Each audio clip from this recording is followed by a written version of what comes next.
Southwest, you become more Mexican. I used to be Italian, and now I'm Mexican. This is true.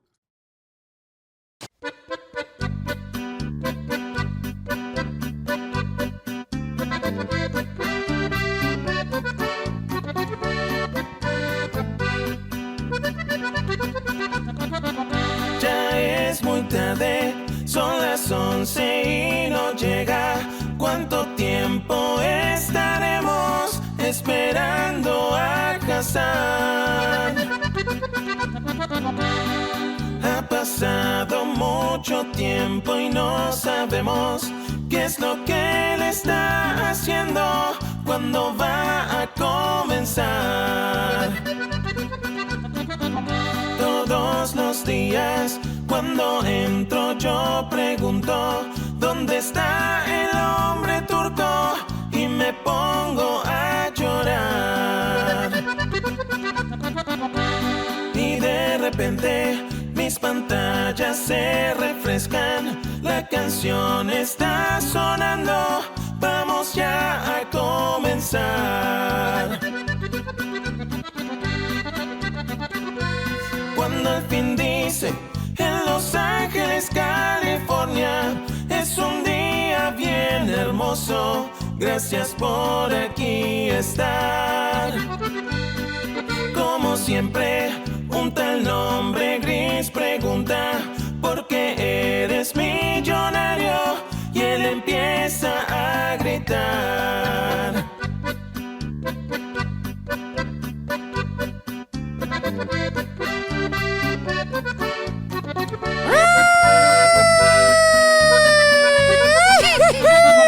Ya es muy tarde, son las 11 y no llega.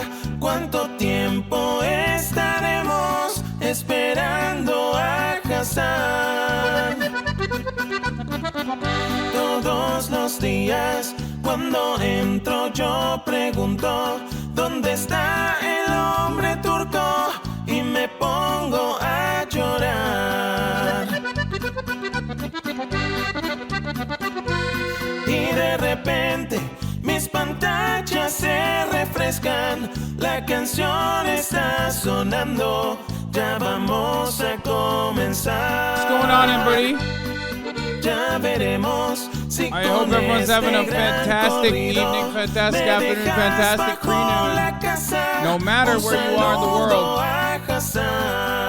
This is on Piker, and this is the HasanAbi broadcast coming to you live from sunny California, Los Angeles. This was written and produced by Warlow, sang by Sebadentes. Esperando a Hasan is the name of the fucking game, baby. Yeah. That grito was a banger, and you know it, and I know it. Don't even fucking act like that shit was not good, okay?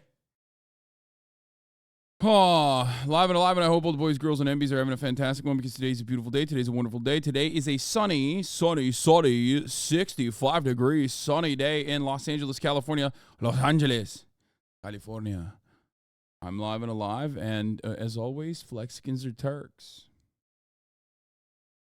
And I hope all the boys, girls, and MBs are having a fantastic one. Today's a beautiful day. Today's a wonderful day. Today is yet another day. Another day to be alive, folks. It's Thursday, December 7th. It's Thursday, December 7th. 2023. That's right. And there's a lot going on in the world, a lot going on in the universe, and we're going to be covering it all. Are you not going to the Videogame Awards anymore? No, I'm not. I am not going to the Videogame Awards anymore. I will be actually just reacting to the Videogame Awards from home. I'll be reacting to it instead. Why, you might ask? Well, it's partially because of Austin. AustinShow himself, as a matter of fact, bailed on that he was like feeling kind of sick, that he didn't want to fucking come all the way out for like an entire week, basically, because we got a lot of other stuff going on this week that we're supposed to be doing all the way till Sunday. So he bailed, and it was supposed to be him. It was supposed to be me, him, and Will, but then Will's like a big boy who's doing fucking reacts to the thing. Will's doing stuff. They're paying him or something. I don't know what the fuck he's doing. I think he's doing like an after party or something, maybe. I don't know. So he was like, no, I can't make it to the Video Game Awards. And then Austin was like, I'm too busy self-sucking. And I was like, okay, well, I'm not going to fucking go to this thing by myself. That's crazy, right? So you're talking about the Rolex wearing, diamond ring wearing, kiss stealing, woo-hoo, wheeling, dealing, limousine riding, jet flying son of a gun, and I'm having a hard time holding these alligators down. Woo-woo. I don't even know where the fuck that's from, but that seems awesome. Anyway, but yeah. We're live. CHADVICE is on Saturday. I keep forgetting to text Jarvis. I'm going to text Jarvis right now. Jarvis, I want him on as I promised before. Oh, fuck. I don't know if I have his number. God damn it. I mean, I know I have his number. I just didn't save it. I'm so mad at myself for this. Question I have for you is, who would you like to see on CHADVICE? That's right. Austin's obviously going to be on.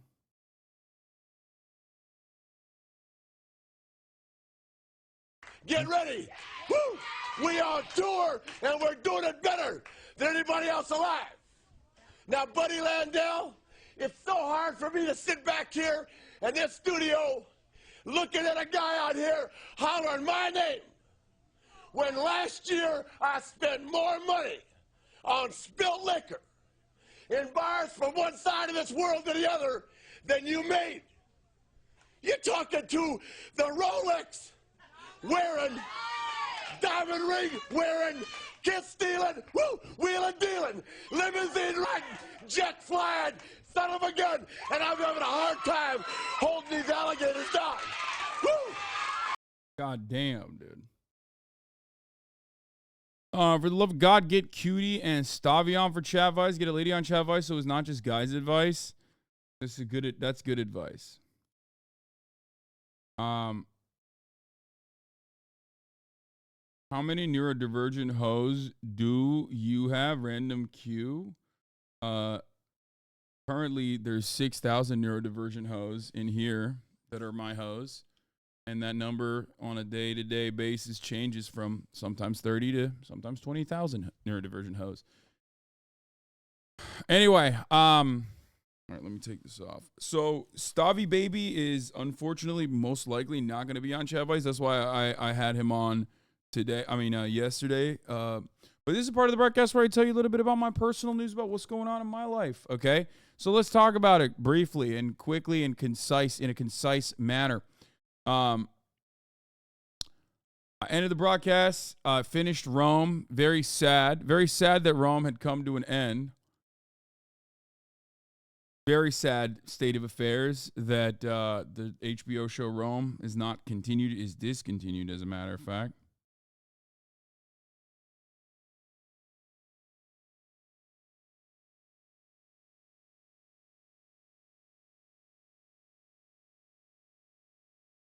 Maddie Healy is in LA. Okay.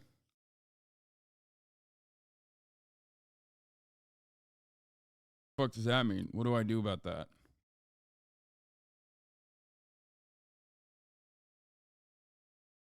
Sopranos picks up where Rome leaves off. Yeah, true. I heard he gives good advice. Doubt that would be the thing. Maddie Healy, Fear N. I mean, we could do Maddie Healy on Fear N. I could ask him. I just don't know if that's the best thing to do.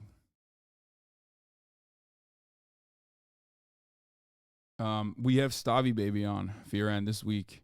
Not with Cutie. Short Kingdom Manlet display. I saw that. I knew exactly what that was going to be. Anyway, to be honest, we're going to start The Mentalist now. The guy who made Rome made The Mentalist after that. Yeah, I'm going to be honest, I don't have any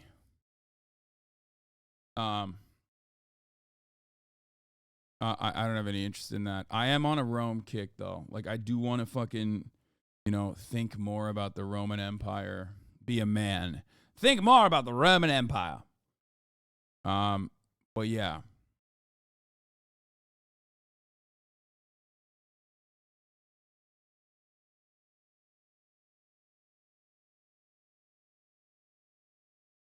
Military expert on C-SPAN using the HasanAbi Unfortunately, doctrine. one of the lessons that I think countries are coming out of this experience with is that nuclear weapons might be the ultimate guarantee of sovereignty, and there might be some incentive for countries to build their own nuclear weapons. And I think it's working very hard to discourage countries from doing that. But that's one reason why it's so important for the United States to be credible as an. I'm sorry, but Colonel Mark Kankian, retired Colonel Mark Kankian, we've been there. We've been there already. We've been there and we've done that. That is my contribution to the world. I might not be Henry Kissinger writing a whole ass book about nukes, but I think I did it. I summarized it. I summarized an incredibly important doctrine in one word, in a couple words, as a matter of fact, in like 3 paragraphs, not even 3 paragraphs, 3 bullet points. I summarized a doctrine that will remain for the rest of humanity as long as we're alive, which, by the way, ironically, my doctrine might contribute to the downfall of the very same humanity I was talking about, but still. Ally. Fortunately, I'm just saying, you got American, you got like, military experts. They're years late to the fucking game, but it's fine, I guess. Yeah. Did Hasan talk about the invoke of Article 99? I did not. I did not talk about that.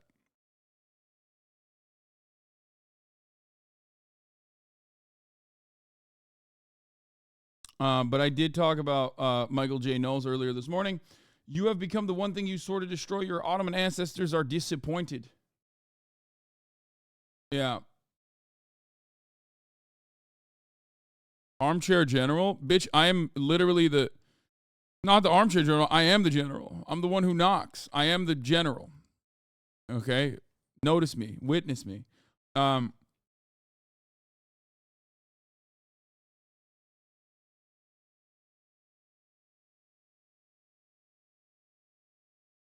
Check out the idea of saying naked civilians captured or Hamas. Yeah, I know.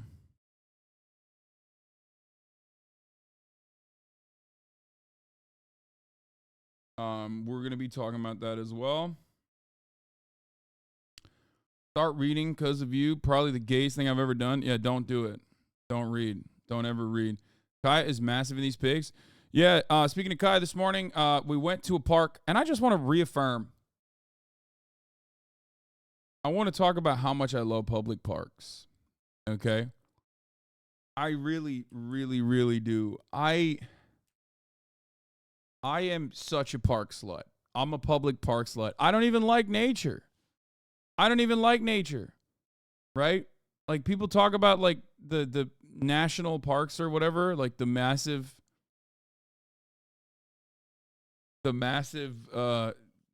forests and stuff. I don't even care about that kind of stuff. But I do like the forest and stuff. I don't give a shit about that. But I do love having a beautiful public park in the middle of a goddamn city.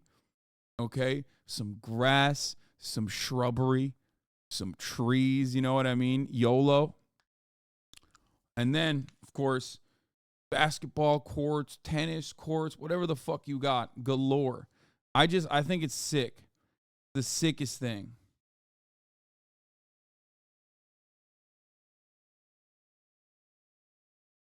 The sickest thing. It's the illest thing. Yo, good point about glorifying white crime. Check out this video from former TYT contributor Jeff Higgins. You thought rap music glorified crime, gestures towards U.S. history. All right, kid. What? All right, well, probably not for now. Are you going to try and accept your Videogame Awards nomination? Yes. Yes. LGBT foe of the year for a streamer or content creator who is the biggest foe against the LGBT community and orders nonstop homophobic chicken. Honestly, I'm going to be honest. I straight up, Austin wins this, though. Like, Austin is a way bigger, clearer of the second part of that. Bar none.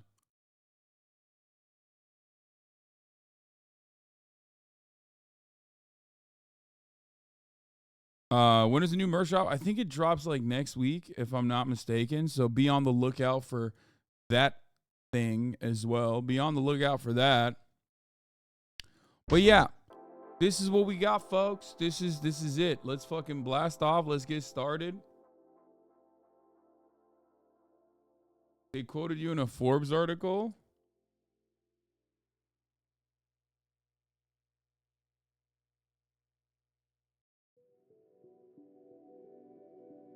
Grand Theft Auto 6 trailer highlights the sad state of anti-woke discourse.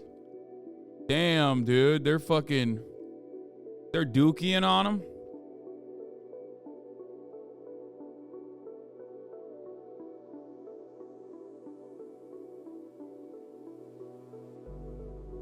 I mean, this was a banger. Both men have been officially tried for multiple crimes, including rape and human trafficking. Progressive commentators were quick to point out the irony.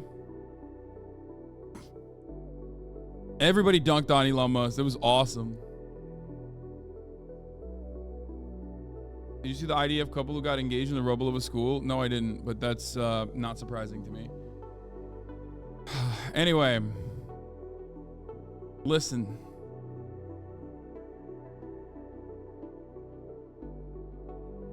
What is this? Israel, Hamas war, no help to be seen at the safe zone for Palestinians in Gaza. Yeah, that's not shocking to me at all.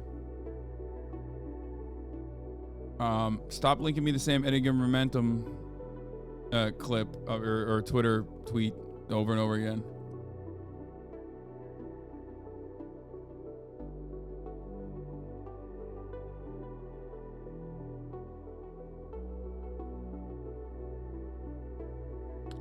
But yeah.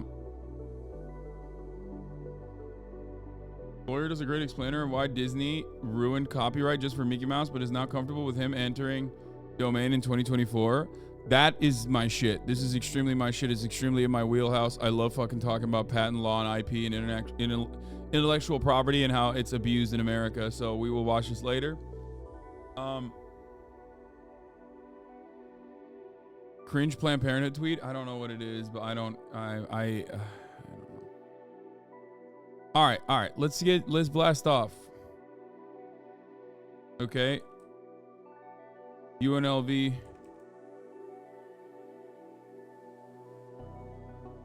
Shooting details. Gaza updates.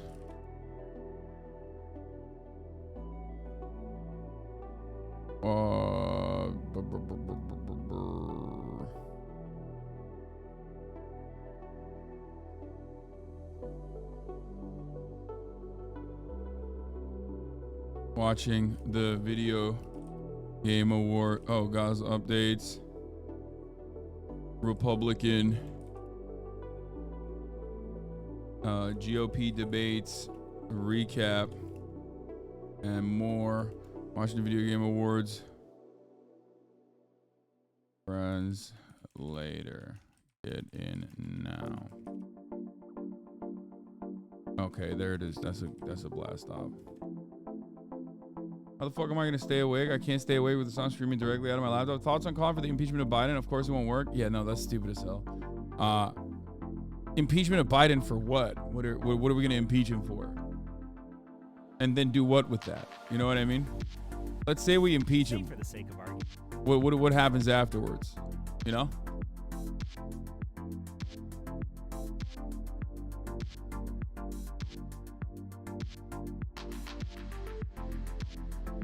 Like, do we Article 25 seems more in tune with what we could be doing. Yeah, there's a WAPO strike. I will not be covering Washington Post articles today. There's no Washington Post articles allowed today. Anyway, we're blasting off. UNLV shooting details, Gaza updates, GOP recaps, GOP debates, recap, and more. Watch the Videogame Awards with friends later. Get in now.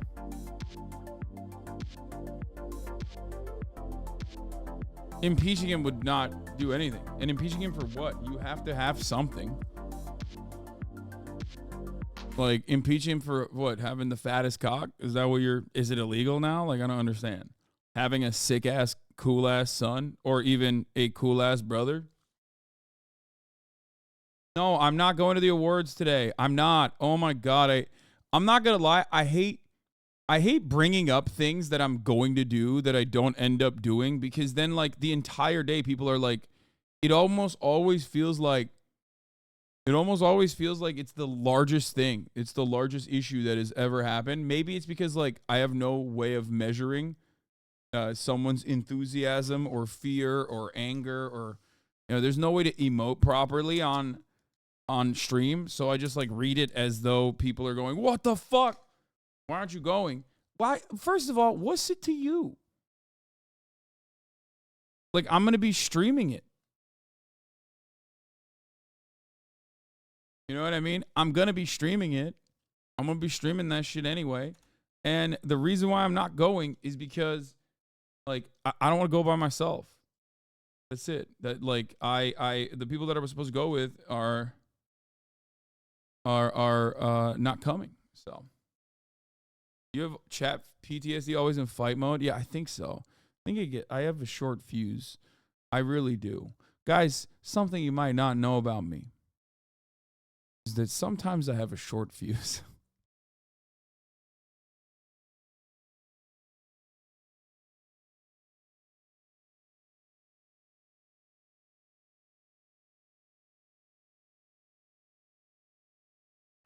Yeah. This might come as a surprise to many. Oh, the other thing is I was watching Lyric this morning try and play this fucking game. Here? No. It's Bank Bulletproof Glass Copium. The storm before or something, and I downloaded it immediately. Go to the objective, which is over this way. Apparently, this is like a MMORPG in a zombie universe, third-person shooter.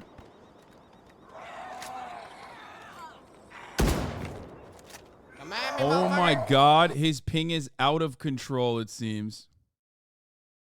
It feels like his ping is insane because he's probably playing like on an Asian server.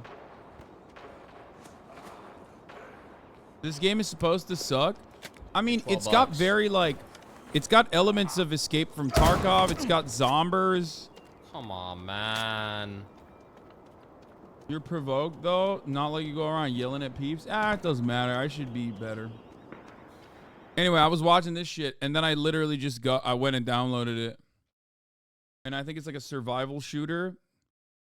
I don't know. We'll see. Nestle, thank you for the 10 gifted subs. Check Steam reviews are shit. It is horrible reviews on functionality problems. Wait, will you let your beard turn gray or dye it? Will I let my beard turn gray? I only have one spot, like one gray spot on my beard. But honestly, maybe. Maybe I'll dye it. Who knows?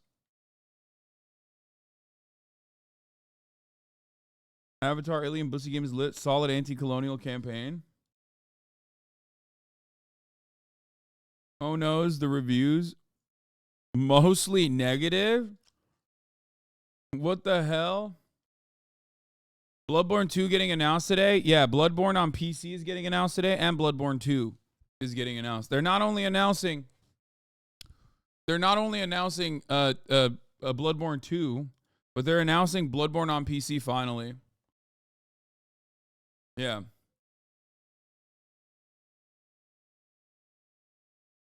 Fetterman's getting even more psychotic. Yeah. Anyway, there's some good news in the union world. More than 1,000 Volkswagen workers in Tennessee have signed a union rep cards, according to the UAW. It's infectious, ladies and gentlemen. Beautiful news, wonderful news. That makes me very excited. That makes me very happy. So that's cool. Chattanooga, Tennessee plant. 1,000 factory workers have already signed union authorization cards. Last week, the UAW said it was launching a first-of-its-kind push to publicly organize the entire non-union auto sector in the U.S. after winning record new contracts with the Detroit 3 automakers. The UAW, which said 30% of the workers of the Volkswagen plant has signed cards, has outlined its organizing strategy that it says if 30% of workers at a non-union plant sign cards seeking to join, it would make that public. Volkswagen, which employs about 3,800 at the plant that produces Passat and Atlas, did not respond to the request for comment. Uh-oh. Not good for them, it seems, but great for the workers in general. So congratulations. Hopefully this passes through. If 50% of the workers seek to join, the UAW would hold a rally with the UAW President Shawn Fain to tout the effort. They're going to execute my boy.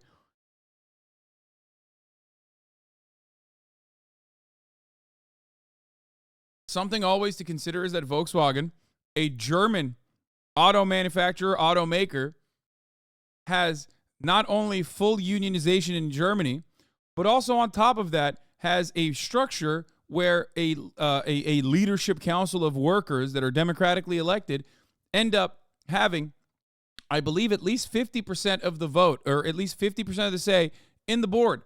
So one must ask themselves, why is it that the German automaker does not have a similar structure here in the United States of America, the greatest country on the planet, the wealthiest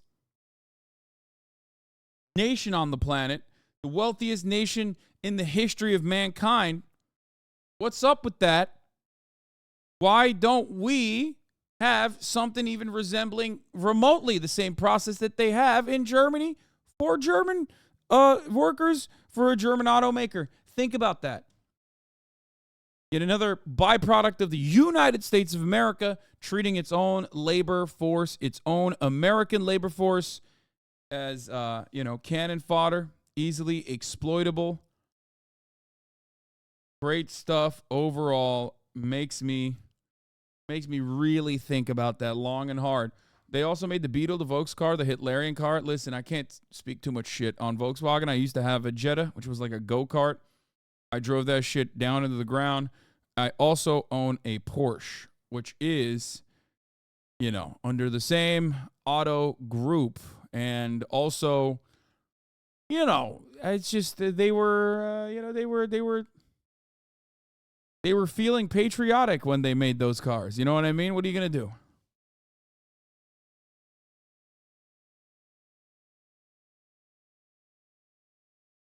Just saying, in the United States of America, we are sick and tired of being exploited. The United States of America is a developing nation. Sick and tired of first world countries like Germany coming in to a country like the United States of America and exploiting our labor force like this. One must rise up and seize the means of production. Fellas. Thoughts on people who say Porsche? Yeah, I don't really care about that. I am probably the most non-Porsche owner, ass Porsche owner on the planet. You won't catch me wearing something that has you won't catch me saying Porsche. That's number one. Hey, Majority Report, thank you for the raid. Hope you had a good stream. You will never catch me calling it Porsche. You will never catch me wearing Porsche branded shit. Okay? I won't go to the Porsche events. They happen all the time. They invite me all the goddamn time. My brother loves that shit. I have been known to drink some Porsche water, though. That is true. You got me on that one. Whenever I go to the dealership, I do get me a bottle of Porsche branded water, and I find it very funny, and I will drink out of it.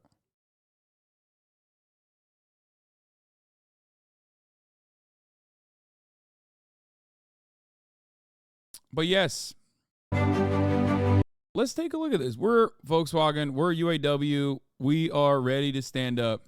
I love that Sean Fain said UAW stands for You Are Welcome. 15 years ago, Volkswagen came to Tennessee. It meant a lot to our community. It meant a lot to us. We knew that in Germany and around the world, VW jobs meant good jobs. We knew that in Kentucky and Texas, and right here in Tennessee, auto jobs meant secure jobs. But in the past 15 years, that's not what we got here in Chattanooga. The pay isn't keeping up. The benefits aren't what they should be. The question isn't why do auto workers at Volkswagen across the world get a better deal than us in Tennessee? And the question isn't why do GM workers in Spring Hill or Ford workers in Louisville get a better life? The question is, why don't we? For years, we've tried to leave this place better than we found it. We've tried to stand up for our coworkers, for our families, for Chattanooga. And for years, the company and their big money allies have tried to keep us down. But times have changed, and our time is now. There's no question that the workers won here. These are major, major gains that, auto workers have not seen in decades. Auto workers at Volkswagen in Chattanooga are ready to stand up. That's why we're announcing that over 1,000 of us have signed our union cards, and we're telling the world we're VW, we're UAW, and we're ready. Auto workers across the country are ready to fight for a better life, a better job, a better future. We're ready to stand up and join the UAW, and we're asking you to stand with us. Yeah, nice, good stuff. So the thing is, Volkswagen, or at least like the original works council that exists under the VW framework, is supposed to also demonstrate international solidarity regularly, like with other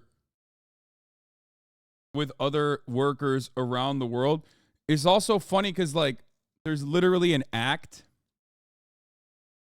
The Volkswagen Act is a set of originally West German federal laws enacted in 1960 regulating the privatization of Volkswagen Work into the Volkswagen Group. In order to maintain government control in the privately owned company, it stipulated that the votes in major shareholder meetings resolutions requires 4/5, 80% agreement.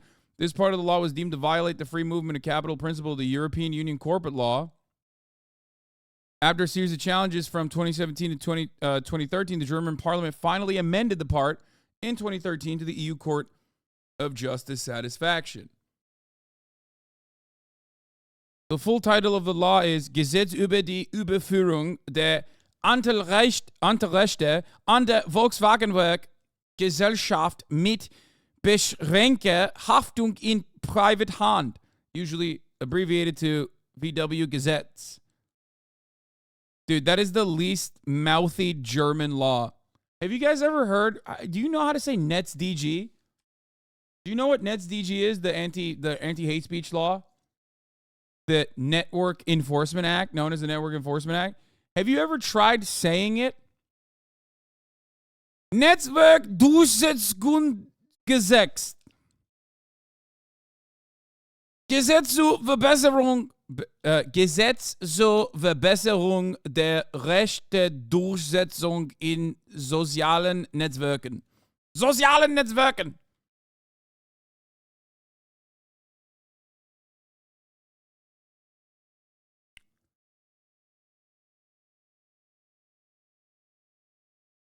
They need to figure that shit out. I know I make fun of the Dutch quite regularly for having the funniest made-up language. But, like, maybe Germans need to Dutch it up a little bit, okay?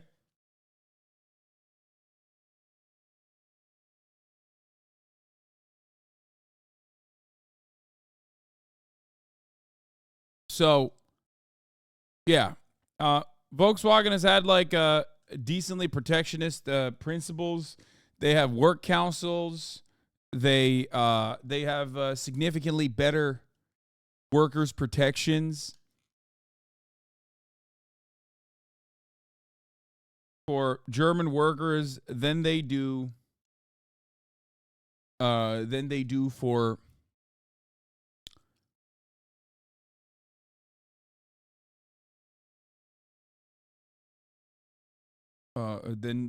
what the fuck was I gonna say? Oh, I was just reading on like the Brazil coup.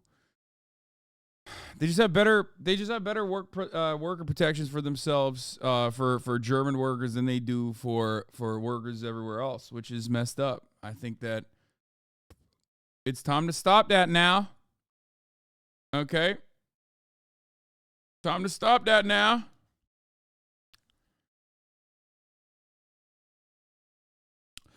The Volkswagen Chattanooga assembly plant, as a matter of fact, 2014 also proposed that employees elect the union in order to implement a works council that has co-determination, consultation, and participation rights with management.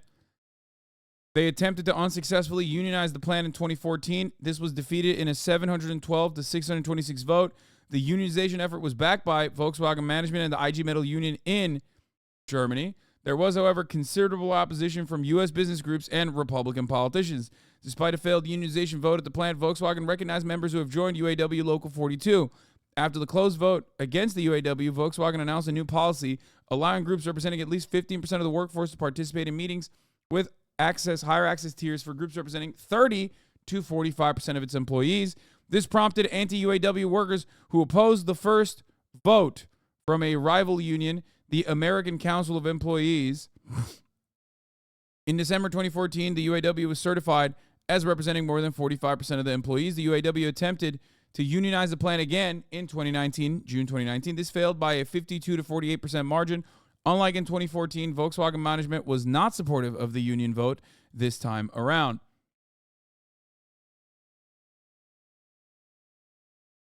There it is. So, a little bit of background, a little bit of history of Volkswagen unionization efforts in the Chattanooga, Tennessee plant, for those of you who are wondering.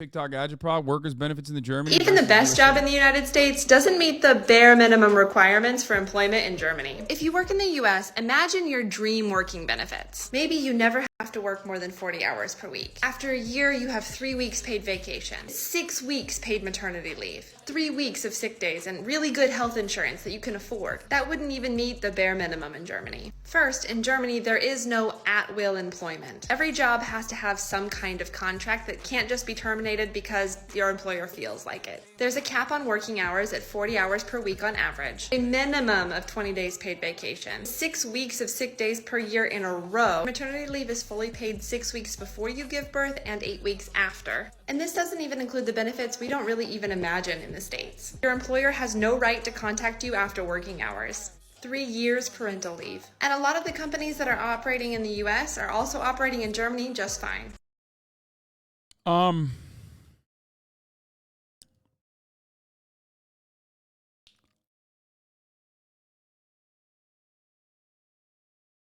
So there is a little bit of, as far as I understand, there's some level of like neoliberalization maybe going on as well in the Volkswagen workers councils in Germany too. Overall, like I said, still better than the American labor unions and their or not better than the American labor unions, but you know, still certainly better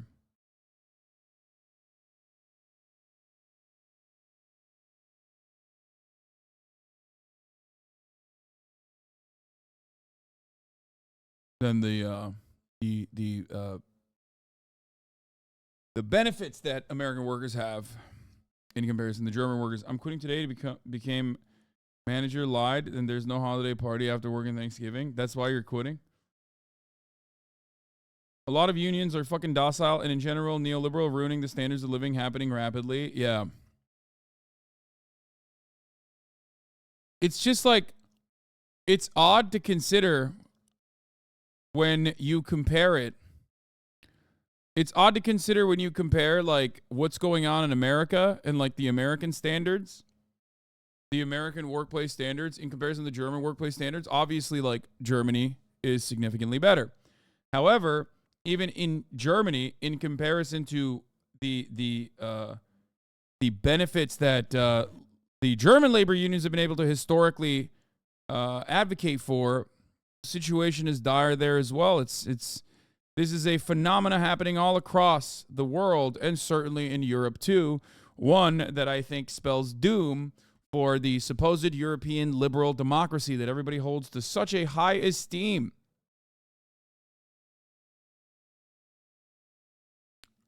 But I mean, I don't really care about stuff like this. The Germany's freedom ranking has been downgraded in a review from open to restricted due to the repression of pro-Palestinian as well as climate activists.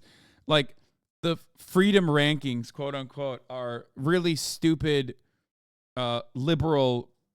Like those are always like CIA ops almost. But I mean, it does say something when even like a neoliberal institution that's like engaging in a freedom ranking is downgrading you because of the way that you're behaving towards your own citizens. But yeah, Germany's been a different way for some time now, it feels. Exactly. We're literally bad out, but America's so incredibly worse, it skewers the metric. That is a part of it.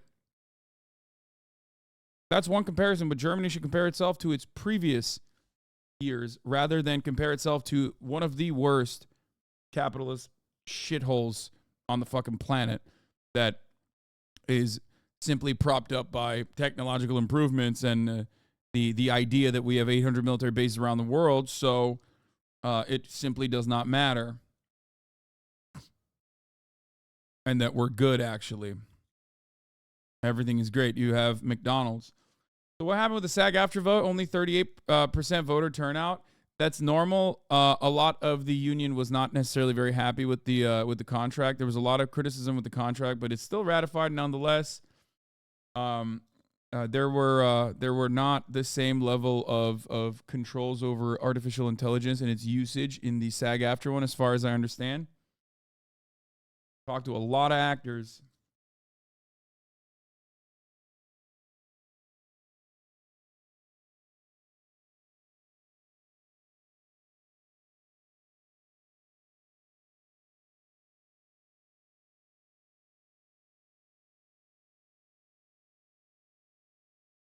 For example, the unemployment benefits are 450 euros a month, and just rent alone. From those 450 euros a month, you have to pay electricity, 100 for me monthly, internet, Netflix, Spotify, food, clothing, everything, 450 a month.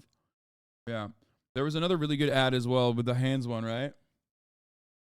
This one's good too.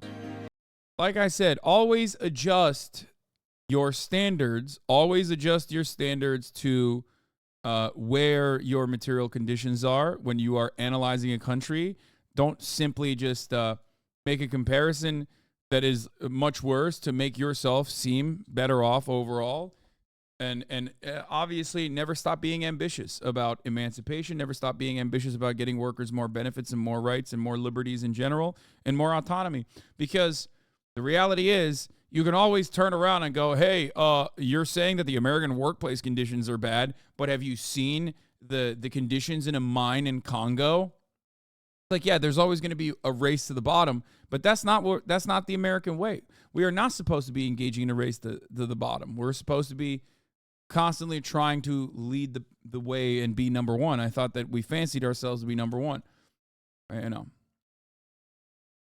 These hands. These hands. These hands. These hands punch the clock. These hands work the lines. These hands build the cars. And every dollar in profit these companies make is made by these hands. Whether at Toyota, Hyundai, Mercedes, Volkswagen, Rivian. America's auto workers are at a crossroads. When the big three auto companies refuse to share their record profits. Auto workers got to organize. For over 40 days and nights, auto workers at Ford, GM, and Stellantis held the line and won big. There's only one question facing America's auto workers now. Who's got next? These hands don't belong to any company. They don't belong to GM. They don't belong to Toyota. They don't belong to Tesla. These hands belong to an auto worker. And these hands will determine what happens next. This is our generation's defining moment. Either we organize and stand up for ourselves, or we keep falling further behind. Either we fight for a decent standard of living, or we sit down and shut up. As long as we're divided, we're weak. But united, we can move mountains. It's time for auto workers from all companies to join together. From Illinois to Alabama, from Mercedes to Toyota. It's time to stand up. All of us as united auto workers. It's great. Good stuff. Great fucking, that is a great ad. Yeah, we're going to talk about some sad news in a second. Rafaat, who I have utilized a lot of his work so far, and you know, his on the ground coverage of the atrocities is unfortunately, as far as I understand, been executed, been killed by the Israeli occupying force. It's you know, really sad.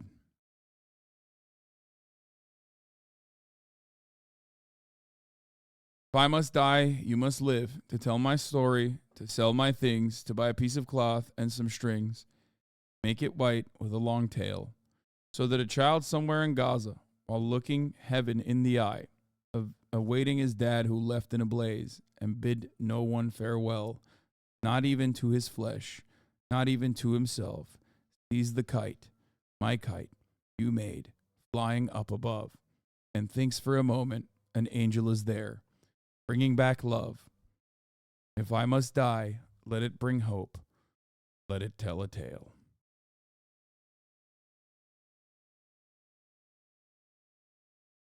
Yeah.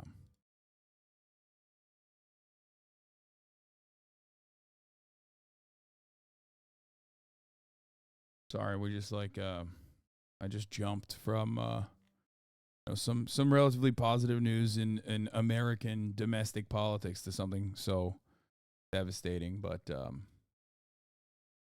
such is the daily life of Palestinians.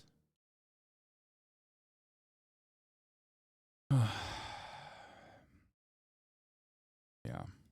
Okay.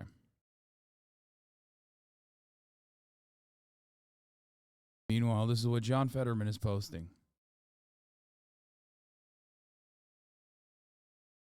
Three Acme markets in Lower Merion had their Sabra hummus products vandalized with stickers including shoppers have boycotted Israeli goods Wednesday, according to a company spokesperson.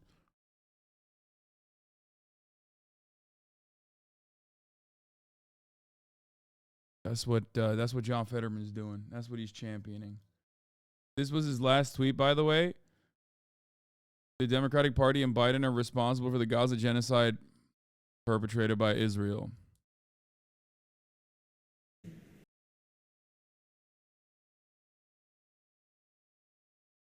Great. President Biden and I have been clear. Israel has a right to defend itself, and we will remain steadfast in that conviction. President Biden.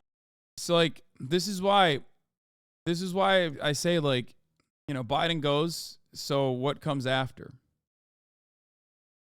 What comes after? Kamala Harris? You think she's got different convictions on the matter? I mean, she's nothing but a mouthpiece for the same deadly, devastating, bloodthirsty empire. She's going to do the same shit. Biden and I have also been clear, as Israel defends itself, it matters how. The United States is unequivocal. International humanitarian law must be respected. Too many innocent Palestinians have been killed. Frankly, the scale of civilian suffering and the images and videos coming from Gaza are devastating. As Israel pursues its military objectives in Gaza, we believe Israel must do more to protect innocent civilians. President Biden and I have been clear. Israel has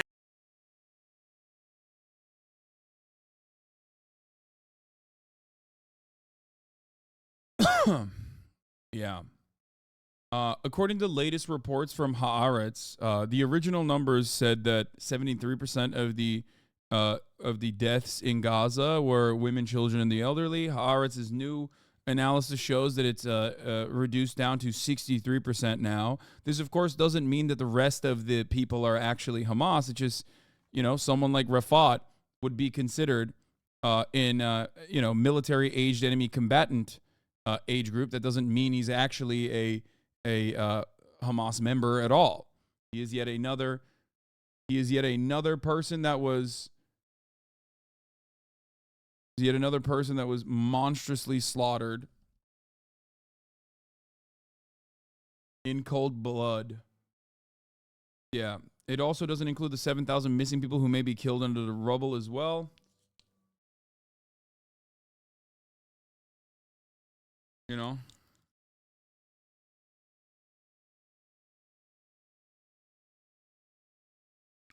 Absolute devastation.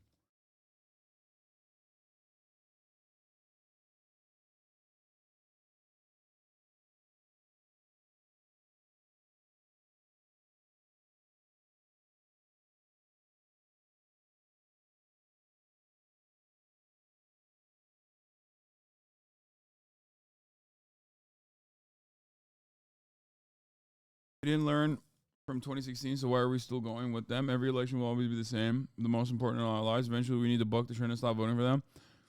There is nothing. The reality is it does nothing. There's nothing you can really do. That's why I always push for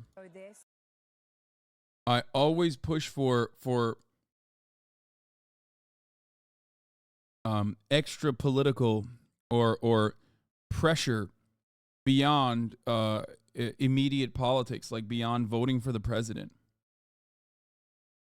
Yeah, the war cabinet member's son was killed, by the way. Gal Eisenkot, the son of Israeli minister and war cabinet member Gadi Eisenkot, was killed today in the fighting in Gaza, IDF announces. You know,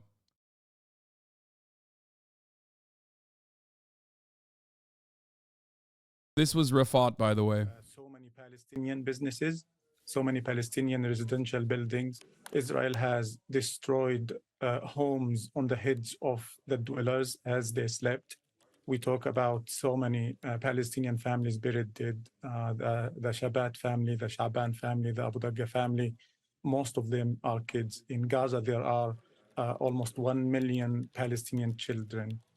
Almost 50% of the population of Gaza is children. So in the Shabat family, 9 out of 18 family members were children. Israel annihilated 3 generations in just one American-made bomb. These are real human beings that whose lives are taken. You know, really sad. I read his poem already. You probably missed it. Okay. So, updates from Gaza. The new method. Couple different things I want to talk about. One, there's the Memri post of the elderly Palestinian woman Al Jazeera reported near a Khan Yunis hospital. Hamas takes all the aid to their tunnels and their houses. They can shoot me. I'm not afraid of them. I don't know if there's a mistranslation or not, but Memri usually it does engage in some level of mistranslations in this situation. In situations like this, this could be correct though. We'll take a look at it.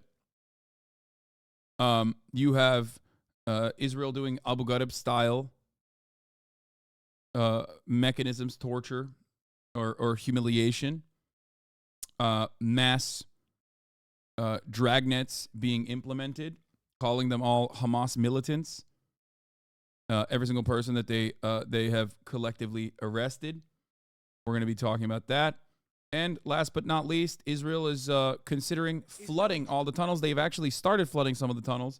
They want to flood all of the tunnels under Gaza with seawater, which of course would further devastate Gaza in general, destroy everything on top of it. A lot of these buildings that haven't been collapsed yet with rocket fire would absolutely be collapsed at that point. It would also have a horrible effect. It would, as far as I understand it, it would destroy the aquifers, the natural water supply that they have. They've already started doing it. I mean, it's a weird thing. Al Jazeera Plus director identified one of the arrested, by the way. There's a couple people that have actually identified people in this crowd. Among these Palestinians, we recognize journalist Dia Al-Kahlout. He could not move down south because he has an elderly mother and a child with disability. Of course, Israel will tell you that they're all terrorists.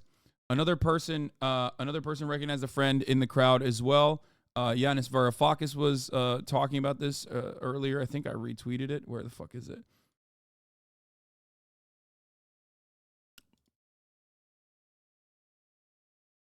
Oh, this is Dia Kahlout. Yeah.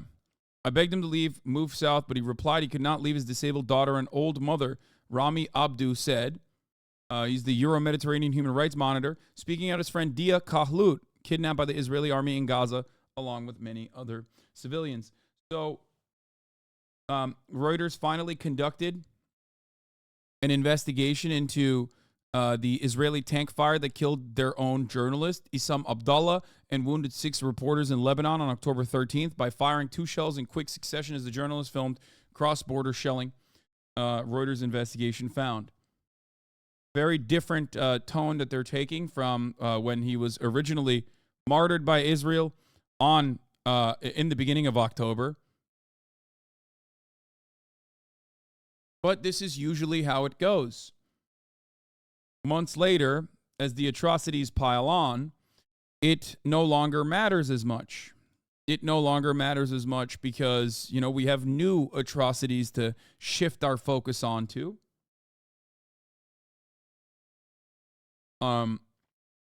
We will be covering. I will be looking through all of the. I'll be looking through all the each individual, like whatever the assessment they have so far of all the people that Israel has rounded up. But here is the Hamas tunnel Troops situation say they're so making far. I'm going to go advances pee really against quickly. Hamas in Gaza, killing its field commanders. The military releasing new video overnight of soldiers on foot on the attack. And fresh airstrikes. Military officials tell NBC News troops are finding and destroying hundreds of entrances to Hamas tunnels, showing us videos of shafts discovered outside a school. You see the piers of the tunnel, the Hamas terror tunnel going under the school. Israel is blowing up the tunnels it locates, and according to U.S. officials, is considering flooding them with seawater. Some of Hamas's hostages may be inside those tunnels. As Israel continues its open-ended military campaign in Gaza, U.S. officials tell NBC News they worry if Israel has a clear exit strategy. The offensive is turning much of the Gaza Strip into a wasteland. An Israeli colonel acknowledged the entire city of Beit Hanun in northern Gaza has been made uninhabitable. Are Palestinians going to be able to go back to areas that you were clearing? Well, right now they won't, but if there will be a rehabilitation effort from the international community after deneutralizing the Gaza Strip, then I think it will be possible. Right now, it's not livable. That means there will be no homes to return to for many of the Palestinians who have fled the north and are now packed into southern Gaza. Moving south has been traumatic for 7 orphans and... As far as I understand, the remaining space that they are allowing Palestinians to, the remaining spaces they consider a safe zone is for approximately 2 million people. And that is the size of Heathrow Airport. Like, they're concentrating the population in a incredibly tiny area. I don't know where I have... I don't know. I don't know where I've heard that before.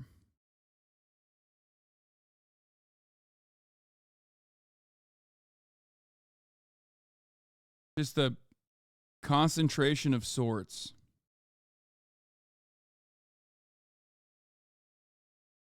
Disabled children who left a care home in Gaza City. We met Ayas at the start of the war.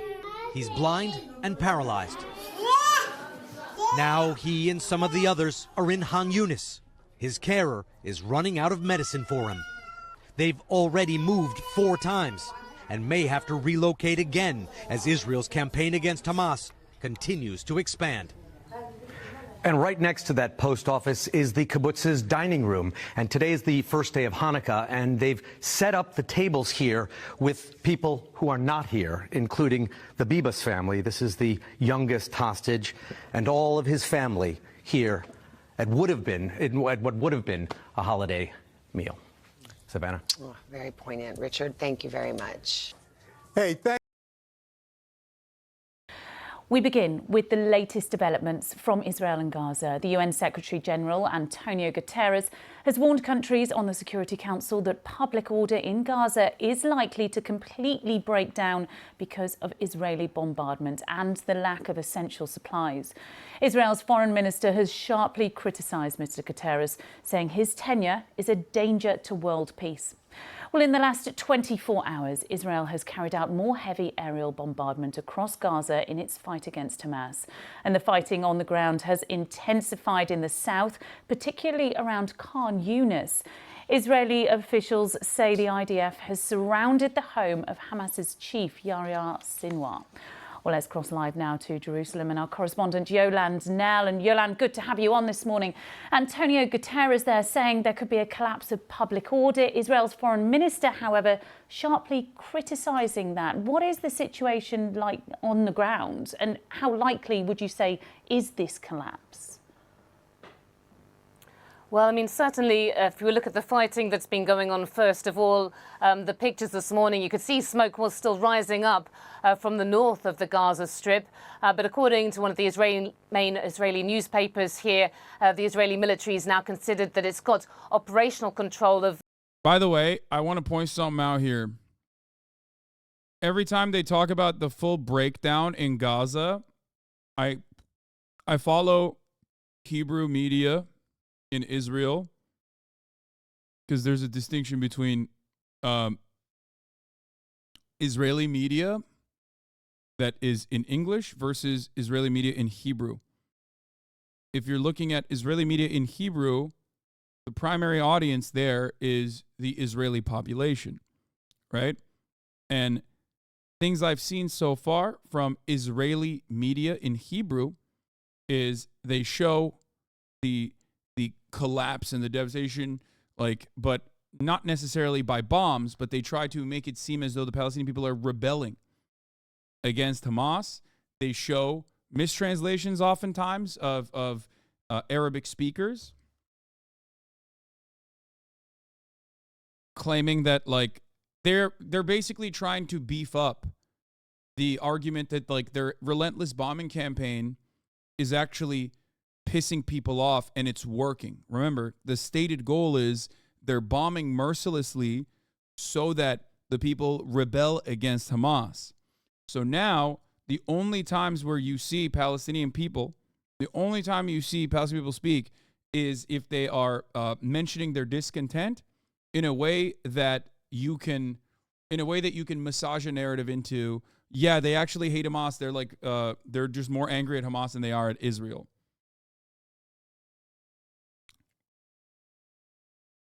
So that's something to keep in mind. So when you see like a Western version of that, which the Western media does show more of the death and destruction that the Israeli media, the Hebrew Israeli media shows for sure in Gaza. But if you hear stuff like, oh, people are rebelling, there's chaos on the ground, and they are rebelling against Hamas, that is a direct extension of the IDF narrative that you're hearing. It also is one that's familiar to Americans, I hope. If you were old enough to remember when they will welcome us as liberators narrative that we presented in Israel, the toppling of the Saddam statue.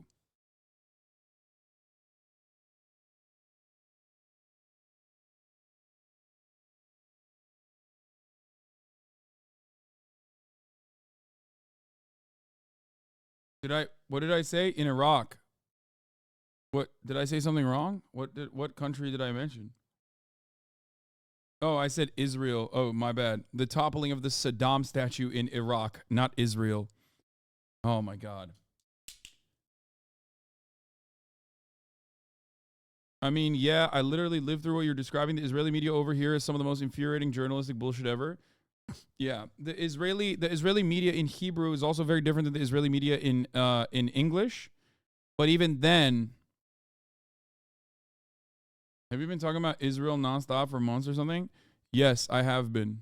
I've been covering these atrocities for almost 3 fucking months. It's day 60 at this point. And if you're wondering why, it's because I've been covering this for the past 10 years since I began my professional media career. And this is one of the first times where the atrocities have actually caused the American public to look at the situation differently.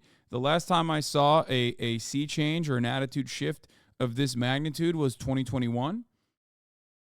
And the reality is, I cover other stuff as well. I mean, I started off the broadcast today talking about Volkswagen, the Chattanooga, Tennessee plant unionizing, and I will, of course, continue covering other things too.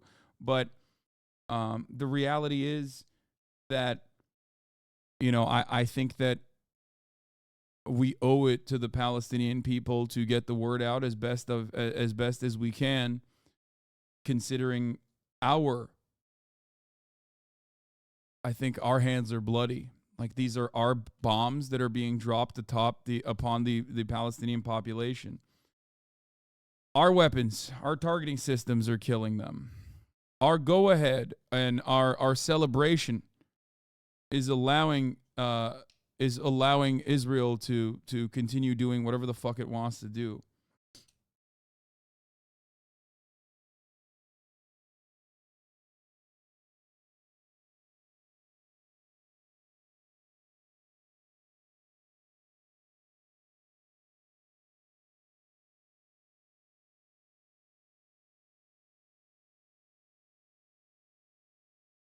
So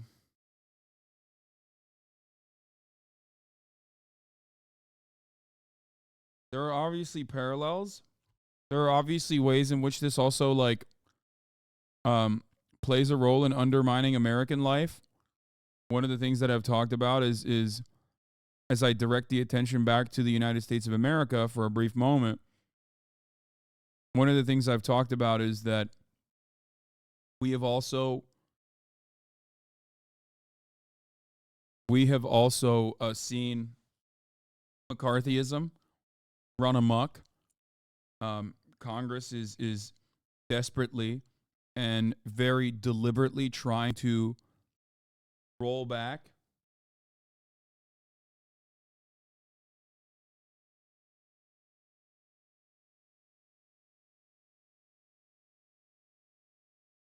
I may have missed it, but what about Turkey Tom saying you're lying? I don't know what Turkey Tom is. But, I mean, I show my work. I don't know what a Turkey Tom is. I show my work. A lot of people who are right-wing drama farmers who present themselves as centrists, on the other hand, do not.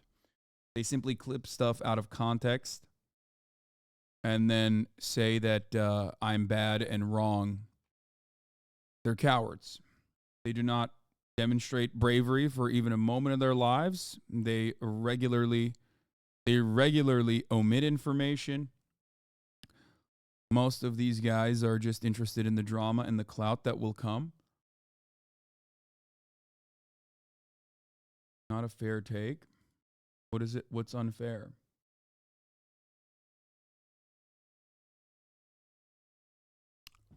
I don't really need to know much other than, you know. They still bring up your Cowboy Collector chatter drama? Yeah, it's always stuff like that.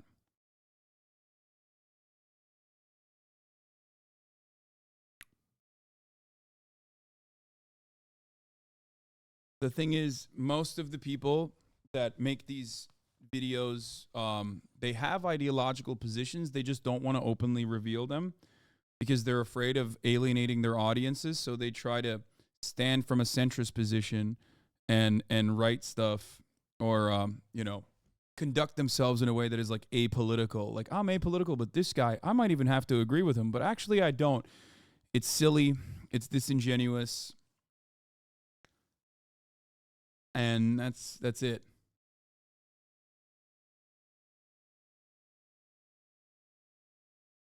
Focus on what's going on in the world instead of, you know, engaging with that sort of thing.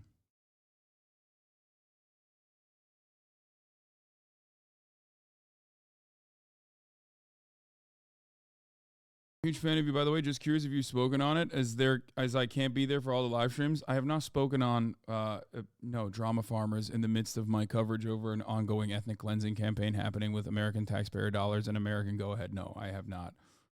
If that is your major point of concern here, then, you know, maybe this is not the best place to.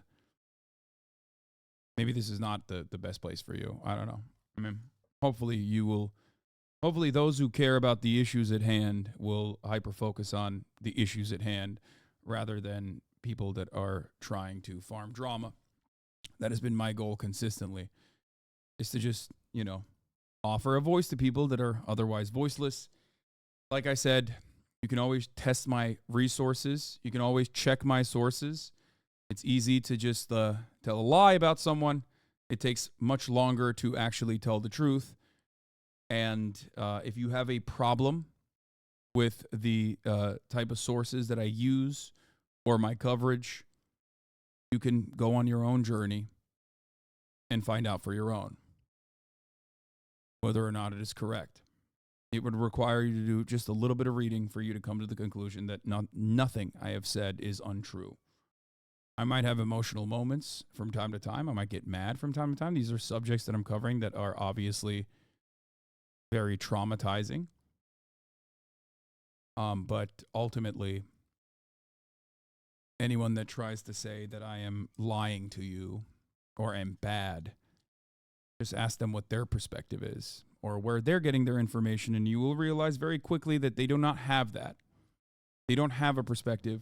They don't even care about what is actually happening. They simply care about clout and drama and the continuation of clout and drama. I think that that is really cheap. At least those who are pro-Israel or even pro-genocide have like an ideological position. They have a stake. They have a dog in the fight. They want Israel to keep pummeling Gaza. These guys, on the other hand, look at a genocide that's happening and say, how can I make money off of this for myself personally? Ask them what they've done. This community's raised $1.2 million for Palestinians. What have they done? They raise money for the IDF? Have they raised money for Palestinians? Maybe they should take all of the ad revenue generated and donate it to PCRF, at which point I wouldn't feel so bad about the drama farming and the pathetic debate lording.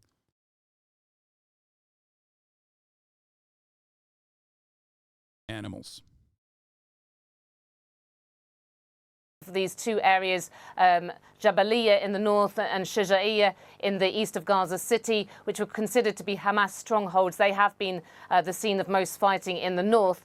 The real attention has gone to Khan Yunis, the biggest city in the south of the Gaza Strip. That's where we've had these very fierce battles going on, we understand, between Israeli forces and Hamas fighters who are holed up there. And Israeli forces saying they're now encircling the house of Yahya Sinwar, the Hamas leader in Gaza. I mean, this is the other thing that they keep saying, that like they found Yahya Sinwar, they found his house, they've circled his house. I don't know where that's coming from, but I've heard it so many times at this point. Like I don't know what the fuck that's about, but I have heard it a lot.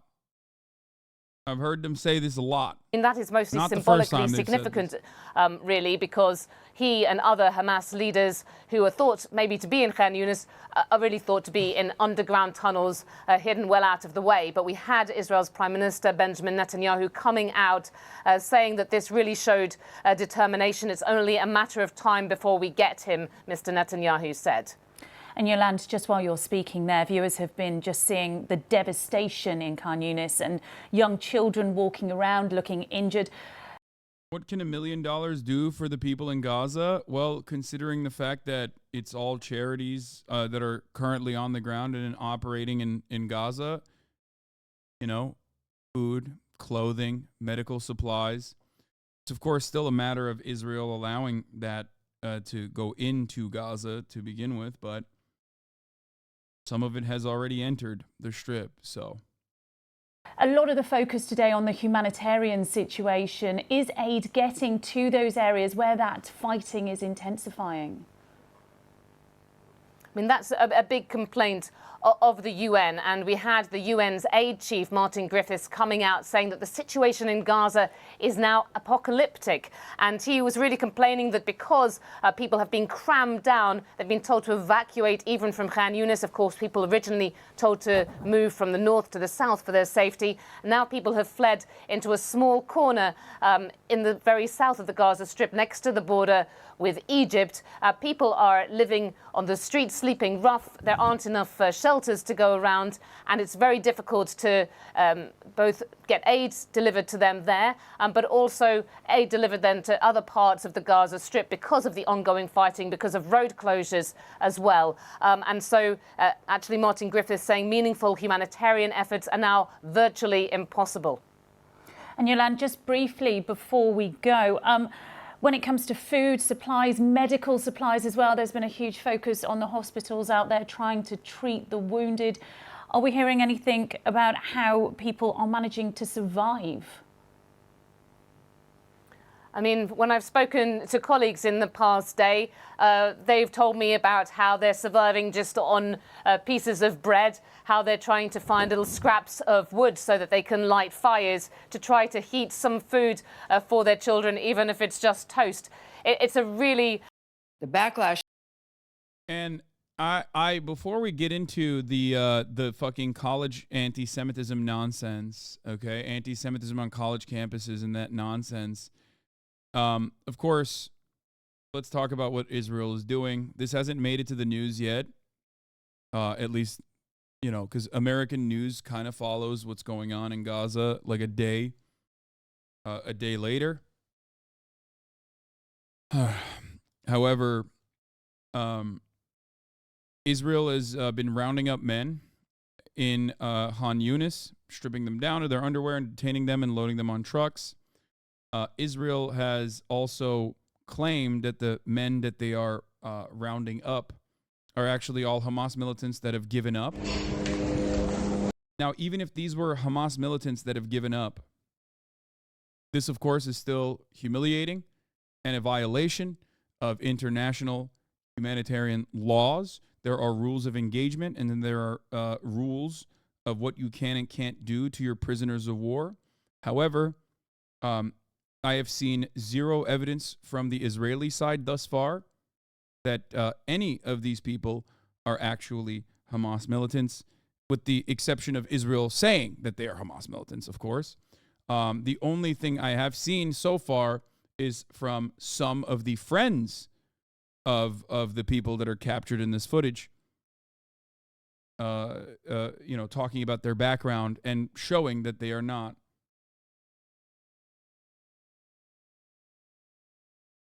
Now, some people say that these are men rounded up from North Gaza. Some people are saying that this is men rounded up in Han Yunis.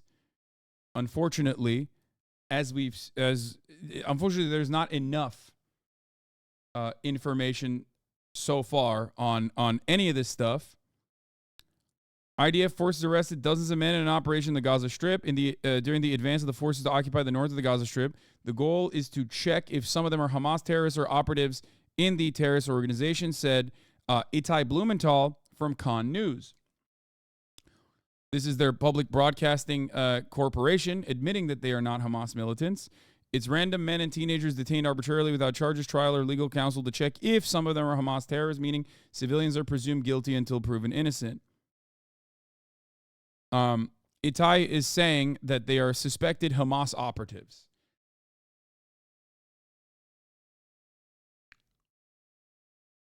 This literally does mean innocent, guilty until proven innocent, by the way. I know that people are trying to claim that this is different.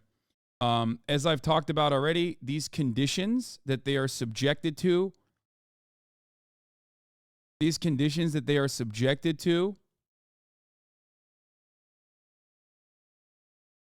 for the record, we do not know if this is Han Yunis or if it's from North Gaza.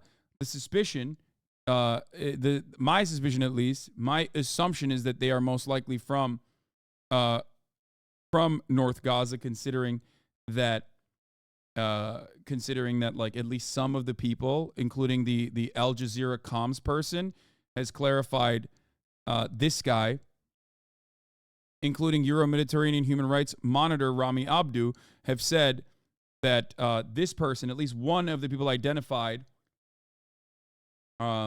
is Dia Kahlut, who, as you can see, is kidnapped by the Israeli occupying force here, along with many other people. And he did not want to leave North Gaza because he could not leave North Gaza because he did not want to leave his disabled daughter and old mother. They geolocated the pharmacy from the sign visible in the photo. Yes. Among those taken hostage today in Beit Laiha are, and this is assistant professor of law and finance, chairman from the Euromed Human Rights Monitor. Among those taken hostage today in Beit Laiha are Khalil Hashem Al-Kahlut, 65 years old, Rafiq Ahmad Al-Kahlut, 60 years old, Mohammed Ismail Al-Kahlut, 57 years old, Darwish Garbawi, an UNRWA school director, 48 years old. Ahmed Akram Lubad, 56, UN staff. In addition to the children, there's Mohammed Hamza Al-Kahlot, 15 years old. Yusuf Khaled Lubad, 15 years old.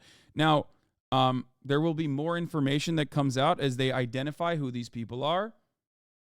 But I believe this is not from South Gaza, but this is from North Gaza, contrary to what this post was. Where is it?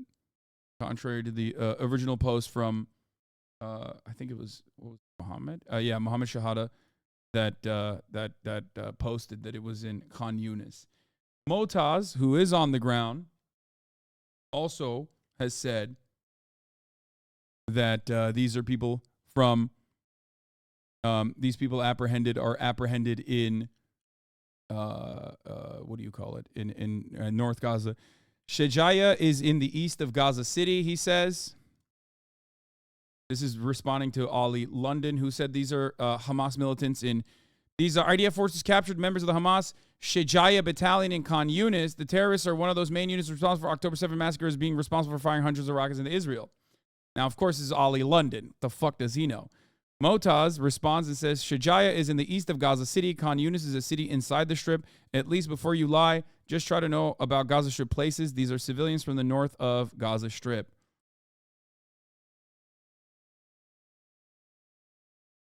Yeah, this has brought up all the fucking worst scumbags around.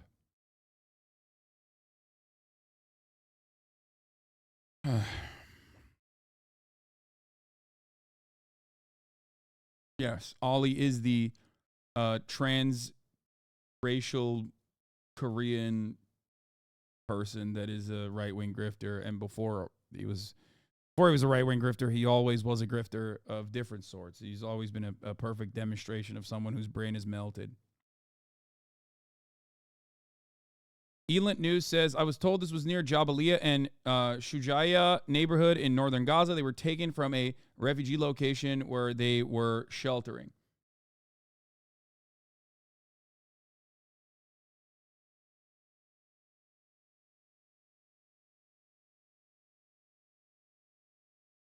I do not believe that they are going to be mass executed, for the record. I know that people are popping off with tweets like this. The civilian men who were kidnapped from the school have been taken to an open field for what looks like an execution lineup. They most likely will not be executed in a lineup. Israel has much better methods of executing thousands of people instead of, putting bullets in the back of their heads. Okay? They will most likely be tortured, interrogated under the suspicion that they are Hamas. Some of them will have torturous, some of those people that are tortured will have confessions, in air quotes, extracted from them via torture, which of course we know is bullshit.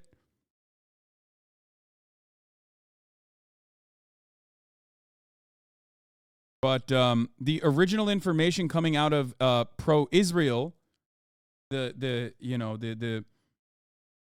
original information coming out of accounts that are pro-Israel was that these were all mass surrendering terrorists, Hamas terrorists in Khan Yunis. It seems like that's not the case. And the reason why I thought that it was Khan Yunis is because the early reports on it were all pro-Israeli accounts saying that these guys are all terrorists and that they're all this was an apprehension that happened in Khan Yunis. But no, I do not believe that they are going to be summarily executed, but I do believe that they will most likely be tortured. Here's what according to Manny Fabian, IDF spokesman Rear Admiral Daniel Hagari, comments on the photo showing Israeli troops detaining dozens of Palestinian men in the Gaza Strip today. Jabalia and Shejaya are centers of gravity for terrorists. We are fighting them. They are hiding underground and come out. We fight them. Whoever is left in those areas, they come out from the tunnel shafts and some from the buildings, and we investigate who is linked to Hamas and who isn't. We arrest them all, and interrogate them, Hagari says in response to a question at a press conference. This, ladies and gentlemen, is a dragnet.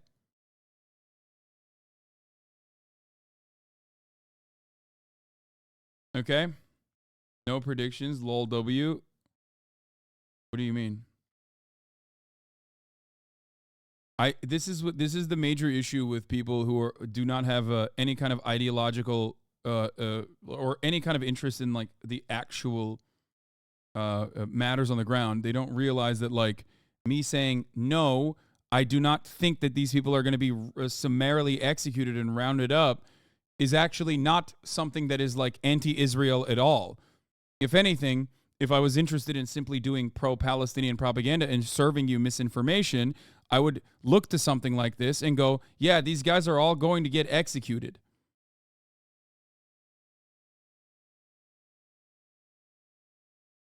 The problem is many people that come in here to talk shit do not actually have any interest in what is truthful, both within my coverage or at all. They are morally and intellectually incurious charlatans. Do you have evidence to show that Hamas militants that were captured in Israel after October 7th are being tortured? What proof that Hamas militants were captured in Israel are being tortured? There is a litany of TikToks. Not only are there interrogation videos that you can watch, right?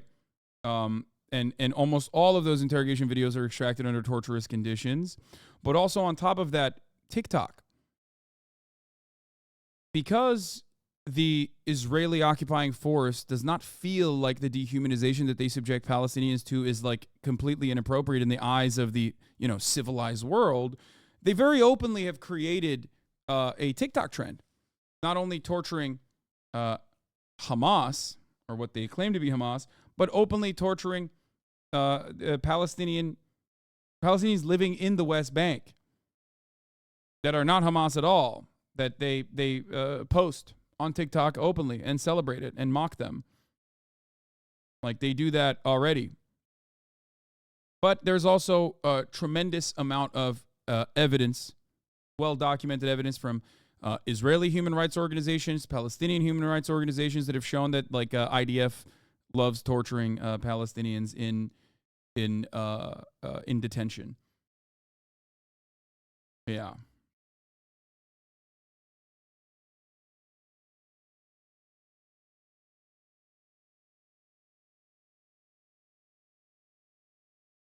Here's one article from November 8th. Horrifying cases of torture and degrading treatment of Palestinian detainees amid spike in arbitrary arrests. You can, if you are genuinely a curious person, and many people that come in here are actually not, but I'm going to assume that you are. I'm going to be charitable. You can find this information on your own as well.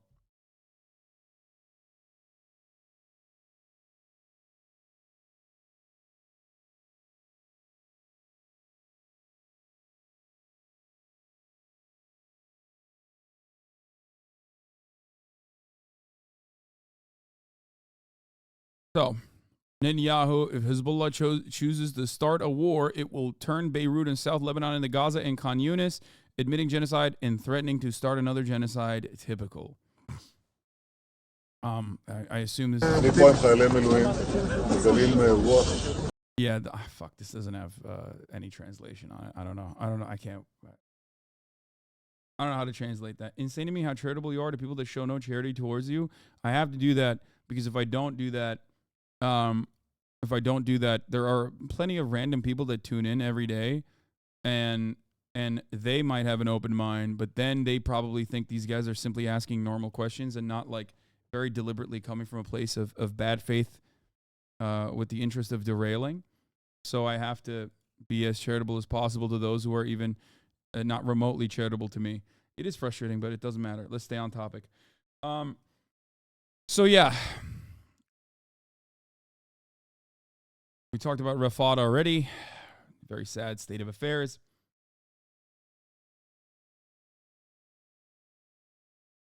And why am I talking about all of this? Because, well, one, this is going to be big news tomorrow, and you want to get ahead of this stuff before it mass releases. into mainstream media with a ridiculous lens and a ridiculous framing.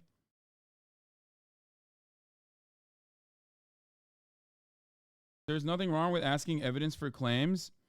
You're absolutely correct. The only problem is that the evidence for claims, like, I mean, you are literally the reason why I try to be as charitable as possible to people asking these questions, because I assume that it's there are going to be random people that come in here and literally think, oh, this guy is asking for evidence of claims. The issue is, you can also find it. You can also find it on your own if you do not trust my research on the matter, if you don't trust my sources on the matter. A lot of this stuff is very well documented, and you could find it on your own, you know. And as a matter of fact, if you're not interested in my coverage in real time, and it is, Scuff Seal's correct, it is cynical. You can watch the YouTube videos after the fact, because on my YouTube channel, we upload a lot of my coverage, and it is usually very condensed.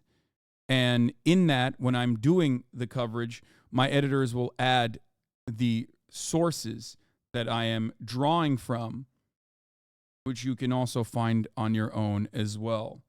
However, if you're interested in it, if you're interested in, you know, just like a quick 17-minute snapshot, instead of watching the 8-hour stream, I highly suggest you watch my YouTube channel, and you can look at the sources there.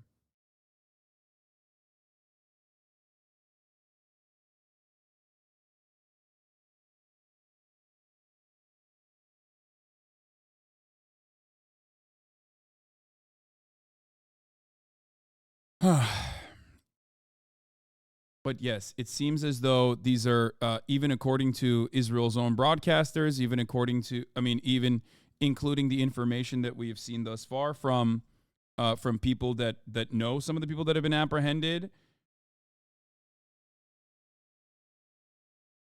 it seems as though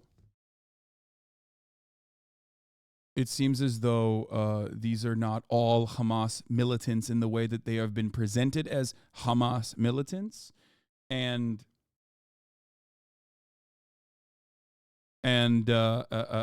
yeah, it's just a dragnet, a violation, yet another violation of human rights, which is not surprising.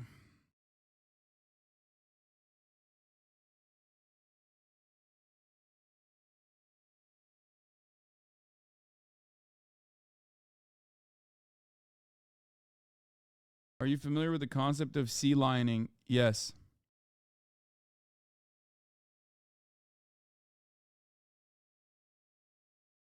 See, now my charitability will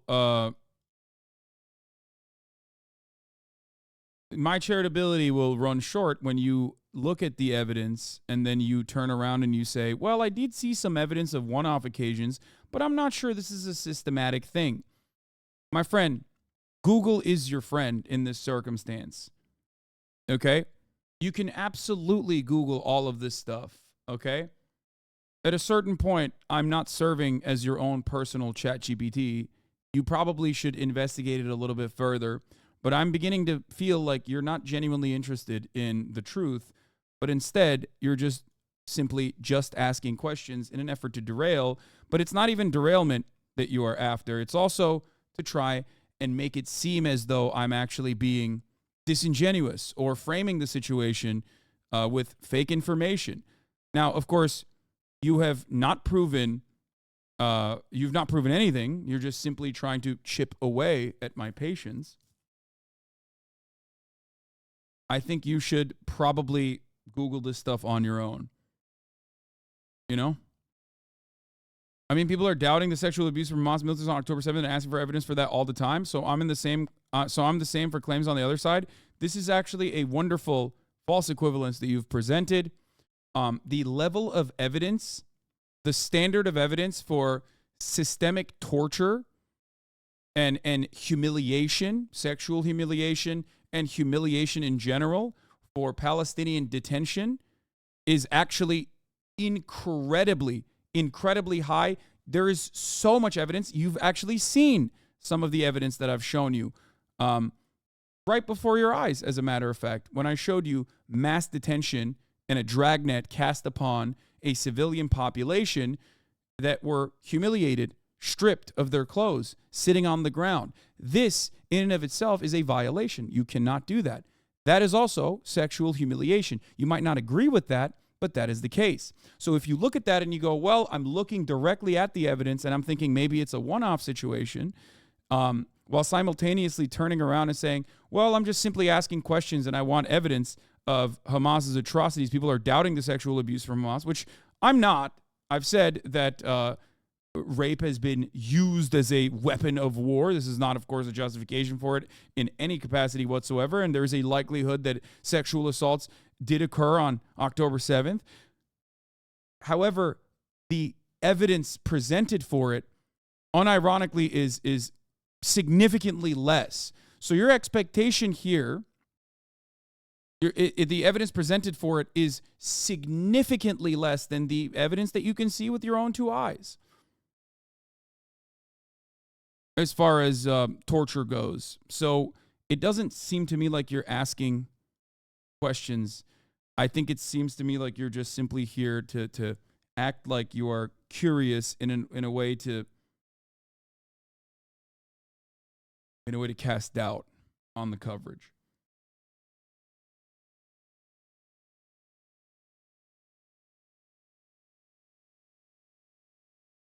But I digress.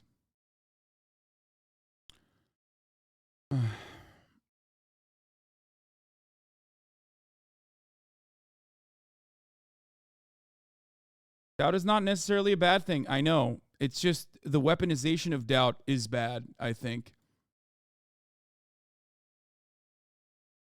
Yeah, speaking of evidence, by the way, 2 days ago, if you recall, U.S. State Department official Matthew Miller made insane, erroneous claims. Erroneous claims that even the IDF has actually criticized the U.S. State Department over.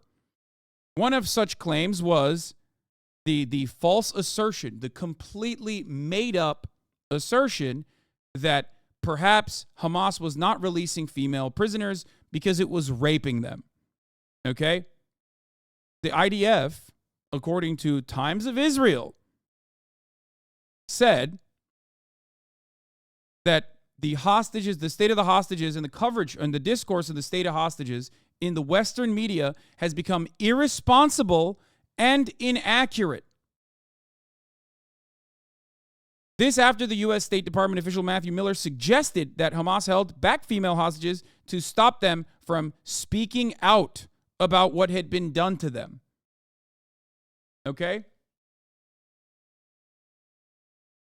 I didn't get why the IDF criticized that. Why? They always make up ridiculous stuff.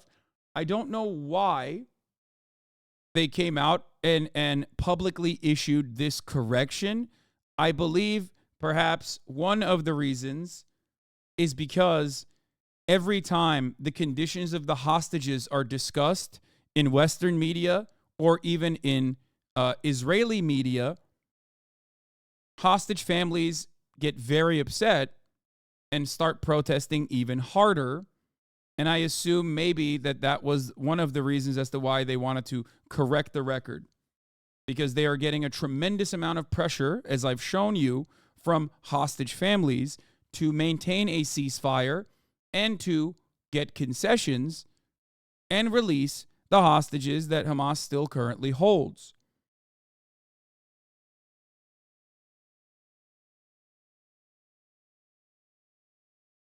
The issue is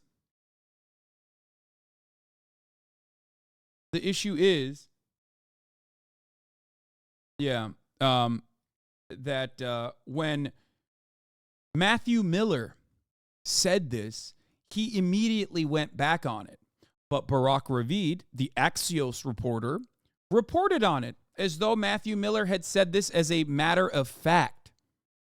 And that journalistic malpractice, a game of telephone, if you will, turned into a news cycle of falsehood being covered as a matter of fact. This is the issue with American journalists operating as stenographers for the State Department. They hear anything and everything, and then they repeat it uncritically. It is a perfect demonstration of how things completely fall out of order, or rather, the system is designed in a way to churn out results such as this one.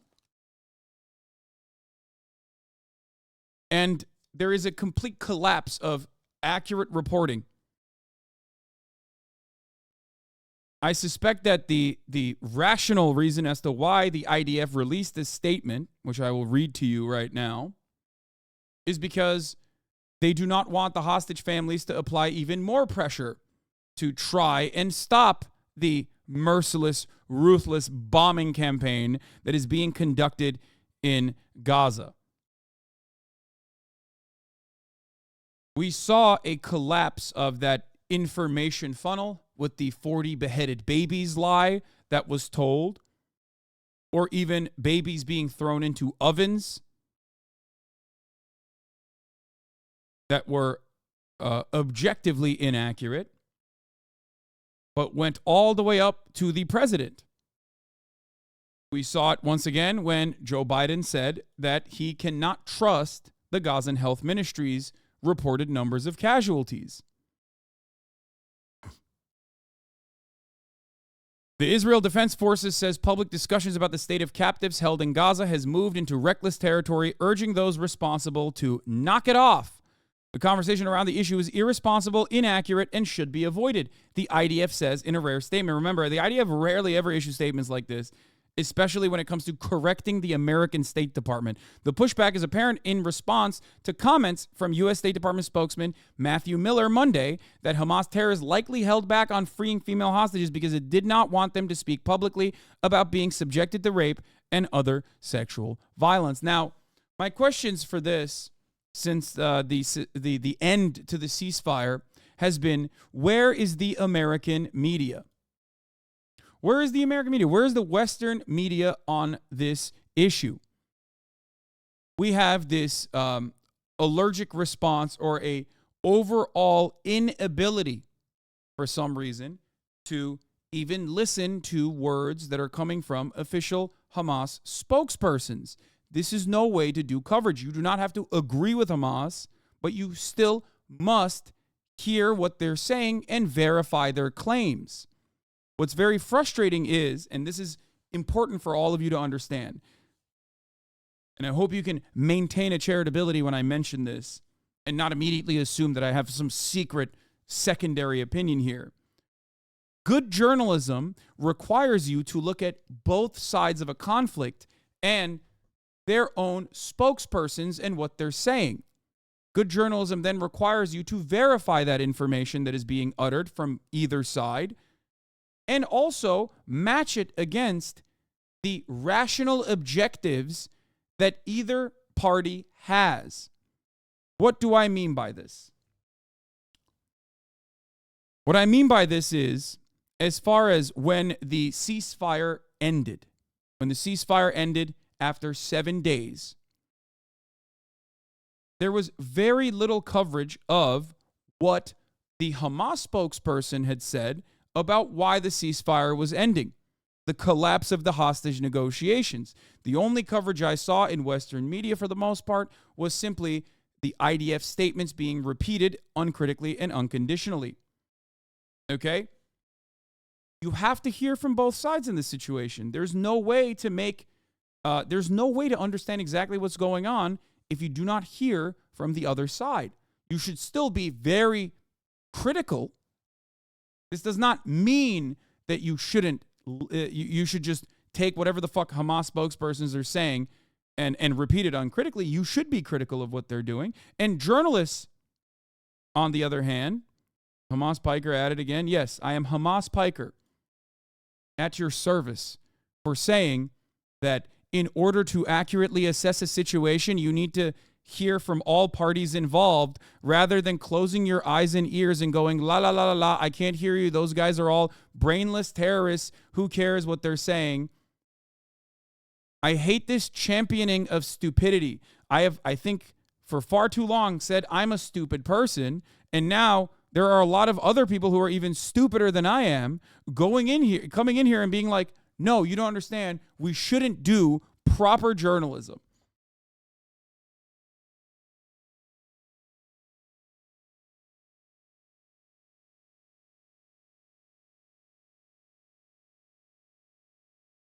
Anyway,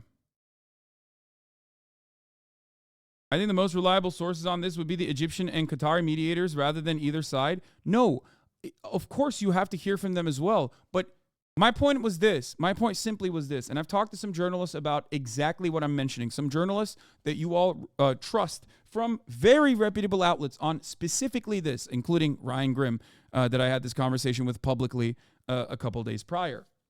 Okay?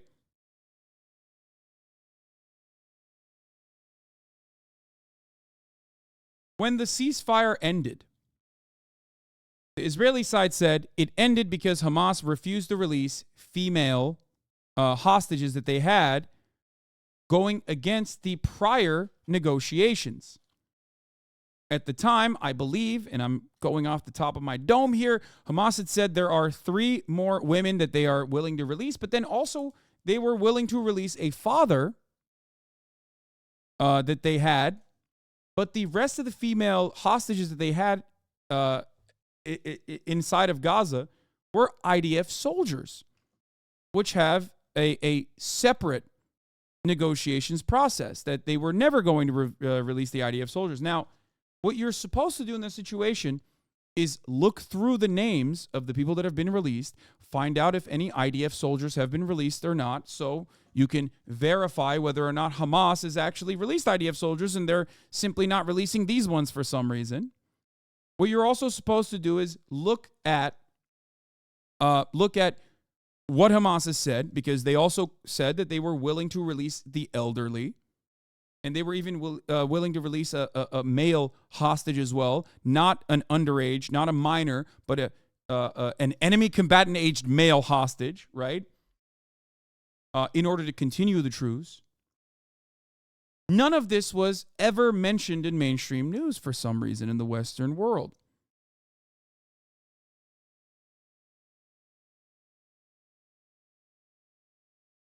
I could not find a single Western article, and I looked all around.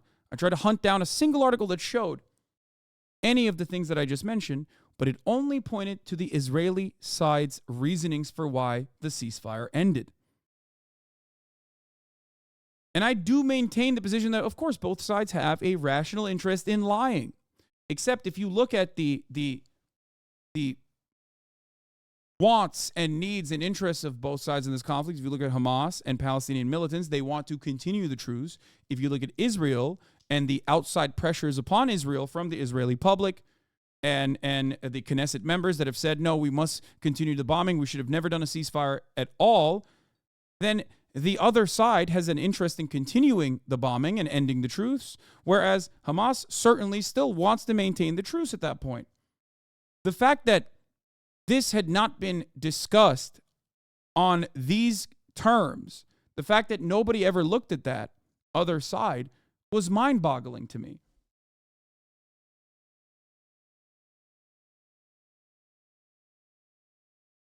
This is simple journalism. It's journalism 101. You could have absolutely looked at Hamas's statements and then ran them against what they've done so far, whether they released IDF soldiers already or not, and I don't think they have, and verify whether or not the remaining hostages were actually in the IDF. But no one did that.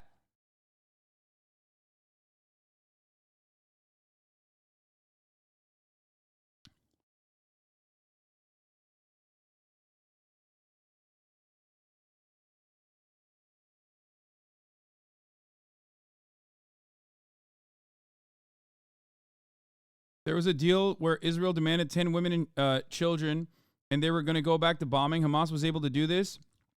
And then the next day, Israel started bombing again. No,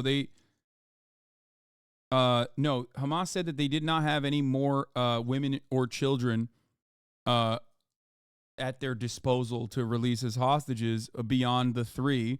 But then the rest they would make up with the elderly and even a man that is enemy combatant aged.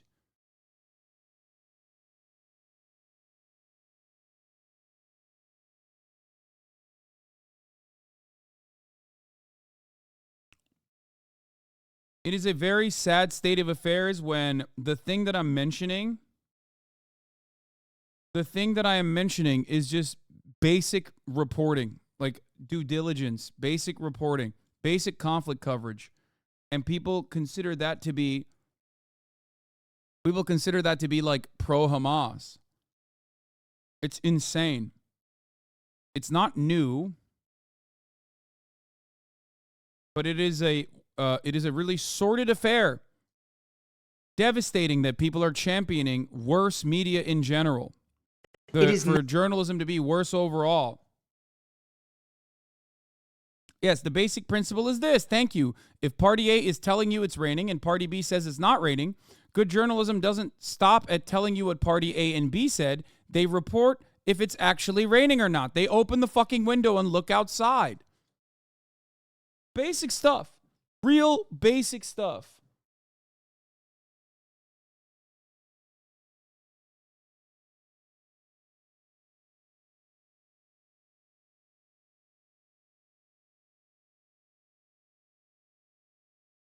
Eğlendiniz mi? Güzel. Baba sen siz verirsiniz. Al telefonumla vereyim size. Siz verin. Hayır unutmadım. Dün akşam koydum siparişi ama çok geçti. Evet. Tamam ben size vereyim telefonumu alın siz neyse.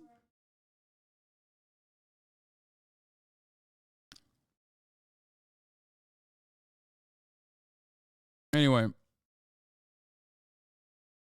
Here is White House's John Kirby talking about the IDF strategy to kill innocent civilians. Not the Israeli Defense Forces strategy to kill innocent people. It's happening. I admit that. Each one's. Why are those guys overweight, though? A lot of Zionist accounts are mocking them for that and saying there's no shortage of food. What do you think, Hasan? What I think is looking at what is going on the ground. Someone being overweight does not necessarily mean that there's no shortage of food. I don't know how else to describe this. It's like the same weird genocide denial that people engage in when they go, the population size is increased in Gaza. It's like, yeah, people that have less oftentimes will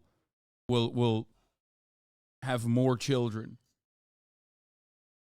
People in developed nations, as a matter of fact, have an issue with this.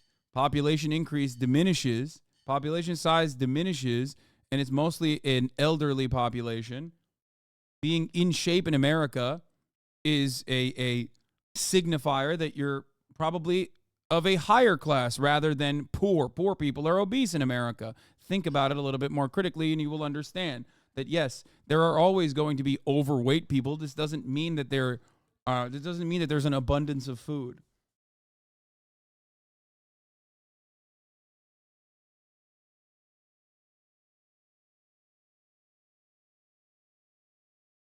My grandparents have had 10 children. Do you think they were popping off in Vietnam, chatter? Yeah.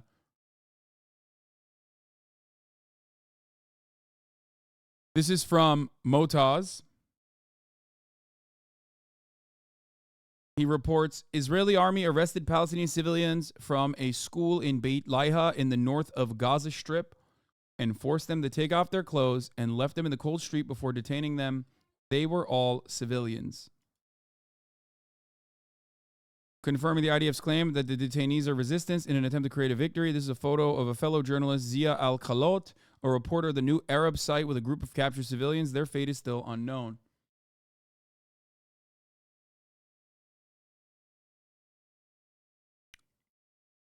On a population generally starved, the children are predisposed to overcompensate and retain lots of body fat because their parents were underweight.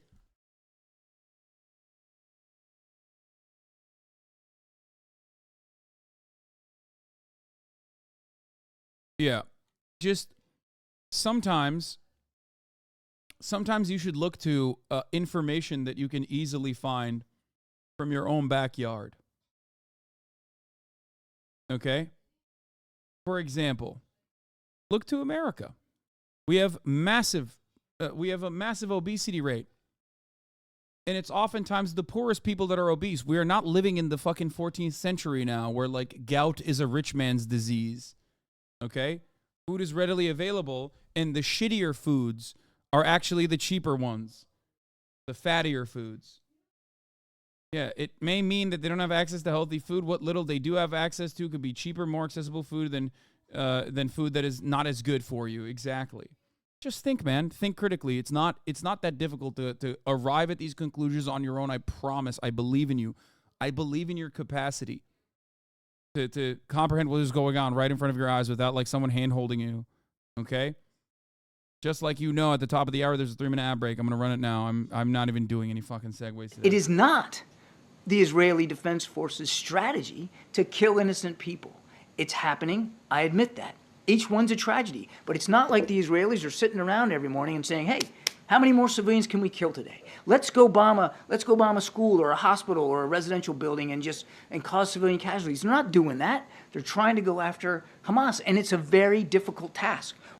There has been so much reporting on the exact opposite of what John Kirby is saying here, that in a just world, which we are not living in one, but if there was a just world, if there was karma or any sort of like semblance of real rule-based international order, he would be in The Hague. He'd be tried for his continuation and his participation in Israel's war crimes and ethnic cleansing campaign.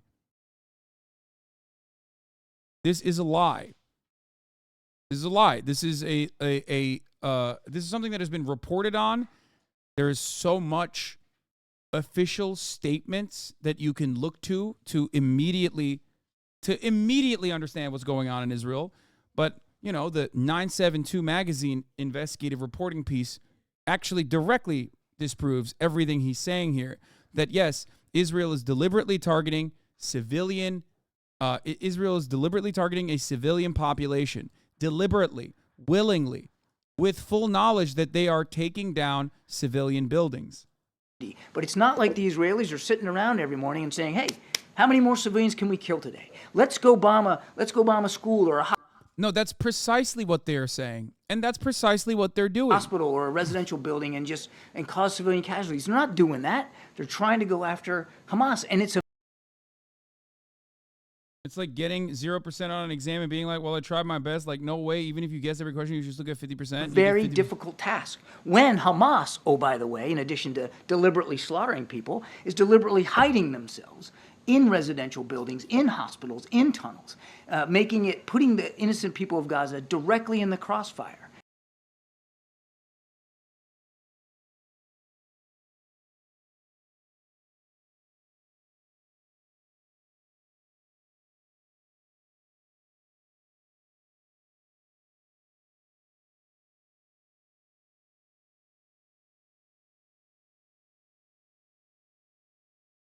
Direct participation of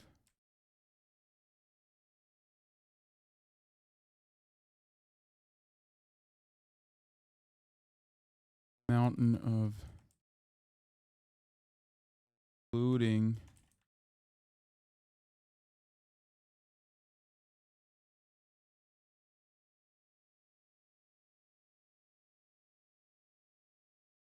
that disproves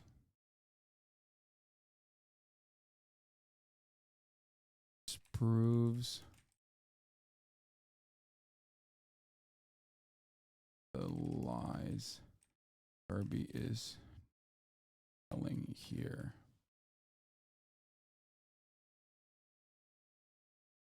The amount of rage I've been feeling watching the news and engaging with Zionists, I feel like my head's gonna explode.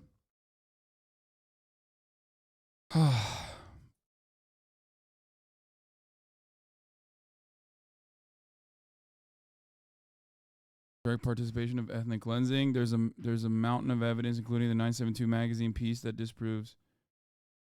Including the investigate. Kirby is telling here.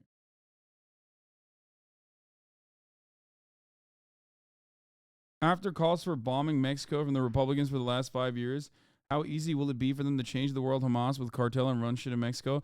I also saw something really interesting from Vincent Bevins. I don't know where this article was written originally, but he said something really interesting to me, at least. He said, I found Petro's linking of Gaza to the immediate climate catastrophe to be very powerful. I don't know what article this is from. But if first world governments and media can just explain away the deaths of tens of thousands of people actively killed by an ally, imagine how easily they can write off faraway natural deaths. Because climate change is going to and is already eviscerating the third world, places that, it was Gustavo Petro that wrote about it? Okay, President of Colombia.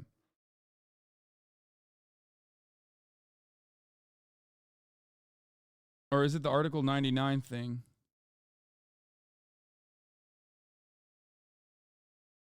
What we see in Gaza is the rehearsal of the future. Colombian president at the UN Climate Summit says the genocide of Palestinians is similar to what awaits those who will flee southern countries due to the climate crisis. Yeah. It's a really interesting perspective that I had not considered, because I have talked about how the climate apocalypse is going to create a tremendous amount of displacement and a massive refugee crisis, as like we will harden our border control. So what you are seeing is the first stages of the migration and the refugee crisis that's occurring, right, in our southern border. It is going to be much, much worse. Millions and millions of people begging to enter the United States of America, getting ruthlessly slaughtered at our border. It is going to happen. Same with Europe, same with the developed world. Okay? Billions of people displaced as a consequence of anthropogenic climate change, natural disasters ripping through their lands, flooding, volcanoes, earthquakes, hurricanes, tsunamis. It's already been happening, but it will get much, much worse. This is something I've talked about quite a bit. But one thing I never really thought about was how they will manage it, how we in the first world will manage this death and devastation. And it turns out the way we will manage this death and devastation is quite simple. If you see, look, genocide and barbaric acts unleashed against the Palestinian people is what awaits those who are fleeing the South because of the climate crisis, he said at the COP28 climate summit in Dubai. He said anti-immigration behaviors of rich countries are already being seen, and the exodus caused by climate change will be responded to with a lot of violence and with barbarism itself. What we see in Gaza is the rehearsal of the future, he said. Petro said if rich countries do not stop consuming oil, coal, and gas, there will be billions of climate victims in countries that emit very little carbon dioxide who will migrate in search of fresh water. Because remember, one other thing that happens is the collapse of the agricultural industry in these nations as a consequence of climate change. These countries also do not have the infrastructure to combat the worst aspects of anthropogenic climate change, of course.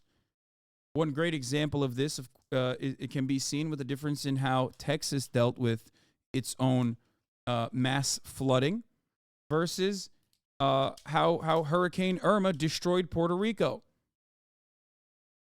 One, of course, is an hyper-exploited territory that does not have its own autonomy.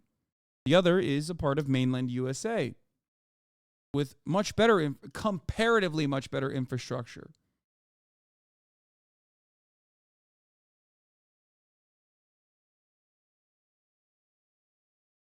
Why have large carbon-consuming countries allowed the systematic murder of thousands of children in Gaza? Because Hitler has already entered their homes.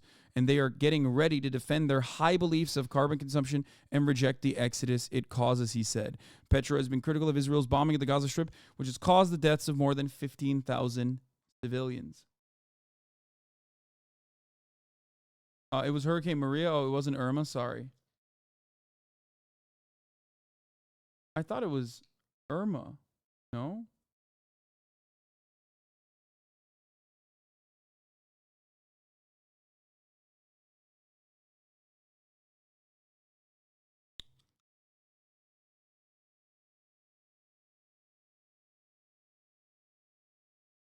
He has compared the situation in Gaza to Nazi concentration camps in World War II, a statement that has caused diplomatic tensions with Israel. Oh, Irma's the one who hit Houston. Irma and Maria. So, let me tell you something. These images are horrifying. They're unconscionable. They are, it is a deliberate attempt to humiliate an entire population and to show the rest of the world and the rest of the people watching that they can get away with it. And America looks at that and says, no, go off kings. Now, let me explain something to you. The comparison between Nazi Germany, the Holocaust, and what is happening in Gaza is an important one to understand, because never again means never again. Never again doesn't mean never again for Jewish people only, or never again doesn't mean never again in Nazi Germany. Everywhere else, even if it is Jewish people that are the target of Holocaust or pogroms, then it's fine. It's just like it's never again just doesn't mean never again in 1938. Okay? But one thing that is important to understand, this is something I've stressed quite a bit. There's a reason for why we have Holocaust and genocide scholars, historians that have covered this stuff over and over and over again. And the reason for that is because we don't want it to happen again. The reason why we have international human rights is so that we can stop it before it gets out of hand. There is no magical number that you arrive at where it's like, all right, it's a genocide now. What do I mean by this, though? As far as the comparison with the Holocaust. Here is Nathan Tankus, who had a really good take, in my opinion. He says, we Jews wonder why the world did nothing as Nazis put us into concentration camps. Well, there were not photos of the true conditions of the concentration camps in 1941. This is something I've brought up before. Not only was there no photos of the concentration camps, but there was also propaganda to say that the concentration camps were actually simply a positive place. It was just a work camp, that no one was getting killed, that things weren't as bad. They lied. The Red Cross, as a matter of fact, participated in this lie as well. They had the international organs repeat their propaganda. Germans knew law? Absolutely. To a certain degree. Germans certainly knew. Definitely. Right? It's impossible to avoid that. However, one aspect of, I think, there's this mismatch with the way Holocaust survivors are treated in Israel. Something I've talked about before is that, like, there's this concept that, like, those who survived the Holocaust were weak, or those who went into the concentration camps were weak, that they simply just caved and capitulated, and that never again actually means we have to be strong, right? This, like, interesting Western chauvinistic, or rather jingoistic attitude that Israelis sometimes hold on to. And it actually comes from a lack of understanding what happened in the Holocaust, because there were people who absolutely fought back. There were Jews who absolutely fought back. But beyond that, many of the Jews that were being put into concentration camps did not know what fate was going to fall on them. They did not know that. They brought their clothes with them, for example. They brought some of their personal. They brought some of their things with them, thinking that they were simply going into a limited concentration camp, when in fact they were going to a death camp, right? Or they thought that they were being relocated. This was important. This is important to understand, because that lack of knowledge in real time allowed such severe atrocities to continue? Right? What? I don't know what this person is saying. Anyway.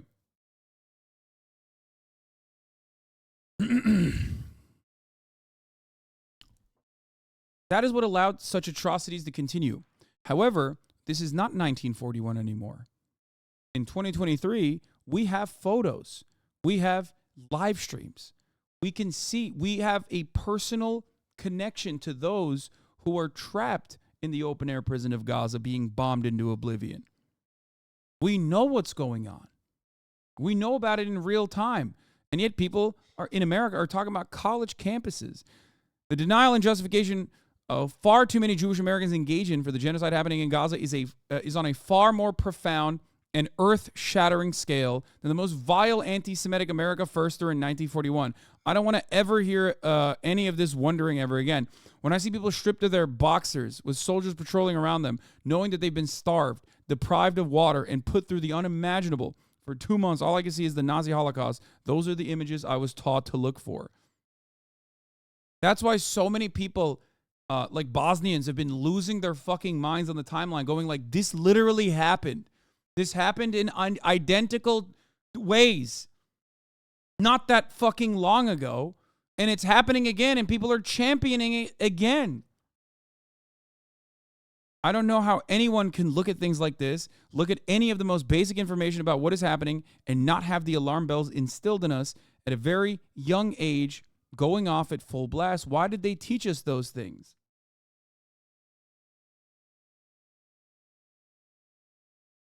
My Jewish American education taught me, apparently completely against its intention, to identify fully with the Palestinian, to see myself in a sorrowful Palestinian eye, to feel their pain as my own.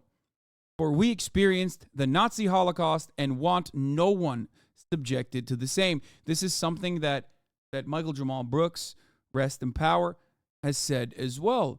He always used to say, my Jewish values taught me to oppose apartheid. My Jewish values taught me to oppose the Holocaust.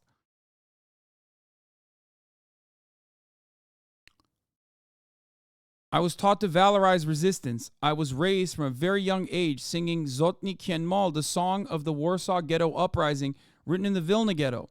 I can't tell you how many times we sung it. People who do not oppose the Israeli genocide should never speak at it again.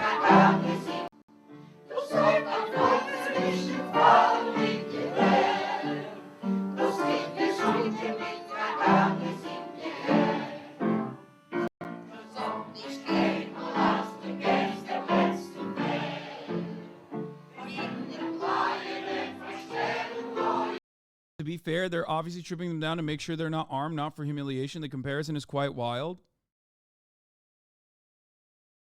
Oh my God. This dude is still in here, dude. Brother, I hope you will one day recognize and have the shame in your heart that what you are doing in here is actually not working and is only making you look like a fucking clown. Okay? I mean, why is that guy wrong, lol?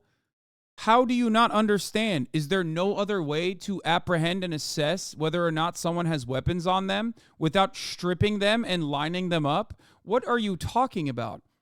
Especially as we showed that there is no evidence that these are Hamas militants to begin with, and more evidence to suggest that they are simply Palestinian civilians that were rounded up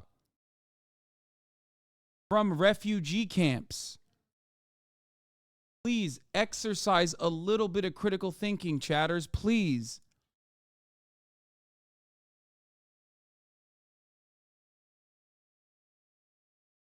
What do you mean? How can they know they aren't Hamas militants, though? This is a ridiculous question to ask. The standard of proof is on the Israeli military to make an assertion ahead of time, not by... There's a reason why dragnets are illegal, chatter. What are you talking about? You are defending, once again, collective punishment. This is inhumane. What you are defending is inhumane. You can try and justify it by saying, sorry, I'm scared because those guys are Palestinian and there's a likelihood that they are Hamas, so it justifies treating them this way, okay? But we are supposed to be living in a civilized world.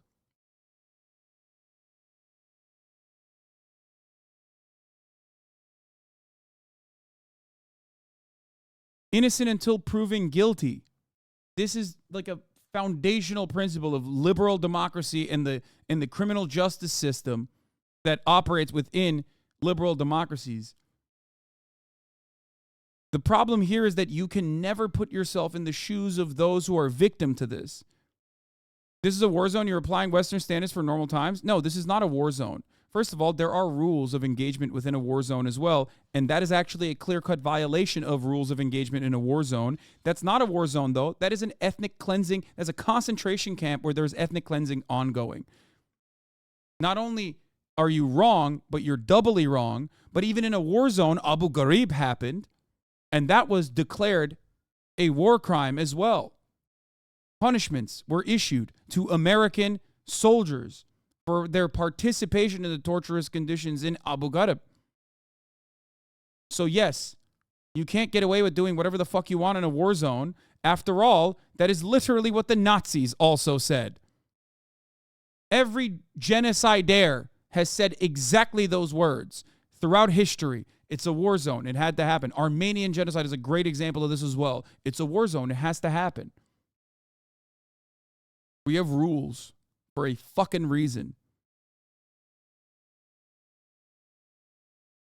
I can't even talk about how those rules are not even far enough because people don't even want to abide by the rules and standards that we are supposed to uphold.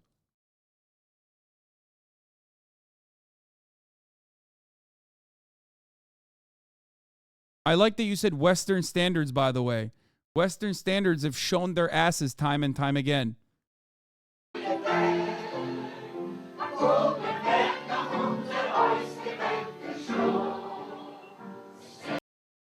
All right. Anyway, so there's that. The chorus in the last tweet is a part of a small circle of Israeli Bundes. The song is now a Palestinian anthem. I don't care what anyone else says. It belongs to the Palestinian resistance. Jewish Zionists and others dishonor it by letting their lips touch it.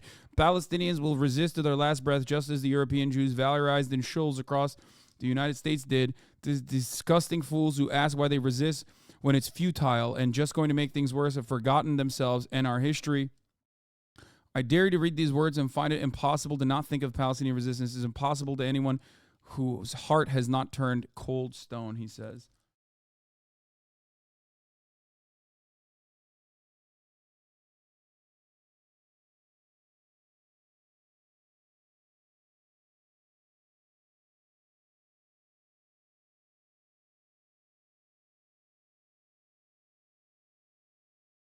I don't know, man.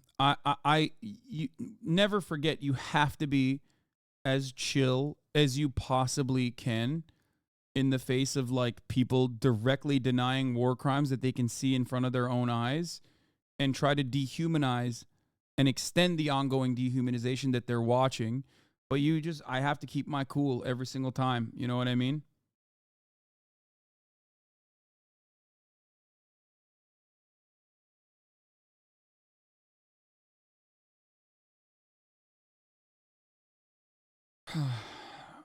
Which rules of war is being violated? You cannot apprehend a civilian population in Dragnet and humiliate them and rob them of their clothes. That is not a thing that you can do. Israel also, under international law, as a belligerent occupier, does not have a right to defend itself against Gaza. And even if Israel had a right to defend itself, let's say it's a foreign nation that they're fighting against, Israel's targeting and its civilian casualty calculations as collateral damage have gone far beyond what is even remotely legally permissible. So every single step of the way, Israel has been engaging in war crimes and regular violations of international law. Not that you care. Okay? And you on the other hand, keep going back to the 40 beheaded babies conversation once again. Over and over again.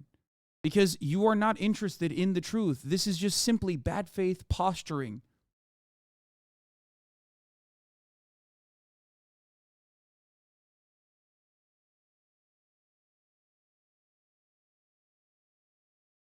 Israel's also using white phosphorus, documented by the Human Rights Watch. Anyway. Stop complaining and post your sources, and I believe you've misunderstood what I have said regardless. Okay? The baby in the oven story was fake news, part of a disinformation blitz used to justify the IDF's ongoing slaughter of thousands of Palestinian civilians, including today, Rafaat Alareer. Here's Rafaat Alareer joking about whether or not an Israeli baby burned alive in an oven was cooked with or without baking powder. Yeah, it was fucking false. And Barry Weiss had repeated this falsehood, okay? And of course, no punishments came of that. The babies being cooked alive in an oven was... I mean, it is real. It did happen. It happened in 1948 during the Nakhba.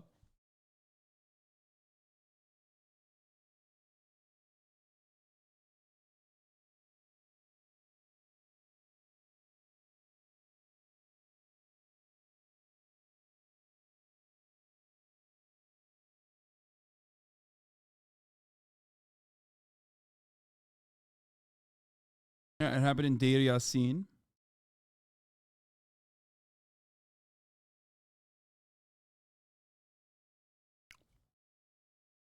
But something to consider is that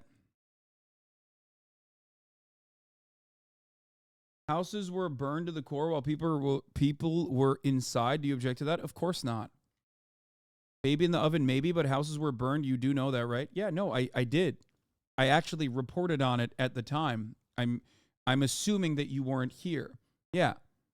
Burned by grenades and fuel, making a deadly combination, and burned by tank fire as well. Consistent shelling. In some of the kibbutz, as far as the information is readily available to us from GoPro footage from Hamas and other Palestinian militants, grenades were tossed inside of houses. Houses were lit on fire deliberately. And yes, the people inside those houses burned. Some of the other houses, according to Yasmin Parat and other survivors from the kibbutzim, tell a different story as well. That some of the houses were exploded with, houses were exploded with tanks. Now, this doesn't change the reality, the atrocities.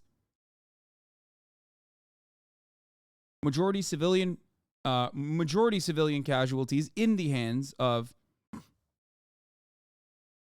I was actually in some of the kibbutzim, not that it matters, but the consistent shelling is another attempt to derail the convo. Those were one-off occasions. Well, it's funny that you're saying this because I am also repeating what you are saying. But you do not care about the truth. You're only in here to stir shit. What do I mean by this?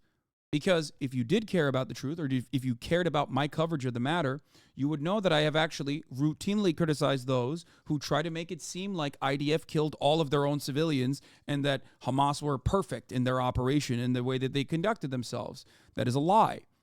It was a slaughter of civilians, majority civilians, which is a war crime and also an act of terror, by my estimation. That's what happened on October 7th. IDF's responsibility of the casualties, civilian casualties specifically, of course, is not the majority at all. I'm not saying that at all. It is not a way to derail. It is a way to show an accurate assessment of the events. You asked me about what happened and how the houses caught on fire, and I told you, but you're upset that maybe some of them might be Israeli tank fire. The difference here is that I'm not pretending that it was Israel that killed its own citizens across the board. I never said that. You made that assertion because you come in here and you think, oh, this guy is pro-Hamas. I'm going to catch him. I'm going to catch him in a lie or something like that. Go defend your fucking country by killing some children, okay? How about you do that instead? instead of fucking typing away in my chat. You sick fuck.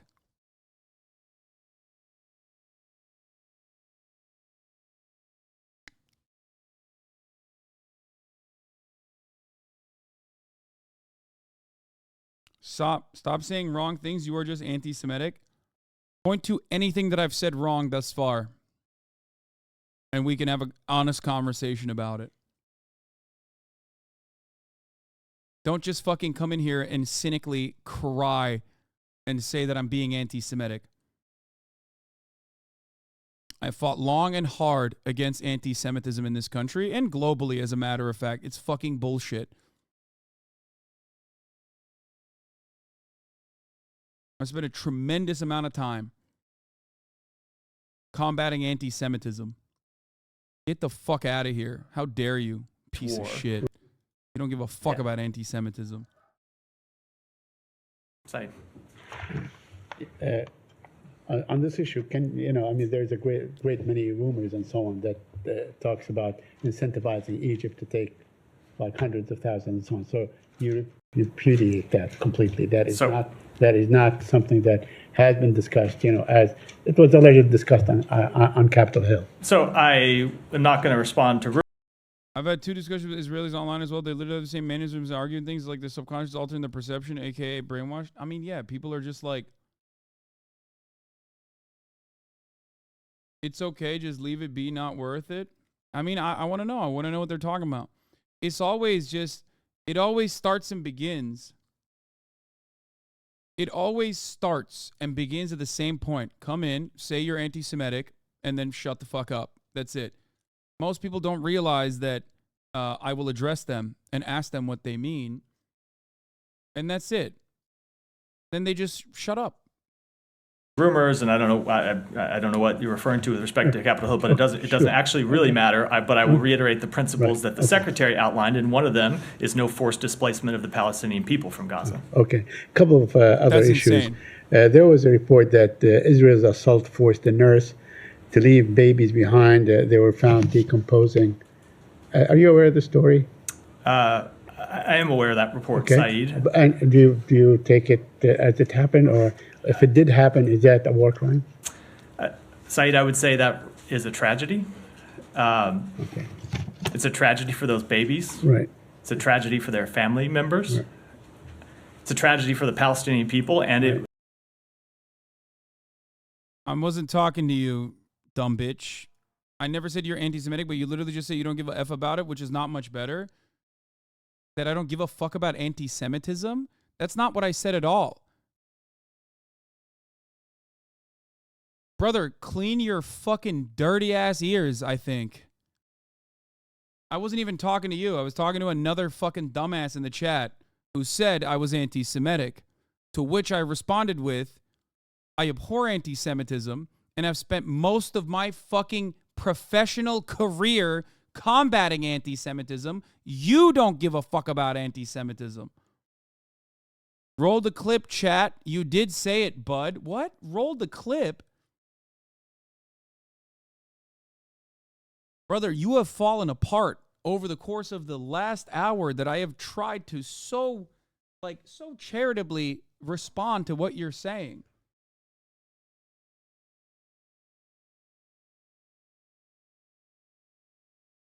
Like, what are you going to clip what I've said shortened as I'm reading the person saying I don't give a fuck about anti-Semitism, just like I did now, and be like, see, he admitted it. Like, is that your goal here? This is what you're going to do? I have. You told me to go kill babies. Yeah, I said go defend Israel, the belligerent occupier that has no right to defend itself against the Gazan population. If you want so bad to defend Israel, what are you doing? Typing in my chat. Go fucking join the Israeli Air Force and drop more bombs upon the unsuspecting civilian population of Palestine. Go contribute to the baby murder machine. That's what I said. And I didn't fucking stutter when I said it either. Why are you in here then?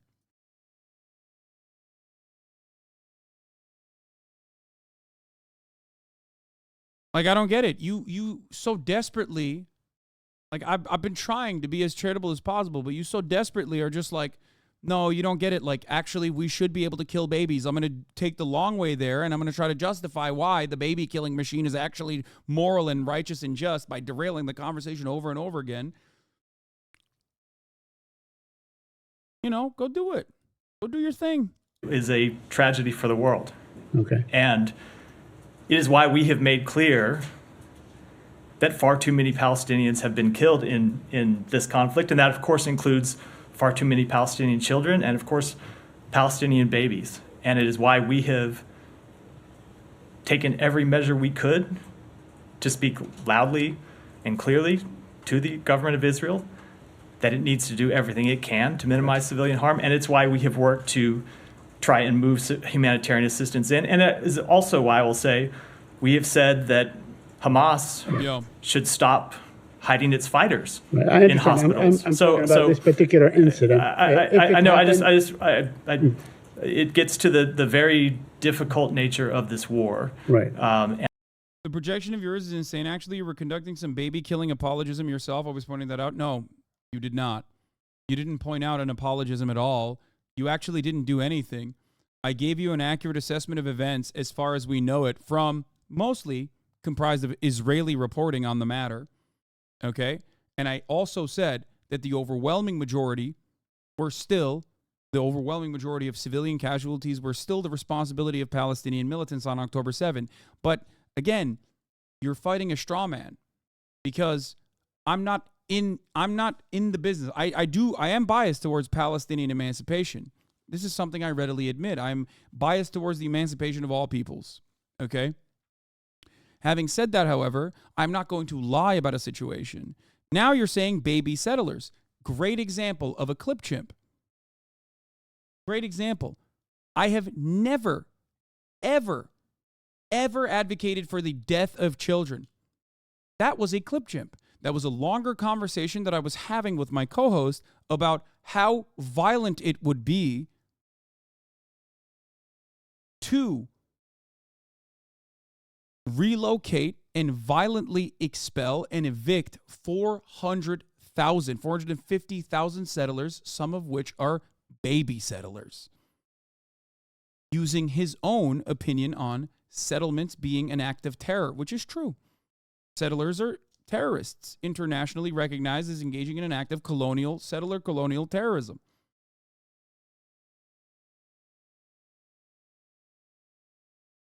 If this is the best you have nothing. The convo was about justifying the attacking of settlers. Yes, exactly. It was, which I think is still inappropriate. Which is why I'm a one-stater.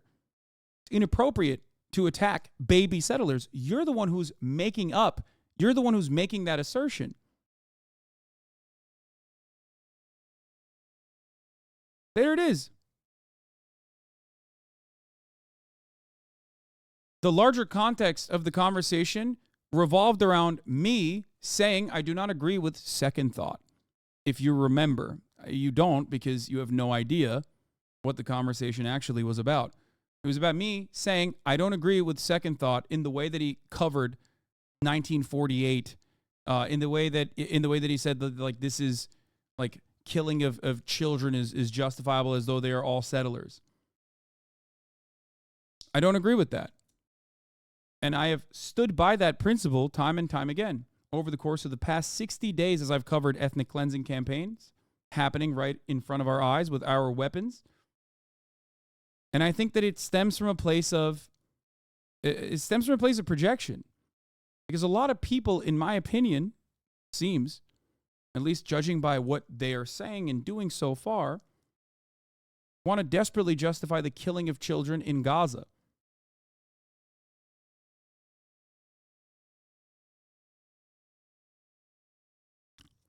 So it's just projection that the opposing side has the same opinions, it seems.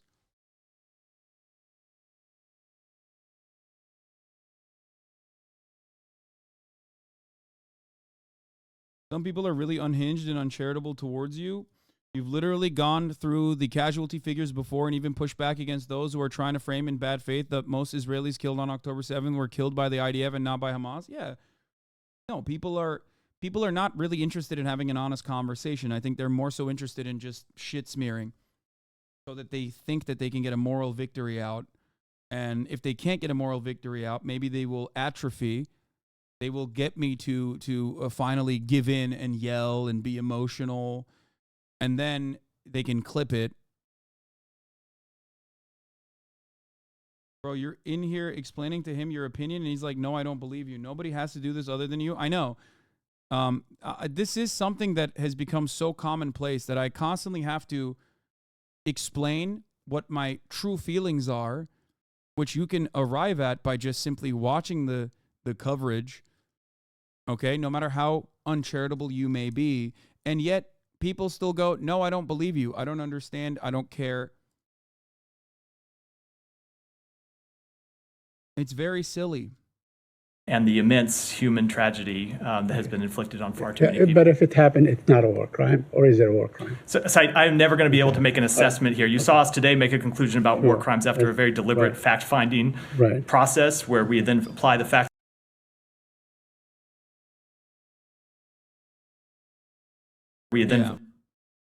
Yeah, I mean, this is a good take. The fact that the chatter is clinging on to saying a thing that you did not say and trying to make it out that you believe a thing that you do not believe shows that they do not think they can win any actual arguments. Because, yes, on the basis of morality, there is no argument here. Israel is committing a genocide. Israel is an apartheid state. These are objective truths.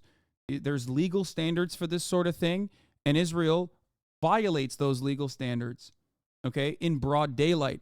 So any conversation that is surrounding Israel's apartheid regime or Israel's belligerent occupation or Israel's relentless bombing campaign, all of which is a clear-cut violation of international law, is going to be an unproductive one if your goal is to defend Israel. So all you can do is try to catch a gotcha by saying, well, remember 3 months ago when you said something that I purposely misconstrued?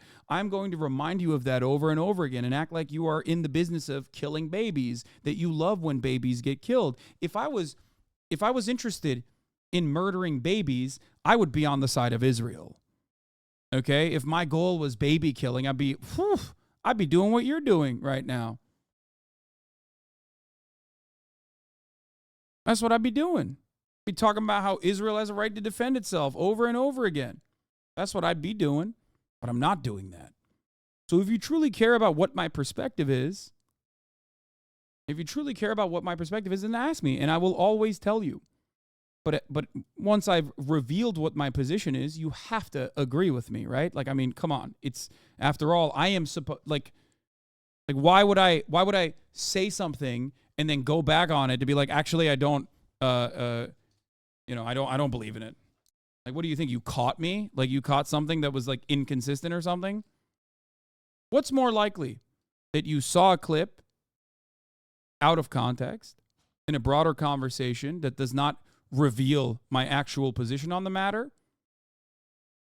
Or you think, despite my coverage suggesting the exact opposite over the course of the past 60 days of an ongoing ethnic cleansing campaign, that my true opinion was revealed for a brief moment in that situation? Ooh. What do you think it is? If you think it's the second thing, then you are just unfortunately delusional. You're delusional with hatred. You are not capable of being charitable.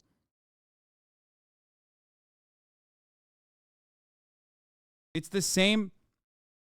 Here's how I know immediately when someone is just out of control. They're out of their minds, right?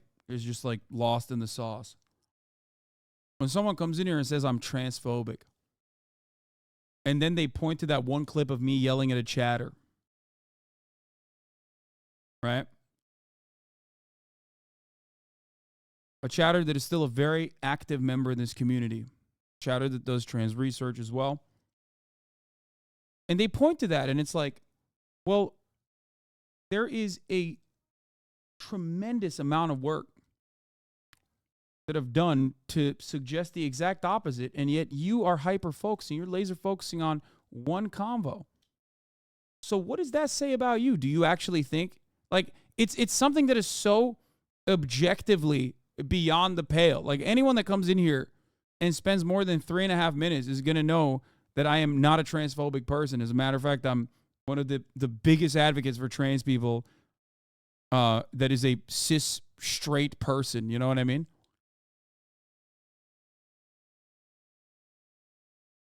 I'm not gonna lie, I'm still looking at you sideways for that you are just a trans person clip. See, this is what I mean. It works. It works on dumbasses. Really, dude? You're looking at me sideways for that you are just a trans person clip? That was the major point of contention? Okay, well, you can go ask that trans person how they feel about it. This is what I mean. Long-term community member, still in the community, and yet there are people out here who go, no, actually, you are literally a transphobic person. I got you.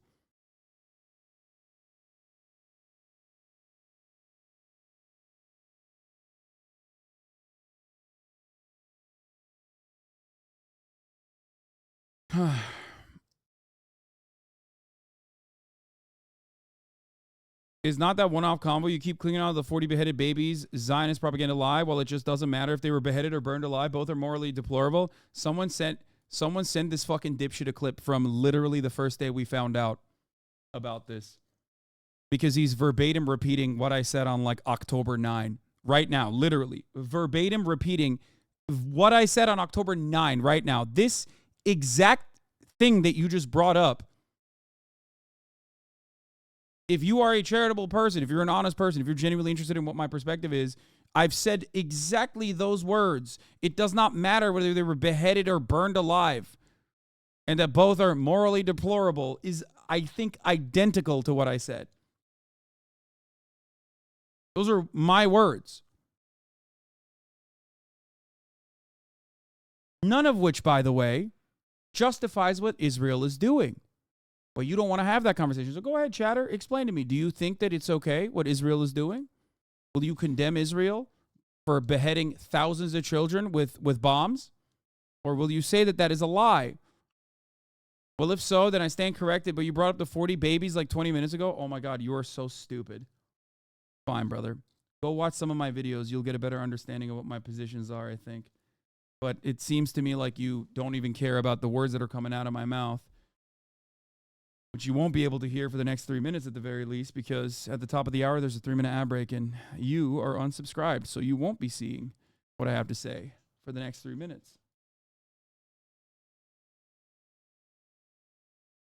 Here's the 3-minute ad break now. I mean, I want to guest star one of these motherfuckers. Like, if you want to come on, you said you were in one of the kibbutzim. You want to come on the stream and explain your position? I would love to hear from someone who directly was a victim to acts of terror. If you want the smoke, we can have this conversation. Anyway, apply the facts to the law. It's not something I can do. Responding to a report. Just please let me finish my answers before you interrupt. I will take all of your questions. Sure. It is not something I can do. Responding to a report from the podium. Okay, I understand, but would the U.S. consider sending a fact-finding mission like you did? We are in the middle of a conflict right now, an ongoing conflict. We monitor all of these reports, but I'm not going to speak to what actions we might take when we're still in the middle of major combat operations. And lastly, my last question, on Monday, when I asked you about, where should the Palestinians go, and you said there are designated UN centers to go to. Well, apparently the spokesperson for the United Nations, Stéphane Dujarric, whom you know, repudiated that yesterday, or refuted that. He said, let's be clear, there are no UN designated safe zones in Gaza. I think all my senior colleagues have been very clear, including the Secretary General, saying there are no safe places in Gaza. There are shelters that fly the UN flag that are sheltering thousands and thousands and thousands of people, men, women, and children who are trying to stay alive and get some food, get some water. We have seen since the beginning of this conflict that those places that fly the UN flag have not been safe either. You comment on that? So I will say, first of all, I did not say that there were safe zones. That is a very different concept. Saeed, again, can we just establish a ground rule that I won't interrupt you and you won't interrupt me? Okay. I did not say that there were safe zones. That is a different concept. We have seen it earlier in this there's no safe zones, but there is a safe zone.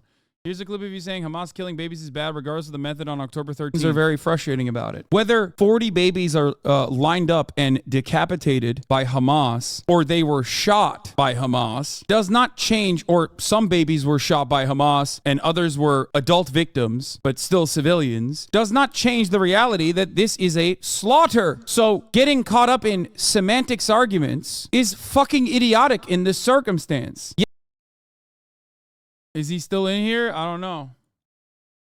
There you go. And that's not actually from October 13th. That's from, I think, literally October 10th or 12th or something.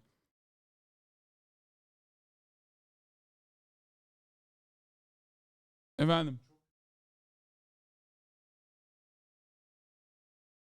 Öyle mi peki? Tamam. Let me be clear. I wasn't in one of the kibbutzim when the attacks happened. I was there afterwards. I only mentioned that because I saw the destruction. It was regarding the consistent shelling claim. Okay. Do you want to come on the stream now? Do you understand what my position is? Are you going to be charitable? Do you want to fucking come on the stream and have a conversation? Because Twitch does have the guest star capability. If you want.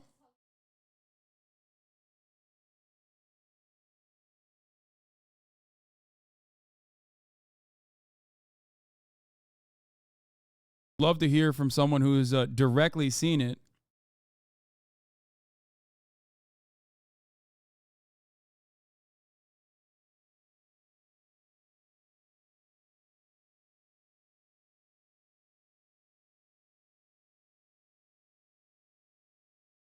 Click on add guest. I mean, yeah, dude. Here, let's click on him. I'll add you as a guest. I've invited you, chatter.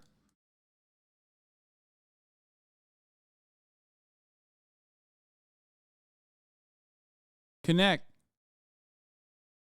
Go ahead. He has to take on his IDF uniform first.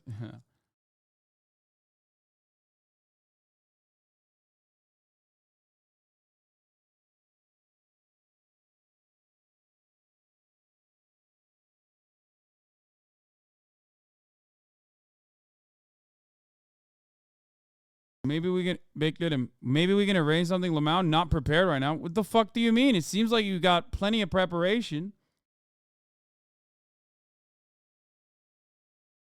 Because I think Israel is not just a state. So funny when, like, dude, come on, dude. Come on. You talk so much shit. And then when I ask you, like, okay, go ahead. Talk your shit. Talk your shit in a way that, like, you know, you can talk your shit in real time.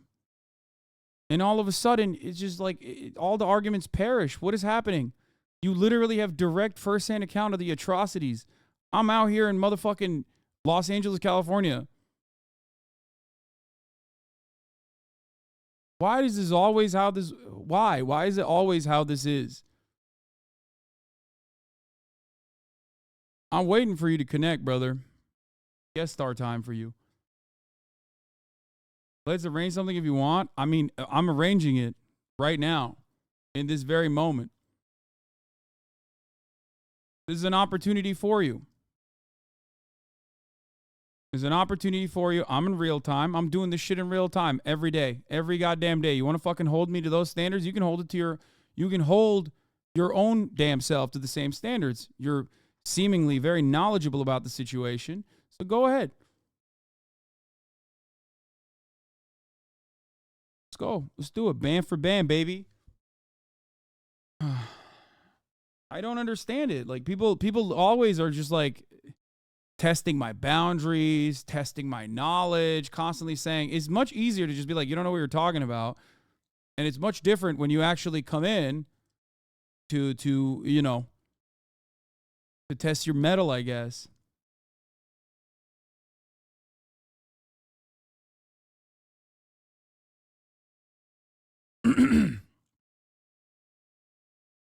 Pull into ad hominem. If you're not going to defend your stance, you're obviously wrong. Right-wing tactic. No, I'm just saying, like,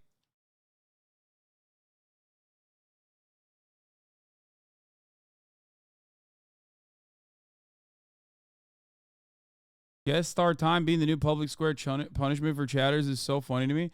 Dude, I mean, he's on it. He's on guest star. I asked him come on, and he's not doing it. I don't know what else to do. He's like, oh, yeah, no, only on my conditions. It's like, okay, well, you're in the chat. You have no problem writing it out. This is much easier.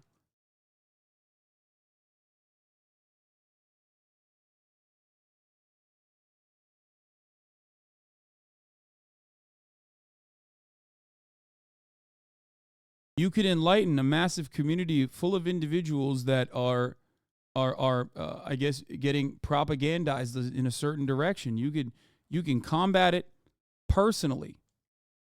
Eviscerate the misinfo.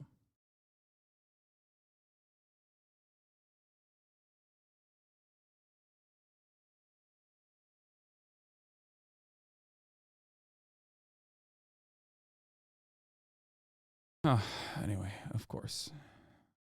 Most likely not going to happen. So let's fucking move on, I guess. I suspect that Chatter might be lying about who he is. Yeah, I assume. Like I said, my English speaking abilities aren't the best. I can prepare for it, but I'm not ready to debate on my second language.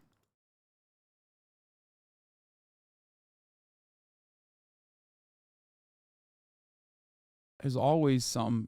Don't worry, Chatter. You know whose second language is English? Mine. Okay. I got that. I got the ESL. I have the fucking ESL buff too. Don't worry. I mean, not buff. Nerf too. Don't fucking worry. Okay. Anyway, do we have any Arabic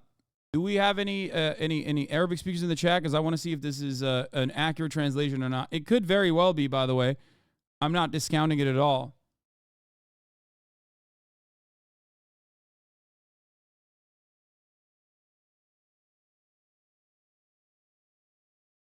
انه كل الناس هذه ما حدش لا لاقي شرب واكل كلهم بيعانوا الوضع انت عارف انه كل You said you know that all the people here cannot find anything to eat or drink. ما حدش لا لاقي شرب واكل كلهم بيعانوا. Yes, everybody's suffering. لا تدخل مساعدة.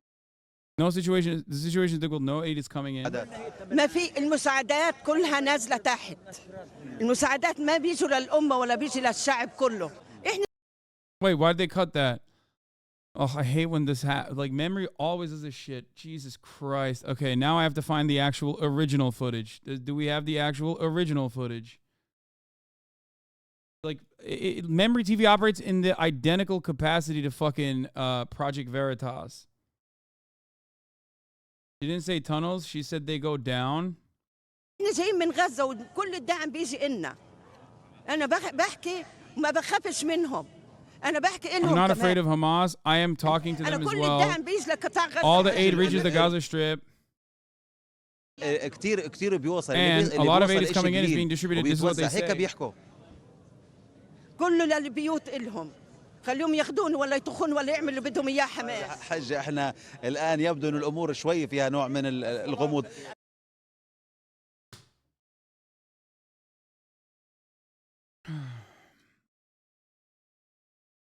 What did she say? I'm not afraid of. I'm talking to them as well. Probably down in South Gaza. Bro, I don't think we should focus on these clowns for more than a few seconds. You know what they want, and still give them yourself. You can get yourself derailed. I mean, the payoff is great if one of them will turn around and actually, you know,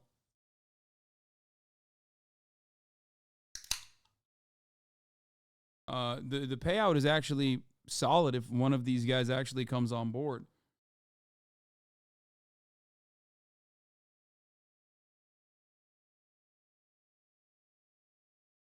No, it means to the south, aid is not reaching the north. That's what she's saying.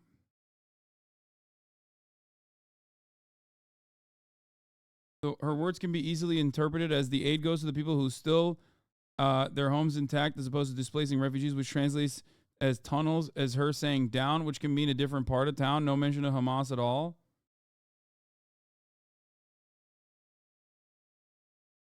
She said the aid goes to Hamas at the end of the clip. What about this part? They can take me, shoot me, do whatever they want to me. This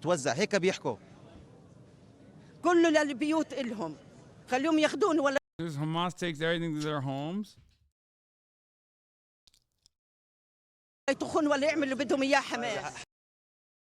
Meaning under. Arabs do not refer to the South with this term. It could be that likely as the subtitle said, but as a native Arab speaker with a degree, I can't be sure.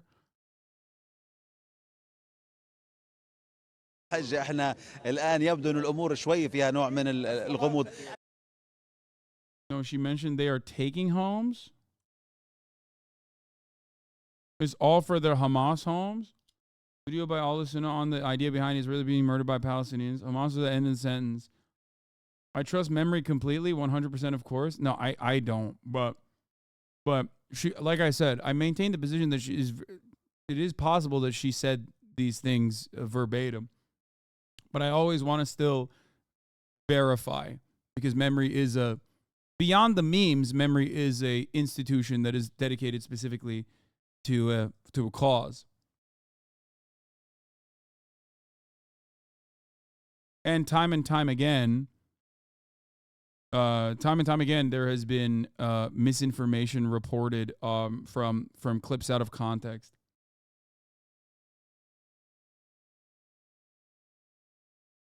If you didn't want to hear my perspective, why don't you want to schedule something later on? Sounds like you just want to put me on the spot. Brother, you're the one who dictated the terms of this conversation. You've already derailed me for an hour. Okay? It's very selfish for you to consistently do this. Like, I am giving you an opportunity to, in real time, shit on me if you would like to. You do not want to take this opportunity because you don't have it. That's it. And you did it. You successfully derailed the conversation. Usually it's good to work towards something, but like, why the fuck would I schedule something with you when you're in here right now? I will happily shit on you in a later date. What's wrong with that? Because the reality of what's wrong with that is because I don't know what the fuck I'm going to be doing tomorrow. I don't know what the fuck I know what I'm going to be doing tomorrow. I'm going to be going to a fucking blacksmith tomorrow. I'm going to be doing a blacksmith stream tomorrow. The day after, we're doing CHADVICE. Like, every single day of content is not around you, does not revolve around you, chatter. That's the point. Like, you're not entitled to this. I'm giving you a profound opportunity as a random shit stirrer in the chat to literally come in. So busy, it's impossible to schedule one convo. Well, it is unimaginable that we are still having this conversation. Okay, you're done. It is unimaginable that we're still having this fucking conversation with a goddamn pathetic coward. I gave you the opportunity, and you're like, well, I don't know what I'm talking about. I just have to do more research. You know what I mean? Like, it's ridiculous. I literally said, everything that you're saying currently in the chat, say it to me in real time, and we can have a conversation. And you're like, well, I need to prepare more. Like, what the fuck? Oh. Speaking of which, that was someone's ego trying to be saved? Yeah, no, literally. Like, what do you mean? We want to talk about your personal experience with what's going on. Every single person that wants to have a conversation like this is like, oh, well, I want to talk shit in the chat anonymously and not actually have you associate the things I'm saying with like a human being behind it in real time where you can, adequately parse through the shit that I'm saying.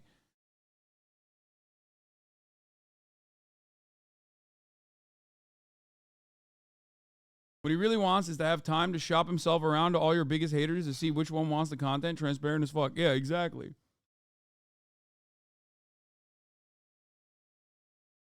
Yeah, he's like, oh man, my English is not so good. Oh, it seems it's pretty good.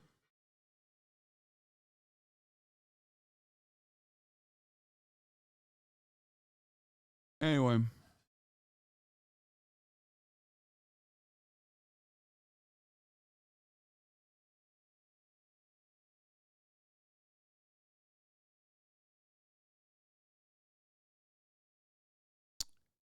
Everything with the exception of in the brackets is correct, is what you said. Regarding the Memri clip, I just watched it again. Would be up to the viewer, and in no way has to mean tunnels or Hamas. Well, it still doesn't matter because she's saying the aid reaches the Gaza Strip, and a lot of aid is coming. She says Hamas takes everything to their homes. They can take me, shoot me, or do whatever they want to me. It seems the situation is unclear, and it also feels like he's literally trying to fix it. Like he's trying to go, well, it seems like the situation is unclear.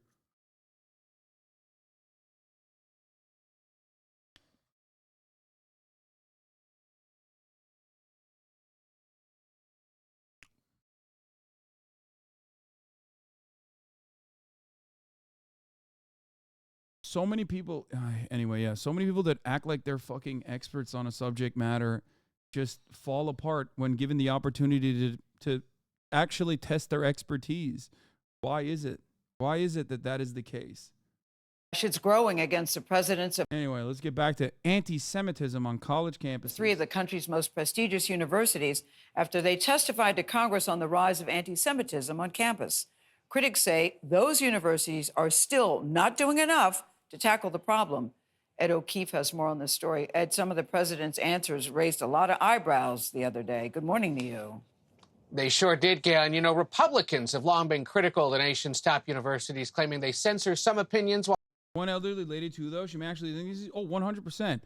Dude, of course there are fucking people in Gaza that despise Hamas. What are we talking about? Like, no one is...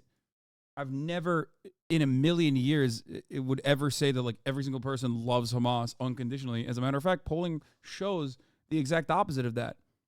Hamas is more popular in the West Bank, where they are not a part of civil governance, than they are in Gaza, a fact that I've repeated many times over.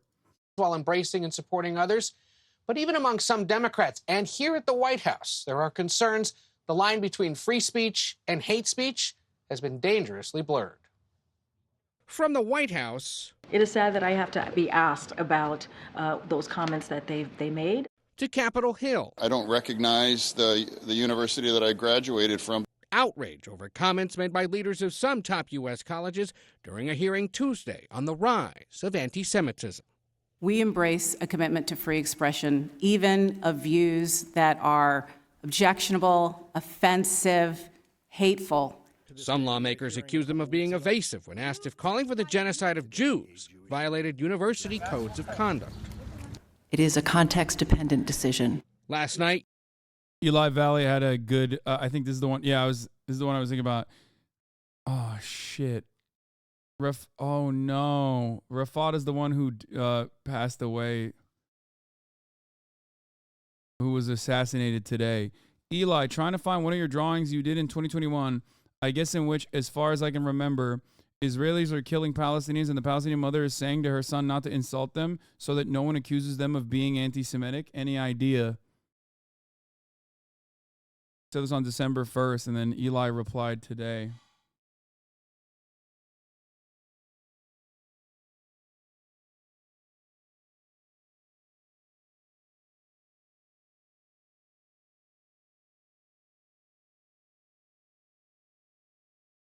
But yeah, this is Eli's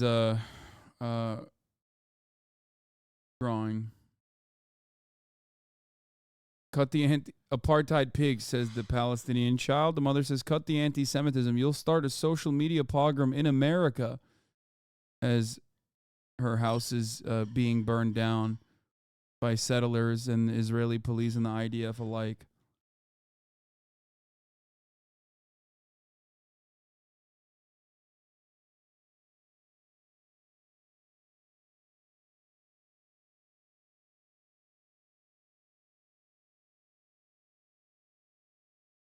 Yes, Rafaat. It is my understanding that Rafaat has been martyred.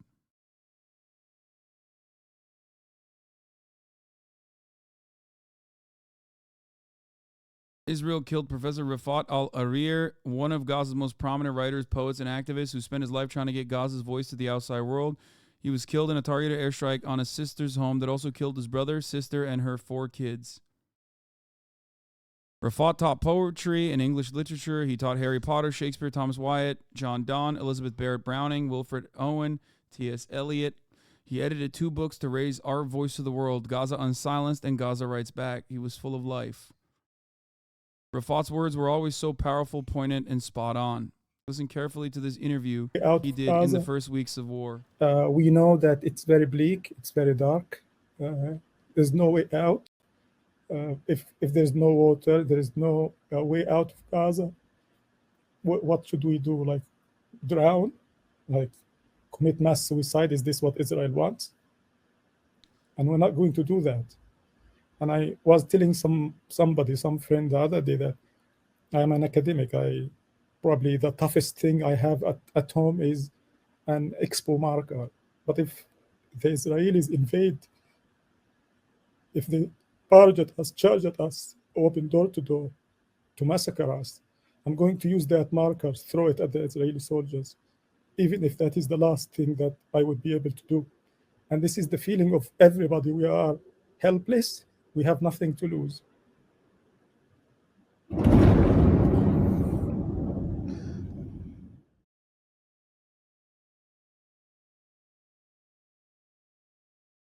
Rafaat in the New York Times in 2021. I'm caught between wanting to take my family outside despite the missiles, shrapnel, falling debris, and staying home like a sitting duck for U.S.-made Israeli-piloted planes. We stayed at home.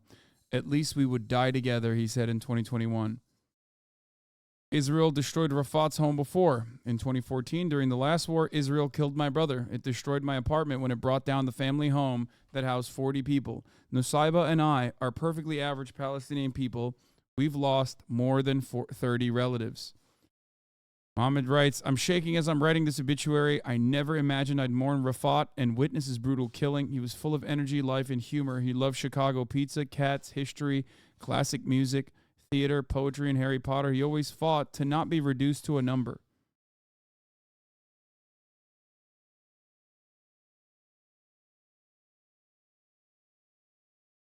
These guys are just like, they're regular people. They're academics.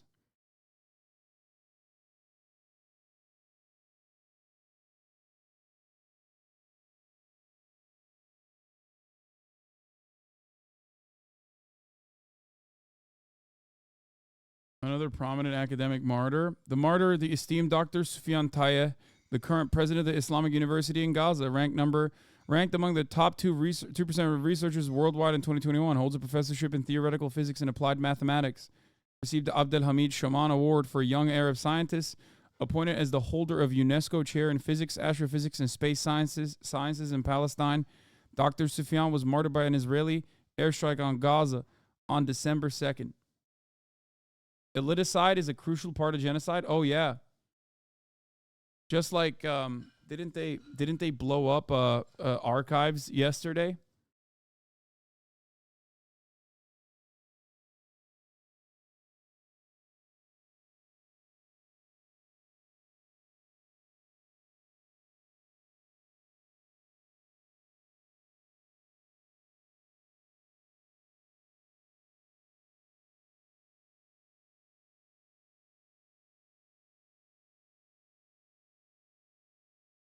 This is ethnic cleansing, blowing up Gazan archives, blowing up the Supreme Court, blowing up their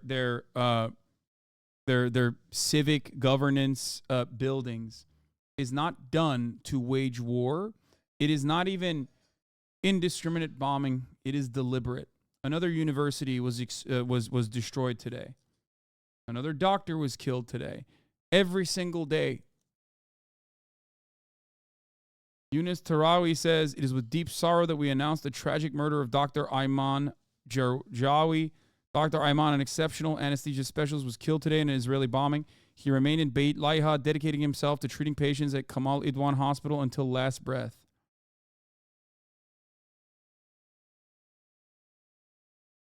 Here it is. The Israeli occupation destroys the central archive of Gaza municipality, executing thousands of historical documents and deliberately razing all life forms, erasing the city and its history.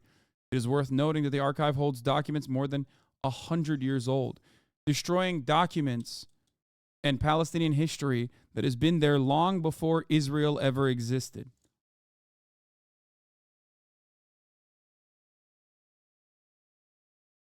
You're watching a genocide happen.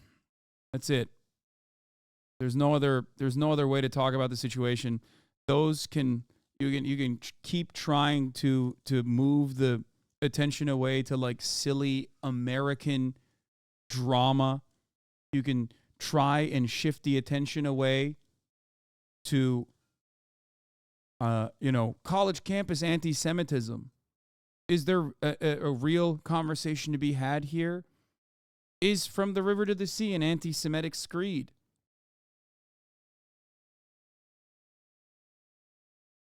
Palestinians and their allies cannot resist a genocide, so much so that they can't even say the word resist, intifada. without people calling it anti-Semitic and a call for Israel, or not even Israeli, Jewish pogroms globally.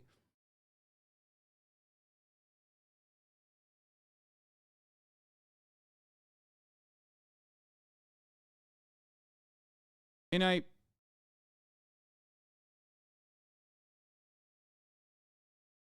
his one reply ever to your post on a lighter note, what did he say? Oh, he was a funny dude. Yeah, color me surprised that a libertarian saying actually a 10-year-old is not a child. FBI needs to check this man's hard drive. Exactly. He was a funny guy. He made a lot of jokes. In spite of the reality that he was like, his entire family was being ruthlessly slaughtered. His home and his way of life was destroyed, eviscerated. He still had, he still had the capacity to make light of the situation. Gallows humor.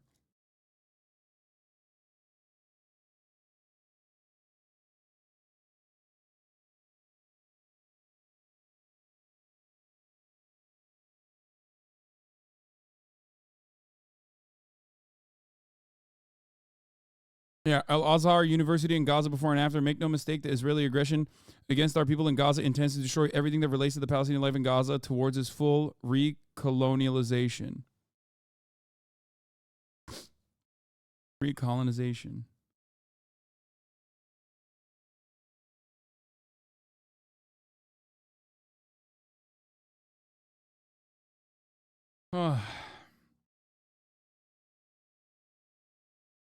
UPenn's president expressed regret for her comments and testimony.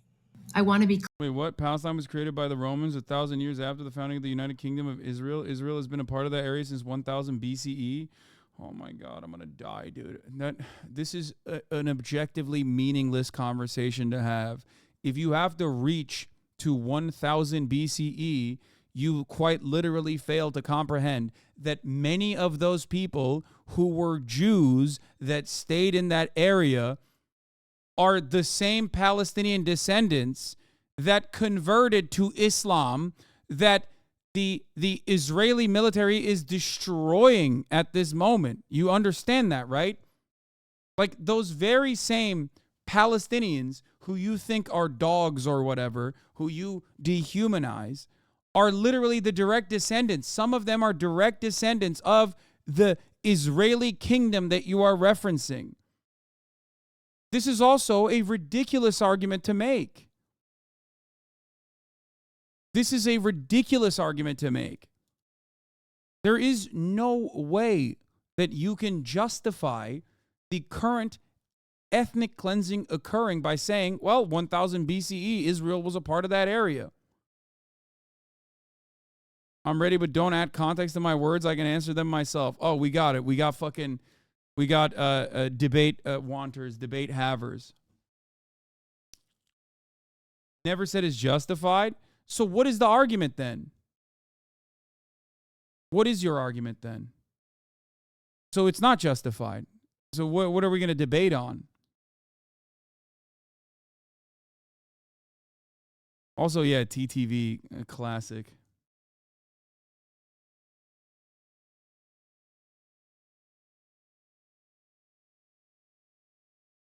I'm sorry, but you're inviting this behavior. They just want attention from a big streamer. I know. It can be a productive conversation at the end of the day. As long as it's not just like I'm a dude with TTV in the name, just simply trying to fucking get a larger platform here.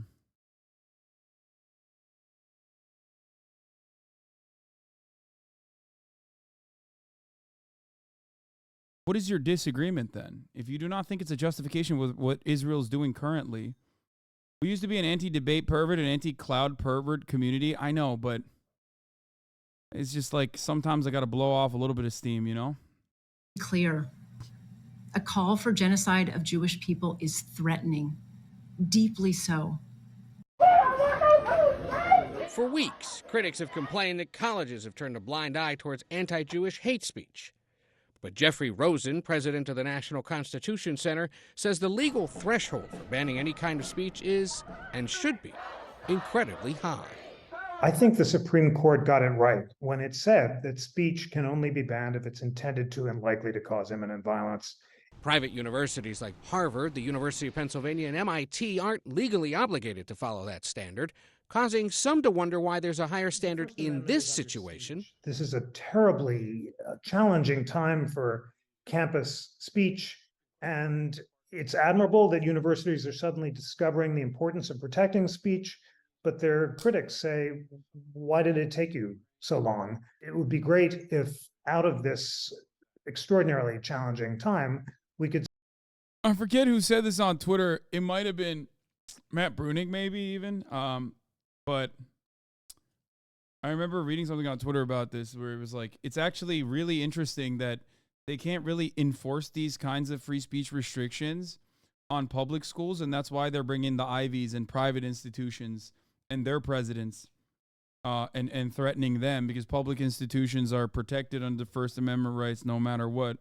Even though I feel like the American Congress doesn't give a shit about free speech when it comes to suppressing opinions that they do not consider are appropriate, that specifically go against American State Department interests in general. So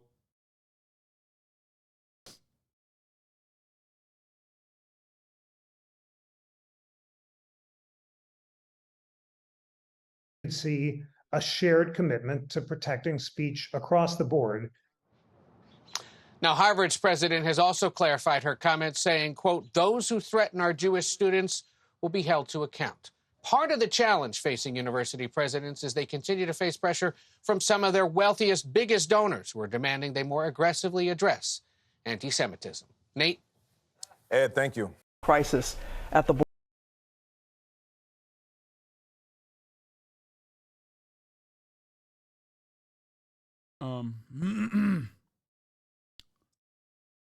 Yeah, the anti-Semitism on college campuses conversation is a way to shift it, is a way to shift the attention away to something so like,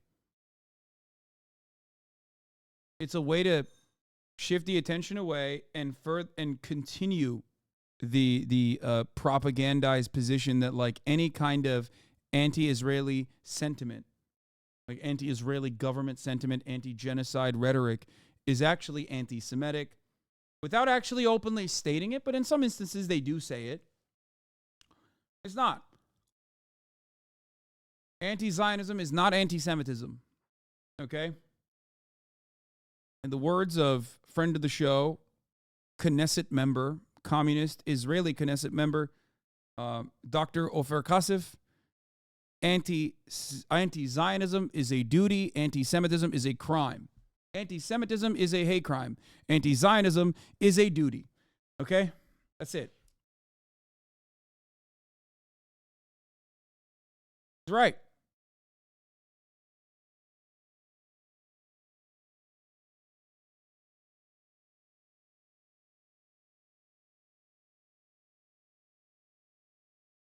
Did Mr. TTV continue speaking in the chat, or did I miss him? What happened? Get clapped? People in Israel are calling for him to be arrested right now? Jesus Christ. That's not surprising, though. The disagreement is Israel predates the concept of Palestine. The disagreement, no, if you don't disagree with me, no, you're misunderstanding my position then.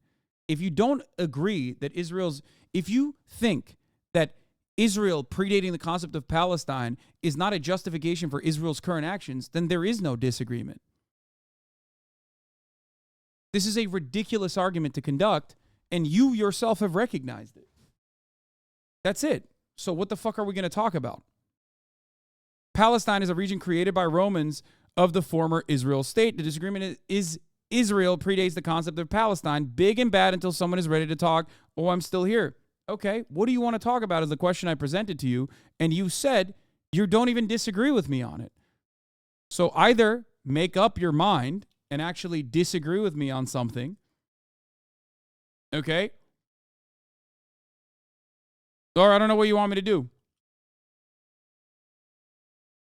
I know you just want attention, and I'm willing to give it to you, but you got to find something that we have we have issues with. Okay? Because it's so easy to trigger you. These trolls come for that jacked high blood pressure, lol. You must 100% have high blood pressure. How can you do this for hours every day? Don't believe your lying eyes, chat. I'm not sure if you have ever been a prison guard or held a position in the military, but this is how you arrest and process people in mass. I've seen U.S. prisoners processed in this way after riots. Yeah, for the record, that's gross and disgusting when America does it too.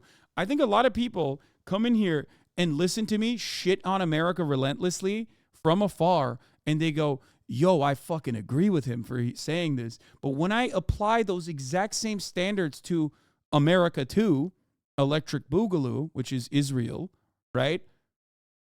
They're like, whoa, whoa, whoa, that's kind of anti-Semitic, dog. It's like, have you not heard my words when I talk about America? According to whom can you not dragnet civilian populations for criminal elements? Dragnets are unjustifiable, inhumane, and also illegal. What are you talking about? Go get a job as a prison guard and work for a decade and come tell me that's what you have seen. Yeah, I'm keeping people locked in cages for decades so they don't rape or murder people will fuck you up in the head for sure. Let's get it straight. Nobody is doing anything for the country in chat rooms. Lol. I have a hard time believing somebody has sympathy for people they don't know, yet call people pieces of shit. Lol. Was in maximum security prison with rapists and murderers. Not sure why you are so hostile, but I hope you're okay. I think a quarter of the people in here are trolling. Lol. Yeah, Hasan is a bi, seems to hate everyone equally. This is a different person. You must 100% have high blood pressure. The only thing in common between 1000 BC Israel and current Israel is the name. No, there is actually a lot of people that are probably direct descendants of 1000 BC Israel that still live there.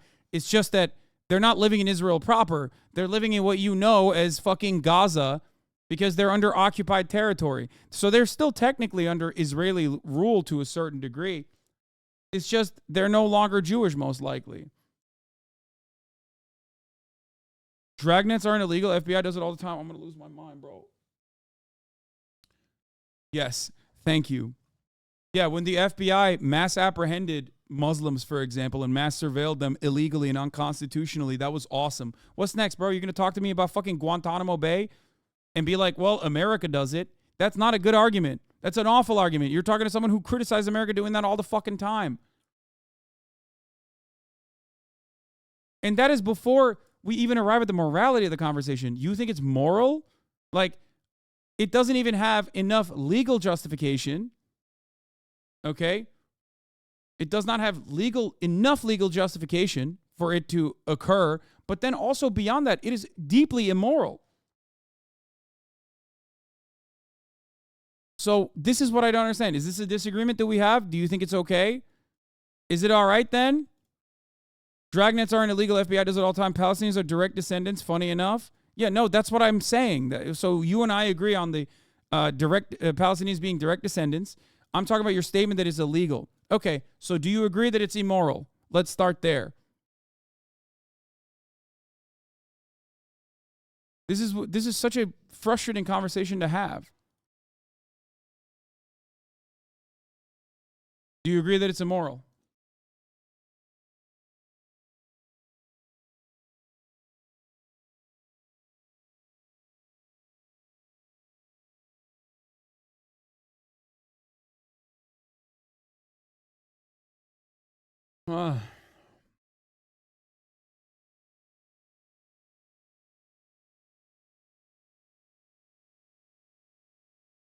Dragnets aren't immoral? No. Okay, you want to have the conversation? We can have that conversation if you want.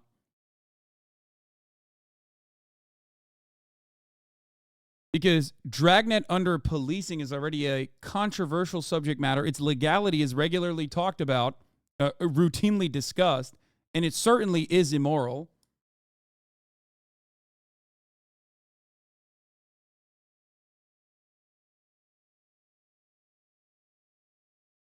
Here's why. Okay? Here is why dragnets are certainly immoral and also illegal in most circumstances, because there needs to be an incredibly high barrier to clear to detain someone, to deny them of their human rights, to deny them of their freedom. If you are going to deprive someone of their freedom, okay, you have to have a shit ton of evidence to be able to do so. Now, obviously, in a psychopathic carceral state like the United States of America, we have withered away such rules and restrictions over and over again. But that does not make it moral at all. As a matter of fact, you could consider an act of collective punishment, which is what dragnets are. Okay? It is collectively punishing an entire subsect of a population for the suspected crimes of some. And in this circumstance, in the circumstance that we were discussing, the Israeli occupying force, which is a belligerent occupier that has no business being inside of Gaza right now, that has no business blowing up Gaza right now, that has no right to defend itself right now already, for them to cast a dragnet and round up a bunch of Palestinian civilians under the erroneous claims that have no real evidence whatsoever so far that they are suspected Palestinian militants. A type of conduct that they regularly demonstrate in the West Bank, by the way, okay, doing that in Gaza is just as illegal. It is a violation. Why are dragnets immoral? Because simple suspicion that you, given your immutable characteristics, are a likely criminal is at the basis of the Holocaust. Like, that is literally how this started. The concentration camps that we have for the Japanese internment prisons and the concentration camps that Irish people were placed under. These are all incredibly immoral acts, unconscionable, horrifying things, because you're putting civilians through a deprivation of their basic liberties and their humanity. You're robbing them of their humanity. You're depriving them of their rights. It's pure might is right politics, and it is completely unjustifiable. Is it actually illegal and morality is a spectrum? Wait, what?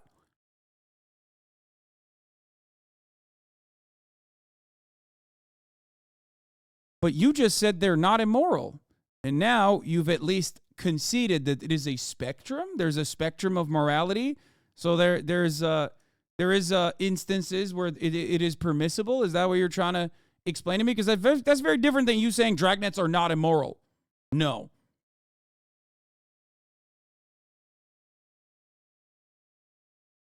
Yeah, this person, I think, was a prison. He worked in a prison or something. He was a correctional facility officer.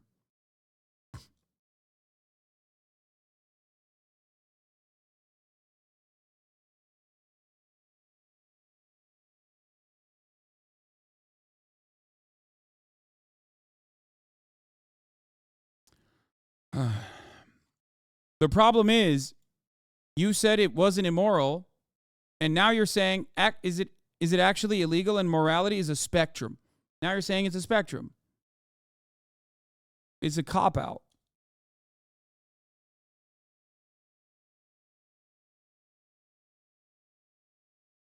I just don't speak in extremes, I suppose. You literally just said dragnets aren't immoral. You then said first you said dragnets aren't illegal, FBI does it all the time, and then you said dragnets aren't immoral. You're just taking the exact opposite position that I took while simultaneously claiming that I'm taking an extreme position. If I'm speaking in an extreme, so are you.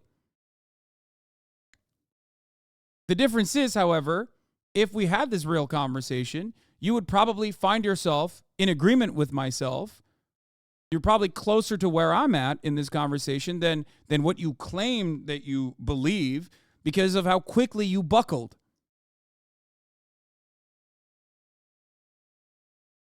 And conceded to what I said. And then immediately went back. If you don't speak in extremes, I guess I don't either, so I guess there's no disagreement here. Anyway, oh God, fucking stupid-ass debates. Anyway, these guys are welcome to protest on dozens of college campuses for decades. I've been told that we need to live with it due to free speech.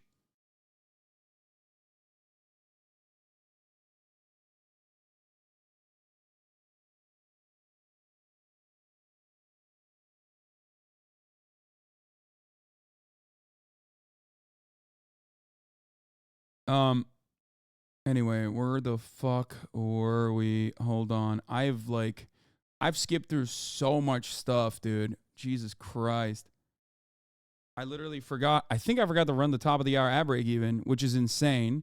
46 minutes in, I'm running it now. Protester almost ran over in Vancouver.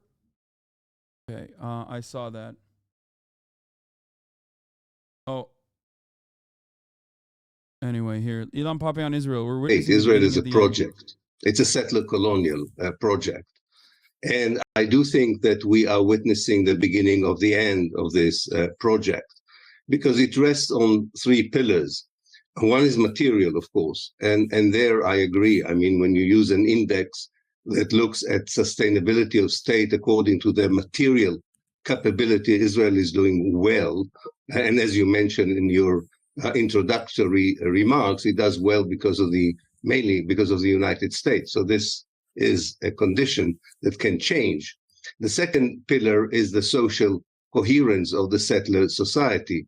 And we know that this coherence is non-existent anymore. There is a bit of an optic illusion because of the Hamas operation on the 7th of October that created a sense of unity, but it's not going to cover up for the fragmentation of the society that we have seen until the 7th of October. It seems that coherence that is based on social coherence, that is based on hatred of the Arabs or the Palestinians, and doesn't have very much anything else in common, is not very sustainable. And more importantly than anything else, of course, there is the legitimacy pillar. Israel enjoys the legitimacy of Western governments or governments in the global north, and therefore there is a sense that it can still be sustainable because of that support of the elites. But it has lost the support of the civil societies. And this is why probably it's the only state in the world that lobbies for its existence, not for its policies, not for its better economic performance, but for its very moral justification, and it's losing that battle. Just a caveat, as an historian, I can tell you that when projects like settler colonialism are reaching their last phase, unfortunately, this can be quite a long period. It doesn't happen in 1 day or 2 days. And the problem is, of course, that they become more brutal and ruthless. Is a pretty basic principle. He's saying that the contradictions will worsen. I mean, you saw it. You saw it with the major protests against the far right government. These guys won't stop. It's just, I don't know why people don't see the Israeli far right under similar conditions as their own country and their own versions far right fascists, right? I guess the only difference between the Israeli far right and the far right in other countries is that the Israeli far right is, I would say, more prominent than the far right in other countries. And that is a consequence of the reinforcement necessary, the propaganda necessary, and the reinforcement necessary to consistently justify an apartheid regime. That's why you saw major protests against the evisceration of the otherwise secular Supreme Court. It's that constant permanent security fear that is instilled upon a population that allows the far right to get away with more and more evisceration of civil liberties. They're doing it.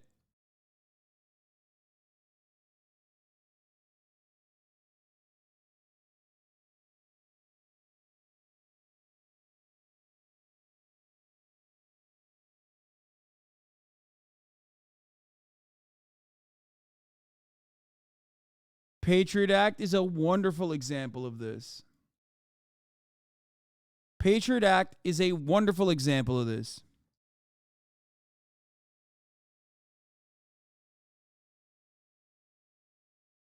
Clear-cut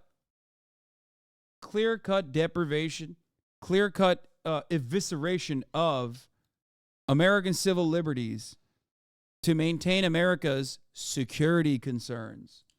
Opportunists came in, right-wing opportunists came in, and accelerated America's pacing towards full-blown fascist control. Elent News. I think his idea that Israeli society's social coherence being broken down by what I assume is the judicial overall protest is not very accurate. People were out protesting as Zionists and all had Israeli flags flying above their heads. They are protesting for a perceived better future for what they see as their state of Israel. They're doing this because they are patriotic, not because they want the downfall of the state. No. I took a very different approach to what he's saying. Maybe I misunderstood what he was saying, but it aligns with my assessment and the assessment made by many others at the time, as a matter of fact, when those protests were happening, where they literally were like, yeah, no, fuck off with this like Palestinian flag bullshit, right?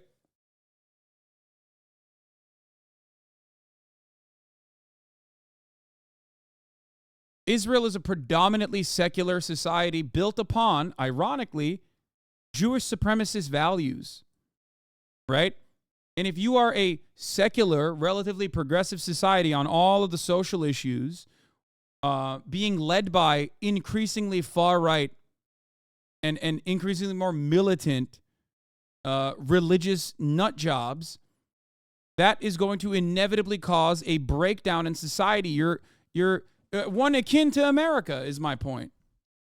Like, your social liberties, your civil liberties are going to be consistently eroded under the auspices of a real valid security claim that these guys have. These are the only guys who can save you. The most militant, the most far-right, the most fascist ones, they're the ones who are going to save you. The reinforcement of Jewish supremacy is already at the foundation of this ethno-state. You can't develop an ethno-state without that, without dehumanizing Palestinians, without saying that we are supremacists to our enemies that we are subjugating. Okay? The point is that that's held together with ticker tape and eventually will have to be militantly enforced, because people are the same weapons being used on Palestinians yesterday will be used on Israelis tomorrow, when Israelis rise up for their own personal demands, like wanting to be secular, wanting to remain secular. But democracy will consistently erode and civil liberties will be consistently taken away from them, from the Israelis. And their means of fighting back will also wither away.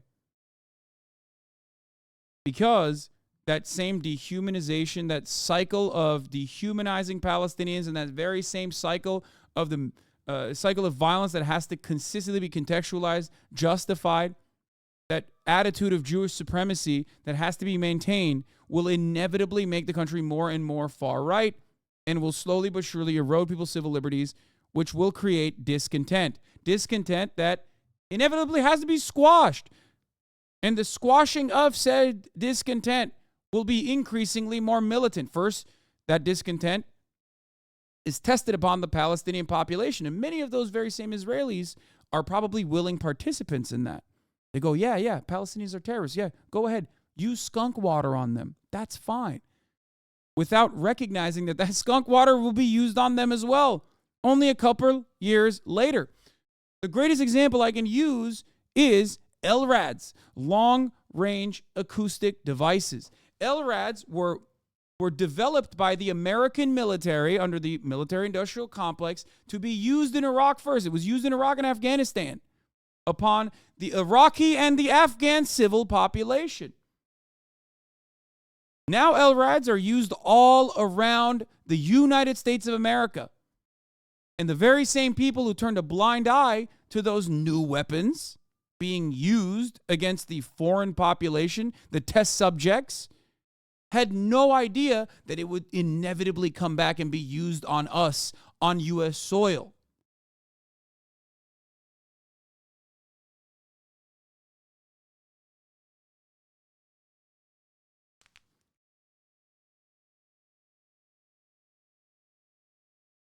Some to consider always.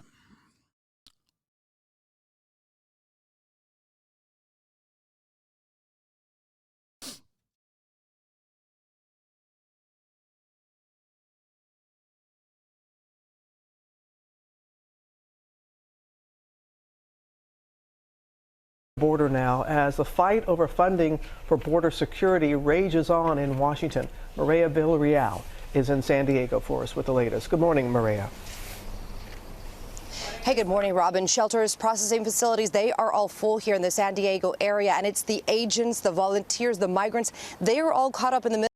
What is skunk water and where was it used? Skunk water is a chemical water that is almost impossible to take off. It's disgusting. The Israeli occupying force uses it on Palestinian houses in the West Bank and in Sheikh Jarrah, most famously, when they want to evict Palestinians from their house or make it as uninhabitable as possible. They will spray your house with this like chemical substance specifically created for it to be incredibly pungent. And you know, it was originally used against Palestinian civilians in the West Bank, whether when they were protesting or whether when they wanted to like kick people out of their fucking houses. They used it on Al-Aqsa as well, yes. And then I believe since 2018, it's been used on the Israeli population in Israel proper for protesting against the Supreme Court decision, especially in recent years. Yeah. The guns you use on your enemies today will be used on you tomorrow. Exactly.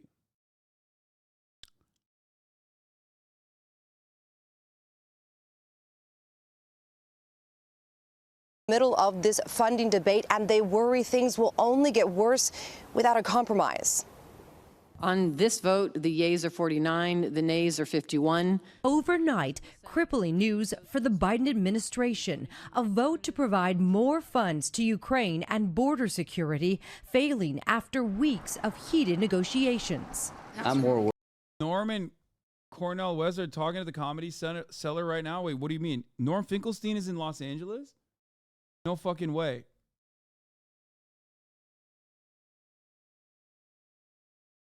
Worried about our border than Ukraine. The White House saying not providing aid to Ukraine is a win for Russia and President Putin. If you think the cost of supporting Ukraine is high now. Oh, Comedy Cellars in New York City. Shit, I was thinking of comedy. I think it was a comedy room or something. I fucked it up. You're right. Just Comedy imagine Cellars how in much New York. higher I'm it's going to wrong. be. Sorry. Not just in national treasure, but in American blood. Senate Republicans standing firm on their demands to tighten asylum standards and resume Comedy construction stores, on the border wall. But all along the southwest border, resources are strained, like in Lukeville, Arizona, where they recorded over 17,000 migrant apprehensions just last week. Likely this is where a lot of the migrant groups are coming through. You can actually tell that because of the evidence that's left behind, the clothing, the food wrappers, the water bottles. But on both sides of this wall, it's very evident there is very little law enforcement presence. Can you explain why not aiding Ukraine is good in your opinion? I know people there and I'm concerned. What? I don't think not aiding Ukraine is good. What the fuck? This community itself has participated in directly aiding Ukraine. What do you mean? What?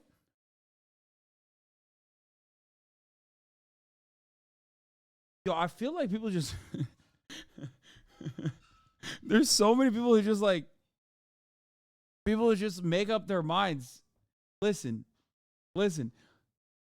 I don't even have an issue with arming Ukraine.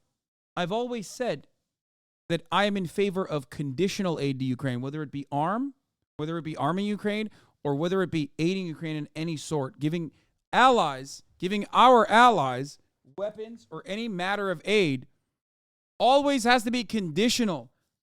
The condition being that we have to inevitably move towards a peaceful solution. Dude, there's so many videos of your haters saying you're anti-Ukraine. It's insane. Yes, from day one, since day one. And as is the case with every single circumstance. Hasan, you are bad. Thank you. I know. I'm a bad guy. I'm a really bad guy. I have consistently stated that America, as the leading major power in the world, the global power in the world, the one that has the hegemonic status, America should not be motivated by the military-industrial complex and its material interests in the continuation of death and destruction globally, but instead, America should be in the business of trying to maintain peace. We have a shit ton of influence. Russia's actions invading Ukraine were completely unjustifiable. Okay? Completely and utterly unjustifiable. And as a consequence of said actions, Ukraine is now destroyed. The Eastern Front is obliterated. Okay? 500,000 deaths. Unimaginable pain. Unconscionable. War crimes galore, by the way. Okay?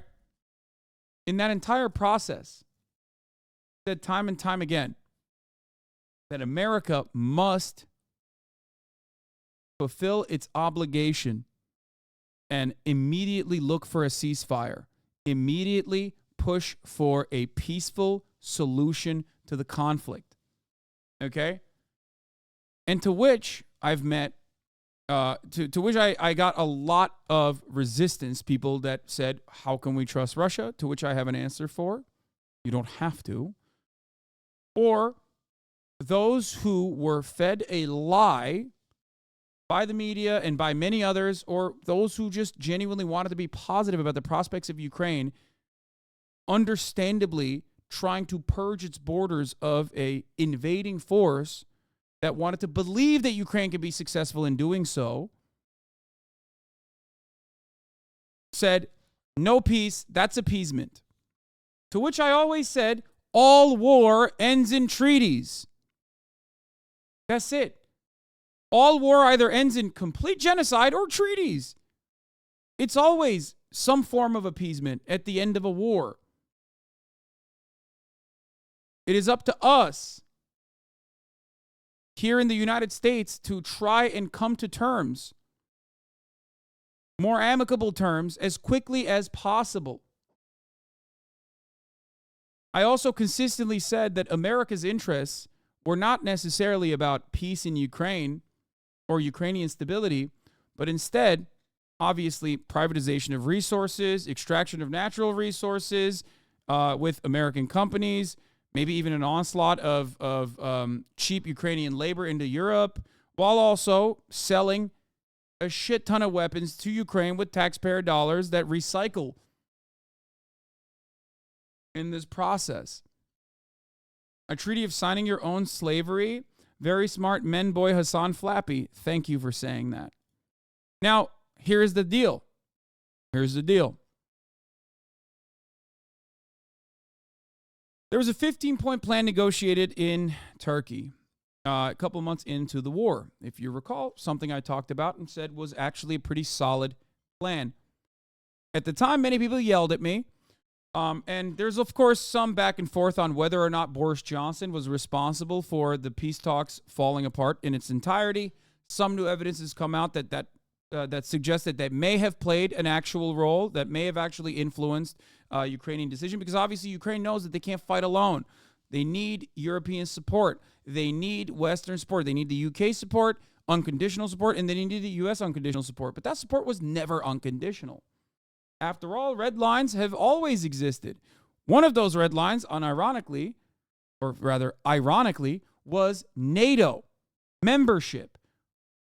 Another one of those red lines was instituting a no-fly zone over Ukrainian borders. That never happened because that would require American or NATO forces, nuclear weapons holding states, nuclearized states, and their militaries to actively engage in war.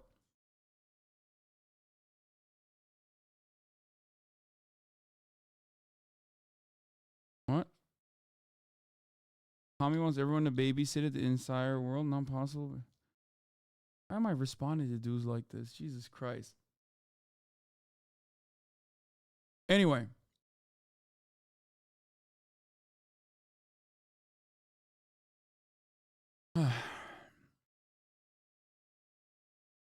Fantasy.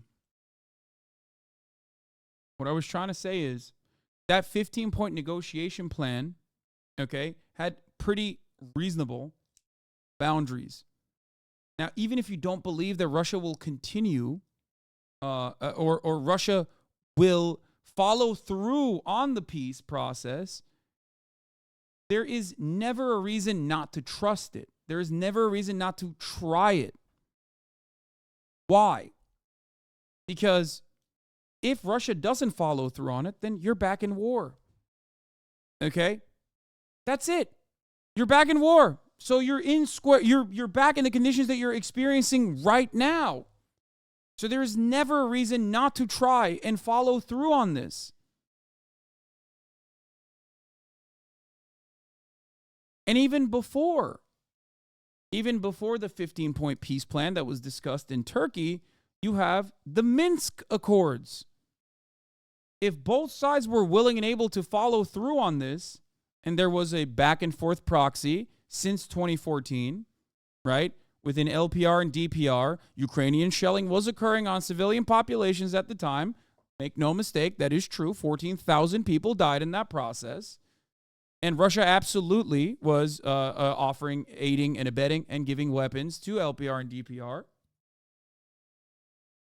Okay? In that process, if the Minsk Accords were followed through on, this war would have most likely never even fucking happened.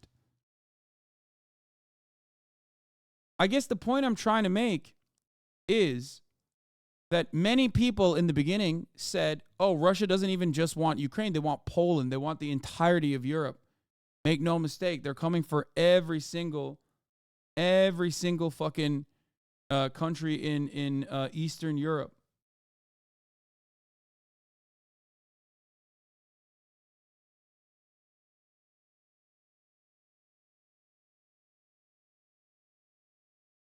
It's so sad to see you be so wrong on Ukraine time and time again, especially when I love your takes on pretty much everything else, especially Israel. Why don't you talk about the Budapest Memorandum on the 5th of 1998, Deal 2? Ukraine gave up new strategic bombers, cruise missiles in exchange for security.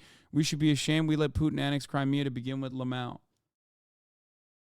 Oh, okay.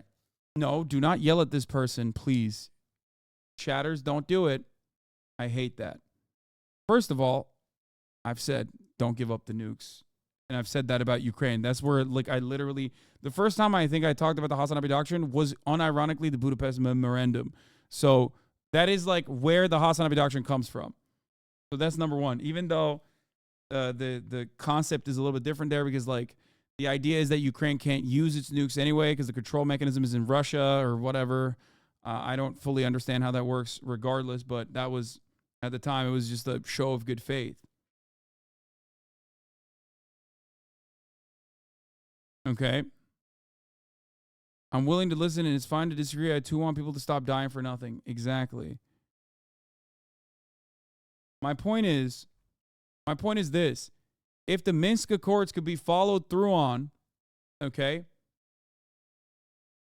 If the Minsk Accords could be followed through on, all of this death and destruction could have been avoided, just like if at the peace process, at the agreements in Turkey, if there was actually if there were actually conditions that either side could follow on, if they actually allowed there to be a peace process in that regard, in that situation, hundreds of thousands of deaths could have been avoided. No, I already ran the top of the hour ad break. All right, so I'm not going to run it now before people get at me. I'm just going to run a 1-minute ad break now because I was wrong earlier. Here's the 1-minute ad break now. A lot of people bring up Minsk as if Ukraine never violated them. That Budapest Memorandum is brought up without the condition of neutrality by Ukraine. Yes, Ukraine has consistently been stuck between despotic Russian leadership and being in the sphere of Russian influence versus being in the sphere of Western influence. Ultimately, never fully allowing the country to breathe and become a developed nation state. It's a problem. It's a massive nation, too.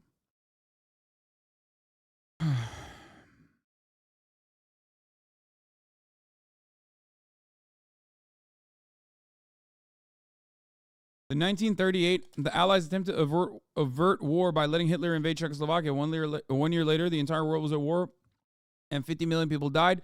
In the interim, Germany continued to amass a military power. This is a great argument. Okay, great argument. You're doing the same like appeasement argument.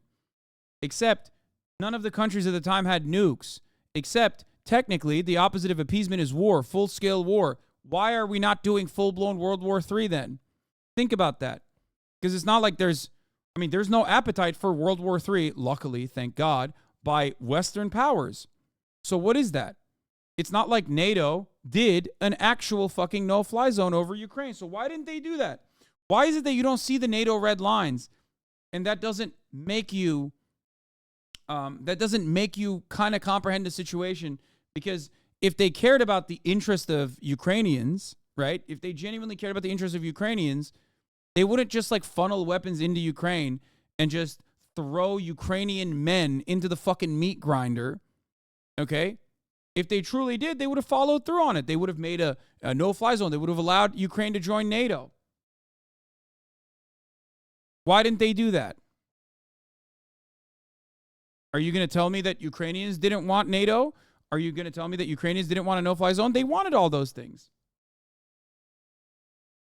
Because the goal never was about helping Ukraine. It was about hurting Russia, which they did. But in the process, Ukrainians died.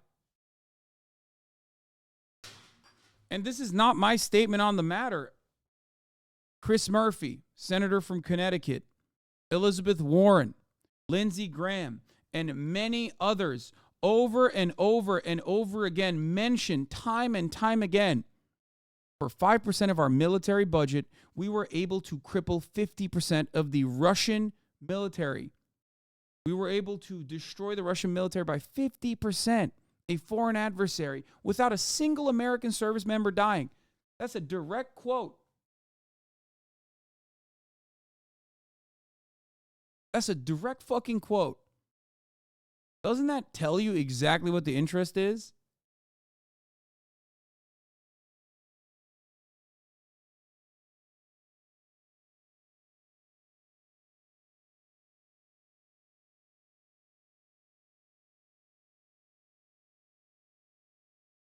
No, I don't know. I don't know what's going to happen. I don't know what kind of peaceful solution we are going to arrive at, but I do know that it is, of course, no longer as popular to offer arms to Ukraine. And that's why you see Republicans using arming Ukraine as a talking point where they try to get their other policy agendas across. They want to arm the border. Seems like Joe Biden will probably capitulate to that because they wanted to. They'll make a more militant border in our southern border. Then they'll get some more weapons over to Ukraine.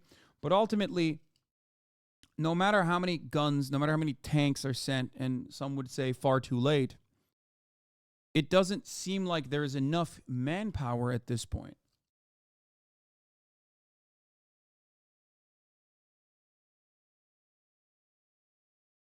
At the cost of Ukrainians, do you think Zelensky will survive this? No. I mean, I don't really know, but I don't think Zelensky survives much. As far as I understand, there's already internal conflict within Zelensky and what's the guy? The general? There's already conflict internally. Zelensky's popularity is waning.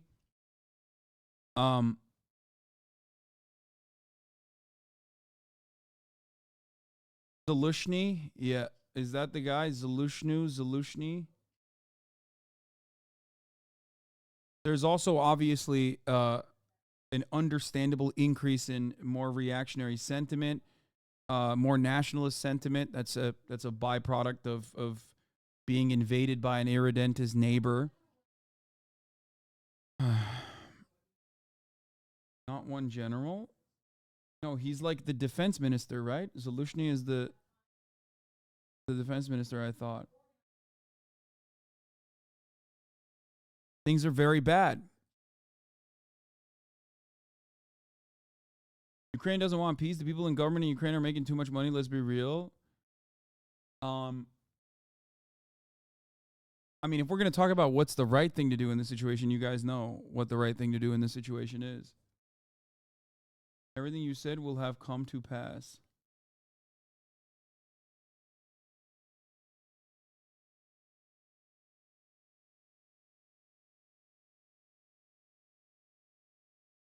I think no matter what happens, Zelensky is inevitably going to have to sign something with the Russians, which is going to be very unpopular. They are going to say that Zelensky was a coward and misled his population, sold off the country to foreign investors, and on top of that, wasn't able to get the guns necessary to the job. People are not going to look at this accurately and go, what the fuck was he supposed to do? We've run out of people. Yeah, sure, you've run out of bullets too, but you've also kind of run out of people.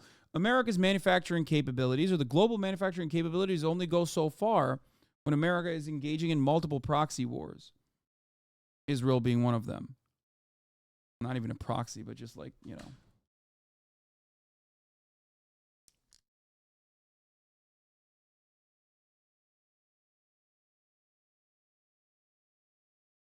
I suspect the far right will eat his ass alive.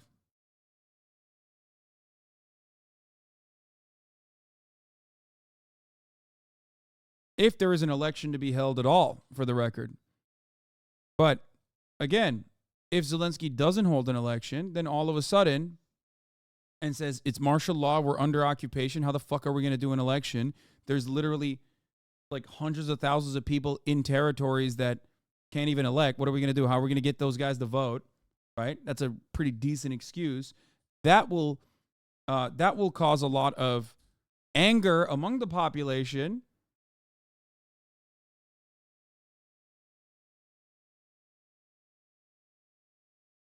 Yeah, I think he did call off the elections, I think, but I mean it doesn't matter. The elections were slated to happen. I'm not sure what the latest is on that.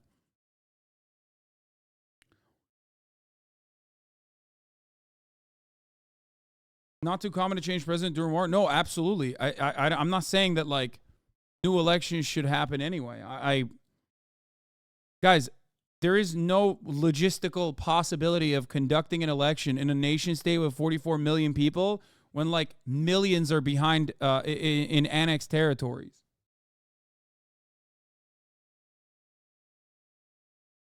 That would require some semblance of ceasefire anyway.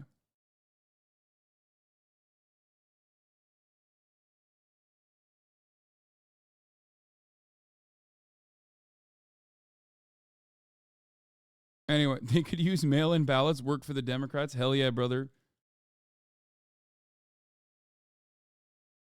FDR won the election twice while we were at war. Yeah, dude. It was really crazy, actually, when we were invaded.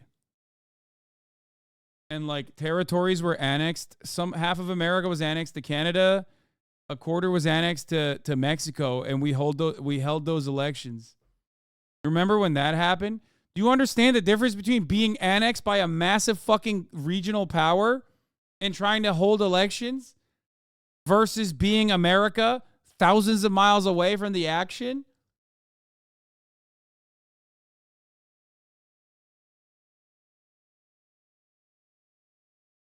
Lincoln is the better comparison, yes.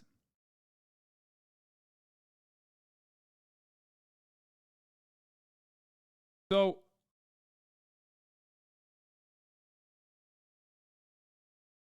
the territory annexed by Russia is populated by Russians. Yeah, there's still, what are you talking about? There's still plenty of fucking people that would want to vote for the Ukrainian elections and would consider themselves to be Ukrainian. That's a ridiculous take. Like, it's a separate argument to be made when you're talking about Crimea. But if you're talking about fucking, like, Ukraine proper, you're now talking about just straight up, like, people who consider themselves to be Ukrainian. Surely there are obviously more, or was before the last invasion of Ukraine. There were certainly people who had allegiances to Russia, but never to a degree where it was like permissible to annex it. For the record, I don't think that was appropriate at all.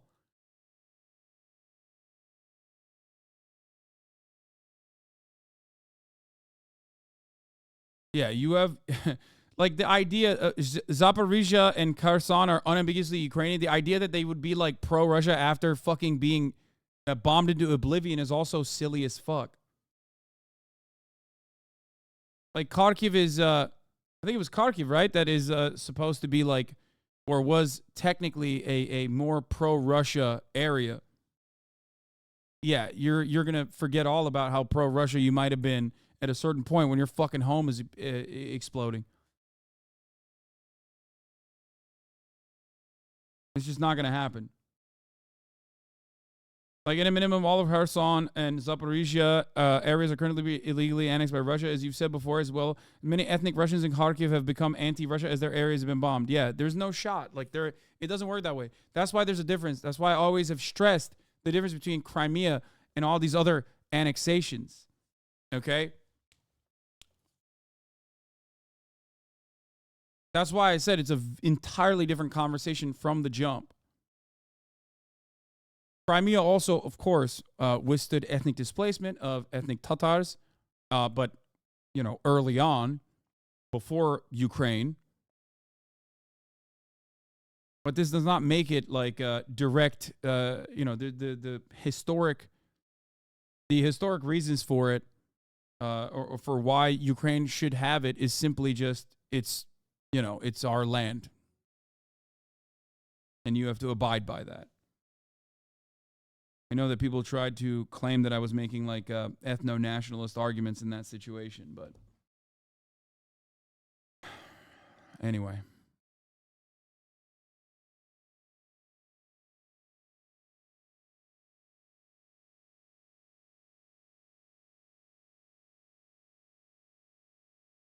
Regardless, I see any kind of peaceful solution revolves around Ukraine being, or not Ukraine, sorry, Crimea and the subject of Crimea being pushed probably a couple decades into the future regardless, which is just a way to avoid having that conversation immediately and expending political capital on that while you're already wasting a lot of your political capital on even a ceasefire negotiation with the invading force to begin with.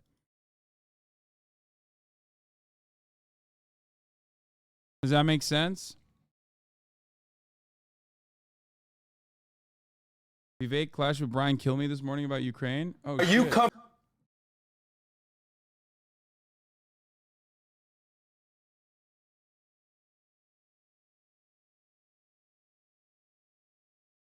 What do you think about Russia potentially falling apart or getting smaller if it loses the war? I don't know how Russia loses the war. I don't know what you mean by that.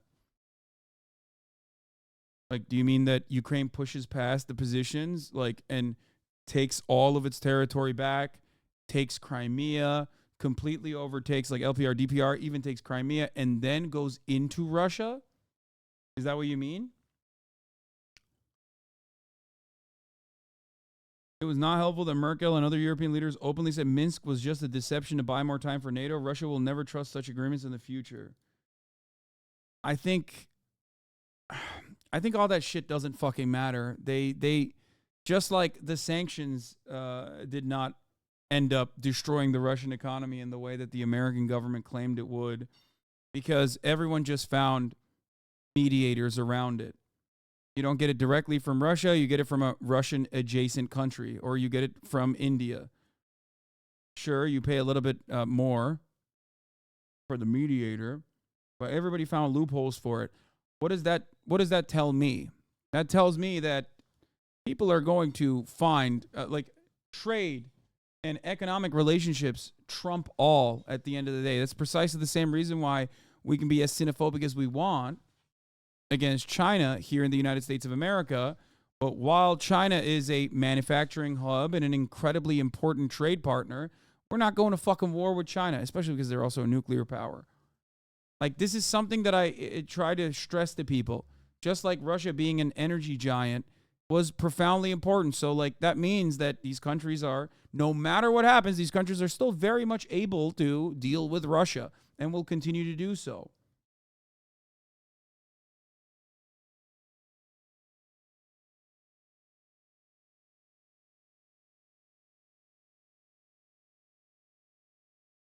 Does that make sense?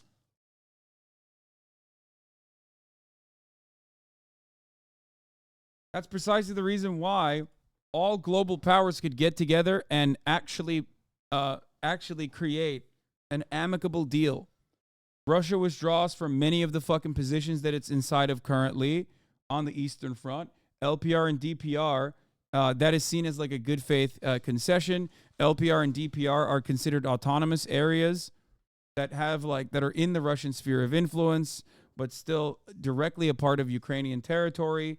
The Crimean conversation, the Crimean question, and what is to be done with Crimea will be passed off, 20 years into the future. They will hold a referendum 20 years from now is what will be the statement. That is a way to just kind of not have that conversation right now, because it would be a deeply unpopular one in the Ukrainian population. But as far as leadership goes, that is a perfectly reasonable thing to engage with. And you hope for the best after that. And that's pretty much it. But to be fair, Russia did already officially annex 4 oblasts. I don't see them walking back from that, which is devastating. And I don't think that they'll be able to maintain that. That's a absolutely ridiculous, preposterous proposition on the Russian front. I think that person was talking about possible societal splits within Russia and the massive casualties and loss of military equipment if the SMO is unable to reach its most basic goals, which is the full annexation of the 4 oblasts, is already partially taken control of.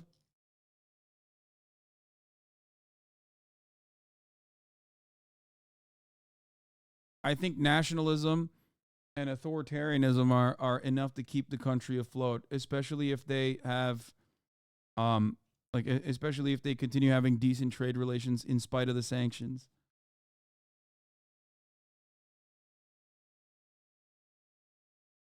Specifically with places like China too.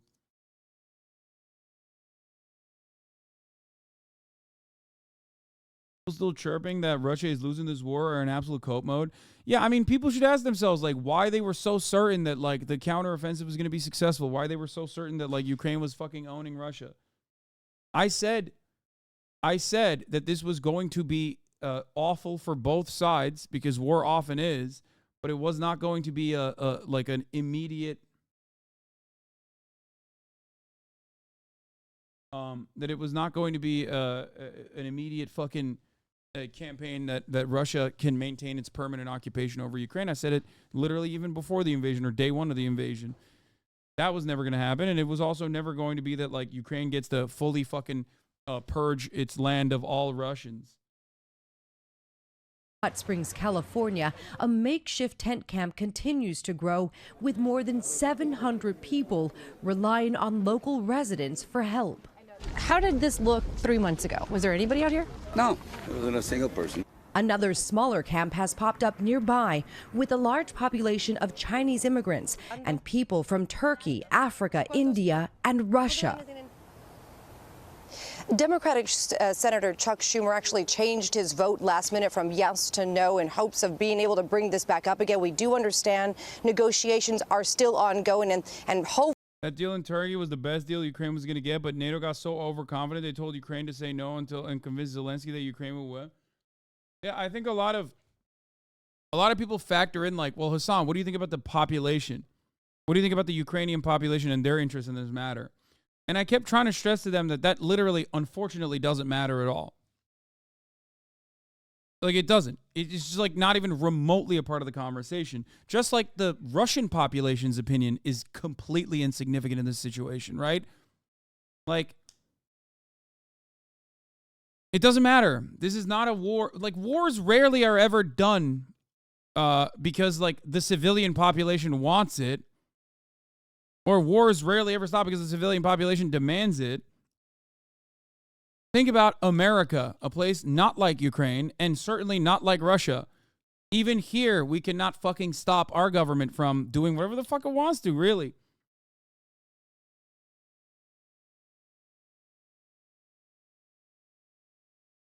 Yeah, war is not decided by referendum is a good thing to remember when the Guyana, Venezuela conversation keeps coming up. Which, as I have stated, I am not in favor of. The annexation of Guyana okay? I'm not. I just want to make sure that people understand that.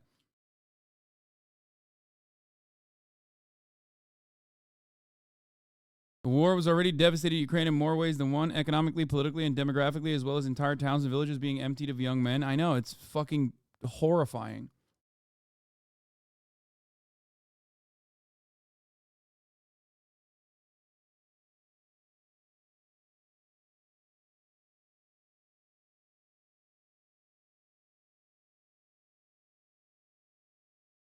So,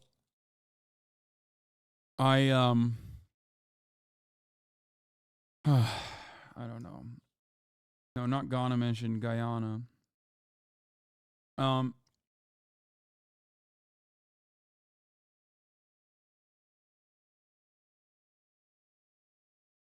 know how you always say Russia could never hold all of Ukraine? It's the same thing with Eastern Ukrainians. They were resisting since the Maidan. I just don't get why their resistance doesn't matter to anyone.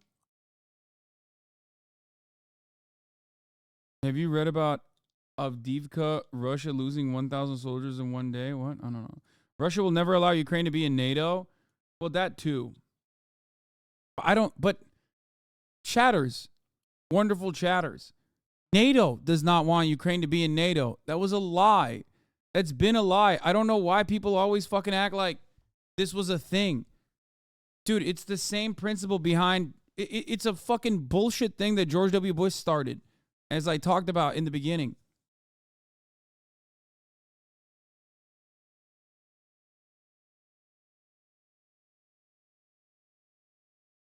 Europe wants Ukraine's manpower, natural resources, and enterprise that they can fucking pick apart, okay, in a vulturous fashion. Europe doesn't want to give security assurances to a country that is so goddamn close to Moscow. It's just like, why did Zelensky agree to any of this? What do you mean? What is he supposed to do? What is he supposed to do? He's got, drag Zelensky out to conference to stand in front of NATO logos, though? Yeah, I mean, all that stuff is, if you're stuck between the Russian sphere of influence and the Western sphere of influence, you got to play a fucking tightrope. And those who maintain that position were often incredibly corrupt. Well, so was Zelensky, I guess. Before the invasion, there was plenty of writings about how he was, offshoring a lot of his wealth and stuff, even though he ran on an anti-corruption ticket.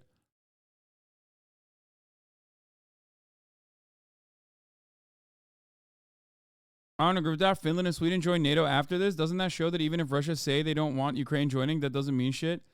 Brother, that's my point exactly. Finland and Sweden joined NATO immediately. Think about that. Think about that. Just think long and hard about that.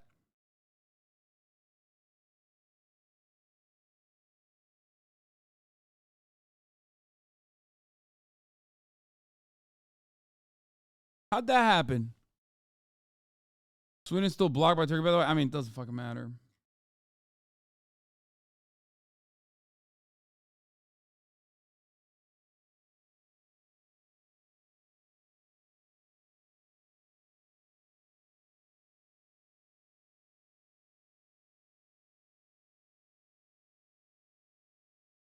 But bear in mind, Finland and Sweden weren't at war at the time with Russia, so their immediate entrance wouldn't be an Article 5 trigger, which Ukraine's would be currently. I know, but like, the Article 5 trigger Russian invasion, or even like, I guess they could always dangle the contested territories. It'd be like LPR and DPR.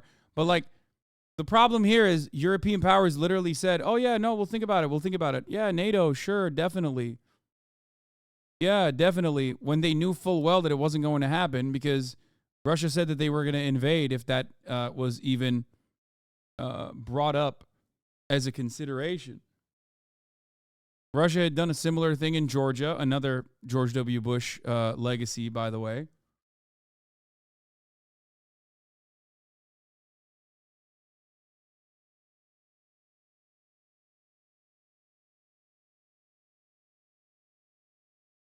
Anyway.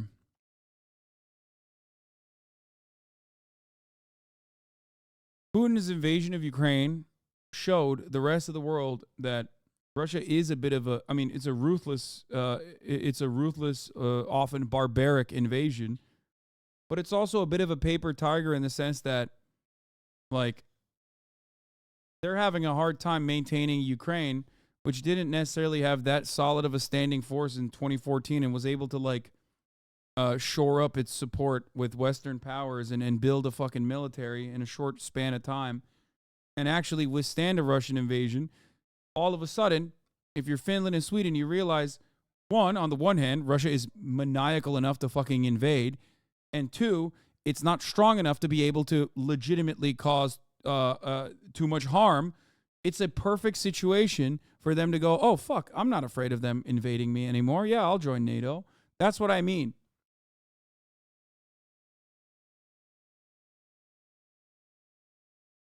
Do you understand? It was a failure on multiple fronts.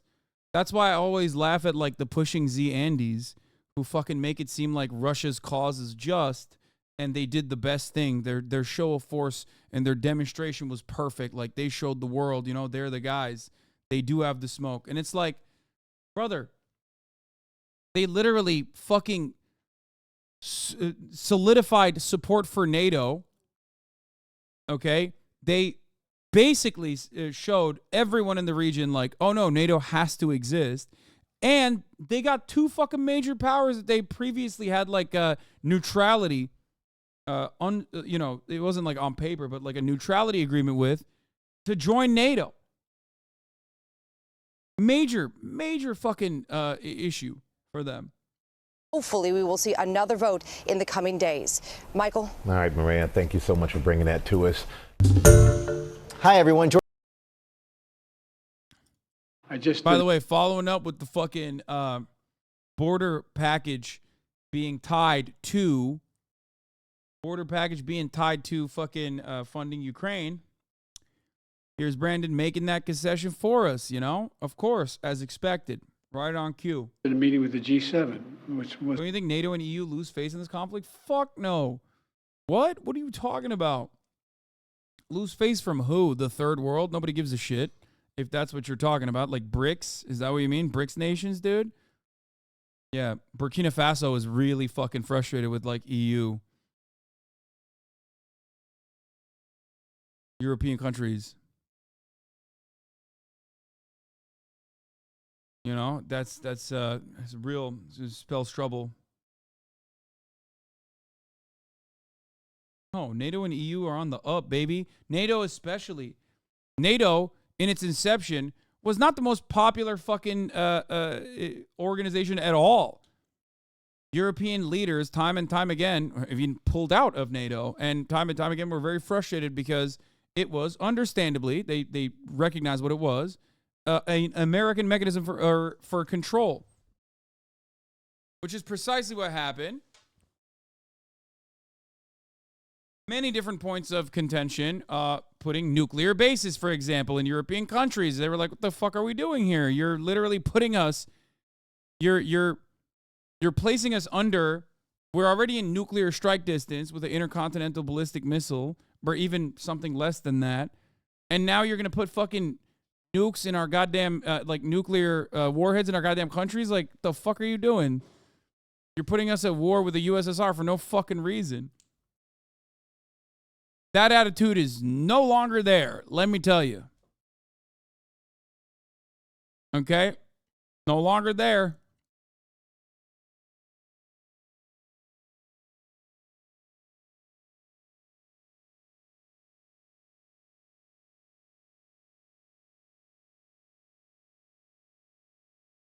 NATO should have dissolved after the USSR did. Putin's invasion of Ukraine gave it legitimacy for the first time since then. Yeah, NATO is now profoundly popular, I would say, in the EU. Why wouldn't it be? Why do you think the NATO continued after the fall of the Soviet Union in 1991? What is its purpose now? Its purpose back in 1991 was the exact same purpose it is now. It's not just to combat the USSR and to combat communism. It was to operate at the behest of capitalism and the imperial core, the fucking country that runs the show. The United States of America. NATO is a protection racket. Sometimes there are actual mobsters out there that come and break your window that isn't the mob that is literally that you're paying into. Okay? The Russian mob sometimes comes in and actually breaks your fucking window. Then you go, okay, well, luckily I'm defended by the Italian mob.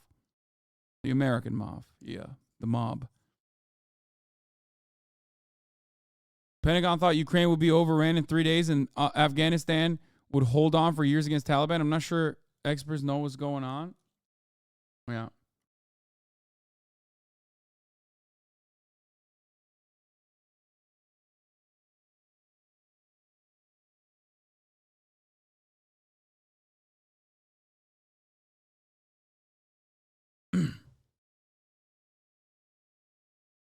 Are you against NATO in its current state? There's nothing. I mean, I've always and forever will be anti-NATO. It doesn't really fucking matter what I say, though. Let's be real. Of course, historically and in contemporary society, NATO is an extension of American war. It's an extension of American hegemonic power, and it will be used not for the reasons that it's like supposedly around for, but it'll be used against whoever the fuck America wants to enact terror on. Okay? And it will continuously be used against whoever the fuck America wants to enact terror on. It could be Libya, it could be Afghanistan, it could be wherever the fuck.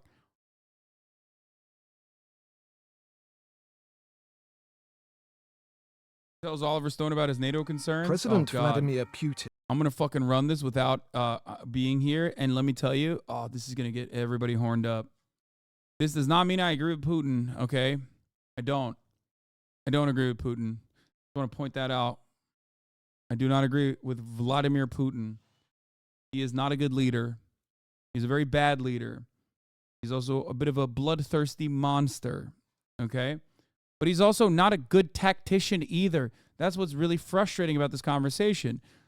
Like I can look at someone and be like, well, they're a monster, but they actually moved they moved their troops in the correct position here, right? But there is no analysis where what Vladimir Putin has done is good. It just doesn't exist. Proof that NATO is simply an American club is the USA now has access to 17 military bases in Sweden.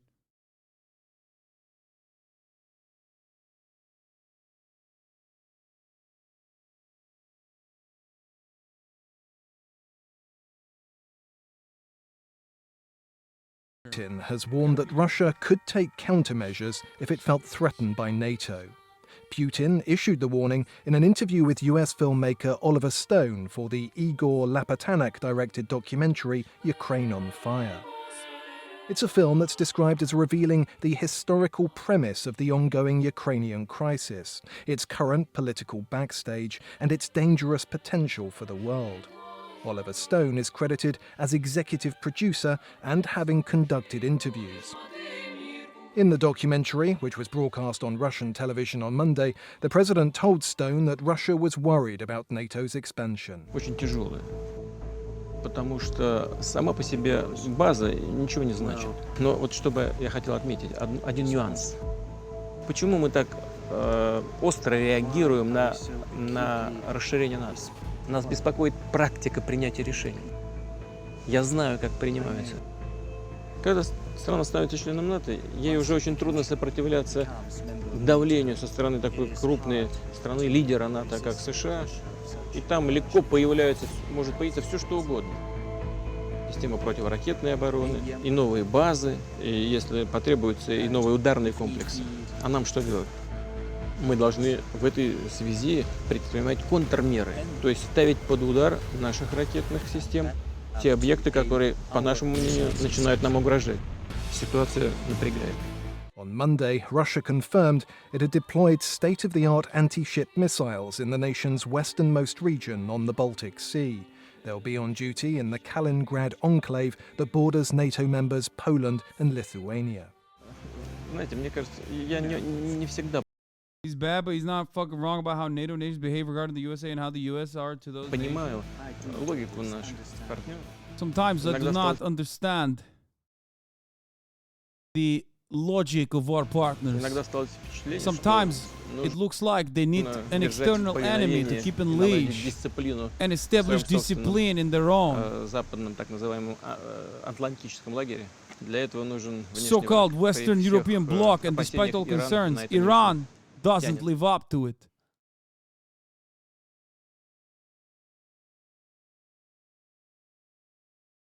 Austin saying trail mix was a fatty snack has me still annoyed at him. I love Oliver Stone's Untold History of the United States, yes. I mean, as many Twitter heads say, calling NATO a defensive alliance is like calling Ukraine a democracy. Yeah. But it's also, I don't think NATO is as popular as they say in Europe, e.g. Macron repeatedly talking about the need for an independent European military. Okay, we'll see what happens. I'm looking at a country that didn't have 50% support for joining NATO until Russia invaded Ukraine. And I'm thinking, you know, they're doing all right.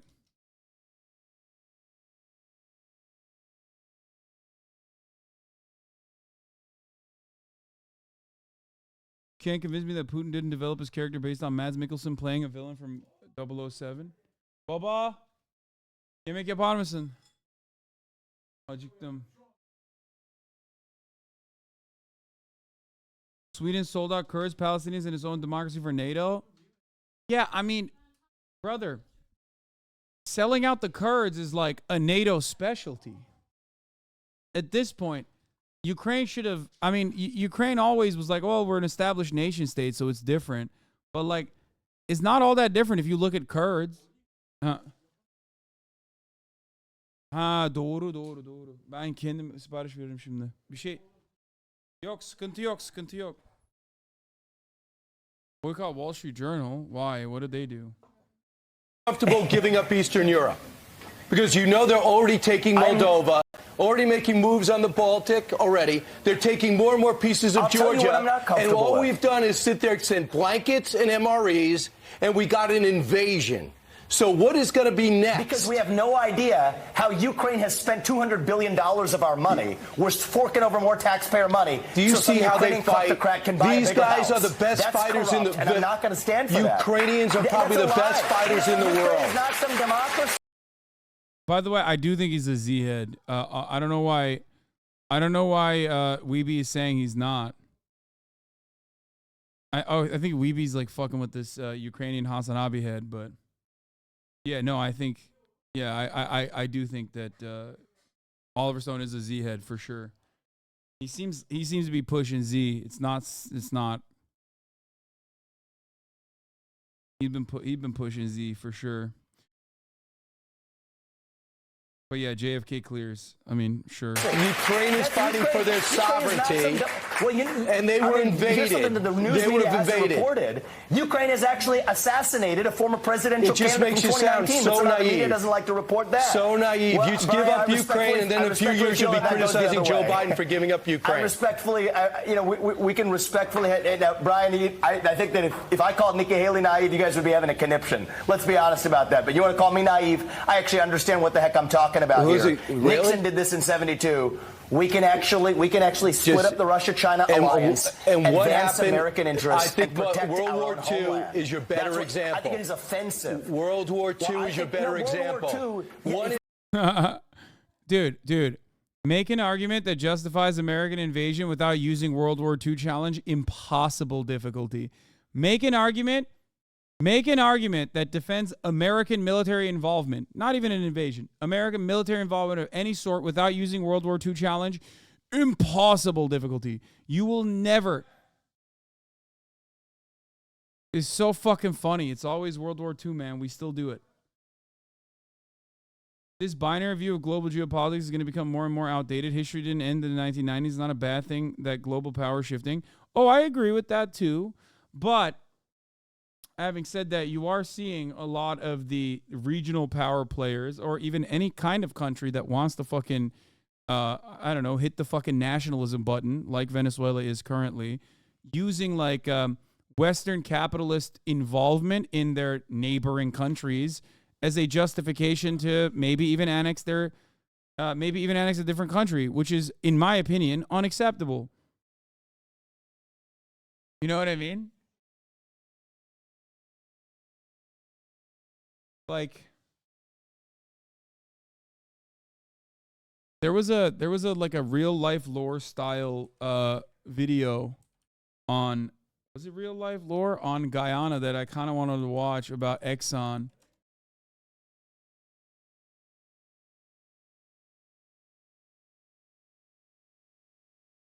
What is this? 3 years ago, Guyana's game-changing oil discovery. Could this become the richest country in the world? Guyana has struck oil, the small South American state. Uh-oh. Guyana has struck oil. This small South American state, situated to the north of Brazil and the east of Venezuela, has a bright future providing it can manage its coming explosive development properly. The extent of the oil discovery within the 200 nautical mile exclusive economic zone off the coast of Guyana will undoubtedly... It's so funny. Dude, I'm sorry. Listen. You know, hands off Venezuela, no fucking sanctions, right? It's all bullshit. Don't do any of that. But, like, there's nothing funnier to me than having a completely eviscerated economy and then and having an issue, okay, internally, and pulling the freedom ripcord immediately after your neighboring country is found to have a shit ton of oil. Like the historic, I mean, it goes in either direction. For the record. Look, I found some oil. Skippity toilet time, baby.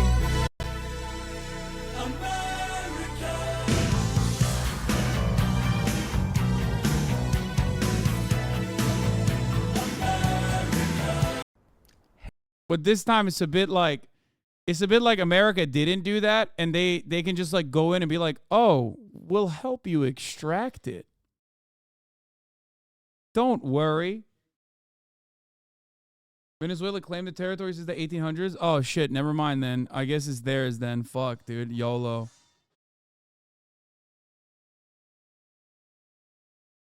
I don't know if you guys know this, but I've been claiming literally the entirety of Europe up until Austria since. I've been doing that for centuries, okay? It's mine. And it will be mine again. You understand?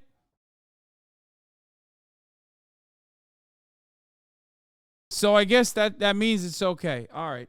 Possibly transform the country, with the estimated oil find dwarfing the state's current $7 billion GDP. This guy was writing this.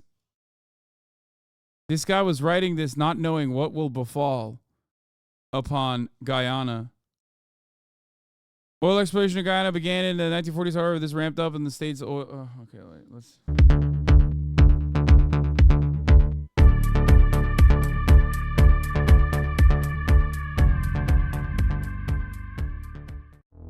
Oil exploration in Guyana began in the 1940s. However, things ramped up off the state's coast in 2008 when oil companies such as ExxonMobil, Century Guyana, and CGX began to undertake widespread oil exploration. In 2000, a US geological survey estimated the region had recoverable reserves of more than 13.6 billion barrels of oil, and they should have kept it a secret, dog. 32 trillion cubic feet of gas, the second highest resource potential among unexplored oil basins in the world. The areas thought to contain oil within Guyana's exclusive economic zone have been divided into blocks, as is standard.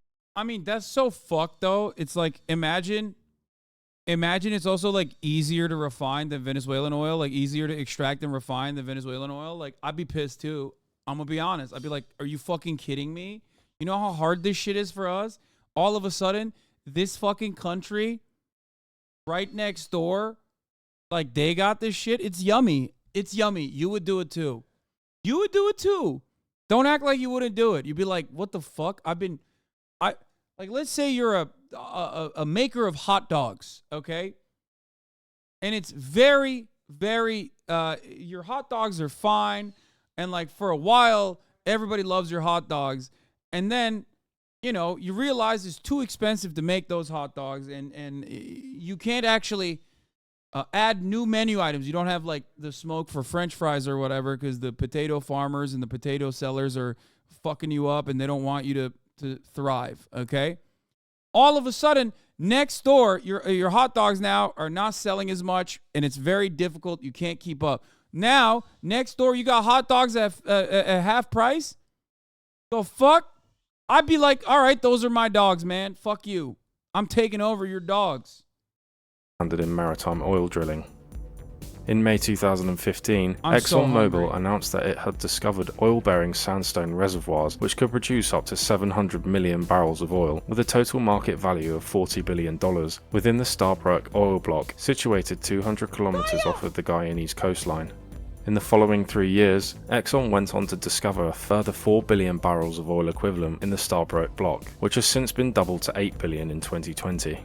In the wake of the findings in 2015, in 2016, the Guyanese government signed a deal with ExxonMobil worth $325 billion for a drilling license within Stabroek, giving it access to the now 8 billion barrels of oil equivalent. The deal of a lifetime for Guyana, perhaps. Well, this is not. Yeah, I don't know about that.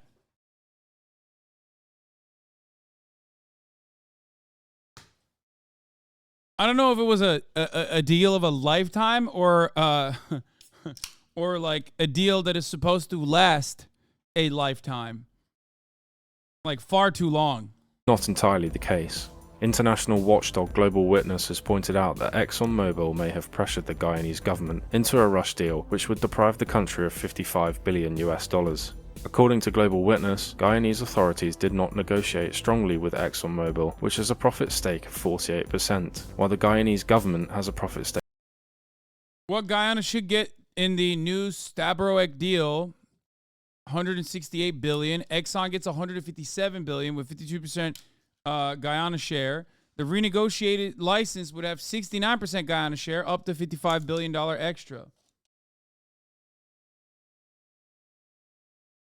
Surely Venezuela will make this right. Stake of 50% and a royalty stake of 2%.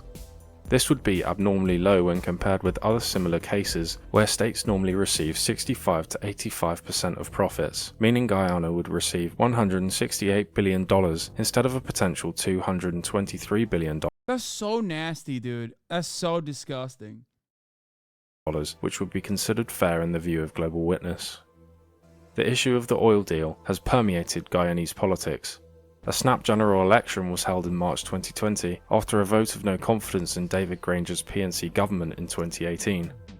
The deal with ExxonMobil and terms it was agreed upon were at the heart of the election, with many in the press calling this latest election the most important since the state's independence in 1966. In a controversial election, where it was initially thought that the PNC government which had signed the 2016 deal with Exxon had won, the People's Progressive Party led by Ifraan Ali ultimately came out on top.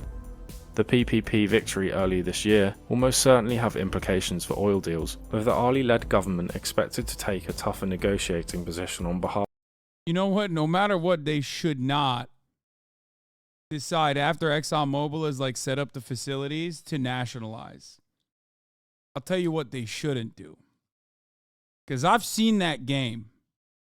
Let me tell you. Let me tell you a thing. Okay? Don't go back on the deal. I am joking, of course. They should. They fucking fuck ExxonMobil. The ExxonMobil can suck and fuck me, okay? From the back. Suck my dick from the back, ExxonMobil. Guyana, immediately get nukes, number one. And then, when you get the nukes, you should fucking be like, hey, yeah, this is my oil refineries, actually. Sorry. We have democratically voted to nationalize, which I think is fair.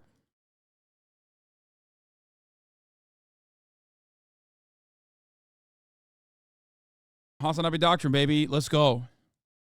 Half of Guyana. Nonetheless, the size and extent of the oil fields found off the coast of Guyana are expected to be larger than those of Norway and Oman, and the potential yield per day could be 750,000 barrels by 2025. Even with its current 52% stake, the revenue generated from the oil found off of the state's coast will be life-changing for the Guyanese people. In late 2019, according to offshoretechnology.com, Exxon has discovered yet more oil through its exploratory drilling, and the company is in the beginning stages of production.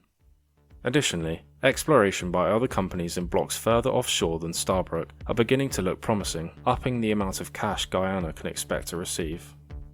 Most importantly, as of 2019, Guyana is South America's second poorest nation, having a GDP of $7.1 billion. Moreover, 40% of the country's inhabitants live below the poverty line, and half of the population is under the age of 16. The current GDP per capita in Guyana is just under $5,000. However, things are changing due to the expected oil boom, and rapidly. According to BBC News, Guyana's GDP could grow by between 300. You support oil production? Honestly, I didn't know that. I do not. However, I also believe that nations have a right to develop themselves, and nations have a right to, utilize their natural resources. Clearly, oil production in general, across the board, is not a good thing. It's not a good thing for the planet. But if we're not going to be able to stop it, what do you want me to do?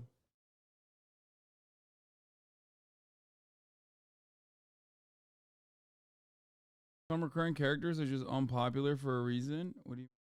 To 1,000% by 2025, making it one of the richest countries in the world in terms of GDP per capita. In 2020 alone, before the advent of the coronavirus pandemic, Guyana's economy was predicted to grow by up to 86%, up from 4.4% in 2019. To put it simply, Guyana's relatively small population of 750,000 people could suddenly find themselves on the receiving end of a lot of cash. However, despite the state's promising discovery off of its shores, many analysts and experts are worried, citing fears over the so-called oil curse, which has afflicted countries such as neighboring. Guyana is one of the fakest countries in the world, as it was set up as a slave sugar plantation. Yeah, I know, but what are you supposed to do? They're there. People tried to talk about Guyana under as though it's the same as Israel, which is such a fucking wild thing to say, because motherfucker, you think the Indian and the Chinese and the people that were brought there wanted to be there in the same way that Israelis wanted to, or well, not Israelis, but the Jewish people were participating in the settler colonial project? No, those guys were brought there as slaves, dog. They were brought there as fucking indentured servants and slaves. Fake country, literally every Caribbean country is the same. Imagine Cuba trying to annex Jamaica. They would never. Yeah, it's not an accurate comparison at all.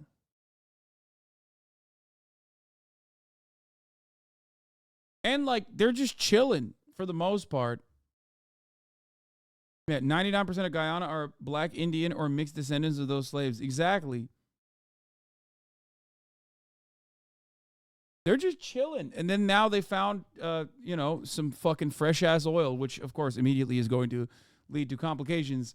I was looking at, Democracy Now! Coverage over it, and it's 2 years ago, Democracy Now! Being Guyana finding oil is going to be devastating for its future, both from a climate change disaster standpoint, but also because everyone is going to want to fuck it up. Venezuela, some experts are warning of potential negative. This is literally Killers of the Flower Moon, dude. But an entire country.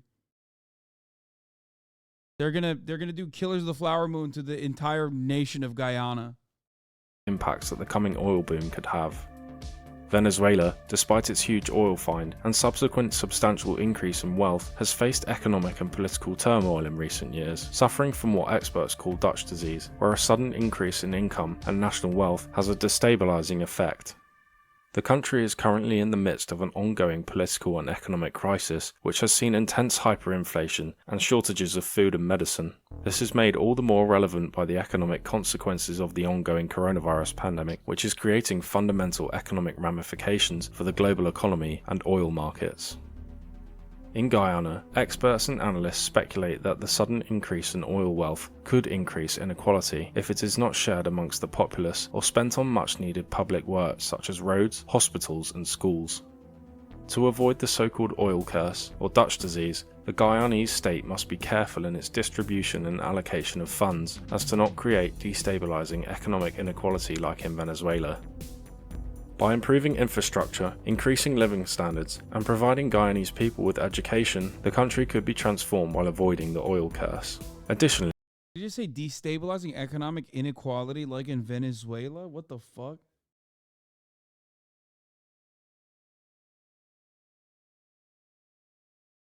Okay, that part I don't fully agree with. I think Venezuela's problem was one of mismanagement, certainly, but not due to like economic inequality, like rampant economic inequality.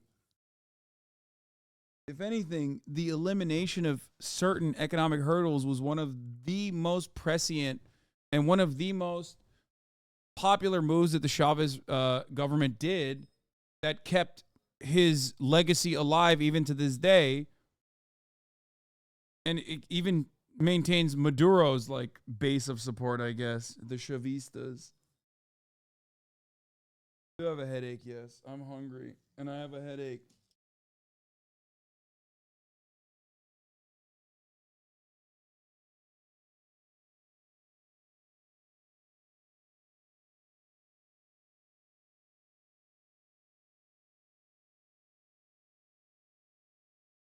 It's so fucking, I mean, this is like, I don't know how important this part is. I guess it is important to me, but it's so gross that Exxon is like, oh, you got oil? Sure, we'll give you 52% and you'll take it. No, don't worry. We're going to set up the facilities. We're going to enslave your population.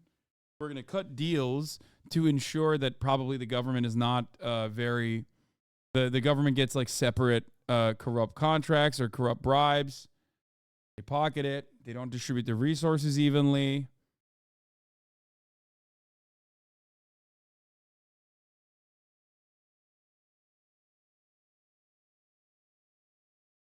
I say 15% at most. 15% at most. The fuck is this shit? What is it? What do you mean 48%? That's not yours. Like, I don't understand it. And even if it was 15% at most, that's still an unimaginable amount. Like, that's still probably gangbusters levels of profit.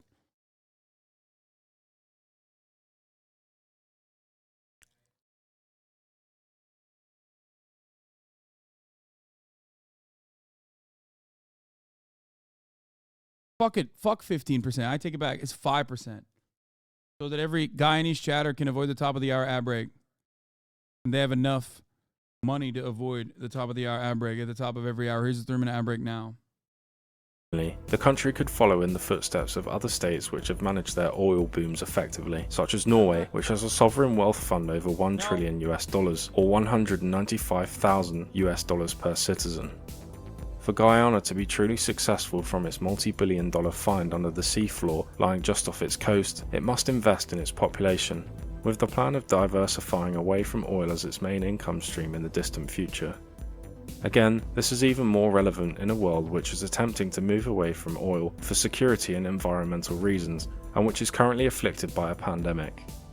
Guyana's oil discovery has not gone unnoticed by its neighbours either. Following a long history of border disputes, Venezuela has refused to relinquish its territorial claims in Guyana, which include over 2/3 of the state's current territory. The discovery of oil in Guyanese waters has only increased tensions. This territorial claim on land, by nature, also extends off of the coast of the disputed region, where much of Guyana's oil find is located, and Venezuela has been keeping its claim alive. In 2015, Venezuelan President Nicolas Maduro issued a decree claiming sovereignty over part of what would be considered Guyanese waters under usual practice of international law, which included a large portion of the Starbrook oil block. In 2013, the Venezuelan Navy seized an oil exploration vessel operating in the Guyanese exclusive economic zone, claiming that the vessel was operating within the Venezuelan EEZ. In 2018, after another similar maritime incident to that of Guyana and Venezuela conflict is not what we needed right now. That doesn't work. It's not the same as Guyana and Israel. 2013, Guyana decided to take the dispute to the International Courts of Justice at The Hague, seeking a ruling on the issue of maritime boundaries. Despite this, in 2019, Venezuelan leader Nicolas Maduro argued that the ICJ did not have jurisdiction over the dispute and that the country would not partake in proceedings, meaning that much of Guyana's EEZ and the oil contained within it is still claimed by Venezuela. The case was due to begin oral proceedings in 2020. However, the coronavirus pandemic has delayed events. If the case cannot be resolved by the ICJ, it will go to the UN Security Council for resolution. I don't think Brazil lets this shit slide, is all I'm going to say. Not a good idea in general for Venezuela to get involved like this. Should Venezuela choose to ignore international law, the dispute could be resolved bilaterally between the two states. However, this is incredibly unlikely, as the dispute provides Venezuela with domestic and international political capital. As of September 2020, the United States has announced that it will join the Guyanese Navy on patrols in the disputed area. Oh, dude, thank God. Oh, that's what I was thinking. Thank God. I wonder why. Oh, that's right, because they love defending nation states. That's what it is. And certainly has nothing to do, absolutely nothing. Don't ever say that this has everything to do with ExxonMobil's contract and protecting it. Do not say that. It is only about freedom and only about democracy. Don't even say it. It's about Guyanese integrity. Okay, it's about nations have a right to engage in self-determination. Nations have a right to have autonomy. America loves democracy. Don't you fucking say it. I know you're thinking it. Don't even think it. Support to Georgetown and warding off Venezuela. Providing it can manage its coming development and international relationships effectively, Guyana is on course to become one of the wealthiest states in the world and a major player in global oil markets. This small state, of only 750,000 people, has the potential to undergo a fundamental economic transformation, changing its fortunes for the foreseeable future.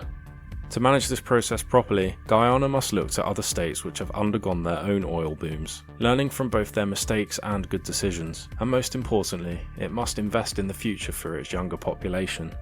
Moreover, the state must manage its relationship with large oil companies effectively in order to protect its own interests domestically and avoid instability. Finally, Guyana's position on the northeastern coast of South America makes it a viable alternative to other oil-producing countries, which are located in precarious geopolitical regions. States with good access to the Atlantic, such as the US, Canada, and many states in Europe, as well as other fuel-hungry developing countries in the South and Central American regions, can be expected to take full advantage of the flow of Guyanese oil. In collaboration with the Guyanese Defense Force and Southcom, U.S. Southern Command, we're conducting flight operations within Guyana on December 7th. Hell yeah, baby! Hell yeah, baby! Oh yeah, cooked. So cooked. Hey guys, thanks for watching. I'd just like to take this opportunity to... So fucking cooked. So unimaginably cooked. Cooked and booked. The oil curse. Here, the Guyanese president literally fucking talked to Al Jazeera about Guyanese oil. A curse? Are the new oil discoveries a curse? Guyana call it the land of many waters in their native language. It's rich in biodiversity as well as minerals. Guyana and Suriname are two of the most interesting countries on the planet. I will admit, I only found out about Guyana after dating someone who is Guyanese, and only found out about Suriname after going to Amsterdam, as a matter of fact. I literally didn't know that Suriname was a country. Former colonies, in my opinion, one of the most unique countries on the planet. It is entirely comprised of like former slaves and indentured servants.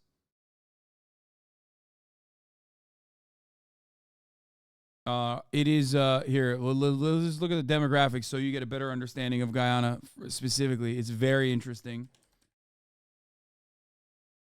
Dated someone Guyanese and it wasn't me. Rude. Sorry. to the chatter. Janice Griffith. Officially, the Cooperative Republic of Guyana is a country on the northern mainland of South America. The capital city is Georgetown. You might recognize that name. Don't look too too deep into it. Guyana is bordered by the Atlantic Ocean in the north, and Brazil in the south, the southwest, Venezuela to the west, and Suriname to the east. Didn't you literally just say this about a country yesterday doing the full globe dating challenge? No, I said this about Guyana yesterday as well.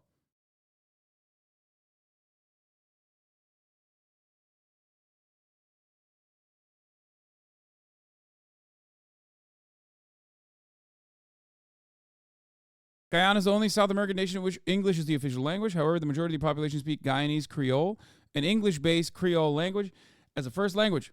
Guyana is part of the Anglophone Caribbean. Let's look at the ethnic group demographics for you to understand how fucking nutty this shit is.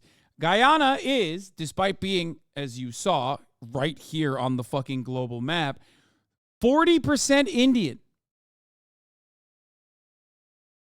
30% African, 19.9, 20% multiracial, which is comprised of Indian and African, 10.5% indigenous, and 0.5% others. 54.2% of the country is Christian, 31% is Hindu. Bro, what? I'm Indian and I've never even heard of it? Yeah. Massive. Massive population. 7.5% Islam, matter of fact.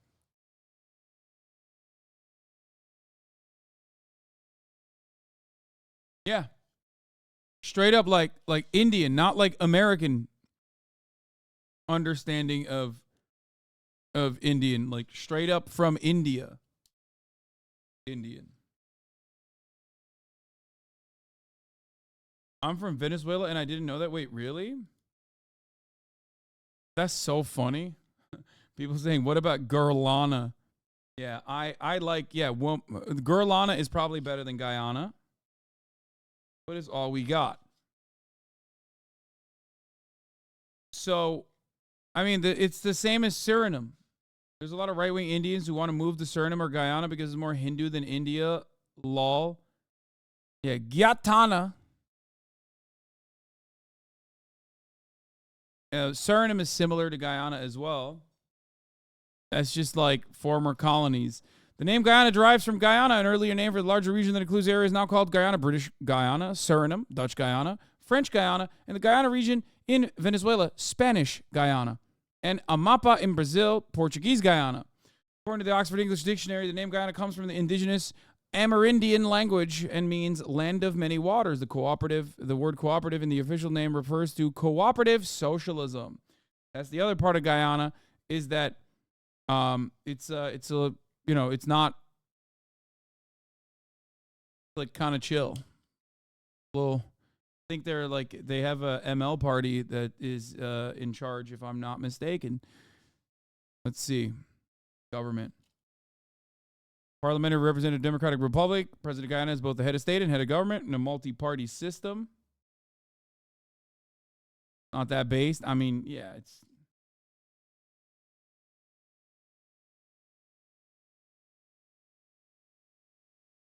Most South Americans regard Guyana, Suriname, and French Guyana as countries with no importance at all and nothing of value. Is so sad given how unique they are. No, I'm talking about Guyana.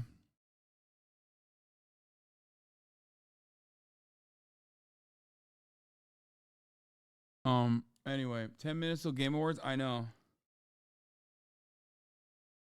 My grandfather's still alive, was in the government of Guyana. He lives in Florida now. Yeah, it's chill as fuck. It's chill like that.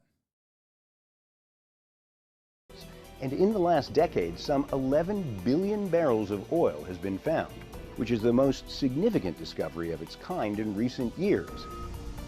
But as the world is moving towards greener economies, is it fair for countries like Guyana, struggling to overcome poverty and attract foreign investment, not to benefit from its newly found riches? In the next half hour, we'll hear what the country's president, the first Muslim to hold office, has to say about that. Guyanese President Irfan Ali talks to Al Jazeera. Irfan Ali, President of Guyana, thank you for talking to Al Jazeera. Thank you very much. This motherfucker's got American socks on, dog. I don't trust him. I'm very pleased to be here. Let's start by talking about oil, the big topic these days here in Guyana. In 2015, when this big offshore oil deposit was discovered, what did you think? We always knew the potential for hydrocarbon was there, but it came with great enthusiasm for us as a country because we are all aware of the potential of hydrocarbon in helping to transform economies and helping to put in key investment that can make your economy sustainable and so on. Well, there are plans to produce 1 million barrels. These lines in polka dots, Hasan, a ass brain take. No, man, I'm telling you, the motherfucker's wearing American-ass socks. A day by, I believe it's 2027. When a country gets this kind of resource, sometimes they nationalize it. I suspect you didn't do that because of the time and expertise that would have been involved, but couldn't you explain to me why that wouldn't have been advantageous, might have given you more control, right? First of all, for us, it is not about control. It is about having the best possible outcome for the country and the people. We don't believe that looking at best practices, that we should move into a state control sector. We believe that the best formula is one in which the government seek to have the best possible policies, agreements in place that will give the country and its people the great. He's like, I would never. Are you kidding me? I would never even think twice about such a prospect. Get out, sir. Get out of here, sir. I would never nationalize. Greatest benefit that will bring prosperity to every home. In our case, we have made My dad's making fun of me. Very clear that we are focusing on diversifying the economy, positioning Guyana as a leader in the region, if not the leader in. Bro, I don't know. He kind of sounds like once I get this money, this socialism shit is over. Like, this is the Marxist-Leninist dude. Or like Moneybag loverist is fucking the ML I believe in. In food production. That is investment. What do you mean, in the dog? Food What do you mean, system, Marxist-Leninist? Investment in infrastructure, opening up of new lands for food production, the buying of technology to ensure that you have resilience ML and stands for sustainability. money lover, Then dog. positioning Guyana to be a leader in energy, not only fossil fuel, because we have tremendous potential in renewables, whether it's solar, hydro, tremendous potential in hydro, and then natural gas. So one of the things that has always been a hindrance to us here for manufacturing, industrial development, agro-processing is the cost of energy. With natural gas and the new project that we've announced, we'll be able to cut energy costs by 50%. That will take us from being one of the highest energy capital in the region to among the lowest energy capital. So no doubt, that will bring a lot of manufacturing, agro-processing, and industrial opportunities to us. So you're making a lot of investments. Is that? Ali was also indicted on 19 charges of other fraud for allegedly defrauding the state for over $174 million between 2011 and 2015. A majority of Guyanese parties are at least social democratic to democratic socialist. The People's Progressive Party does have a significant ML faction in it. Yeah, South American politics are very different than America, where, for the record, I just want to point that out real quick. Like Maduro's opposition also is a democratic socialist faction, or was historically. So, like, that doesn't always mean it wasn't. Wait, actually, Guaido quite literally is from a quote unquote socialist party. So that doesn't really mean much in Latin America.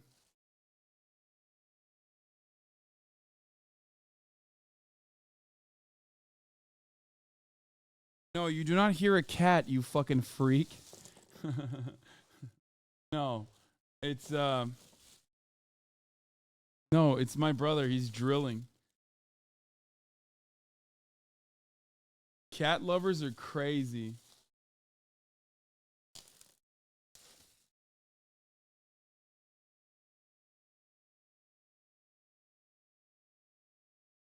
It's my brother drilling. I know the awards are coming up. We're going to move on to it in a second. I'm trying to open this goddamn... I'm so hungry. Fuck. Okay, there it is. Holy shit, that... Hard. Hard as hell.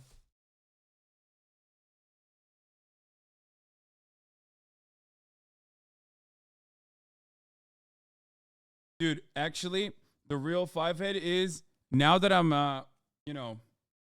I'm letting my position be known that I'm anti-Maduro annexing Guyana. Okay? So that all of the fucking neolibs will now be pro-annexation of Guyana. And will allow Maduro to get his money up. You know what I mean? Because they're like, Hasan, whatever Hasan says, I'm the opposite of. So they're going to be pro-fucking...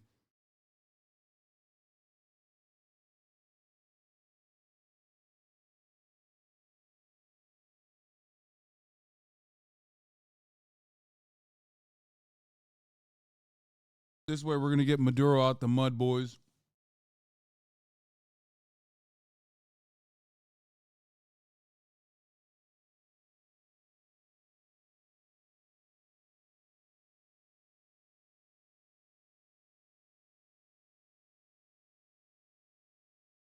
Oh, yeah, no, I saw this as well. They're doing joint military exercises.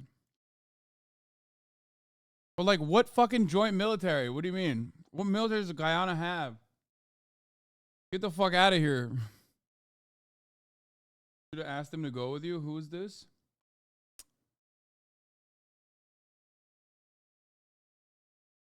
All right, where's the fucking Videogame Awards, man? Is it being broadcasted on Twitch too or not? Because I'm going to get in there. Let's do it.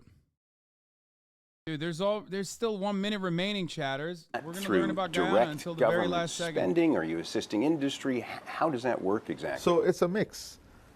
A lot of it has to do with government policies and programming of resources through the budget.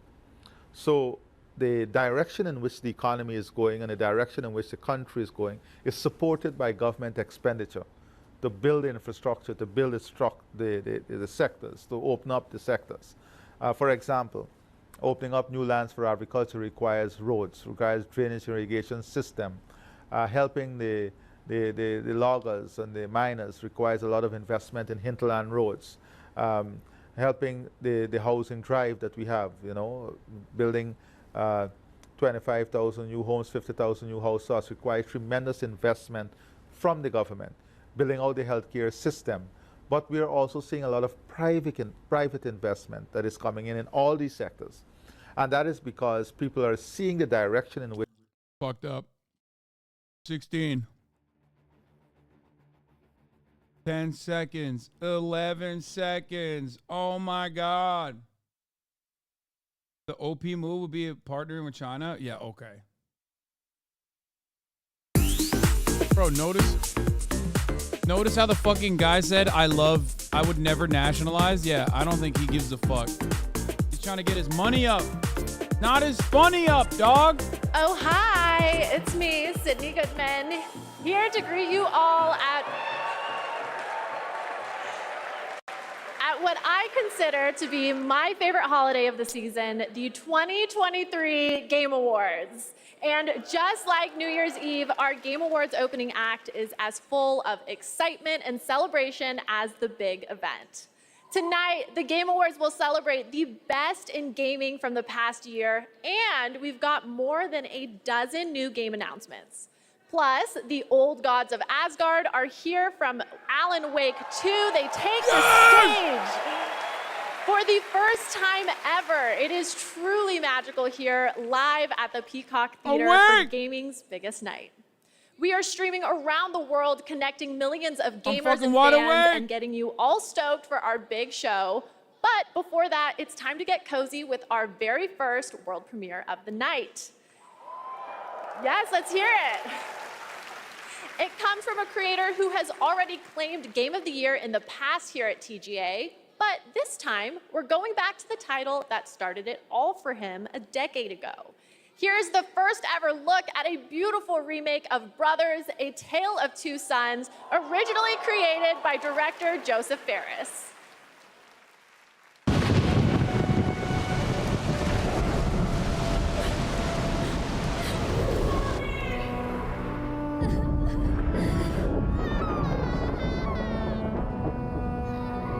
This is our Oscars, dude.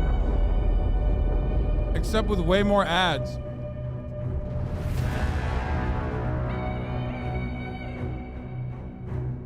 But also...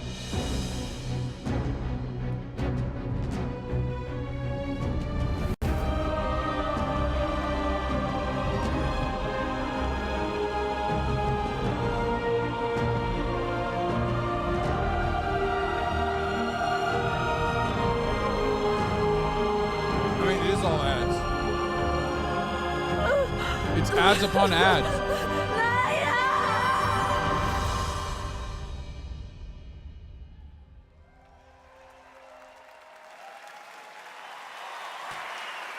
Incredible. There's A Tale of and how Two Sons perfect is such that a funny right after name. the world premiere of Brothers, we have the award for Best Family Game. These are the games that bring families together or tear them apart, depending on how dirty you play. And the nominees are Disney Illusion Island, Party Animals, Pikmin 4, Sonic Superstars, and Super Mario Bros. Wonder. Super Mario Bros. Wonder won. And the Game Award goes to I didn't even play it, but it won. Super No Mario Bros. Wonder. Yeah, of course, dude. Of course, dude. Get the fuck out of here, dude. Of course, dude. Thank you so much for this award. This is shared with all the teams at Nintendo that worked on Super Mario Bros. Wonder. In my experience, the team really tried to develop a game that allowed people to work together, to play together, whether it was friends or it was family. And for me, my personal experience is nothing brings a family together more than trying to rescue an empire, a kingdom in distress from the evil likes of Bowser. Empire? Whether you're playing as Elephant Mario, Peach, Yoshi, or Nabbit, this game goes to everyone that created such a wonderful experience. He's like, everybody loves restoring the monarchy.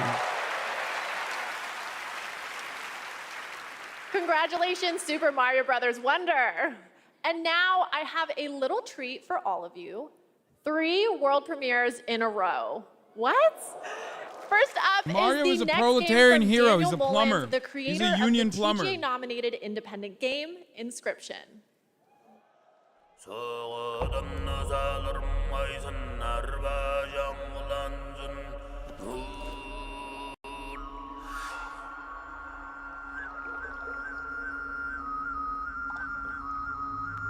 Many people think he's a counter-revolutionary bourgeois small business owner, petty tyrant, petite bourgeois.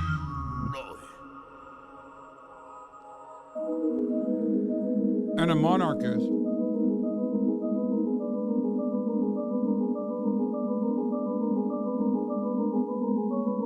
Wait, isn't this fucking the game that you guys always want me to play?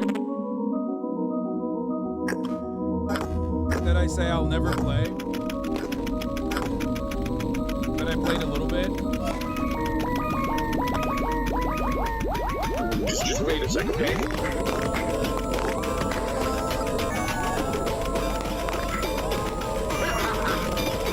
Yeah, Undertale.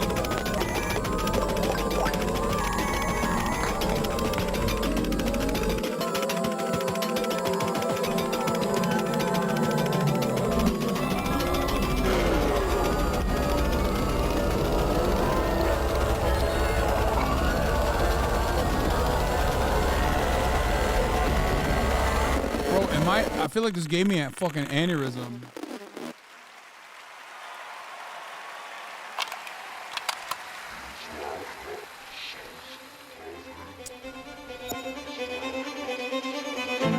What is this, Life is Strange, the movie on Netflix? No.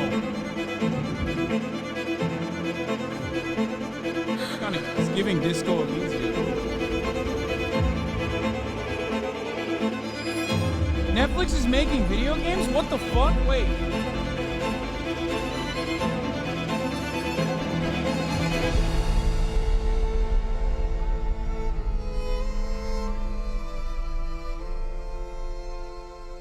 Did you play Disco Elysium? Yes.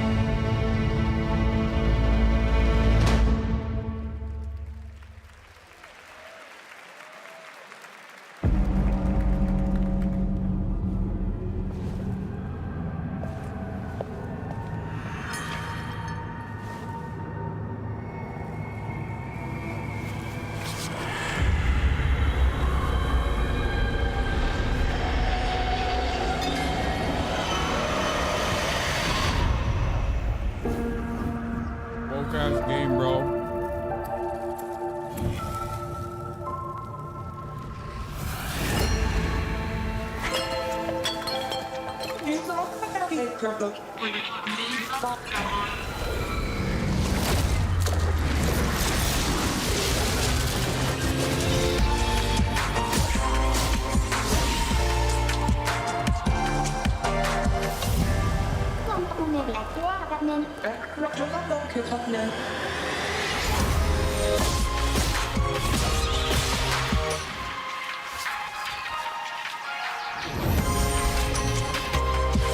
I'm not gonna lie, I have no interest in this. And not because of like the characters or anything. It just seems like the style of it is not like visually, it's not hidden for me. I don't know why. Too woke, huh? No. It's just I love this. Like Reminds me of my high school days, but the monsters I fought weren't nearly as big as that. You kids these days with your giant monsters and your social media. And speaking of social media, TikTok Live Fest is happening now across 50+ countries on TikTok. Check out the participating gaming creators and don't forget to share all of your favorite gaming moments on TikTok with #GamingOnTikTok.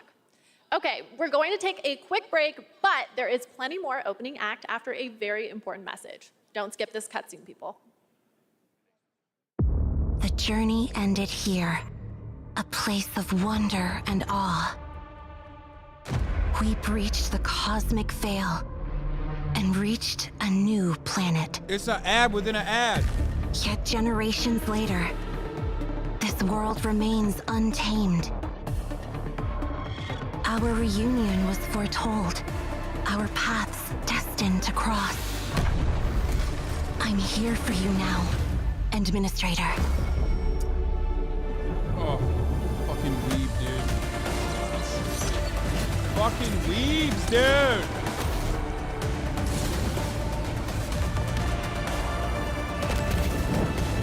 Listen to me.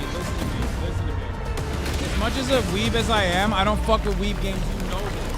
HasanAbi rules. Unless it's, you know, like a JRPG, like Bloodborne style software.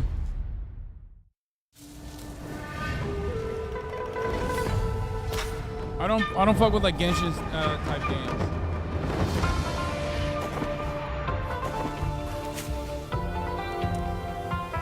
Yakuza is pretty much anime. It's the greatest. It's incredible. Shut up. Yakuza is not like an anime.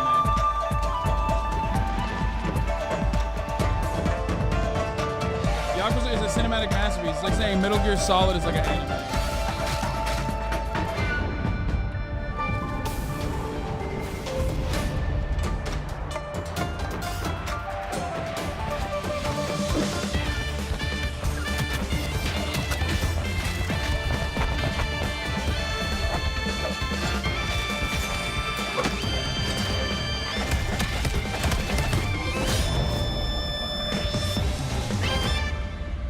Unironically, saying Yakuza is an anime type game, like a weeb game, is literally racist.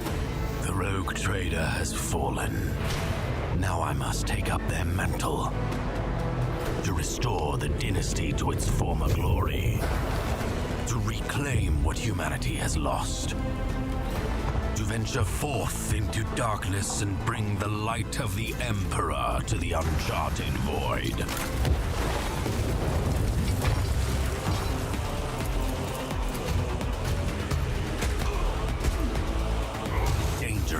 heretics, vile mutants, and Xenos threats beyond number.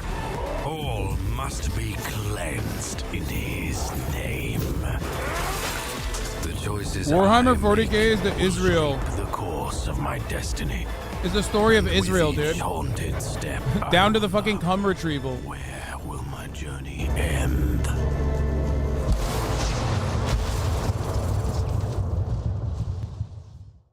Yeah, they're doing Israel Simulator. Wait, you're Connor Kenway. Good thing for you that I am here, then. Today, you are to see a traitor to the crown, hanged by the neck. For his crime, the penalty is death. I'm in search of a treasure. Where do I start?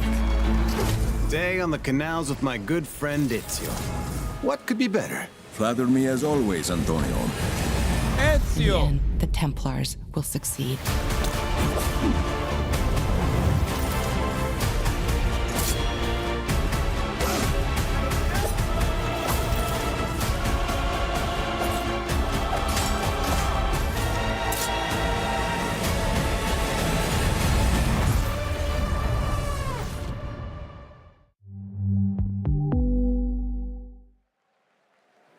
Welcome back to the 2023 Game Awards opening act. I'm still Sydney Goodman, here with another award, this time for innovation in accessibility. The gaming community is massive, but honestly, it should be even bigger. And these nominees are pushing gaming beyond its current limits. Their teams have created software and hardware that make it possible for people of all abilities to experience the medium of gaming, with accessible features and technology that get us all one step closer to a seamless play for everyone. These nominees are doing the work, and they are Diablo 4, Forza Motorsport, Hi-Fi Rush, Marvel's Spider-Man 2, Mortal Kombat 1, and Street Fighter They'll probably 6. give this to Marvel, right? And the Game Award goes to I mean, I don't know. Forza Motorsport. I have no idea what like accessibility settings they have with Forza. Thank you so much for this.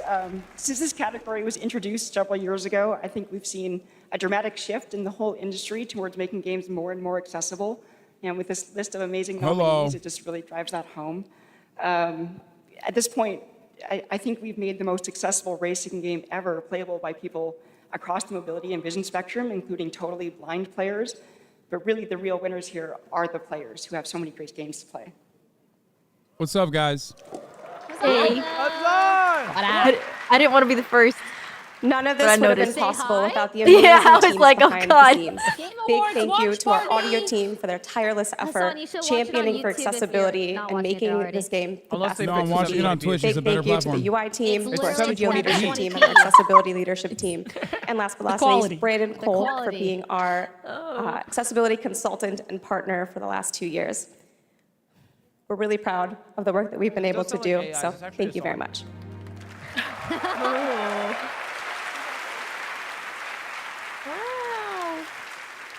Congratulations, Forza Motorsport. Here at the Game Awards, we my believe favorite strongly game. in accessibility and want to celebrate any game that makes it a priority. And our next developer, the Wait, the blue shirt lady has not spoken by yet. Making their games and their company accessible and inclusive, they can develop new types of gameplay with stories that everyone can enjoy.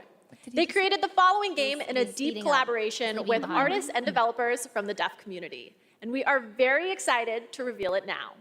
This is Harmonium the Musical. I deafen chat. Too many people talking. They're not real gamers like me. Woke! Woke!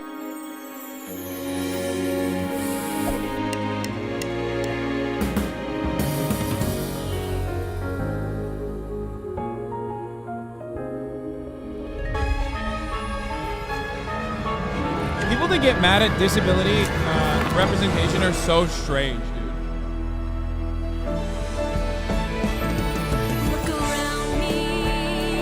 They're straight fascists.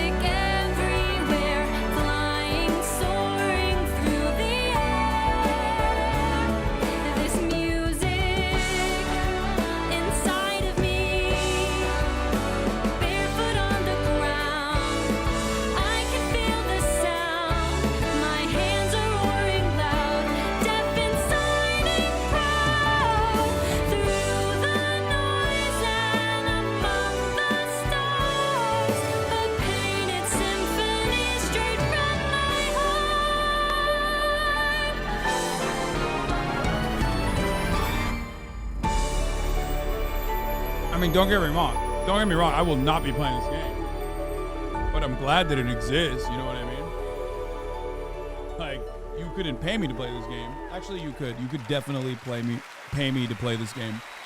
If you paid me, I would play Honestly, this game. I Netflix, don't know pay how me. much better gaming can get. What happens past a golden age? Platinum? Is this the platinum age of gaming? Also, can I please be paid in platinum? I'd like it direct deposit, please. And now I have the honor of announcing the winners for our 5 esports categories.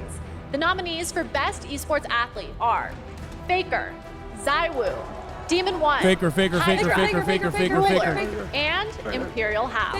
And the Game Award goes to I'm pro Faker. Wait, but I feel like Demon 1 was. Faker. Oh, we won! We won, boys! For Best Esports Coach, the nominees are Potter, Zonic, I have no idea who these Potter, and Homie. And the Game Award goes It's to gonna be Goomba. It's gonna be Potter. Potter. Put my notebook For Best Esports Goomba event, here are the stolen. nominees. 2023 League of Legends World Championship. Ooh, Black is my TV favorite Paris code. Major It's 2023. gotta be. EVO Worlds almost 2023. always wins. The International Dota 2 Worlds almost Championships always wins. 2023. But Valorant And Champs is pretty good. Valorant Champions 2023. Dota. Dota, it was the goes to- worst Dota year in a decade. Really? 2023 Yeah, Dota- League of TI was Legends bad World this year. Championship. The fuck? The top one won every For time. Best Esports game, the nominees are The top, it's always the top Counter-Strike one. They just Okay, so it's got Counter lazy. Strike 2, I guess. 2, League of Legends. No, Valorant. Valorant will win. Valorant. Net worth And the Game Valorant Award wins. goes to Valorant. Wait. And finally, the PUBG nominees Mobile. for Best guy. Esports Slim Tournament are Evil Geniuses, Fnatic, Game Gladiators, JD Gaming, and Team Vitality. Wow, this is And tough. the Game Award I think you have to goes give it to to- Fnatic. JD Gaming. JD Gaming. GG wins. Gaming. It's just such a slap in the face. Huge congratulations, everyone. They're the, I am Chinese, a league huge team, right? esports fan, just Besides like my winning, father and his not father winning Worlds before League. him. Oh, I'm I feel like sorry. that He was went the to Chinese huge winning an esports award? family, dating Ludwig, all the way you back wanna to elaborate the on that? 1800s. Yeah, they fucking But before choked you at can Worlds. think too What do you hard want on from me? that, it's time for another Racism? 2 world premieres. First up is the latest game from a team that won at the Racism? Game Awards back in 2017. So I think we can trust them to Hello. crack it. This Hi, is Shoto. what's It's Game Awards, right? Respectfully, Okay, okay. Faker wasn't the best player on his team. No, at least not in the world. Oh, know. the ship is on a whale. I know nothing about Faker. I just know that he's iconic, so I ride for him. He's the GOAT. He's the best.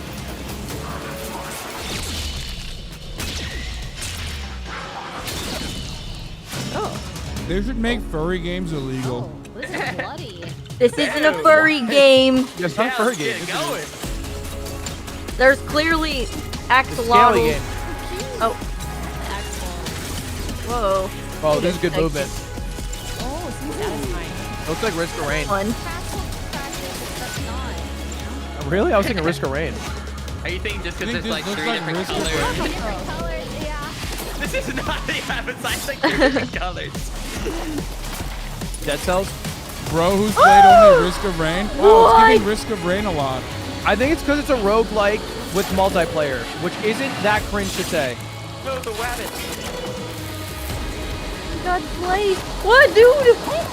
Oh my god. Go, axolotl.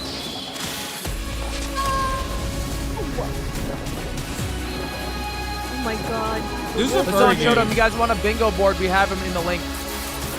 It's a furry game. In the general. I think I gave Baldur's Gate like 4 awards or something for this. Yeah, I think Dude, Baldur's Gate's gonna win spoilers. Game of the Year.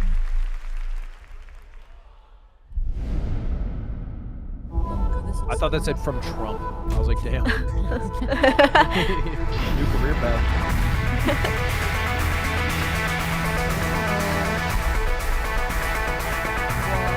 I just could not tell you what I'm looking at. I'm pretty sure it's a Kingdom Hearts boss. Okay.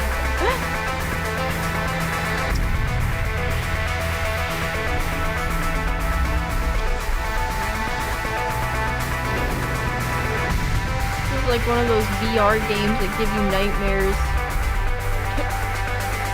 What's that, shit? What's that rhythm game where shit explodes? Rhythm game you explode. Beat Saber? It's gotta be Beat Saber. No, not Beat Saber. Headbangers. Oh, soon. More explosion. Maybe it's not rhythm. Explosion. It's called Thumper. Yes, Thrasher, in case you didn't know, is from the same artist/composer that blew our minds back in 2016 with the cult hit Thumper. I'm so excited we've got another mind-bending game coming from him in 2024.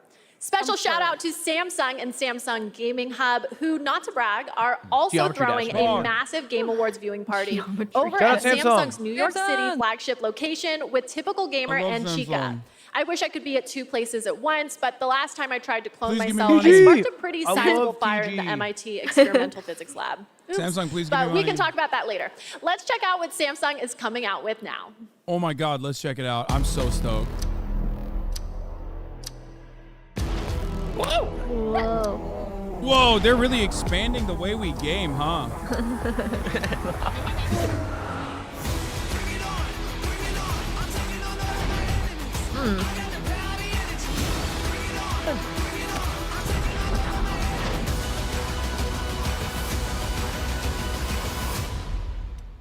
You in?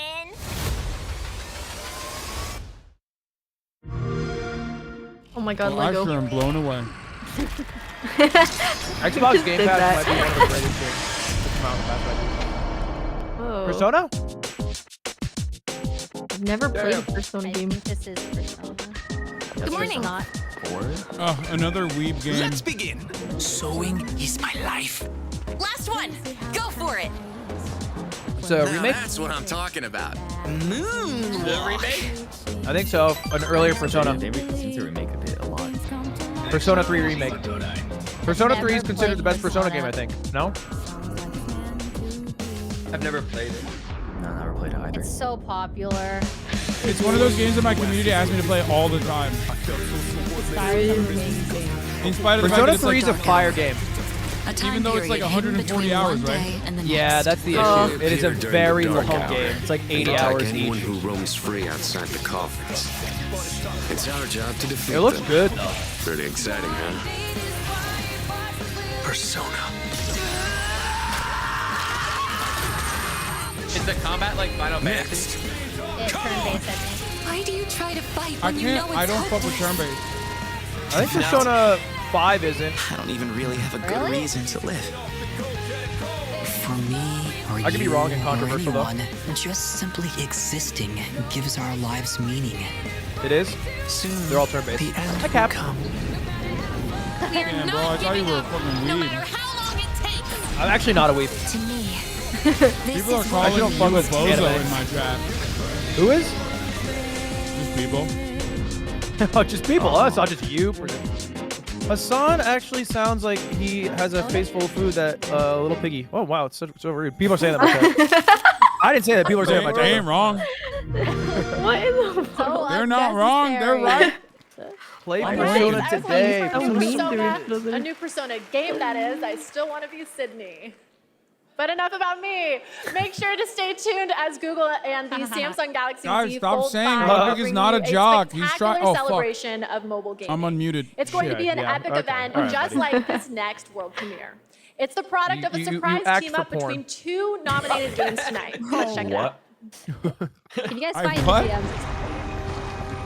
Chat, that's not worthy of cringe. Oh, Dave the Diver! It wasn't an indie studio. It's a scam. It's a rig. Yeah, this is not indie, right? It was under the indie It's category. nominated for Indie Game of the Year, but people find it controversial. I heard this game was really good. It's amazing, apparently. Fun. It looks like an indie game, It's really good. so I guess it counts on that front. Yeah, I think that's why it made it for Indie Game of the Year, because it's pixel art, but it's definitely Got not pixels. an indie game. So who made it? Team 17? What is that? I can't believe it. It's almost time for our big show. The theater I think is it's, filling up next behind on, me. It's right? hard to hear myself think over all the excitement, but I have to keep it together because I Pixel have art, the next pixel word art. ready to go. Bingo. Here are your nominees this for the pre-show? content creator of the Pixel year. art game, everybody. Yeah, it's Iron pre-show. Mouse. The pre-show. People make games. Oh. Quackity. Iron Mouse, Bruce Iron Mouse, Springs, Iron Mouse, and Iron Mouse. Yo. Quackity. Quackity's gonna win. And the Game Award I'm goes just Yeah, saying. to Quackity's gonna win. I'm saying who I'm Iron supporting. Mouse. Oh, get fucked. Iron Mouse couldn't be R.I.P. here Bozo. tonight. I meant Iron Man's Iron gonna Mouse win. is animated, and sadly, we're not. I meant Iron Man's animated. gonna win. Yes. Let the record show. Send us a message. Good Take it call. away, Good call. Iron Mouse. Oh, yay, Mousy! I am so Mouse. incredibly Go Mouse. honored Mouse to be the deserves recipient of the Content Creator of the Year award.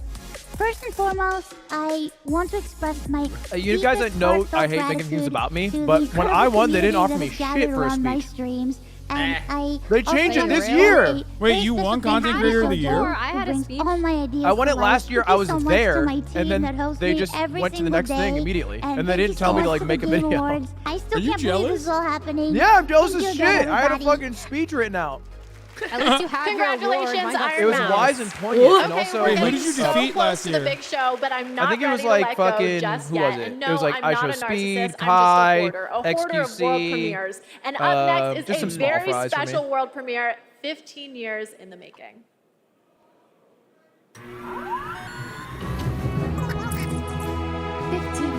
15 years.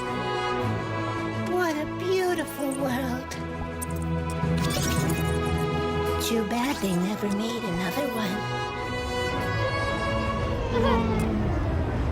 This one's fun. I know, It's I a long love time I this. played this. It's What is giving salad finger. I mean, it's been so long since you've World played of this. Goo.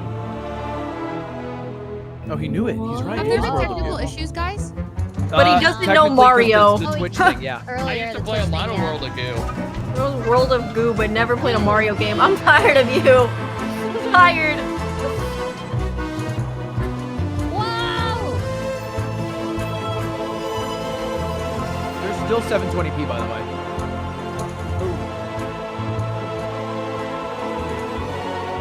You guys talking about that because it's on YouTube? Like you're watching it on YouTube or something? No, we tried watching on Twitch, but it's stuck in 720p. They fucked up on Twitch, but they didn't fuck up on YouTube. On YouTube, Y'all are you so can watch it in funny. 4K. Who cares, man? Who cares? Me. I You're care about watching it in low quality. quality? Sorry, I'm controversial. Crazy.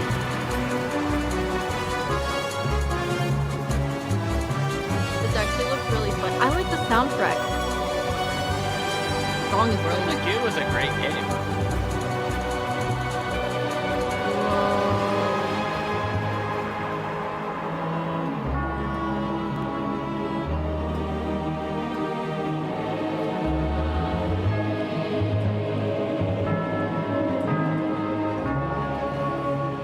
World of Goo. Too. Just like Guyana, chat. Man, that is satisfying to watch. Almost as satisfying as the Game Awards show that's minutes away. We have one more huge world premiere, a brand new fantasy RPG from the creators Chat, of they found Persona oil. 3, 4, and 5. Chat, and they tonight found they're oil. giving us a glimpse It's into over. the story, characters, and gameplay. The Let's do Goo this. Curse. Also, It's a Guyana. story about a world very different so from like, ours. I already It is a have world where all all mixed up people are Chili. equal and no Oh my God, conflict this is exists. all weeb You're shit. one The away. world His Highness once dreamt of. Have it. To put it another way, this He has is to a look nice, though. fantasy. Yeah, I know.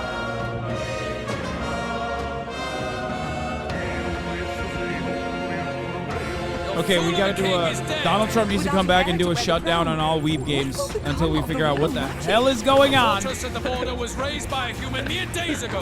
You can only blame your king's This ain't weakness. Persona, Who chat. deserves his crown? No, it's just A made man by of the proven same strength. creators, right? The people of my land desire a new king, and I shall provide. Welcome one and all to the inauguration of the tournament for the throne. Good team, though. I'll tell you what. Small wonder when any among the populace might be king.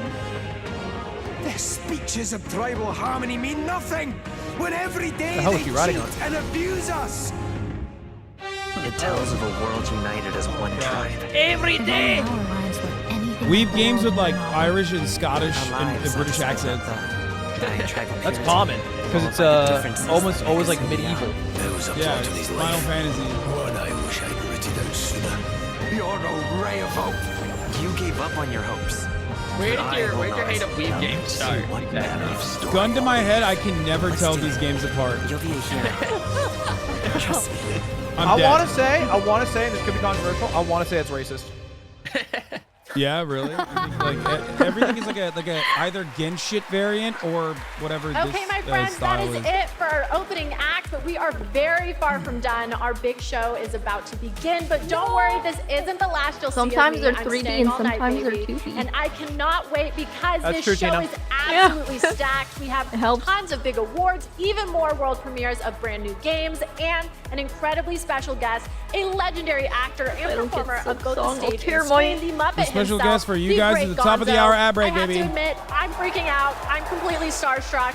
And get this, the cast of the show, based on the Fallout franchise, is here to debut an exclusive new look at the series. The vault is opening in a huge way tonight. Walton Goggins. Walton Goggins. Oh my Thank you all God. for going on this journey with me. You're the best companions a host could ask for. Let's do the boss level. The 2023 Game Awards starts now.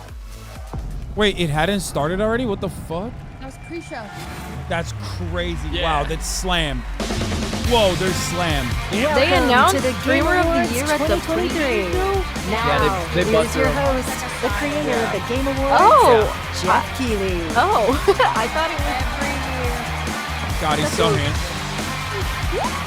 He looks nice. Wait, you got bingo?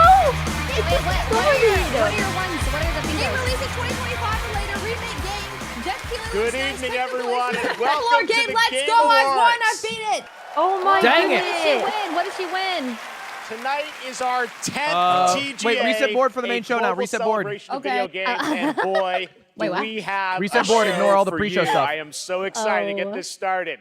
Together, we are going to recognize outstanding Say creative Palestine? work in games What, at the in Game Awards? There's no 2023, fucking way. And we'll look into the future with an astonishing lineup of world premieres. More than anything, this is a show about bringing our community together in this room and That's online crazy. around the world to focus on something we can all agree on. There's nothing more powerful or more immersive than an extraordinary video game.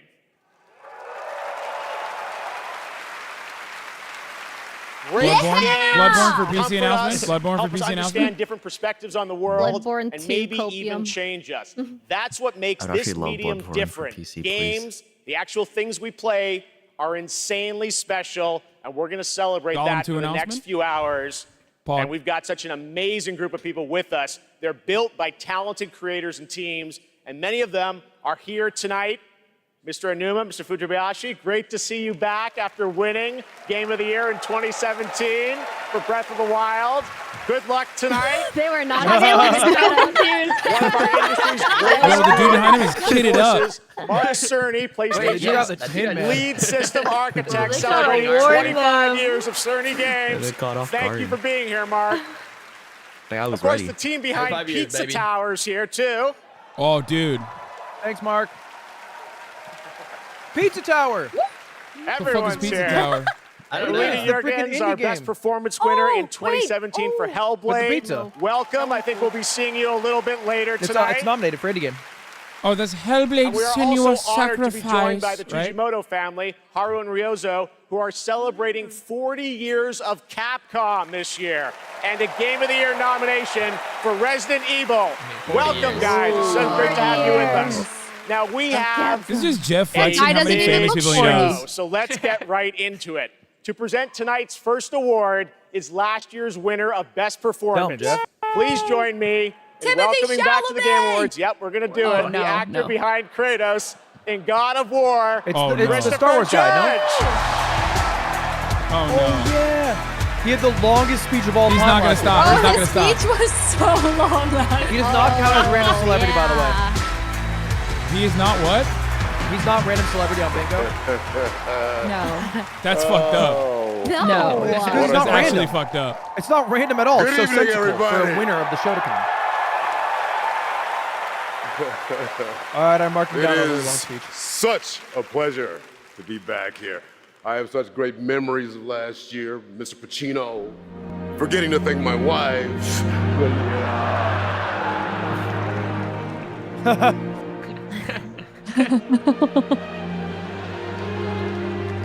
Mother. All right.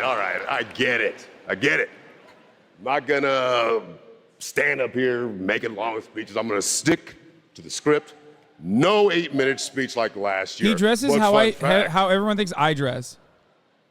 My speech was actually longer than this year's Call of Duty campaign. What? Oh. Damn. It is Call of true. Duty had a campaign. Another company I'll never work What's for. I'm here to present the award for Best Performance in a Year of Games, beloved by audiences and acclaimed by critics. These actors delivered He does 6 stretch it, I will say. unforgettable performances. And here are the nominees. His voice is so buttery. It is Revenge very is a weapon. And he kind of just looks. It's been a long 5 years. Who do you think's gonna win? I'll make Cameron you the honor Monaghan? grasp. You play grown-up games. Oh, Face Idris grown-up Elba! consequences. He killed it. I could believe Cameron would win because he showed up last year.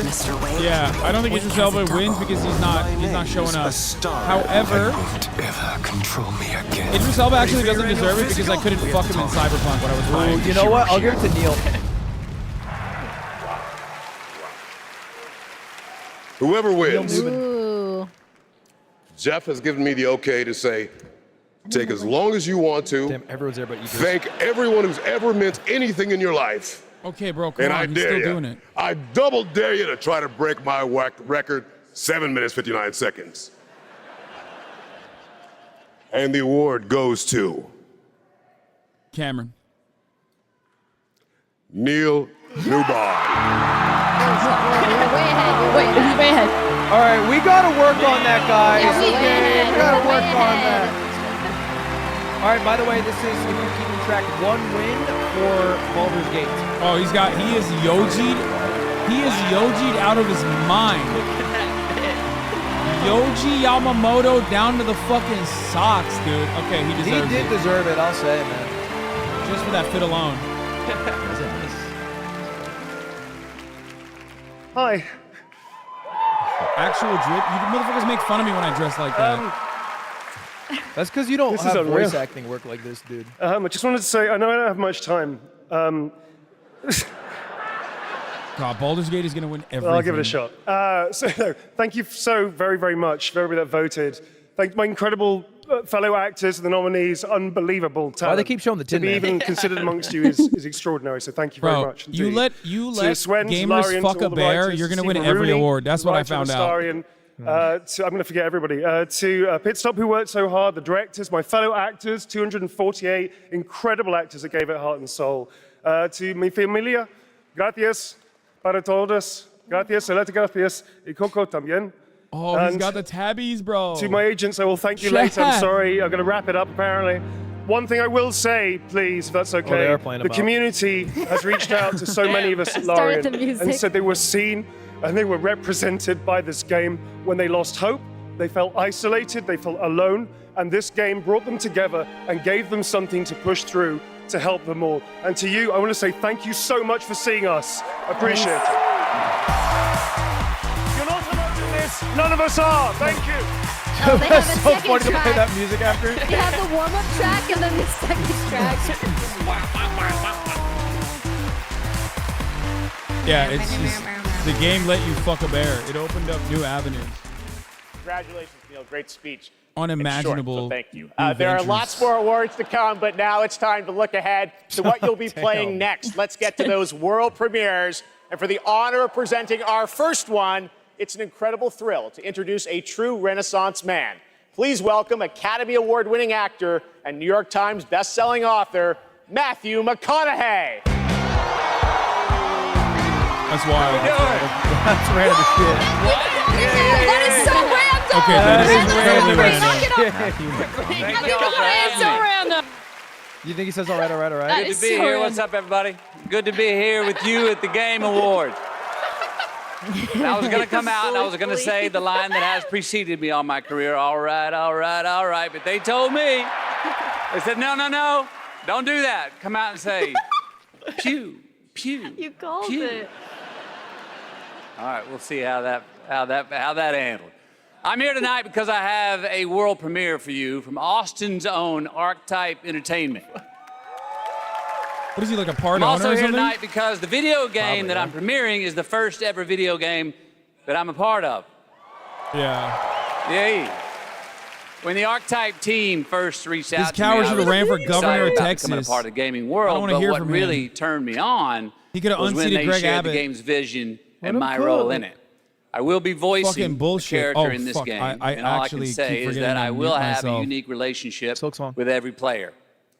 In this game, time moves differently. We can have a relationship.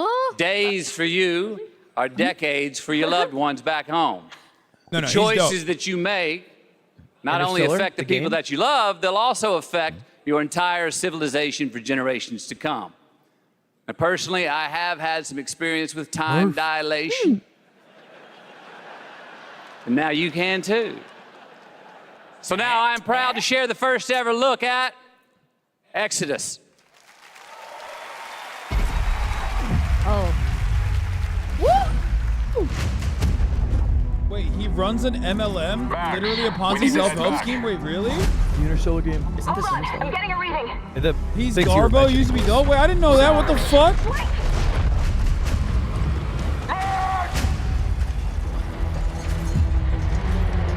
What she found that It's like day when Matt Damon died to was the a tsunami. miracle. Starfield 2. It would be our salvation to fight against the Celestials, She just finds a fucking spaceship. humanity's greatest enemy. Tight. Yo, guys, you're gonna want to see. I'm glad that they made that fuckable aliens in this one at least. That's where Starfield went awry. To be honest, I don't know what pop up on screen that you wouldn't call fuckable. Stay down. The Celestials hunted us down.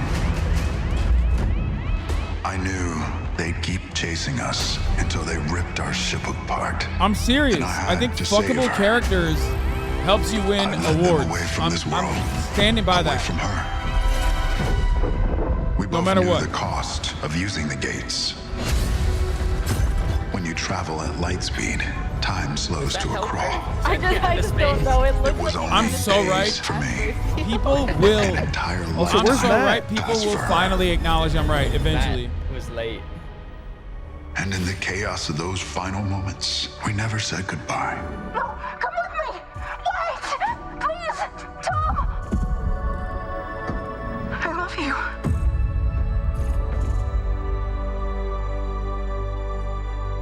What is happening? Our service, What am I watching right now? our sacrifice, discovers worlds, seeds hope, breaks empires. It's a trailer, but it's like so. We are the travelers. I'll be honest with you. I want to be excited for this game. It's supposed to be like right in my wheelhouse, but it seems so like basic, boring, Mass Effect copy, Starfield ass like. Wait, so did Matt ever talk? I think I didn't see his ass once. he was the asteroid. I don't think he's the ass. Okay, can I say this seems very similar to every other game that's come out? That is a very exciting project, giving me some Name Mass one- Effect name it, vibes, name the and I game. appreciate the team sharing the Starfield, first Mass glimpse of Effect. gameplay.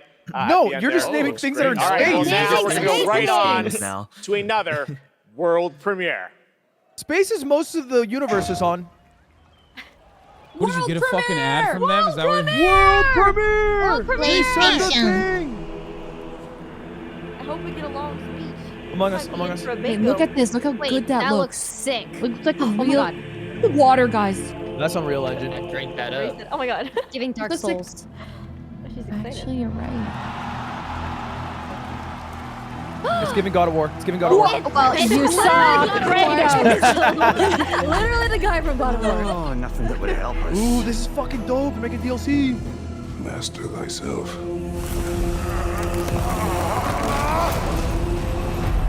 Tell me, brother, why exactly are we doing this? I fucked up and I didn't play the last game. Fix this. I must go back. I think there's probably juice for me to play this like now. It's all part of the process. Let's go again.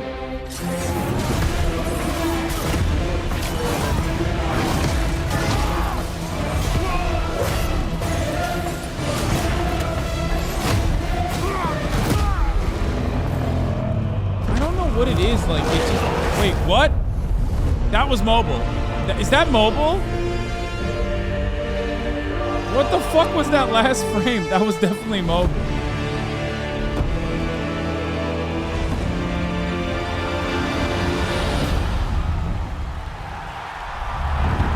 Free? Free DLC? What the fuck? Why free?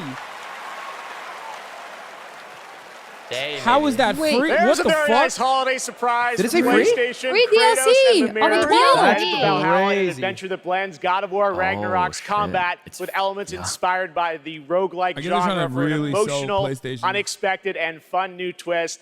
And yes, as you saw, it is free. The team at Santa That's so Monica weird. Studio That's are fans cool. of their fans and are offering this DLC, God of War Ragnarok Valhalla, as a gift to the community, and you will That's be so able cool. to download it in just 5 days on December 12th.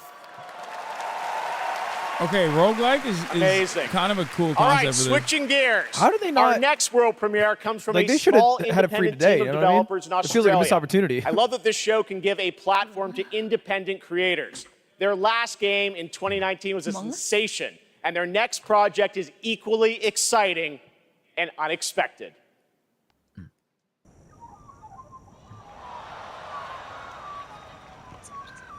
Untitled Goose Game. Wait, they're from the creators. Same creators as Goose Game. I hope God, it's oh my Power Wash God. Simulator too. A new video game for us? Oh, this looks good. We're That's us, friends. guys. We're gonna want to play this already. Untitled Those Bird ducks? Game. Wait. Untitled Mallard Game. Oh, there they are. What? All right, I get it. Oh, I see them. Oh, we're gonna like this. We're gonna like my this. God. gonna be Oh my multiplayer. God. It kind of reminds me of Spore a little bit. Oh, I'm into this. You would be crazy. This is amazing. Let's go. I'm silencing them.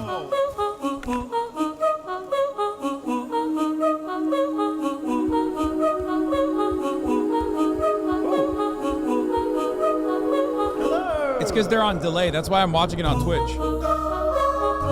And they respond in not real time.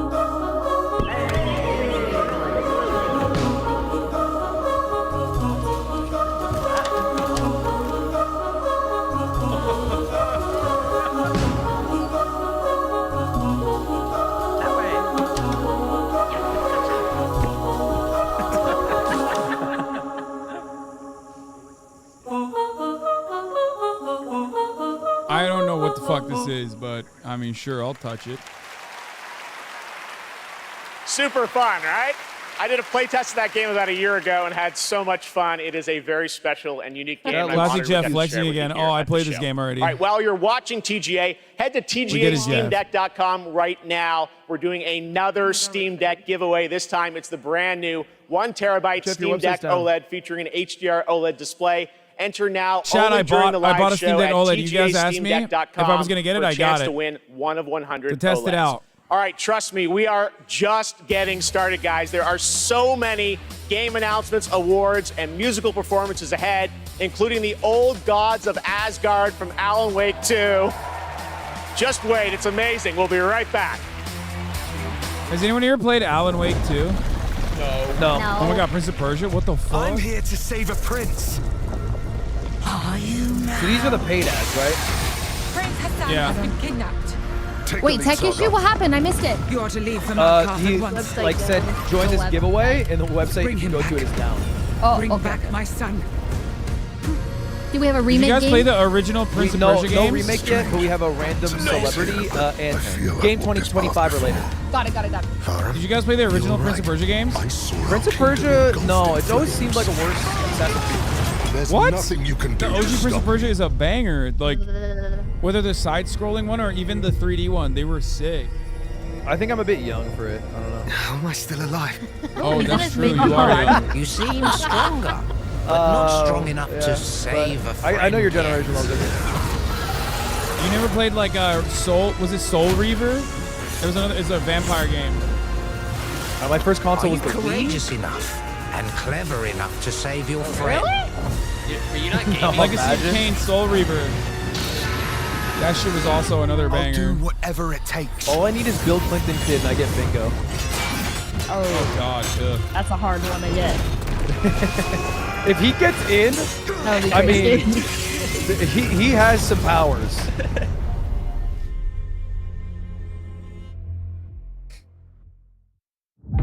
Ubisoft sponsored me for this. I'm a big Prince of Persia fan. Oh, well, someone's It's a got to free count the Game demo. Pass games too. I forgot. Ooh, Lego? Fortnite. Fortnite That's what we Lego. just played 5 seconds ago. Oh, did you guys like it, by the way? I feel like I could use like a little more. But it's cool.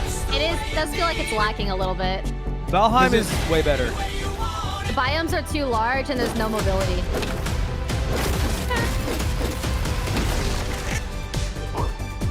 Lego Fortnite Minecraft is like, I feel like they just cooked that up in a shop. They were like, what are things that children like? Oh, yeah. And let me tell you, building is not this easy. No! It's They made that Oh. shit look free. It is It is fucking so much better than hard. us. Look at them. What in the world? I didn't know. Wow. I think if you sweat it, you can't get good. It had like I think it like does have a lot of activation potential. things. Yeah, if you play for a while, you can definitely get to a fucking place. organized than us.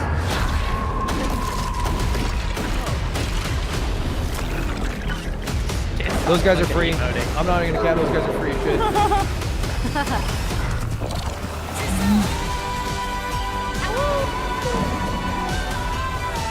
You can build planes. Someone did 9/11. Jesus Christ. What? What? Apparently, someone did 9/11 in Lego Fortnite already. These guys fuck. I'll say that. It just came out. How did they do that? We killed that guy. We killed that guy easy. Oh yeah. Starting to see how you can do 9/11. Guys, Please. shut up. You started it, like seriously. I hate the Epic launchers so much that it gives me anxiety, and I don't want to play Fortnite for that reason. Epic Launcher works well. My You're main issue so is the wrong. updates. I think it works well. Yeah, updates. the- Wait, are you talking about? It's the worst launcher of all I time. hate Please the updates. welcome Updates a all. former Game Like, Award so winner much for update. Best Performance. Ninja Theories, Well, I mean, Marina Jurgens. like once you fucking use Ubisoft's client, Epic Games feels like a blessing. No disrespect to Ubisoft. They sponsor me a lot. Performing an original They're great. piece from our upcoming launcher game, makes me wanna- Senua's Saga Hellblade 2. I'm proud to introduce to you to Their one of my launcher needs favorite work, you're right. bands, Hylum.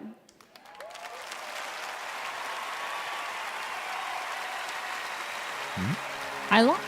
It's Hylum. Hylo. Midsommar. Oh.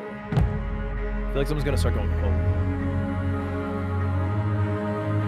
Wow, that's like a bow, but also like a stringed instrument. You guys see that? Wait, is that a dulcimer? People say you don't react well. They're not Did you listening. just say? Kind of reminds me of like a string dulcimer. Okay, as someone who doesn't listen to music, Think this is so. kind of fire, chat. It's gotta be charcoal. It's gotta be. It's making me hungry. Wait. That dude looked like Kratos. Bald and has a beard. Hasan, you should do Kratos for Halloween and go bald. Yeah, it takes a long time for me to grow back my beautiful hair, though. I'm not doing that. Wear a bald cap. Yeah, bald cap. Or you can be Memri. He has a head of hair.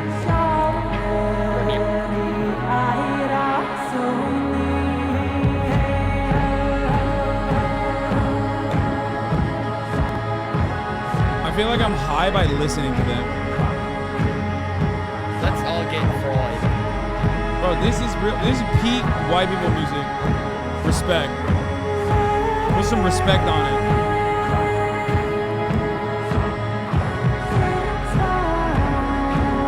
I love people being like, this is like Bjork. That is insane. I don't listen to music, and even I know that is a psychotic comparison to make. This is actually kind of cool, but it's very much more folkish than Bjork.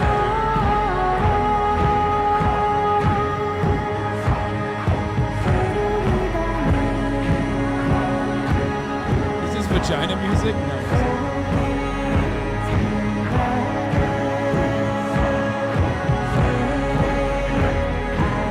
Says the guy who never listened to Bjork? Yeah, I have. Clearly, because I would never compare them to Hilo.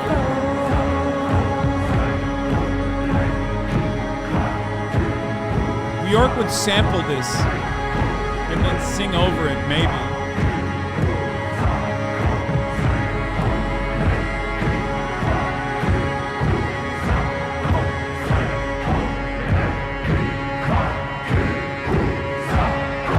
Bro, talking with too much without a Spotify rap.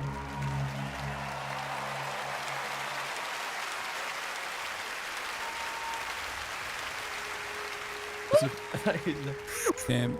That was incredible. Songs that make me go, England should have remained Daneland. Am I right? Of fear and fury.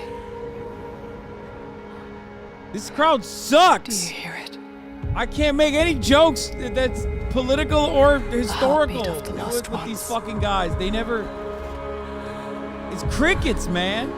It's fucking crickets, dog. I can feel them on my skin.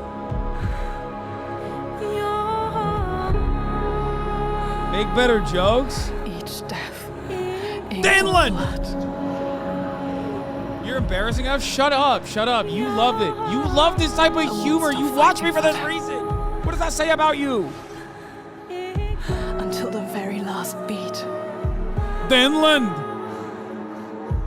fades away.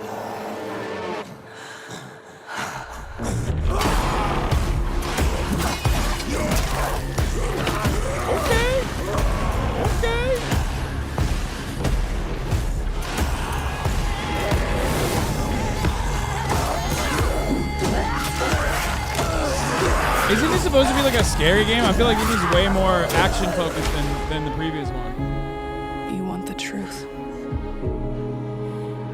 All the lives inside me tell me to let go.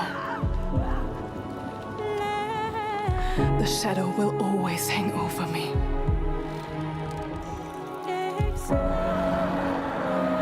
Technically, this is also a woke ass game, not because a woman is the main character, but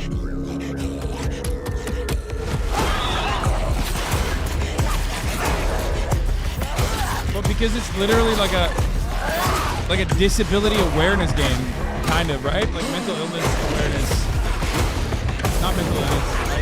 I don't know. You know what I mean. It's about mental health. Whatever the way to say that is, that doesn't make me sound like an asshole, you know?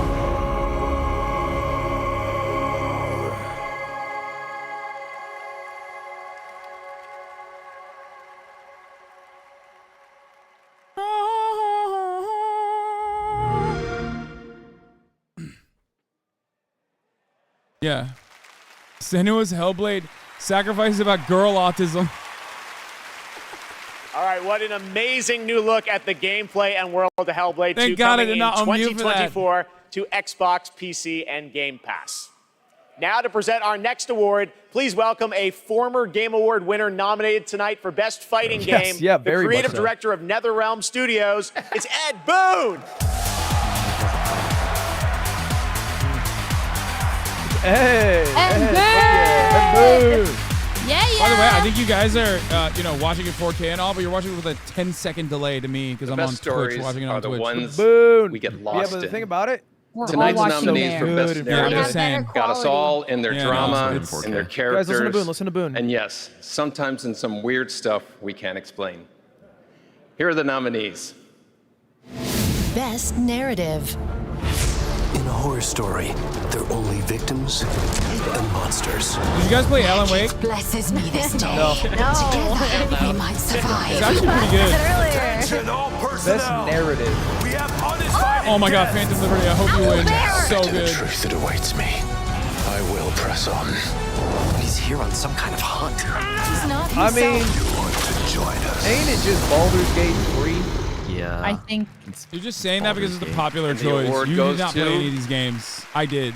I played Alan Baldur's Wake Gate 3. 2. I had sex in it. Oh! Boys, this is my fucking jam! I'm wide awake. Yo, did you guys play Alan Wake 2? Nope.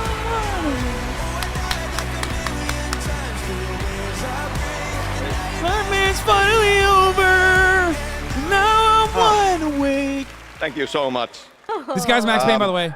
Did you guys know that? Alan Wake. He's Max Payne. He's the character behind Max Payne. From the beginning was a very story-focused project. That song for that they us. played is a jam. I share this with the whole narrative team, the writers, Clay, Tyler, Sinika, narrative designers who made the story into gameplay, Simone, Molly, the whole narrative team, directors working with actors, Ansi. Finnish people don't deserve Hannah, any awards. Rosie, Holly. Even though Alan Wake was good. All the wonderful actors. Just on Here principle. tonight, some of them, Melanie, Ilka, I feel like 10 seconds passed and he's like, I gotta whole, He just has to say something. wonderful Yeah, he just actors, has to. and the song makers who made custom music, custom songs to extend the story. Here tonight, later, Poets of the Flawless, Old Gods of Asgard, Poe, This Road, every songmaker coming through Fright Music for our chapter songs. Thank you. Not the damn stage. We wanted to push things further, to do Bro, something chill. new, and it's always a risk for you to embrace it and understand it. Seems Means so much. I'll treasure this always. I think the music's getting louder. Yo, put some respect on Sam Lake. The transition with music needs work. Gotta It get is it. jarring to go from an emotional speech to that. They fucking booted his ass. They treated him with disrespect. That's Nihongo, Max Payne. Nihongo. アーティストとして Tokyo, わかりました。私たちは想像力を駆使して目に見えないものを見ることができます。 She said, as artists, 私たちはボーラーです。私たちはアーティスト。私たちはどこにでも存在する。私たちは安心。 Whoa. Wait, I'm so behind. What in the world? I don't know You what may that have was. recognized Was that like an incredible creator anti-AI who built ad her or own something? independent studio in Tokyo, and she wanted to show you what she's been working on before she's even signed it with a publisher It was or like a 2 words at a platform. time. It was I tough said, to like... come to this show, just show it to the audience, guys, the he's fans explaining first. it. So that's what we're going to do. We're honored to have her back at the Game Awards. Please give a warm welcome to Akumi Nakamura.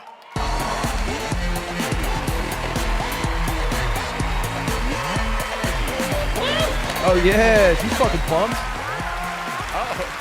Wow, I see many amazing gamers. Hi, Kumi Nakamura desu. Konnichiwa. What's she saying, Logan? I'm super excited to hello. be on this stage I muted again. him. Thank you. I definitely. First, I want to say thank you to the unseen artist, Miteru. And you, thank you, all you.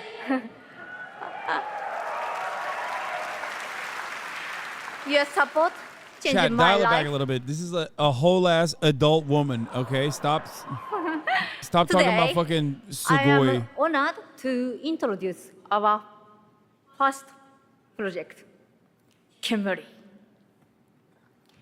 It's time to see the unseen. 見てね! Bye bye!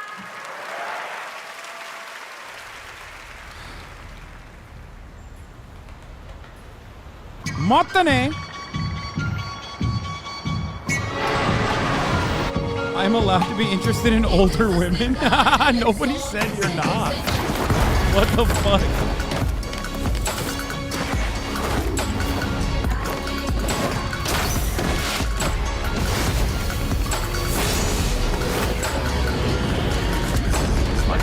It was announced.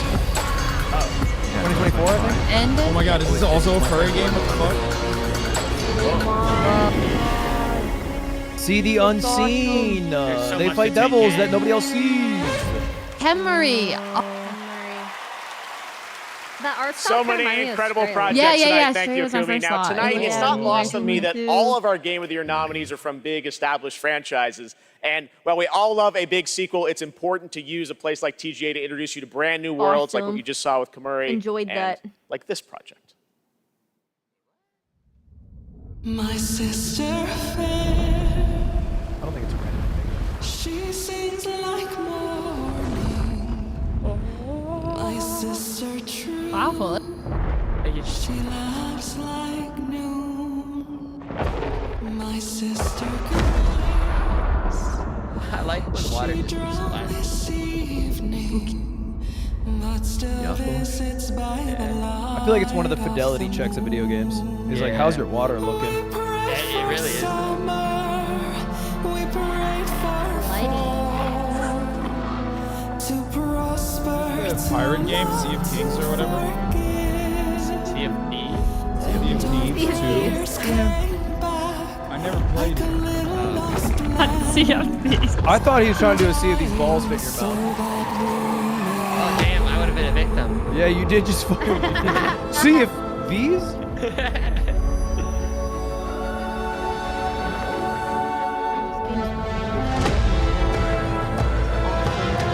Oh, Kratos Ori! Creators of Ori! I heard it's Kratos Ori.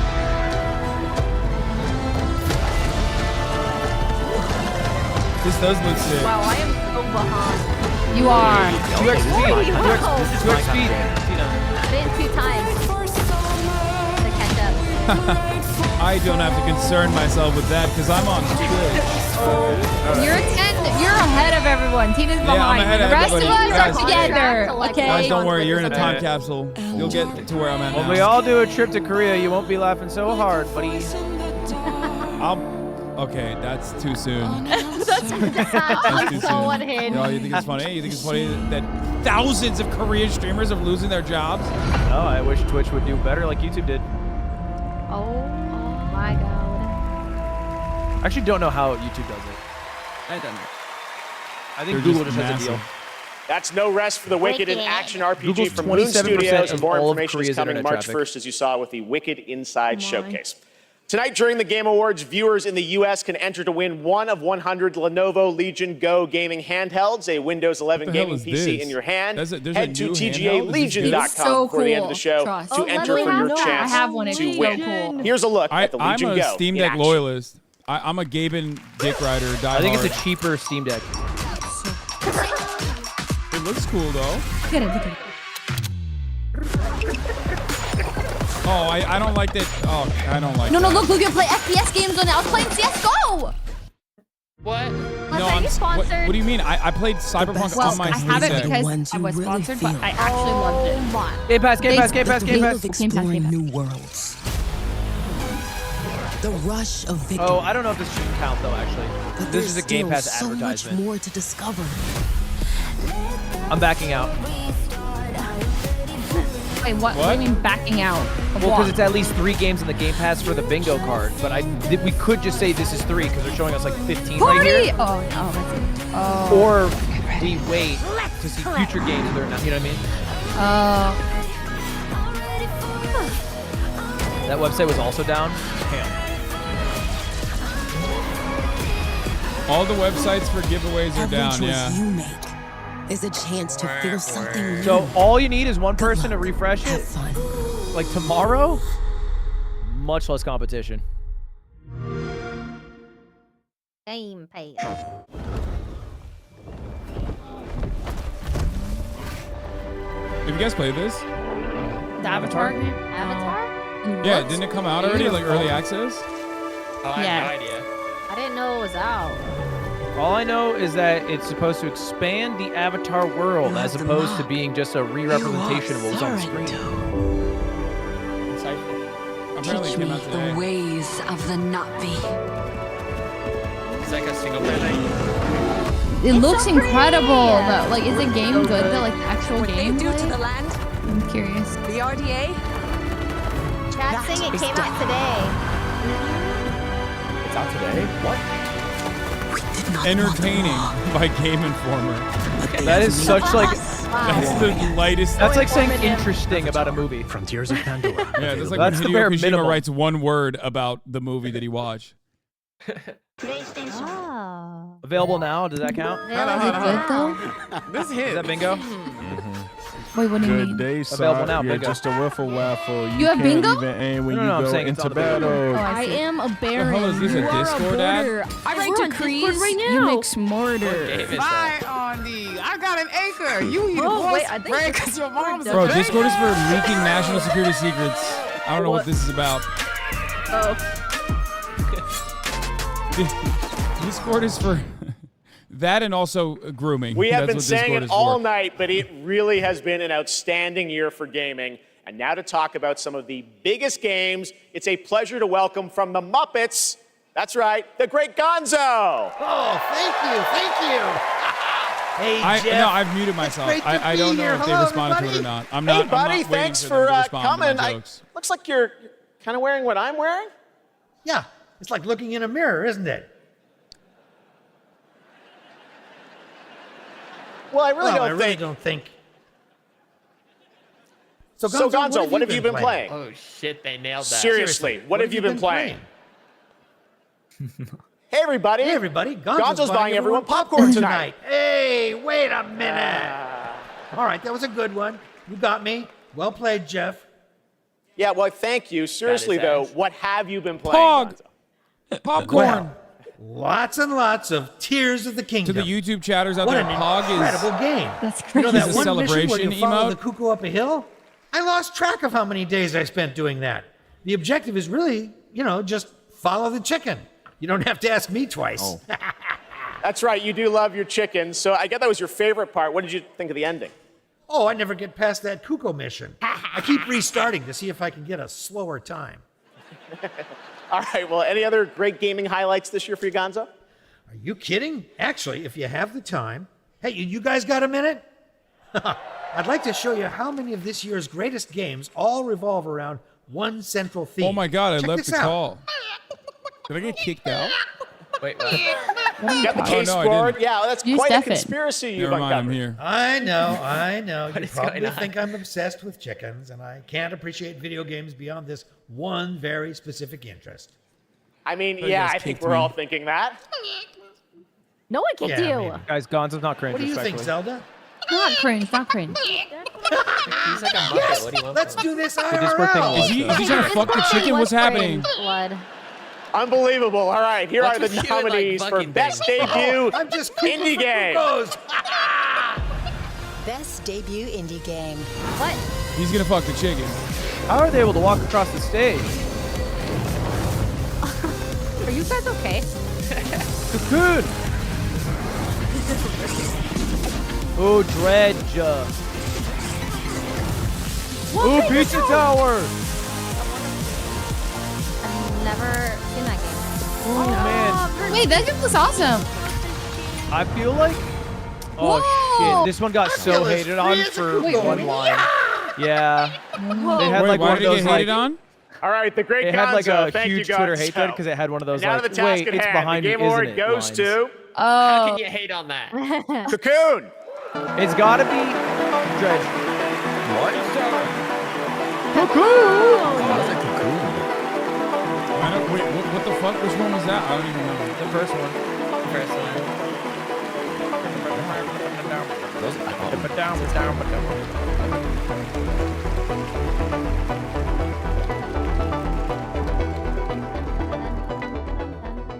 Well, sometimes democracy is not the best Thank you so much. mode, you know?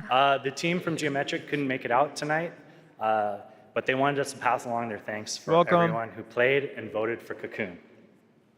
And to Yeppe, Mads, and Jakob, Wait, who are you? and everyone at the team at Geometric, thank you so much for being such a wonderful partner on this game. Thank you. The Geometric team also wanted to thank they were honored to be nominated with all the Blackstone Studios in this category. We can't wait to see what you guys do next. Thank you. Damn, silencing women. Ludwig knows all about that. That's why his podcast is not even We'll have a female announce the co-host. best mobile game of 2023, That but was which funny. title are you most excited to see go mobile in 2024? Google Play will be awarding the most anticipated title with their Play More award on Twitch. So head on over to Twitch to lock your vote. And now it's time for our next Please world play premiere. Dredge. It's chill, not a scary game. Dude, it looks so scary. Yo.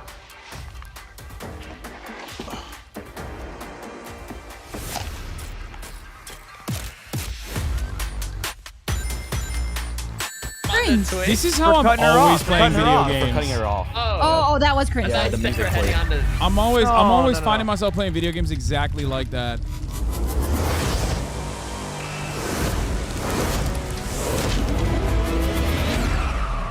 Oh no. It's an isekai. Did you save the game? Really? Of course I did.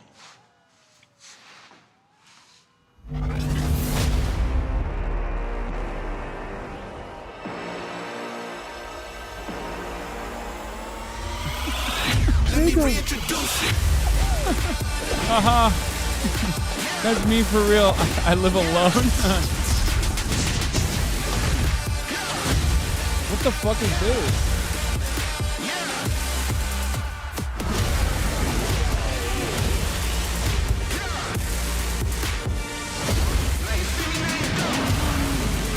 Oh my god, Crazy Taxi?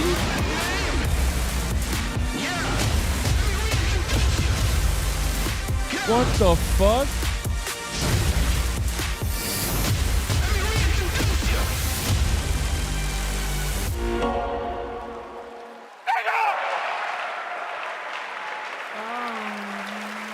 I've never played any. Oh yeah! Wait, are they typically a making world all these premiere for reveals mobile? one I don't game, get but it. leaves Seems the like, Sega to yeah, announce 5 they're new re-releasing them all. games That's in one kinda crazy. trailer. So many memories for all of us. All of those are first of the So it's many in brand new remake? games in development and set for release over the next several Yes, years. yeah, I think it's a Thanks remake. to Sega Fucking for that shit. incredible announcement. All right, well, this I next love that trailer emote. might be something Dragon Ball fans have been waiting to hear about for a while. Here we go. Ooh! Yeah, Dragon Ball Z! It's, what's it called? Make the RPG. Did you guys ever play the top-down RPG? That shit was fire.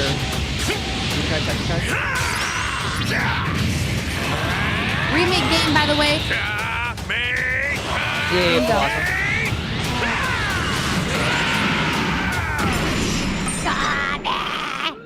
Tremble before my power! I'll show you the horrors of hell. Now perish along with this planet! Man, I fucking love Dragon Ball. I've never watched it. I watched the road. I watched all the fighting scenes on YouTube. Oh. Oh, boo. Cool. Nobody cares. Wow. This looks scary. Spooky. Whatever's down there is too dangerous. This Hey, is what no else did Dragon Ball Z, by Supermassive the do? way. Oh, it's Dead by Daylight. What? Dead by Daylight, I think, if I had to guess. Until Dawn? Dead by Daylight. Wait, like another Until Dawn?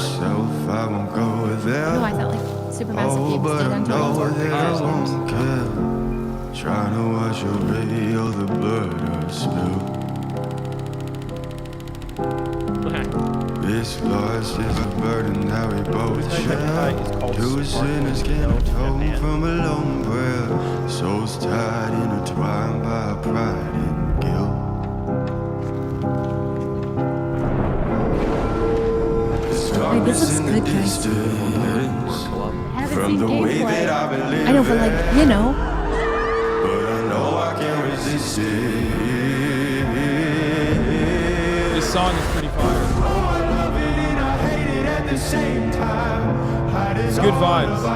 from the daylight, running from the daylight, Now when we get the song is popular on TikTok. Oh, I love it and I hate it at the same time.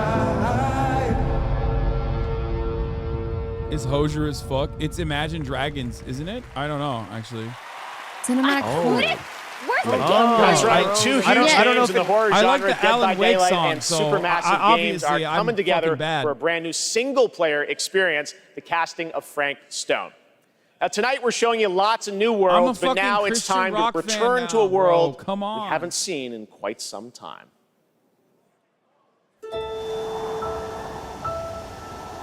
Oh Super Paper Mario Land. Oh. Too much grassland. The game. Charlotte's Web. Wizard 101 Just Wizard 102. Oh my god. Wizard 101. Genshin. Wait, this is kind of. Is it just Genshin? Is this random anime game? What is this? Can I? Kingdom Hearts. No, it's not Kingdom Hearts. The text. What is it? It's another Genshin type. I will call this a random anime game. It's not Genshin Hearts. This is not Genshin. Oh, wait. Square Enix, it is Kingdom Hearts! Give me Kingdom Hearts. You were right!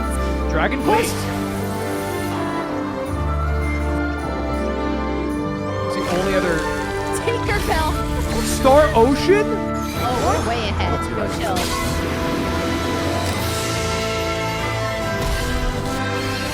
Secret of Mana? I don't know what that is. It's too much of a secret for me. I mean, when's the last Secret of Mana?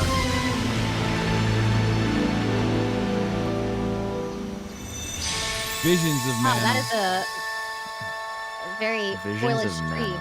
Visions of Mana. Cute. I'm not.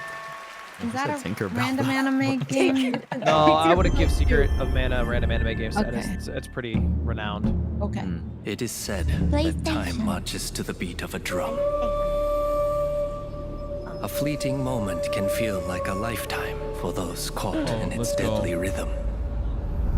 And a lifetime can pass in the blink of an eye for anyone embracing its bitter end. He about to get fucking yeeted. Ghost of Tsushima? No? How are we gonna The break only the blade thing with we his know neck? for sure Oh. is that time marches Isn't forward. Team Ninja what Ninja calls this shit? Even if we are apart, still we are one. Sekiro? Without hesitation, No. without remorse. Okay, this looks fucking fire. If the drum drives the rhythm. Oh my god. Oh, The dude. river directs the flow. Let's do it together. There's a lot of samurai video games, I'm realizing. There is not enough samurai games, 100%. How many mountains must you move? It's from the makers of Neo. It's going to be so difficult to play. Let us not forget the pain of Master Shoin and the countless others who have suffered.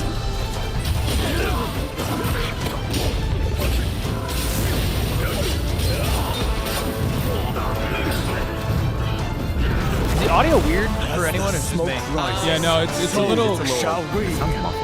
Yeah. A little bit, yeah. Sounds super compressed. Rise of the Ronin? What is that? I don't know. It's a new It's like game. a new ass game. will sacrifice their partner One of for one. duty. So which of It you looks will fucking do sick. the deed? I Oh, just he looks finished cool. Yakuza, like a dragon? Or no, Ishin. March. That's Rise of the Ronin coming to PlayStation in 2024. Now it is time to announce winners in a number of other is that categories. PlayStation only? Here are the nominees for PlayStation, Best probably. Action Game. Armored Core 6, Fires of Rubicon. Dead Island 2, Ghost Runner 2, Hi-Fi Rush, and Hi-Fi Rush. Remnant 2. And the Game Award goes Armored to Core wins. Armored Core 6, Fires of Called it. Rubicon. I like Hi-Fi Rush. Congratulations from. Here are the nominees for Best Art Direction. Alan Wake 2, Alan Wake wins. Hi-Fi Rush, Lies of P, Super Mario Bros. Wonder, Alan Wake. and The Legend of Zelda, Hi-Fi Tears Rush. of the Kingdom. Alan Wake And the deserves Game it. Award goes Hi-Fi Rush to all day, baby. We're not gonna Alan lose. Wake 2. Called it. Congrats, Remedy. Here are the nominees for Best VR AR. Alan Wake. Gran Too far ahead. You Turismo can't be 7, spoiling like that, respectfully. Humanity, it's not chill. Horizon Call of the Respectfully. Mountain, What? No, Resident I wasn't. Evil Village I was actually VR mode, and calling Synapse. I it said ahead of respectfully. time. And the Game Award goes to I don't know which this is going to be. Resident Evil Village VR mode. Congratulations to spoil it. Resident See, I Evil didn't spoil it. Village. Now your nominees for Best Yes! Mobile Game. Final Fantasy VII, Honkai Ever Star Crisis, Rail. Never, Honkai ever Star play that. Rail, Hello Kitty Island Honkai Adventure, Star Rail wins. Monster Paid. Hunter Now, Resident and Evil Terra in VR. Nil. Hello Kitty And the Island Game Award Adventure. goes Let's to go, baby. Kitty Island Honkai Star Adventure. Rail. Congratulations, Hoyoverse. HKI All right, fans. we have much more Game Awards to come, including the first ever performance by the Old Gods of Asgard from Alan Wake 2. Yes! And some of our Old Gods of biggest game Asgard. announcements are still to come. But right now, we'd like you to meet one of tonight's nominees for Best Debut Indie Game, who's also part of the newly inducted Future Class. Hello presented Kitty by fans Forbes. are feeling so robbed right now. Guys, I'm time traveling, so Hasan can't. My name is Abi. In India, when I grew up, I had a very early interest in games. In ads? When I got to Canada at the believe age this of is a 12, Wes it was a Anderson whole film. new world for me. For many That is- Asian okay, that's families, gotta be racist. Food is not just a thing to cook, but also a way of expressing affection and all the things that they cannot say. Memba is a narrative cooking game that tells the story of an Indian mother who moves to Canada in the late 1980s. Oh, It's this a is the story freaking, about oh, love, I love loss, it. and family. Oh, this looks cute. Yeah, it's the game. I The wanna more play local this. you are, the more The game that international you was nominated become. for Best Indie Everybody Game. who's played the game is able to put something from their lives into it in ways that I wouldn't have expected.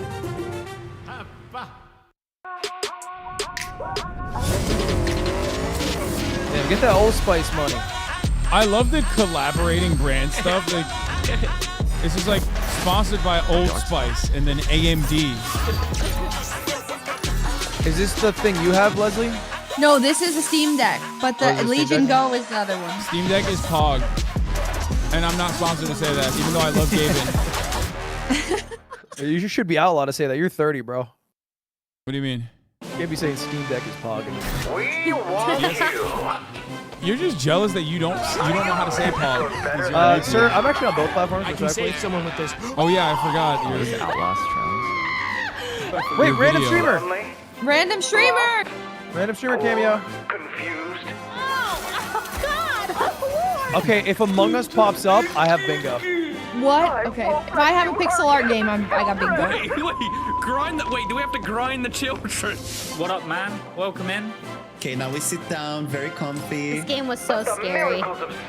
What's the name of this game? Outlast Trials. Oh, Oh wait, I played we played this. Yeah, we had it. This was a fun little era.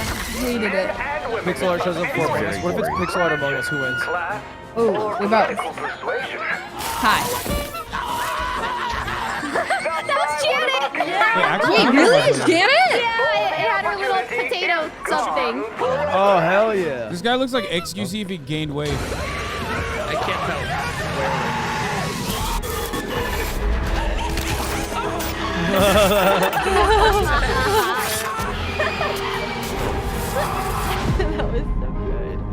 Whoa. Whoa, whoa. No! What is this? It's the same game? Another one? I think it's the Wait. It's even more trials. Oh, it wasn't Is that a an vape? outfit? Is this a vape ad? It's the elf bar. Oh, it is a vape. It's a The vape. vape beast. The vape I is thought, that dude, I guy. thought. Vape Why dragon. did that make vapes look cool? Okay, welcome back to the Game Awards. And are you They ready? failed. It is time to They get failed. a world Now I wanna smoke premiere one. from one of our industry's I can be a greatest boss. creators. He's been a huge supporter of the Game Awards since the very beginning back in 2014. And tonight, I am so honored to share this latest update with you on his upcoming project. Here Hideo we go. Kojima. Elden Ring DLC. Hideo Kojima reveals Dua Lipa on the latest game. Watch. Ow, I don't like that The sound. hungry purple dinosaur ate the kind zingy fox, the jabbering crab, and the mad whale, and started vending and quacking. What am I? The hungry purple dinosaur ate What? the kind zingy fox, the jabbering crab, Barney? and the mad whale, and started vending and quacking. That's fire. 100% fire. Purple dinosaurs ate the kind zingy fox, the jabbering crab, and the mad whale, and started vending and quacking.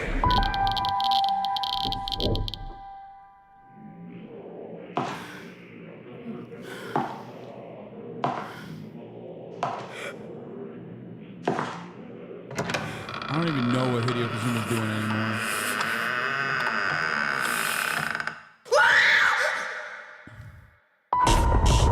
It's PG. Is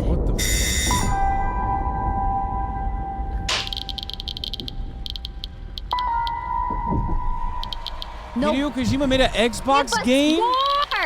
For screamers. I'm a screamer. You're a screamer. I'm not a screamer. Everybody always says I'm excited. never scared, so it's so boring to watch me play scary games. That's what they're saying. That's the word. The word on the screen.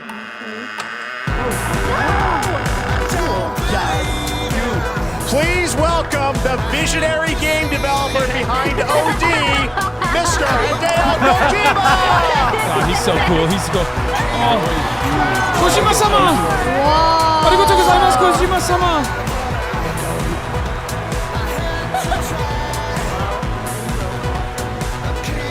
Welcome, Mr. Kojima, back to the Game Awards. That was a wild intro. What an entrance, what an entrance. 10回目となる記念すべきこの TGA で、新作のゲーム OD、発表できて非常に嬉しいです。このゲームには、ソフィア It's not Kojima-san, it's Kojima-sama. Put some respect on it, dude. Y'all are like, it's Kojima-san. It's like, no, dude, Kojima-sama. Game Awards. Really happy to show the new title, OD. And this title will feature main role Sophia Lillis, Hunter Schafer, and Udo Kier. I think we all want to know more, of course.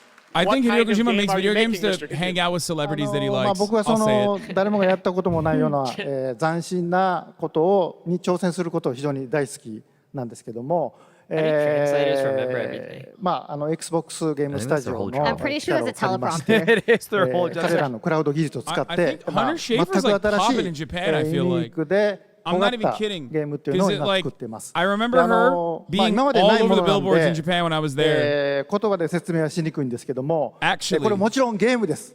遊んで楽しめるゲームなんですけども、ある種映画でもあって、さらに新しいメディアになるかもしれないという可能性を秘めたものです。So I'd really like to always challenge new things, groundbreaking things, and that's my kind of rule. But this one, with help of Xbox Game Studios and using their cloud gaming technology, I'm kind of doing this together. But it's really to make immersive and also something that no one has seen before is what I'm trying to do. And it is a game, don't get me wrong, but it's at the same time a movie, but at the same time a new form of media. Well, we can't wait to learn more about what you're working on. Oh, wait. What? Is there somebody else at the He's door? got 5 on it. Ooh, what? John Wick. Everyone, please welcome Jordan Peele to the No Kojima fucking Awards. way. Oh, God. Oh, my God. That's insane.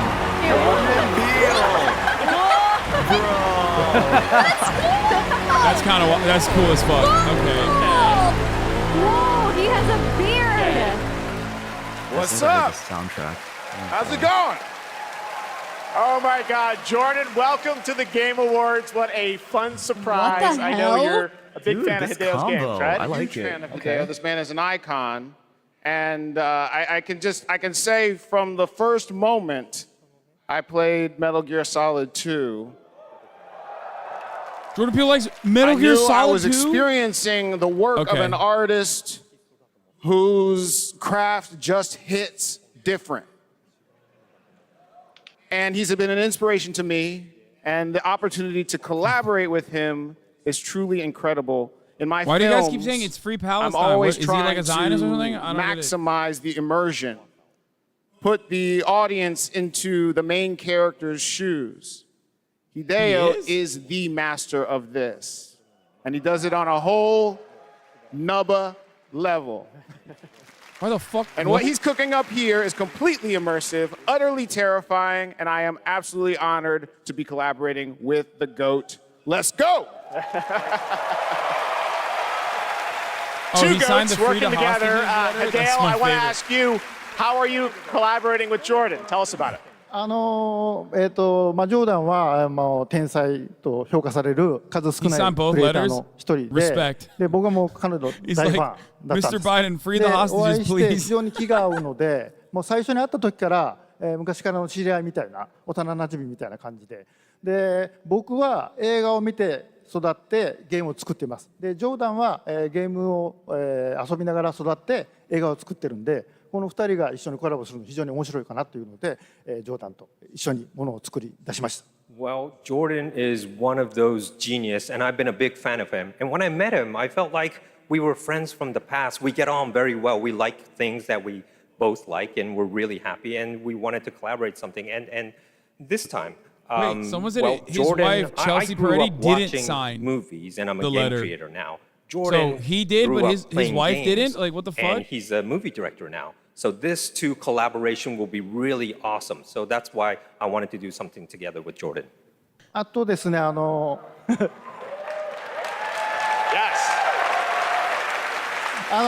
このプロジェクトは、ジョーダンだけではなくて、多くの、クリエイティブサポーターとか、人たちと、参加が予定されてます。I mean, I don't really give a shit. で、Whatever. Yeah, it's Hollywood, それぞれの man. 恐 They're 怖っていうも fucking- のを I 焦 don't 点 know を what 当 the て fuck てもら they're っ doing. て、ストーリーテリングしてもらうと予定です。で、ここではそのメンバーを紹介できませんけども、非常に豪華な夫人というか、巨匠たちの集まりなんで、僕はその彼らを集めてアベンジャーズと呼んでます。ぜひ楽しみにしてください。 It would hurt my feelings if Hideo So signed it. Though. what I could say right now is I feel like that he knows I'm better. kind of In my head canon, he's a Che it's Guevara not fan. just Who Jordan. would stand I for have this. other creative collaborative partners with me on board on this project. I can't really say who they are right now, but I tell you, they are the legends, and they're going to be amazing.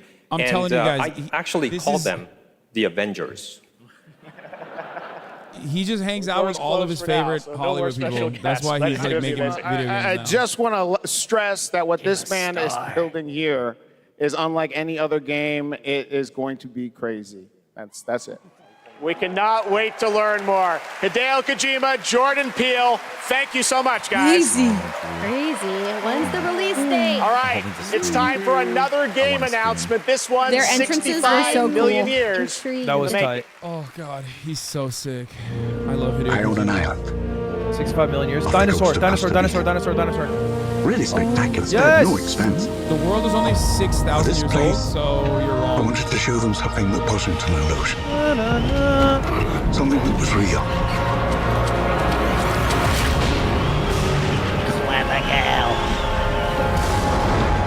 Can anyone hear me? This is Dr. Maya Joshi.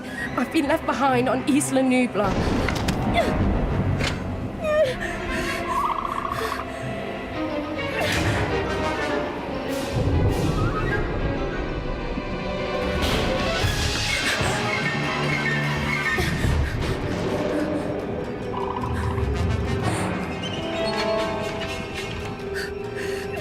These are like direct scenes from the movie, right? Yeah. I've never watched it. I'm pretty sure this exact scene happened like, with the different actors.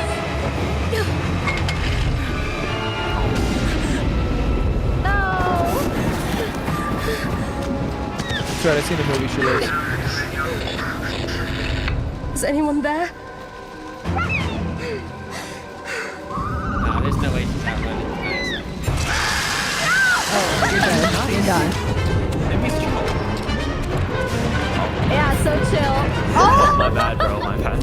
It's spin? That's why I Is get this dino horror? What is this? Jurassic Park. No, I meant like is it a scary game? Like what's going on? Look at the water. That's insane. Wait, this is Jurassic Park? What? They need the water in it. This is where the car comes. That's pretty damn big, man. She was so confident. Down was caught with the big one, but was like running away from the little guy.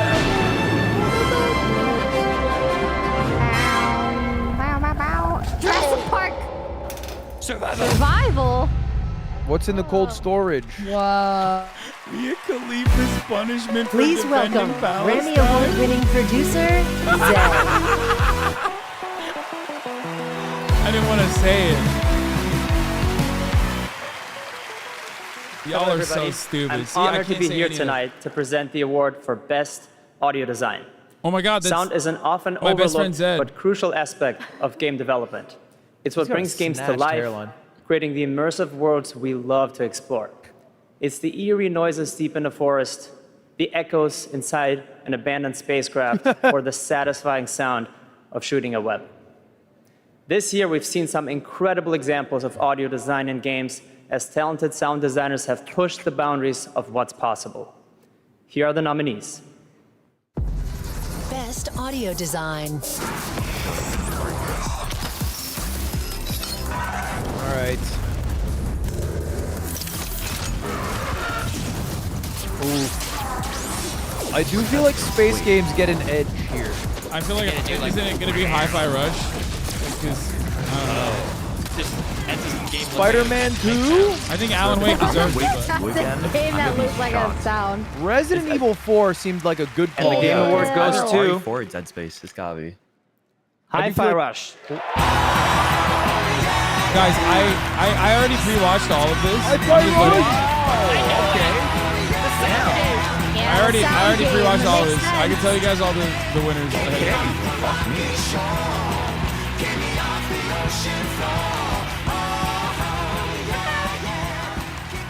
Finally, they win one. Thank you so much. 信じられません。Speak your truth. このような素晴らしい賞をいただきありがとうございます。制作チーム一丸となって取り組んだ成果を評価していただけたことを大変嬉しく思います。制作をサポートしてくださった皆様、また作品を応援していただいた皆様に心より感謝いたします。本当にありがとうございます。Just a quick translation. Thank you for this amazing award. It's so glad that the work that the team has done together has been recognized here. Thank you to everyone who supported this project. I don't think he's translating. I think he's reading. Family, friends, partners, pets.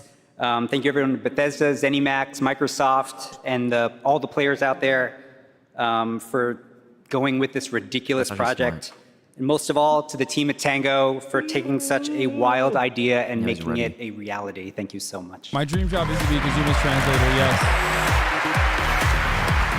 Only if we get to hang out and watch movies together. All right, let's turn to the world of Fortnite. If you haven't already, check out the Game Awards Island in Fortnite. It's been updated with new trophies tonight to collect. Fortnite is expanding into a full-on platform with tons of new experiences beyond Earlier today, Lego Fortnite launched, and on Saturday, the music game Fortnite Festival. Tomorrow, though, the team at Psyonix behind Rocket League delivers Rocket Racing. Here's your first look.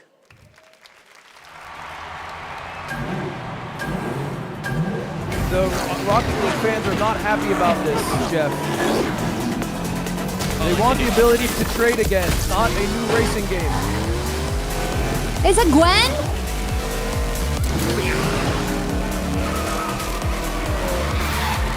Those look like Gwen. What is trading? Like literally trading items.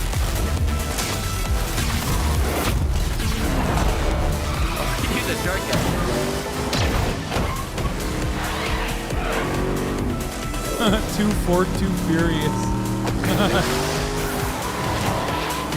Good one.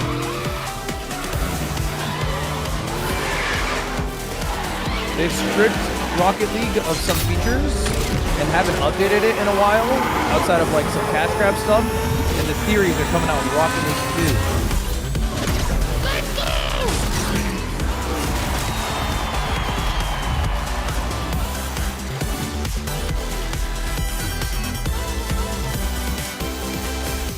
Rocket Racing in Fortnite. Okay. Fuck it, why not? Yearn to ascend, yet fame still holds sway. Their glory fades through time in tombs. Okay, another somber gray. Another samurai style game. I'm into it. I'm invested. Another what? Too many Asian games for you? No. This is good. This is good. This is actually good. These are the cool types of games. You give a military army white guy a gun and you'd be happy, huh? Of course. I like this. Then why is there always suffering? And why do the bad folks always win? Because goodness without teeth punishes It's Chinese, right? Not Japanese, chat. foments I think it's Wukong, no? Cleanse the world with blood. This is sick. Notices Yeah, in this it. is so cool. This is sick. Is your destiny. The graphics are fucking tight. Insane. I, the keeper of the New West, Oh my God. the destined one. The destined one who doesn't even know that's what cursed. he's destined for. Those old rascals, they surely know how to name.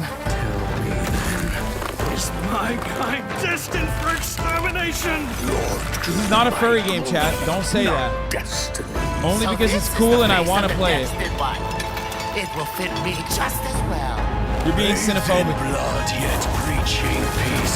Oh, you immortals, pray enlighten me. What justifies your It does look cool. superior Chinese God of War.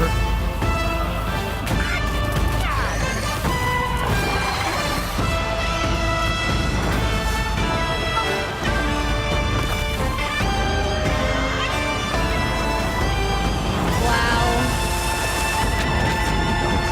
It looks so cool. That's insane. Oh my god, look at that turtle. Oh my God, you guys are like 25 seconds behind. Oh, sweet destiny. Is this funded by the CCP? I hope. When? August! Oh, it's next. That's kind of Okay. soon. That's kind of soon. That's kind of soon. August. Black Myth. I'm definitely gonna play that. The Flash, Superman. What was the studio Your on that shit? friends are slaughtering the people missed they it. swore to protect. The People's Republic. That's the studio. My Justice League will burn this earth down for me. Flash, how do I stop this? You have to kill us, Diana. We have to die to save the world. We can work with that. Finally, someone let me out of my cage. Oh, yeah. Intangible. Bet you didn't fit, so I command you to. You think you're a team now? You think you can stop us? Thought you'd never ask. Pick and choose, sit and lose. All you different crews, chicks and dudes. Who you think is really kicking tune? He's the fastest man alive, according to all these girlfriends. I'm happy, feeling glad I got sunshine. In a bag, I'm useless, but not for long. The future is coming on. So, what's the plan? Time for us bad guys to save the world. My future is coming on, it's coming on, it's coming on. Ah, come on.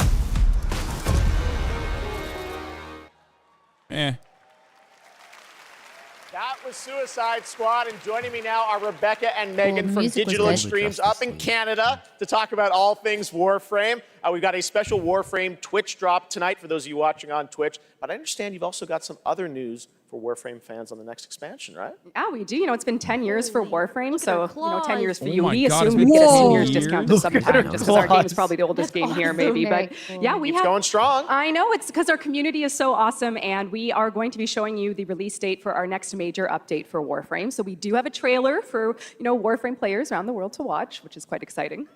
Yeah, I mean, it's been an incredible ride, 10 years of just our incredible developers, our Yes. community just supporting us along the way. So if you're a Warframe fan and watching, we love you and thank you so much. And I hope you enjoy the next update, Whispers in the Walls. Oh yeah, thanks for having us back too. Devs at home, we love you guys. All right, thanks, guys. Let's take a look.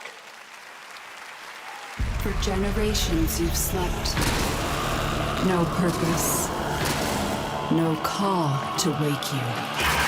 But now, you have changed No idea. everything. It's like an alien-like shootery game. The lidless eye has seen you. Single player? 14. Tenno.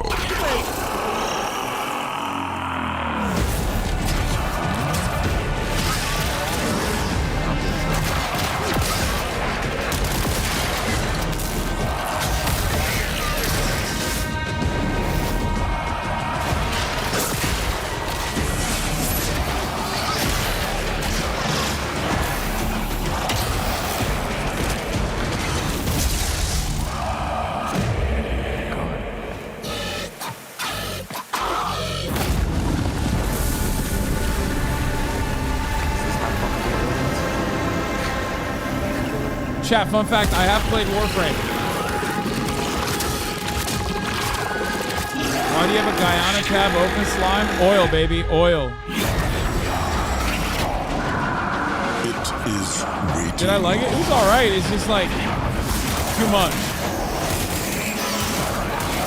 Don't be late.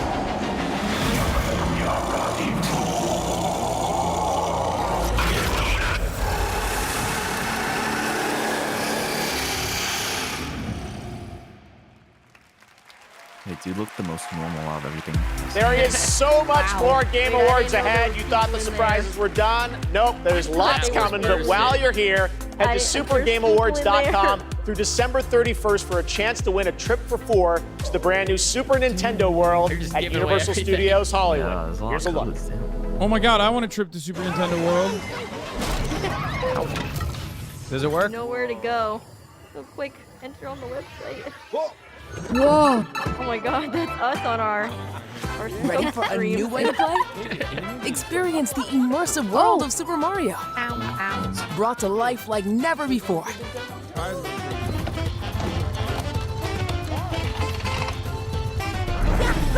Super Nintendo World.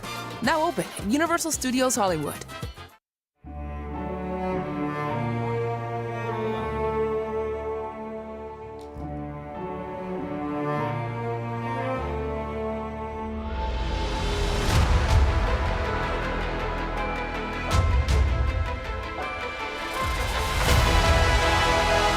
Fucking pronouns!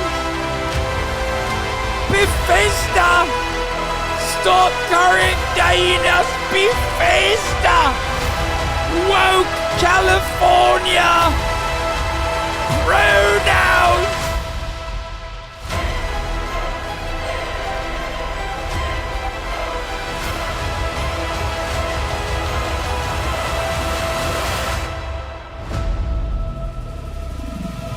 That's What's wild the that they in bought the an dark ad. Roller coaster? That's wild that they bought an ad on the same thing that they're supposed to be like potentially winning. They doubled down. Did they come out? They came out last year, right? Or was it What? this year?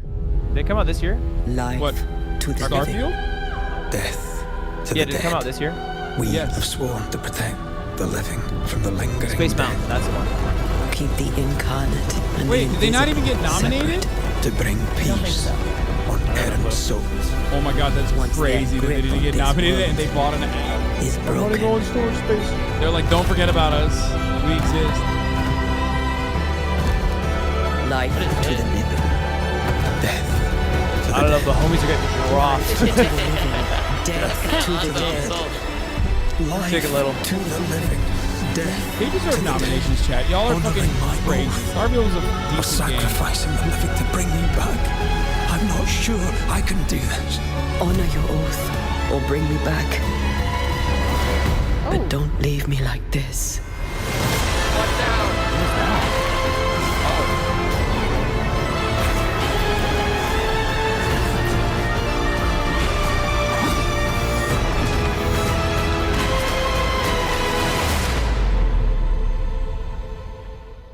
A lot of these games, give me a game about like a 911, baker. this call is being recorded. What is your emergency? One of the ones Why flies. is it not a cooking game? I need the police. You don't know the police right away. Oh god. You ready? Suspect down! Write us down!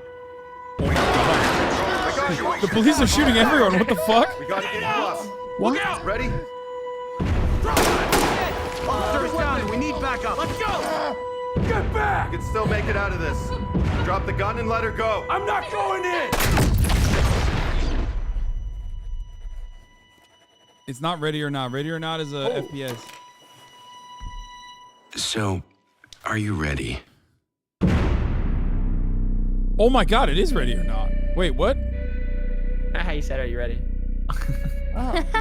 Wait, I don't understand. Why is it like third person? Isn't Ready or Not a first person? I have no idea. I've never heard of This game is very controversial, guys. For those of you who don't know. Age of Empires, Call of Duty, Warzone Mobile. All I Little know Nightmares, is, Hasan, if you and spoil Tom one more Clancy's damn thing, Rainbow I'm gonna Six kill are myself just in out real life Six and write your on name down. Mobile. Kill myself in real life. Head to the Game Awards on Twitch to Okay, vote when I for said which it's not title ready or you not, want to win. Google Play's own I hadn't Play More figured it Award. Everything's out getting yet. spoiled, Now, man. please welcome last year's your winner Twitch of website. Games for Impact for the Just game so you're As with Dusk us all. Falls. No, I know I'm It's ahead of you coming guys, to but when I say PlayStation something, on I haven't March seen it 7th on and is Twitch. available for pre-order tonight. Creative Director Caroline Marshall. I'm gonna keep spoiling, chat. No, but it's not my fault. The red car is slow, man. Jesus Christ. Just watch with So high quality, Bonsoir, everyone. man. Jeez. Winning last year was definitely a highlight of my 22 years in the industry. Games she for said hello. Impact is one of the most important categories at the Game Awards. The games nominated this year offer unique No, I and am literally nuanced just being perspectives pre-watched on biker, topics that but it's not concern even us on all, screen when I from say the climate crisis to cultural diversity. They broaden our horizons, foster empathy, and connect us as humans. They In a think world torn apart by divisions think- and intolerance, this is one of the most essential powers of our medium. Here are the outstanding nominees. Games for Impact. Oh, I thought she was gonna say something about Palestine. I was like, damn, okay. Legend says a traveler will reunite the peoples. What's the theme? Using this year to make an impact. Impact for what? Furry representation? What the fuck?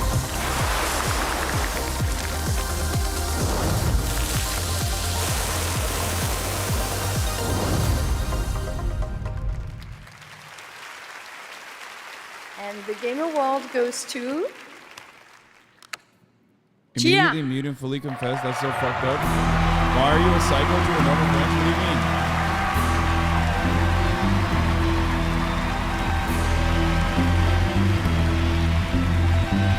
I didn't play none of these games before woke. Are you kidding me? I don't play no woke Thank you. I accept this award on behalf of developer ourselves, who cannot be here, but I got a message from Phil Clifford, co-founder of ourselves. I'd like to thank ourselves family for your trust and unbelievable talent. Kepler and Sony for believing in this crazy project. And the entire population of New Caledonia who championed and embraced cheer all along. Thank you, merci, Oleti.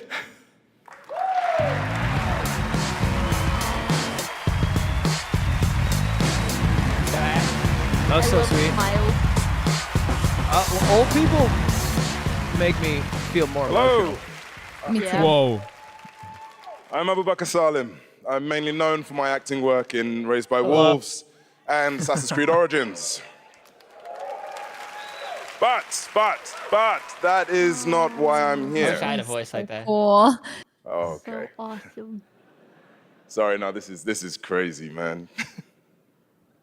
I mean, I remember watching the Game Awards when I was younger, so being up here now is like,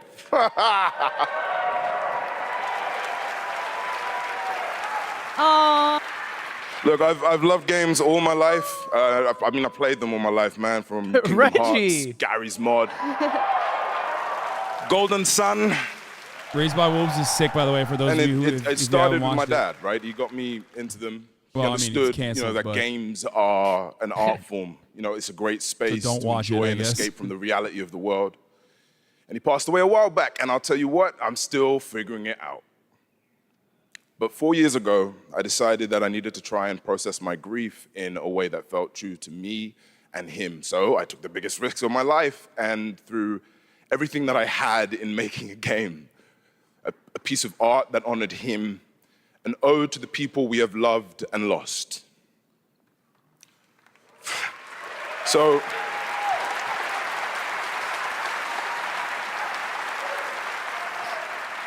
the reason I'm here tonight is because with the love and support of a lot of people here, I'm gonna take another big risk and I'm gonna show you what we've been building. I'm gonna offer you this game, a game from my old man. I hope you like it.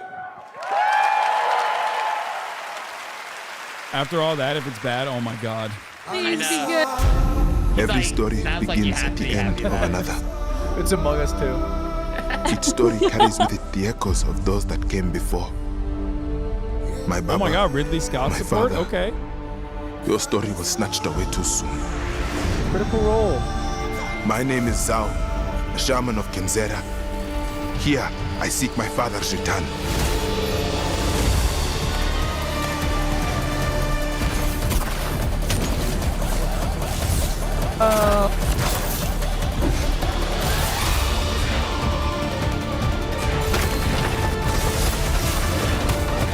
Okay, this looks sick. It actually looks sick. I love.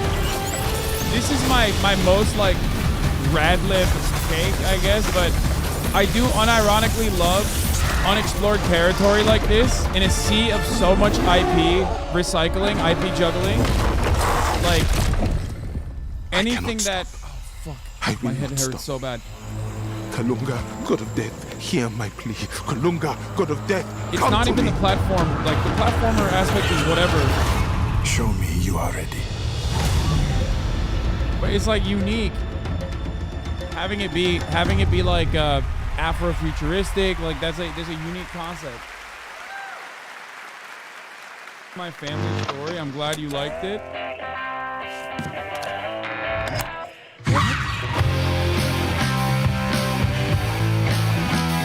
Oh my God. Oh wow. You wouldn't say. I thought Telltale Games is fucking dead. Oh, were they? Thought they died. That's when I was born. I haven't seen one. What? Life is woke.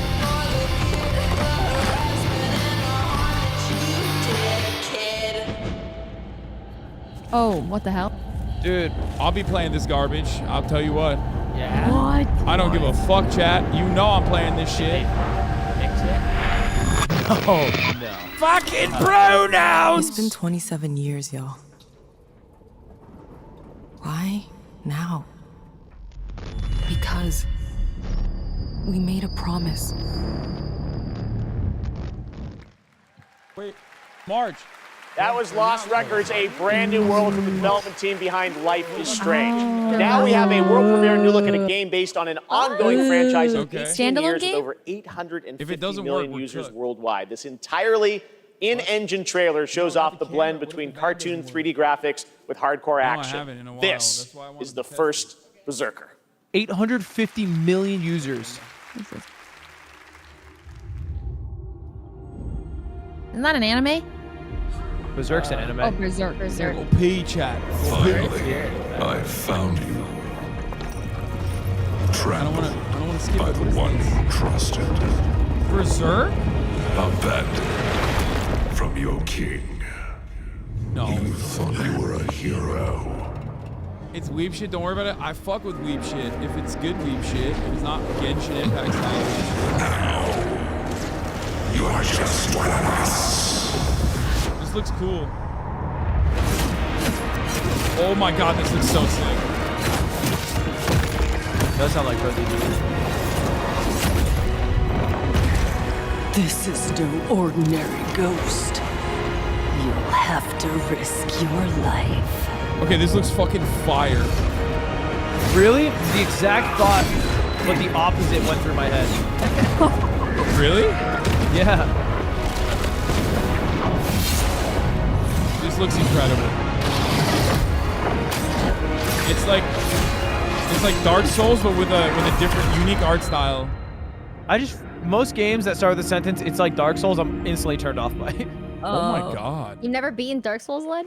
No, I've beaten Dark Souls, but like, it's like Looks Dark good. Souls All right. is Now like it's the time new for our version of first like performance by talking the about a Game company you start Awards with. It's like Orchestra. Uber.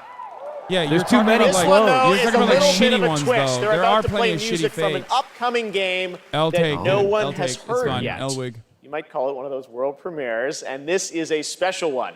It's written by one of the greatest video game composers of all time, the legendary Nobuo Uematsu. Here is the Game Awards Orchestra, led by Lauren Balfe, with lead vocals from Lauren Allred, debuting the theme song from Kingdom Final Hearts. Fantasy VII Rebirth.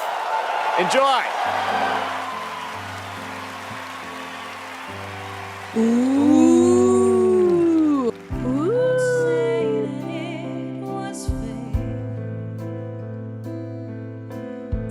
person? That's what I was trying to Threw me off.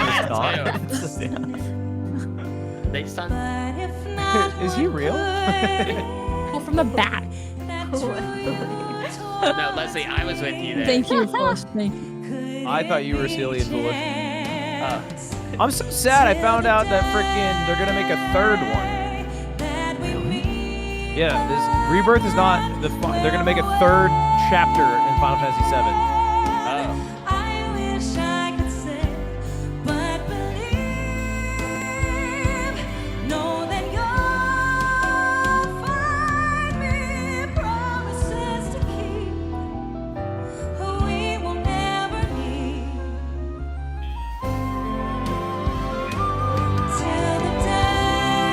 Said there's gonna be 3. Don't try to correct my ignorance. There, it's a real person though. Is that AI? She's definitely real. The other one was definitely not the real person. She's real. And that looks real as hell. She's real. I'm just saying, is the thing behind AI mapped off her, or is it just? She's from The Greatest Showman. Yeah. She sings Never Enough. Damn. Sing it.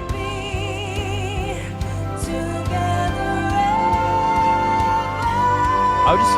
My teeth are not wide enough to do that. Open. Every other problem, I actually is not a problem. Like I could hit the note. Holy shit. Amazing. Yep, first try.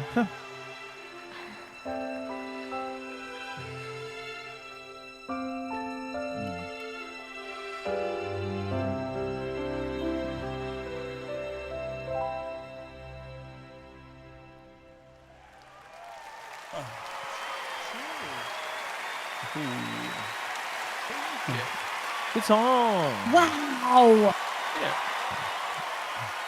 That is not the girl from The Greatest Showman. I thought that was Nate Shot for a second. What an absolutely beautiful song. I'm just reading a chat message. I'm just reading a chat message. Anyone want to have sex? That's another chat message.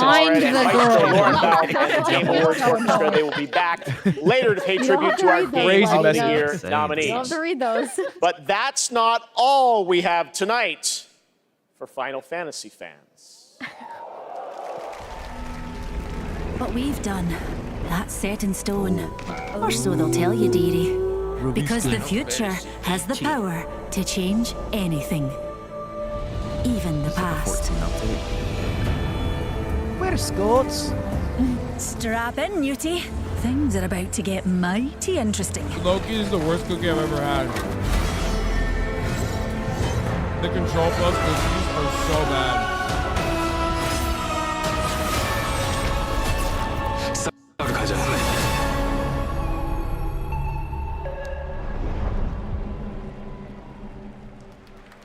Oh fuck.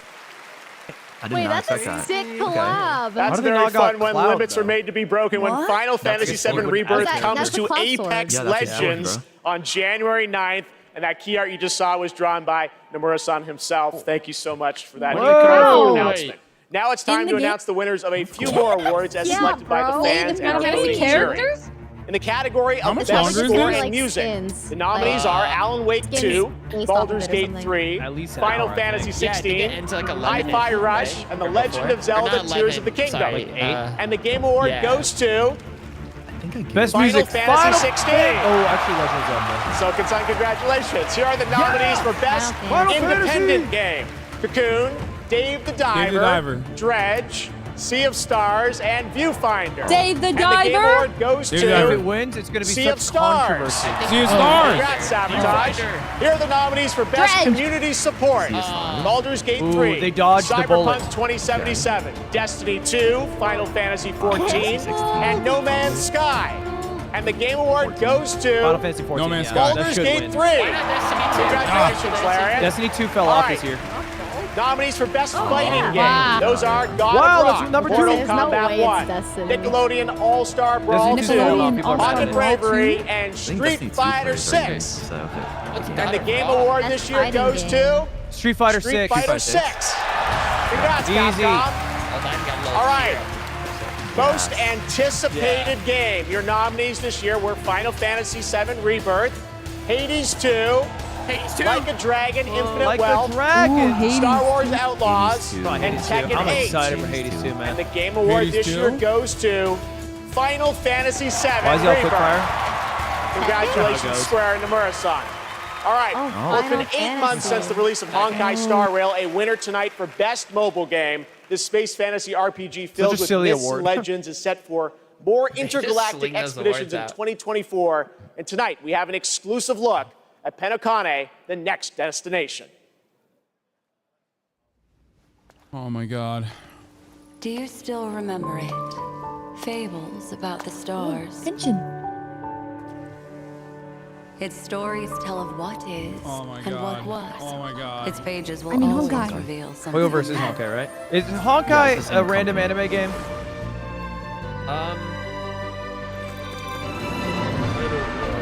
Or is it too big to be a random anime game? It's pretty popular. Not random. Not random. It's not random.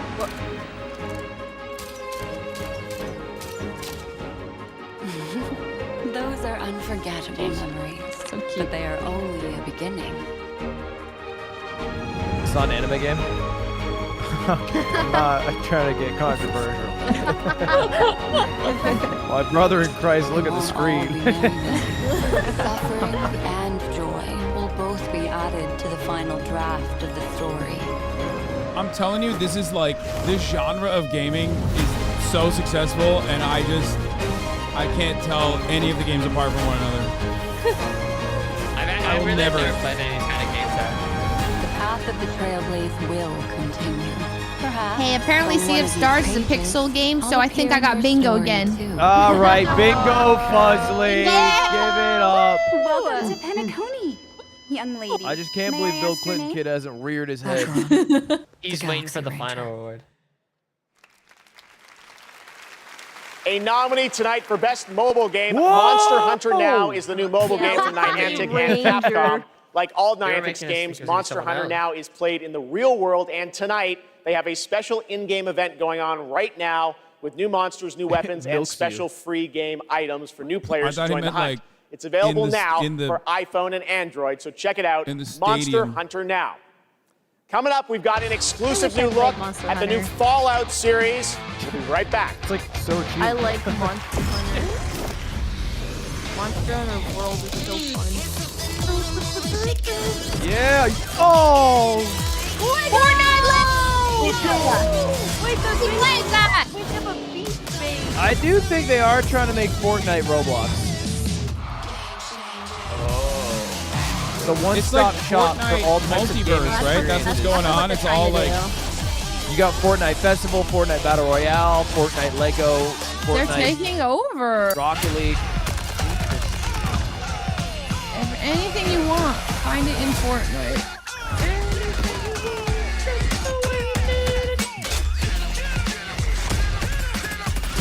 And you already have the ability to make games in Fortnite, right? Yeah. damn, grease but no turkey. That's fucking bum.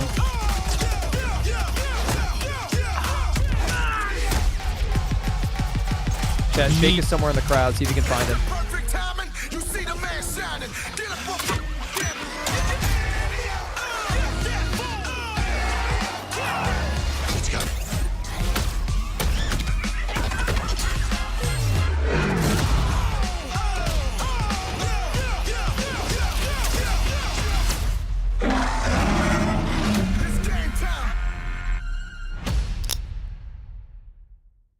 Did a new Call of Duty come out or something?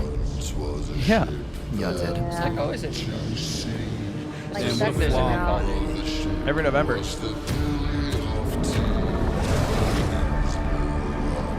What is this? One Piece? I wish. I'd go crazy. That'd be so sick, like adult One Piece.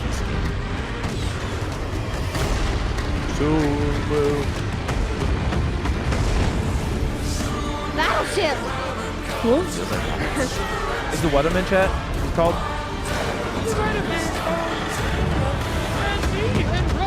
what is this? I love pirates. I'm a sucker for pirates. Yeah. You're always a pirate guy with Pirate vs. Ninjas in middle school. Is it Sea of Thieves? No, I think it said Skull and Bone, no? Skull and Bones, the Ubisoft original.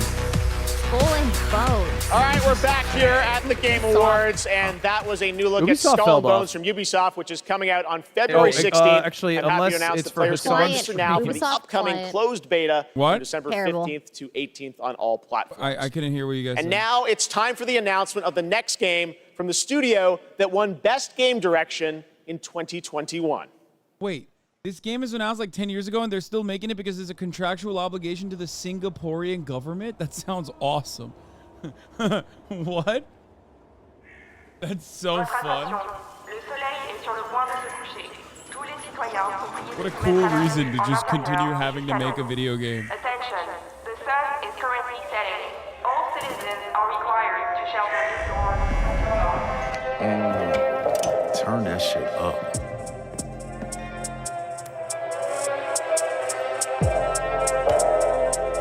Paris is falling! They're listening to Muslim music, yeah?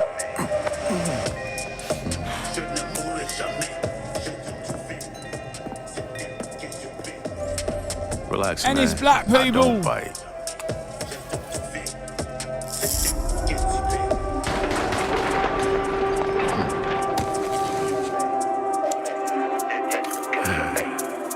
Lock up tight now. Night's just getting started. Okay, that looks fucking sick. It looks like Blade. That looks. What is There that? you go. Joining me now are Tinka Pakaba from our That Game looks Leon insane. and I don't know what the Dora fuck from to Marvel do. to tell us how did this come together, guys? Well, Jeff, let me tell you, the secret superpower of Marvel games is our constant focus on bringing together world-class that talent with the is fan-favorite fucking- that characters looks- that they so love. far, I'm now, sold. we are huge fans of Arcade and Leon, not only because of the story-rich games they create with innovative gameplay, but because of their authentic passion. That's the first That's Marvel why game I'm juiced On about. Blade's 50th anniversary, we are so honored to announce this true Marvel team-up. Yes, and after Dishonored and Deathloop, our first order of business was to make another very arcane game, but with a title that is easier to say in a French accent. Why does this guy look and, like he's when Blade? we had, when Sébastien Mitton and I had an opportunity to chat with Marvel, said, okay, let's really challenge them. Let's present our wildest take on a superhero that we both love. And we ate it up. I mean, the arcane touch fits Blade like his trademark trench coat. And I mean, think about it. It's a mature action-adventure game, single player, where you get to play Blade your way. For true believers, it's a dream come true. Very excited to learn more. Dinga, why this character? Well, he's the Daywalker. Eric Brooks is half man, half vampire, torn between the warm society of the living and the Blade rushing is power such of a the good undead. IP. And, Blade is such good IP. As a kid of mixed origins, his dual heritage resonated with me. So yes, it is a dream to be making a game about Blade in Paris, my hometown. If I'm sold. I'm sold. Awesome. If my hometown was walled in, and we shared it with bloodthirsty Yeah. invaders that come out as soon as the sun goes down. Ça serait un petit peu la merde quand même. Anything else you can tell us about the game? I know it's pretty early, right? I can tell you one thing. Okay. The entire team at that's an Arcane accidental swear Lyon where I'm is, from.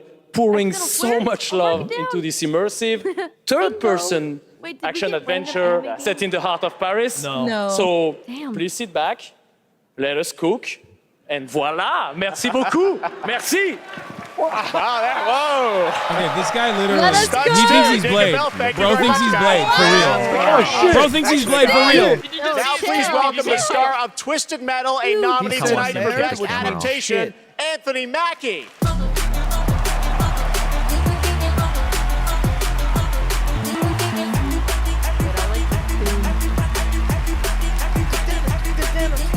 Wait!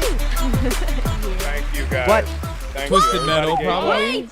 You guys did. Is he gonna talk about Twisted guy. Metal? Hey, I just want to say a I big didn't know his thank you name, to but- everyone who watched Twisted Metal on Peacock. And yeah, I have one thing to do before I get on to the award I'm supposed to represent up here.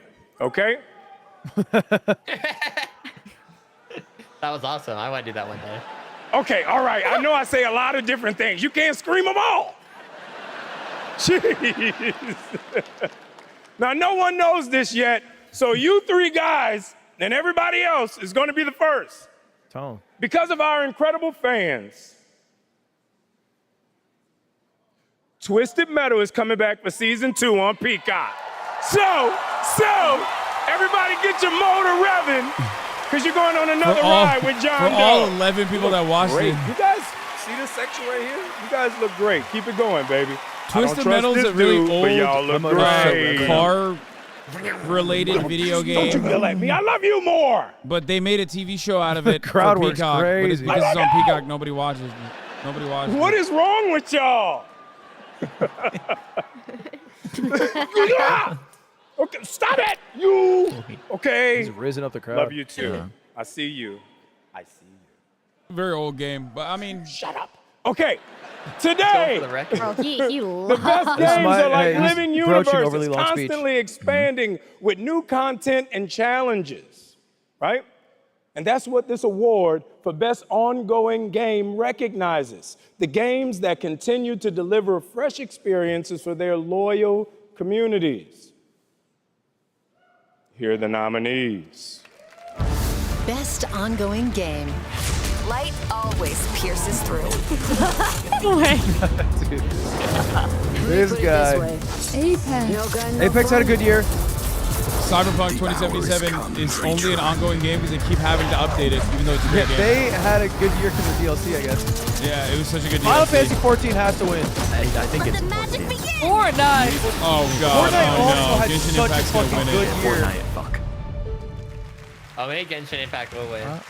Okay, Cyberpunk I get is so so many good. cool points with my sons Fortnite for had this an moment. insane year, though. All right, good. so the Game Award I'm goes marking over there, to. Ron. I'm marking it. Shut up! Cyberpunk 2077.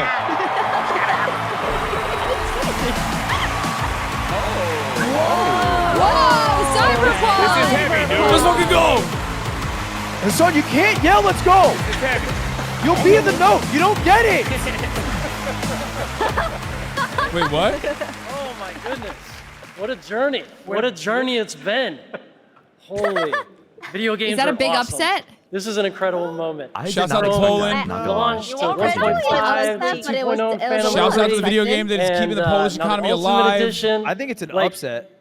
the tenacity and Big the upset. resilience of the Unexpected. team and just wanting to bring forward stories Because they had a that impact DLC. worlds that are immersive, you know, the world being immersive, and of course the gameplay just being fun as hell. Such a good game. This is exciting. I did mark overly long we accept speech, this though, on for behalf Anthony of Mackie. hundreds of people who put their hearts and souls in it. The two of us here. Please, Saskia, including this guy here. Please say something. And I mean, I have to include here our amazing players. They've been with us throughout the whole journey, gave us feedback, made funny memes, videos, you know, wrote posts on Twitter, on Reddit.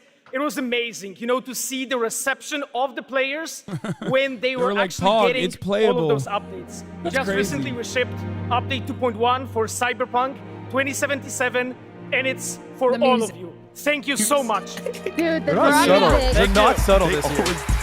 I would lose my train of thought if that play ball was speaking. It's kind of, I mean, I feel like that's the point. Congratulations, guys. Our next guest has worked on some truly Yes. memorable games over the Job. past 20 years, like GTA 5, Bully, Need for Speed Underground, and the Red Dead Redemption series.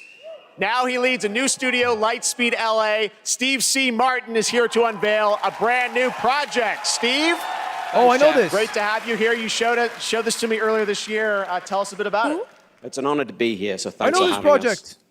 Over the past few years at Lightspeed LA, myself and a remarkable team of over 200 talented, diverse industry veterans and fresh new talent have been in deep development on a fully original, AAA, futuristic open world game.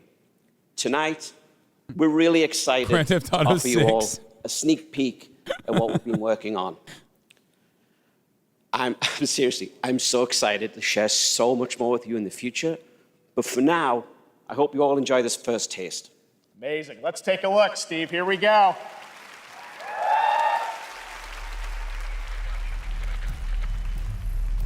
Dead Redemption 3.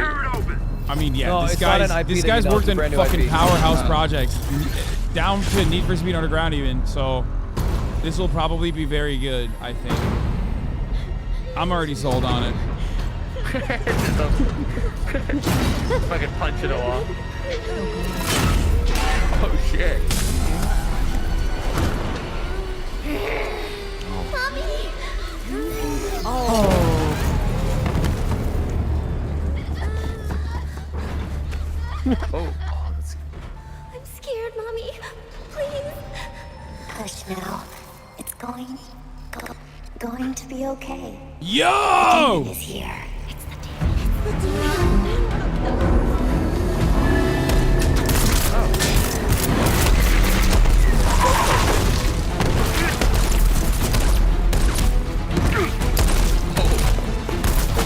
I mean, you're next with it if you're just called the demon.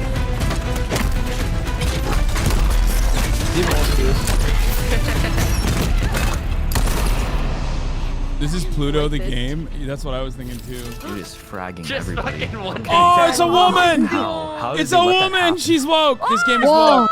Damn. This game is so woke. Woke game, woke game. It's a woke game.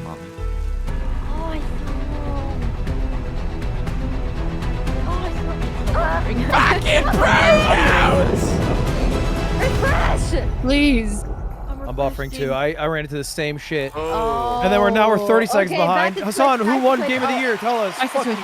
Wait, what? What are you guys talking about? Okay, it's good, it's good. They're buffering. Oh, you guys are buffering? Oh, shit, Not dude. anymore, not anymore. Shut up, shut up, shut Hey, up! join this car, the purple car. Lift your head.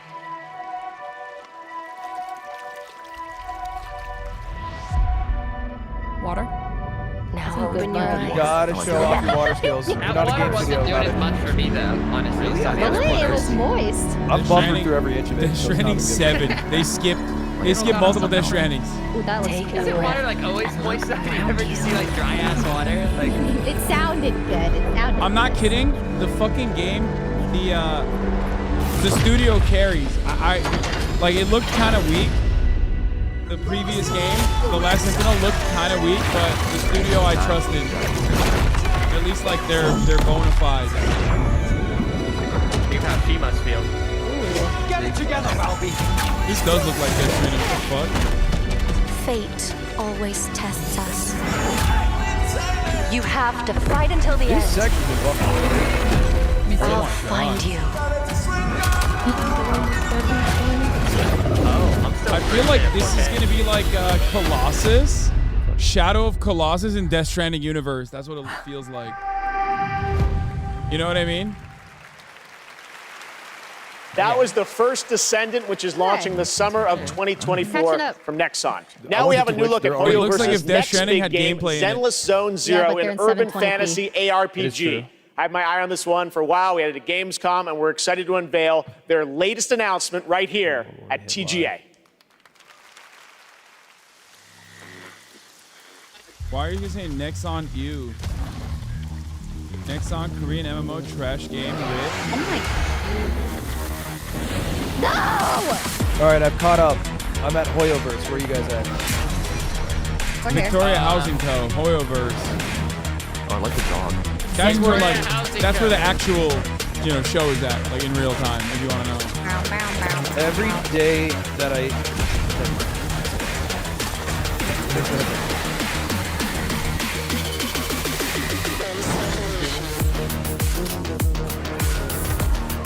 Is this a random anime game?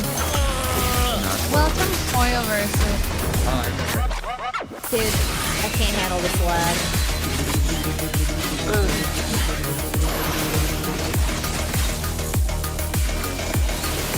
Random anime game. They said no because it's Hoyoverse. Every Hoyoverse game has just like the most massive milkers you've ever seen. With literal, like they spent countless hours on jiggle physics. Twitch is 1080p. That's incredible. All right, I'm going to Twitch, everybody. I'm going to Twitch. They're on 1080? I won't be spoiled again. Wait, They're are on we all just 1080. going back to Twitch? I feel like Yeah, it's back to important. Twitch. Okay, It's if it's fixed. 1080. Yeah, I guess we 1080. might because they have 1080 now. Yes, it is now. Switching to phase 2. Units, enter DEFCON 1. Pilot proceeding on board. Synchronization at 83%. Which one's the game where like the girls that shoot guns have like their titties and ass jiggling? Is it Honkai Rail or something? No, it wasn't Honkai Rail.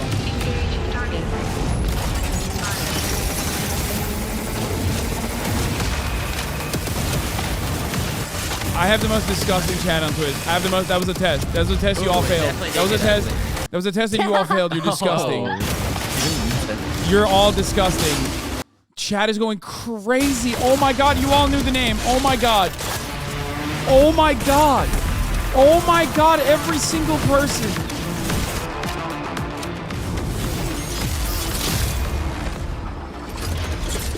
Oh my god. It was like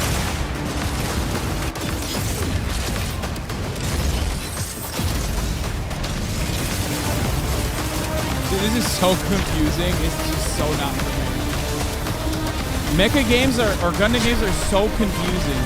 There's so much going on. I can never get invested in them. I don't even understand what the fuck's going on. Mecha break. We brought in gamers to demo the latest Cyberpunk update, but we haven't told them what they're playing on. Let's see what happens when they find out. Wait, This looks what? amazing. Ray tracing is beautiful. That's super real. What do you think's powering your gaming? Like a 4090? 40 series? You're actually playing on a Whoa. Chromebook Plus. Wow. Streaming on GeForce Now. What the heck? Oh my god. I would never have guessed that. I might have to look into getting a new Chromebook. Hey, get the bag. That's the worst ad of all time. Straight up. That was such a bad ad. Oh my god. I might have She's to trying to look get into getting paid. this Turning against Chromebook. us. Unless they pay me, in which case that was so sick. I can't wait to get a automaton Chromebook. threat grows more menacing by the day. We need valiant soldiers to take on these deadly robotic hordes and spread our message. We need valiant soldiers.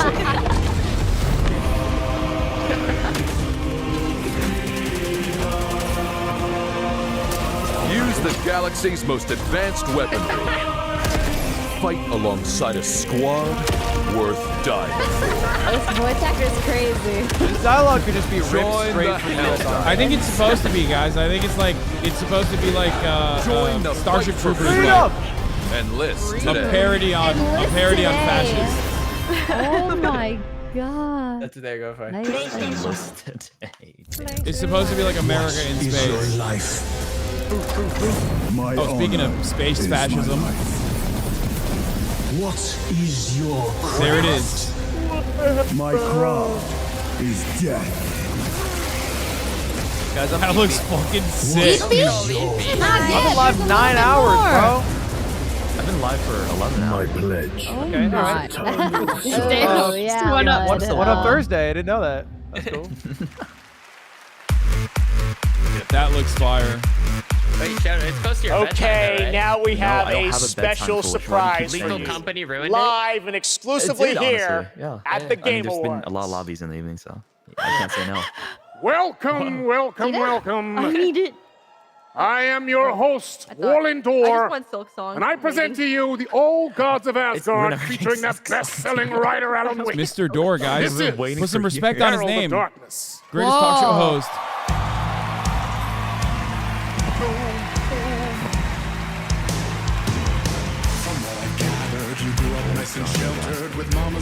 Oh shit, Alan Wake is here.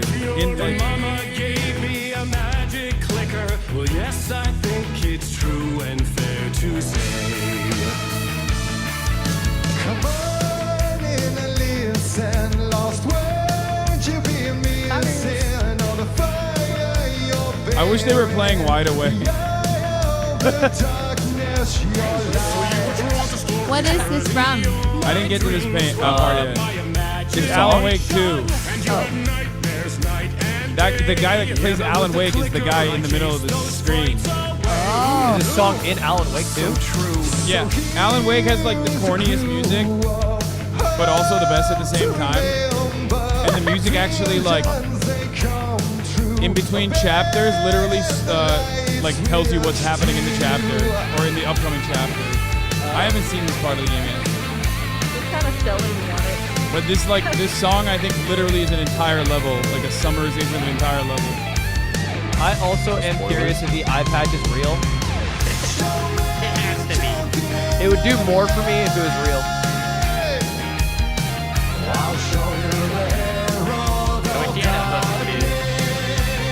Okay, well, we won't be able to play the song. She'd just be a pirate for you. I wish he like sailed the 7 seas. Chat, talking about how I'm fucking spoiling. I don't know what the fuck's going on. Calm down. And all your stories of crime and chilling thrillers of hard-boiled killers became bestsellers. It was all too much. I had to get away. It's so corny. It's like a ballad. Well, that's a nice little ballad. They used to do it all the time, like the 1300s. They did. Or Meatloaf in the like 80s and 90s. I never meant for it to ruin my life that way. Would you say you lived a jaded life? Oh my God, Someone said, is Eurovision core? It's so correct. It's so Eurovision. Not synced up for you guys? Like the audio? Seems like it's a little off, yeah.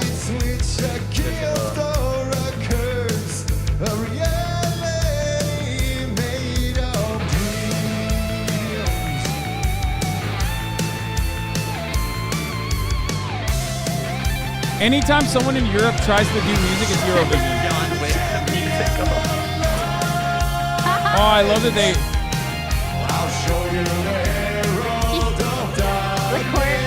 That's so funny that like It's so funny. Sam Lake is also in it. Like he's just sitting in the crowd. He picked up his award and now he's a part of the fucking dance piece. Sing it, pirate!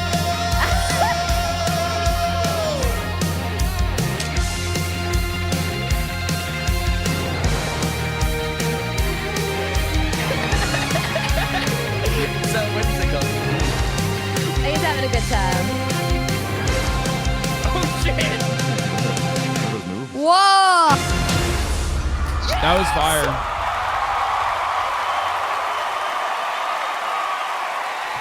Yes. It's a musical game?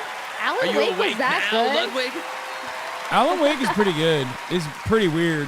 It's been mentioned a lot tonight. Oh, Yeah. wow. That was the fabulous it's Poets of about. the Yeah, Fall I've never performing in the role of been Old intrigued Gods by of it. Asgard. Thank you to the band, Yeah. Sam Lake, Remedy Epic, the cast, and everyone I involved like that during that if you performance watch this, you to life, think it's a something you will musical only see game, right but here it's not at on all. the Game Awards. Yeah. It's not? Now it's time for an No. update on a game we announced back at TGA in 2017. Whoa. Skyrim? Oh, this game is No. scary. Yeah, We all shared the same story. I didn't like this game. Fate. A family of strangers. Yeah. A strange family. We have lived 1,000 lives. We have died 1,000 times. Whoever we were before this torture, we are now as one. Until the end. I know what this is. Nope. It's a horror game. No idea. CFO. I think I played this with you, Ray. No? Maybe not. this? I think we did for like an hour, maybe? Oh, yeah. Oh, we I don't- did.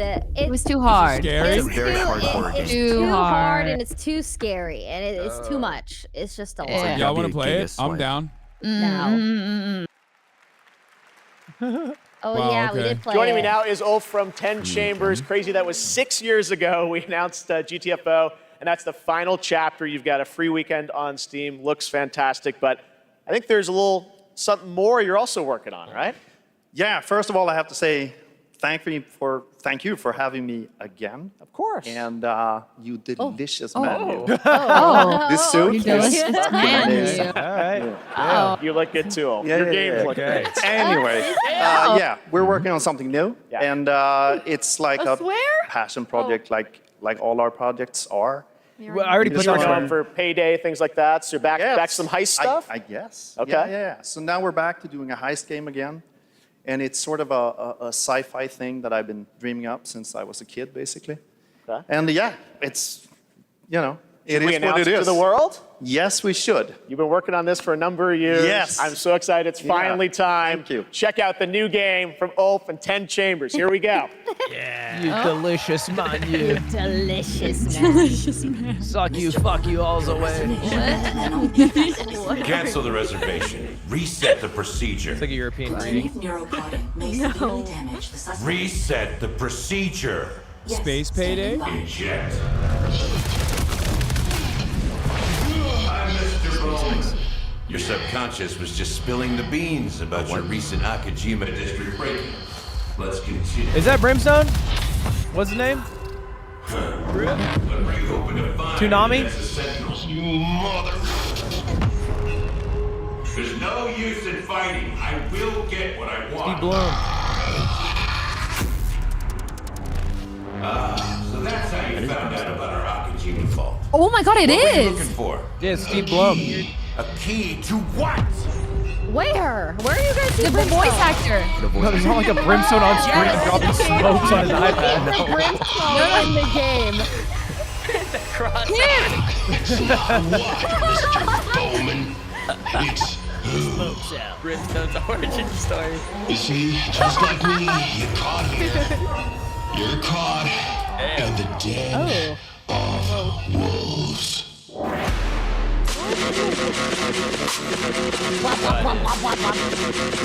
I like it. I don't know what it is. I don't know what it is either, but I like it. It's got that toilet music. Toilet music. That's a good way I got toilet music. I don't know what that even feels like, but I feel like it fits perfectly. You know what I mean? Not actual gameplay footage. I hate when it doesn't show gameplay. I shot him in the head 3 times.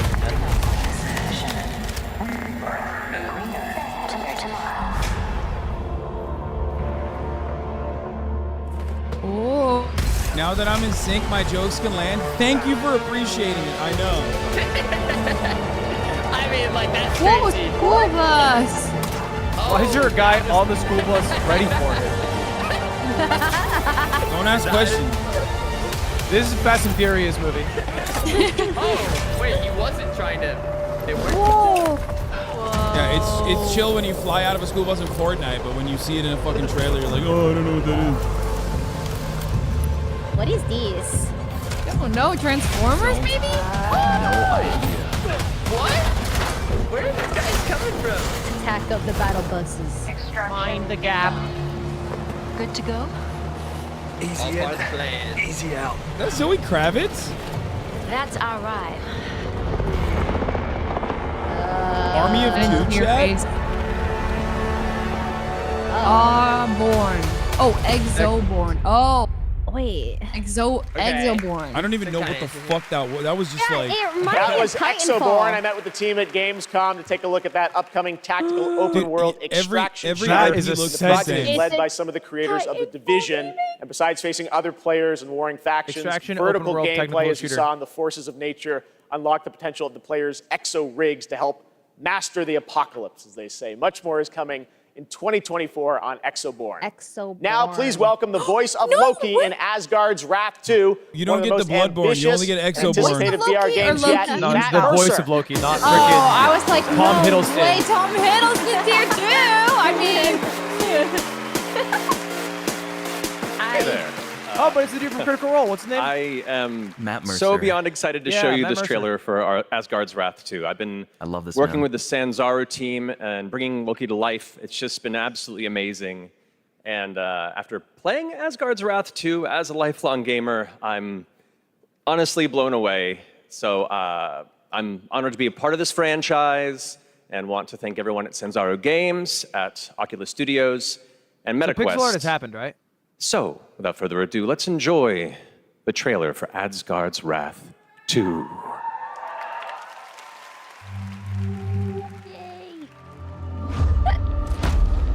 Leslie, you already marked pixel art, right? The gods take everything She from did, us. yeah. I marked pixel art, overly long speech, and accidental curse word. Bleed these lands dry. Still no bingo. Deny spirits their rightful passage. Turn worlds to ash.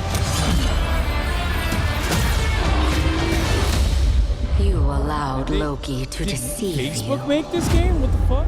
Now I think it's just on the MetaQuest. reigns. The universe demands a So probably? guardian. And with each possession, you will grow stronger.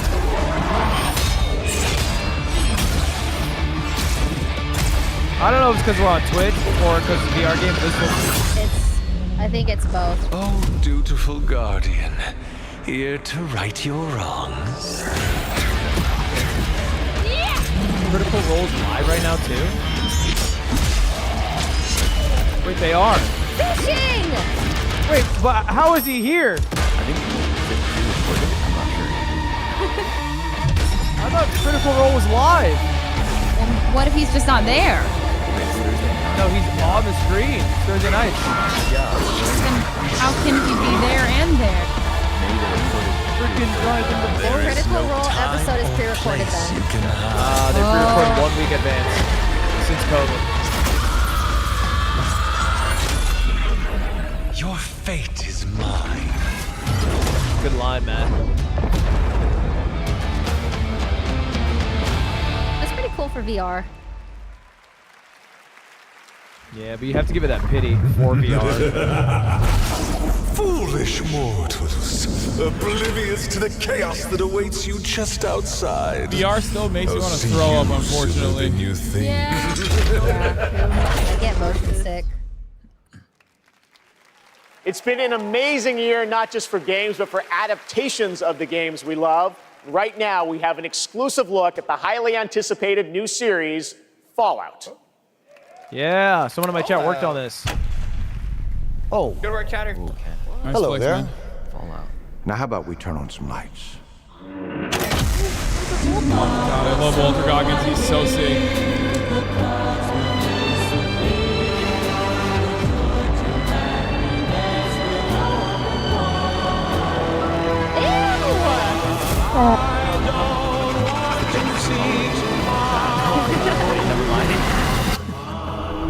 That's pretty ill.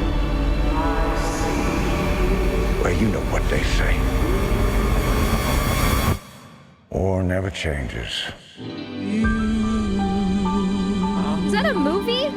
It's a show. It's Series yeah, Fallout. the Fallout for Amazon, actually.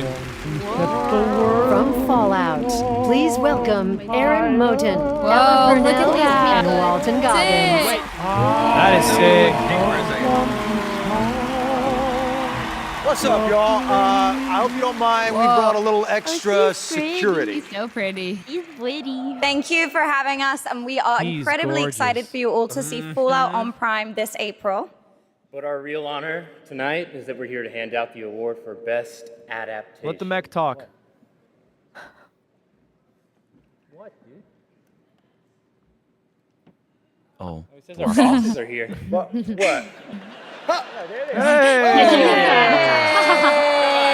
Jonathan Nolan, Mr. Howard. Good catch, Boo, buddy. boo, Todd Howard, boo, boo this We should man. probably hurry this up. I don't think he can breathe in there. Yeah, how you doing, big man? Todd Howard jump scare. Okay. She voiced All right, Jinx. let's go. Okay, so this year, video games and film and television were bigger and better than ever Or before. like Arcane or Here are the Elite? nominees I think for Best Arcane. Adaptation. What? How's that a silly Best question? adaptation. No, it's fair. A vampire messiah will come. All right, let's go. Super Mario, baby. All I ever wanted to do is be a racer. The Last of Us. Please. I think objectively, The Last of Us deserves it. But I fucking love when he goes, The world fell. That's where the cause. Objectively, The Last of Us deserves it. Out of the best work out of all of them. Game goes to The Last of Us. Yeah, I'm putting down big upset. Oh, Pedro Pascal was there. How's that upset? Mario was huge. Oh, that guy That's got not an upset. What do you mean? It's like it's not a big upset, bro. It's deserved. Super Mario should have won. No. Why? Peaches. Peaches. Yeah. True. It's a shame. All right. Pedro Pascal's not here. Okay, clock's ticking. Shout out to my partner in crime, Craig Mason, who's watching up in Canada, getting ready for season 2. Huge thank out to our Naughty Dog family. This wouldn't exist without all your incredible hard work. Big thanks to HBO and the support they've given us. And a lot big thanks to our Last of Us community. None of this exists without you. Thank you so much. And we also want to thank our partners at Sony Pictures. A special shout out to Carter Swan and the whole PlayStation Productions team and everyone at PlayStation. Thanks so much. Thank you.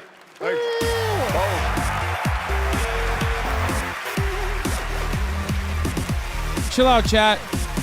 Druckmann is nowhere near. Maybe my brain is fucking lasered by so much Omega Zionist propaganda that I've like mainlined for so long. But as far as like his statements about what made him write Last of Us, that's one thing, okay? But throughout this entire process, October 7, Neil Druckmann, to be fair, has not been like aggro at all. He is not. But to be, again, I might be brain broken by seeing like the Amy Schumers of the world. Like he definitely is, but he gave, like he literally he donated money to Palestinian charity and shit. I'm gonna be fair and balanced. What made him write The Last of Us? He said that the reason why he wrote The Last of Us because he saw like the IDF kill a kid or something, and then that was like he's definitely nowhere near as bad as or something. Yeah, you play. It is an MMO. Oh, okay. MMO. It's an MMO. Oh no, it was he saw IDF soldier get killed. Sorry, he saw IDF soldier get killed by Hamas.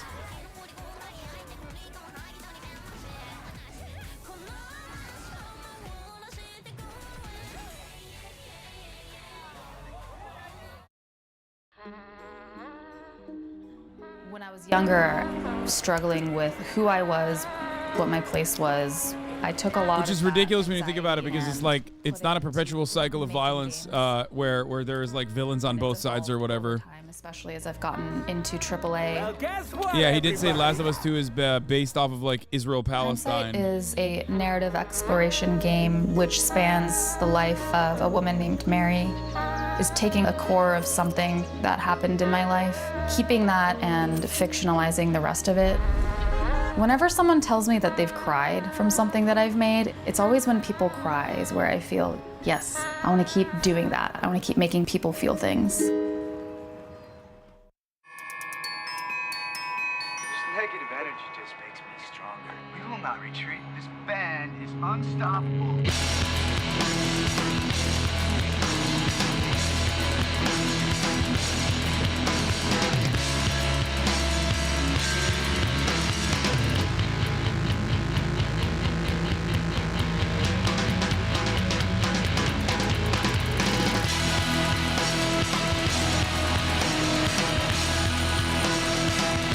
People say this game is better than Starfield, but the style of it is like too poppy, like the colors.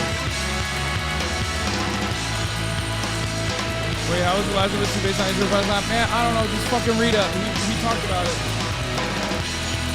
There's an article. I don't remember the exact details. I don't care.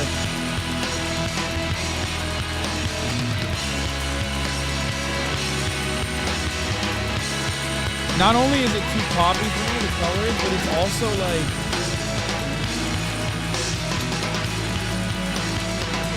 I look at it, I always feel like, where are the friends? You know what I mean? Where are the friends you made along the way?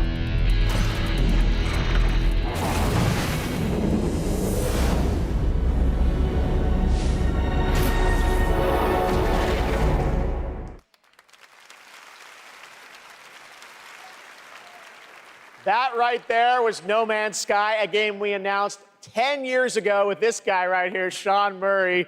Sean, looks like the content keeps rolling in 2024. But what does the next decade look like for Hello Games? Well, to start with, next year is going to be a really big year for No Man's Sky. Like you said, I've been working on it for 10 years now, and I still really love it, still really enjoy it. But what people don't know is that for the last 5 years, we've been working on something new.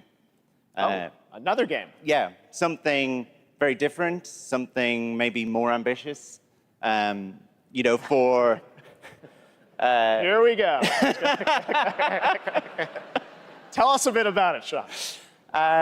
Well, for No Man's Sky, we generated a whole universe of kind of sparse, alien-looking planets.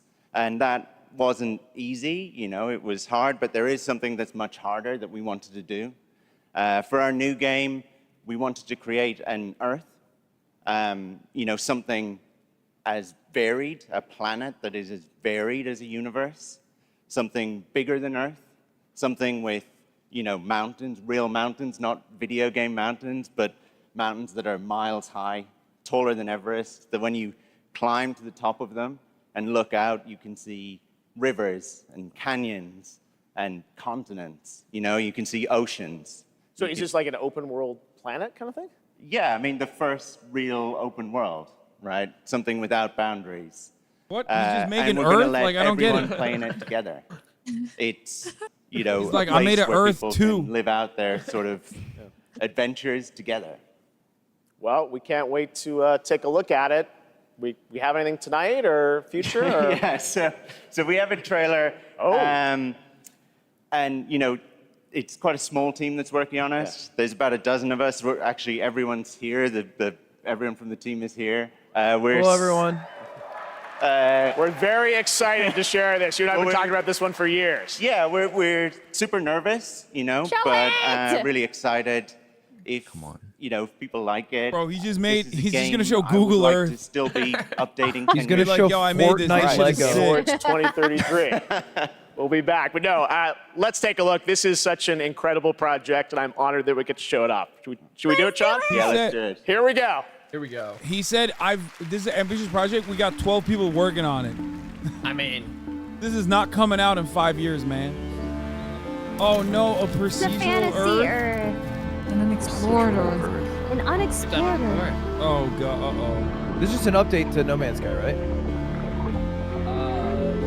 maybe. This is I a different game. I kind of lost the plot. No, this is a different game. Yeah, this is different. No Man's Sky.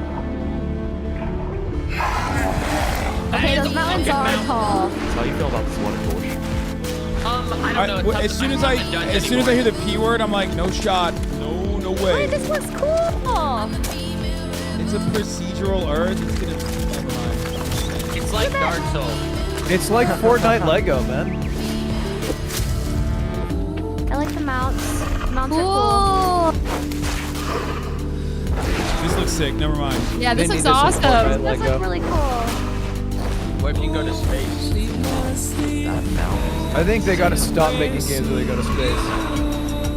I thought they said it's limited. Yeah, they should all go underground. Realization grew on me as quickly as it takes your hand to warm the cold. Oh my god, the quality is so pukaka. Everyone in my chat are haters of No Man's Sky, or at least on release, saying that none of these features will be available on release day. It does look so cool, though. They're all time. I want rabbits to bow to me.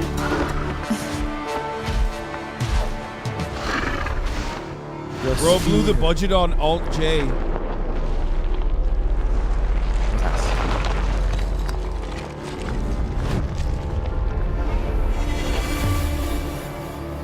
I like the way those rocks fit. What's it called? Light No Fire? Whoa. Okay, you guys go back to YouTube. It's way better. Oh, really? The No, but quality it's is freaking so laggy much and it's better. all gonna ruin So it. much better. Remember, are you baiting that people to go back and comes watch it on from an YouTube? That's how ride or die independent you are. absolutely incredible. Yeah, but the spoil is not worth it, Ray. We don't have much time. It's worth it. It's like a millisecond faster. Very, very exciting, and I'm excited keep spoiling it if you go see on games YouTube. like that. It's crazy. I know you will. You did the whole time. All You're right, gonna call damn now 7 join me in stop. welcoming to the stage actor Simu I'm Liu. spoiling it. Baldur's Gate 3 won Game of the Year. You're an idiot. Oh, what the fuck? He got fucked up by Ryan Gosling. Barbie! I beat him in the courts. How y'all doing tonight? No disrespect. I beat him in the courts. Not a big God, deal. there's so many of you. That's You my guys all look best so- friend, Simu so Liu. beautiful. I Oh play my basketball God, with I'm him. so It's far whatever. behind. First off, I want to address the elephant in the room. My foot's fine, you guys. I did tear my Achilles. I wasn't riding a dragon. I was playing pickup basketball in Miami.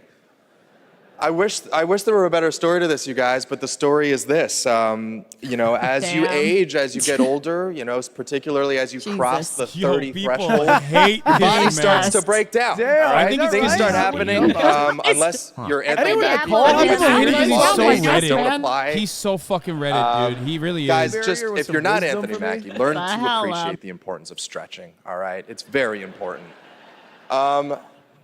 I broke his ankles. Keeping it real at the Game Awards. It's not a big all deal. right? You tore his Now, Achilles. I'm here to Yeah. share something that Crossed I'm them up too really, hard. really excited about.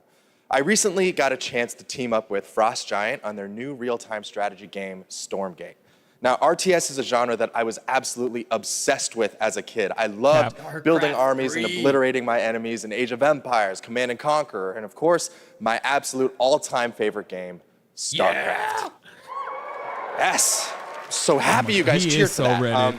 Now, StarCraft if is the you've most been Reddit destroyed by carriers and RTS void you rays can on play. BNet at any point over the StarCraft was past crazy. 10 years, that was definitely your boy. And that's why I am so excited for Stormgate. Look, it's a noob strat, I understand, all right? But I loved it. Look, that's why I love Stormgate. It was made by a team of ex-StarCraft developers who are just as obsessed with RTS as I am. And in addition to competitive and co-op modes in the game, it's got an ongoing campaign that was written by Frost Giant with a little help from the legendary Chris Metzen. And so, yes, I brought a little bit of gameplay for y'all, and the I've first actually reveal never of played a StarCraft. pretty It's the one badass new RTS. character I was a major who, RTS head. I may or may and not have gotten StarCraft is the voiced. only RTS I Let's never have a look. played. I mean, obviously, I love like Tiberian Sun, Red Alert, Hey, Command Yeti! and Conquer, all of those. What Frost Giant Did he made? mention? Frost Giant Studios. It's the only one I never played. It's probably really good. I played Warcraft 3. Yeah, I played Dota. That was my first interaction with mobile games. Cut the power! Now! It is too late, my friend. The new studio with WoW devs. Oh, yeah. Ooh, his hair is so perfectly coiffed. It's a good swap. Oh, that looks like StarCraft. Someone in my chat said all of the people left Blizzard. All the people that made StarCraft that left Blizzard and made this game is what they're saying. Oh. Wait, I actually might need to try this thing.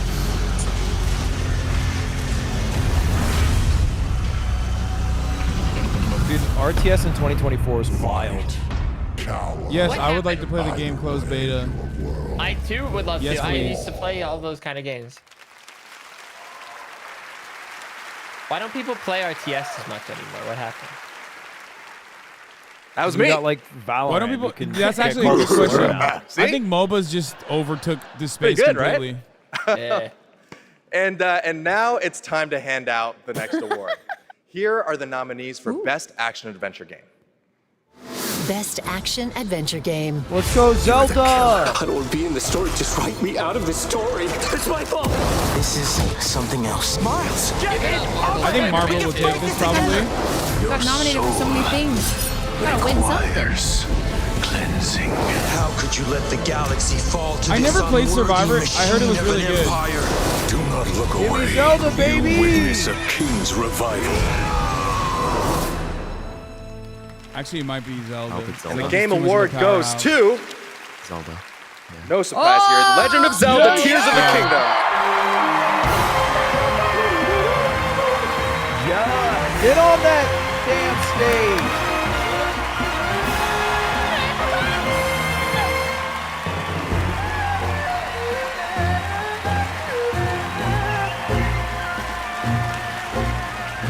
Good ass game.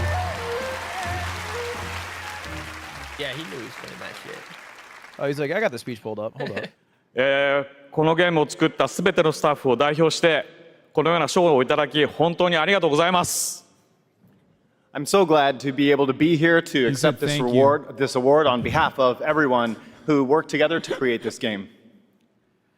我々開発チームはこのゲームをゼルダの伝説の中で最も壮大な冒険になるように一生懸命作り込みました。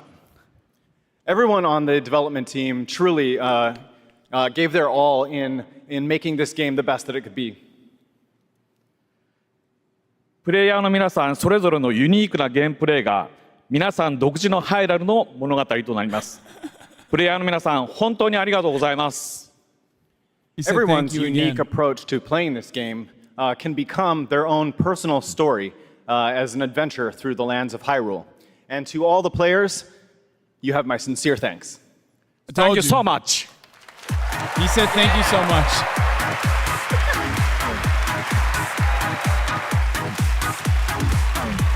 I was laughing because somebody... Congratulations, Mr. Every Numa. player And I am is 17. happy now to announce winners in a few more categories at the Game Awards. Here are the nominees for Best RPG, Baldur's Gate 3, Baldur's Gate 3. Final Fantasy 16, Lies of P, Sea of Stars, and Starfield. I thought they were And the Game Award goes to Baldur's Gate 3.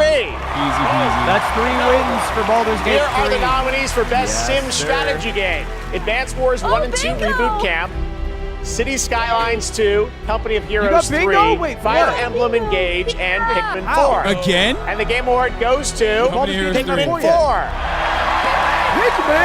Here are the nominees for Best Sports Racing Game. EA Sports FC 24, F1 23, Forza Motorsport, Hot Wheels Unleashed 2 Turbocharged, and the Crew Motorfest. This year, the Game Award goes to Forza Motorsport. Congratulations, turn 10. The nominees for Best Multiplayer this year are Baldur's Gate 3, Diablo 4, Party Animals, Street Fighter 6, Super Mario Bros. Wonder. And the Game Award goes to Baldur's Gate 3. Having a pretty good night. Here are the nominees for our Player's Voice Award, 100% voted by the fans. Baldur's Gate 3, Cyberpunk 2077 Phantom Liberty, Genshin Impact, Marvel's Spider-Man 2, or maybe and Genshin, The Legend of Zelda Tears of the Kingdom. And the Game Award goes to Baldur's Gate 3. Congratulations, Larry. Let's take a look now at this spectacular celebration of mobile gaming on Sphere from Google and Samsung. I'm not even kidding. Half of the awards are because you can fuck every character. This is not a joke. I'm 100% a firm believer. I have the Z Flip 5. I have that too. I played Clash of Clans on the Z Flip 5.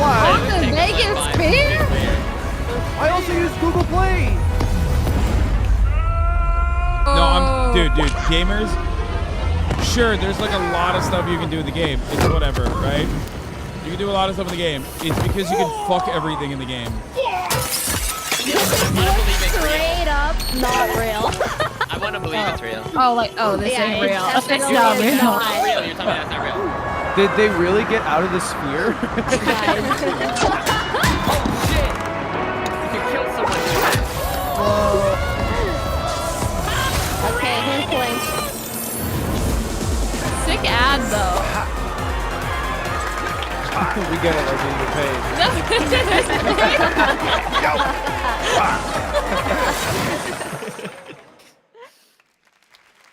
These bullshit ways. Oh.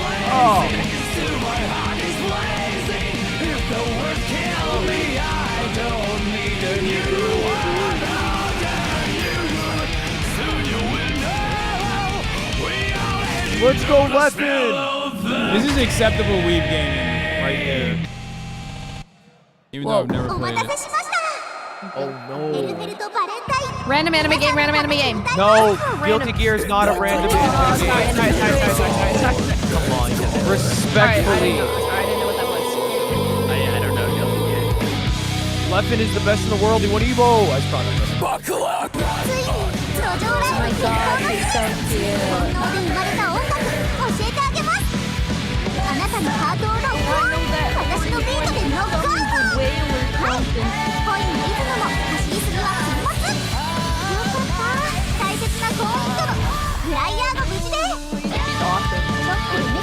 I can't play Guilty Gear. What are you, crazy?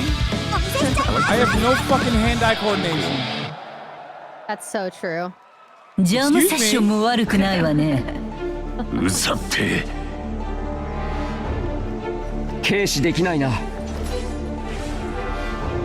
頑張ろう。そうしよう。 They got story mode? Whoa. そろそろ始めていいか。 Oh, I like this. Wait, 33. Oh, that's a lot. I kick his ass. Okay. What about that guy? Dress City. Nicotine Am I addiction crazy? makes stress worse. Oh my god, another one. Yeah, this is baited by bait pen.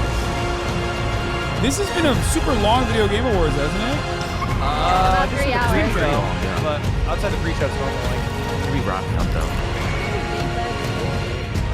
I don't know. The art direction. I was offered to do an advertisement with Truth, and I was like, it doesn't feel right. Wait, what did you say? You said I talked no? too much about smoking cigarettes in France for this to feel. Oh, that was hard. All right, welcome back to the Game Awards. We still got some awards to hand out. music? Timothy Chalamet will be here to help, and we What? have some more world premieres, including this one. What? Timothy Chalamet's showing up? Why, he just dropped that randomly? Yeah, He's he showing did. up. Timothy Charlemagne. One from Willy Wonka? Creative business. Attention, and I'll be damned if I know what to make of it. Whoa. Oh, freaking no freaking way. Wait, right after the vape bag? Enlightened souls forged great and terrible weapons called Smoking cigs is so cool. They got DLC No, already? it's not. and turned them against each It other. just looks so cool. You will look so much cooler if you smoke cigarettes. I think cigarettes are bad. Uh-oh. I'll die to cancer. It's true. The carcinogens, folks. Ludwig, you're the only one who blasts cigs. Blast lung darts in this group chat right now. What the hell is an iconoclastic defense system? Wait, has what? I have a feeling we're about to I said you find blast out, lung darts. and that we will not First like of all, the answer. they're bad for better you cut folks. this short. Listen up. Consider me influenced. I'm gonna give it a go. Welcome, my friends, to Mysidia. The Rising Tin.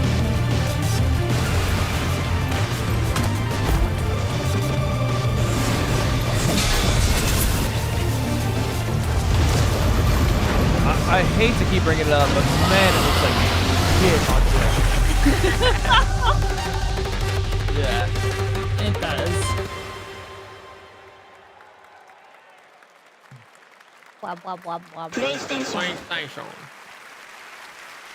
Imagine Experience smoking new that doesn't get you high. adventures Tobacco before the does get you final high. battle You're in wrong. Final Fantasy 16 with Echoes of the Fallen, which is out tonight on PlayStation 5. There's a shadow drop for you. Now to present our next award, Best Game Direction. Please Dude, I welcome haven't one of our hit bingo. industry's This greatest sucks. creative forces, the creator of Call of Duty and global GM for Star Wars Jedi, Battlefield, Titanfall, and Apex Legends, Vince Zampella. Announce Titanfall 3. I love his water. Announce Titanfall 3 now. This guy's walking with swagger out there. All right. Good evening, everyone. So, game design can be chaos. Actually, let me rephrase that. The best game design is almost always part chaos, right? Today, it's really normal for teams of hundreds to work for years on huge open worlds that are condensed into one package. When that chaos has somehow been harnessed into a cohesive artistic expression, that's great game design. So tonight, I'm proud to present the nominees for Best Game Direction. Best Game Direction. How do you run from a story that lives in your head? Together, we must survive. It's a Baldur's Gate sweep. All Miles talks about is how to be a better Spider-Man, how to help I'd be you. feeling somewhat sad if I was the Marvel Spider-Man studio. No, they got nominated for so They're like much. 0 for 5 today. Find me. Amazing. And the winner is... Alan Wake 2 could win. Baldur's Gate. What? Alan Wake 2. Let's go. Baldur's Gate loses one. Taking me over. Oh, wide awake.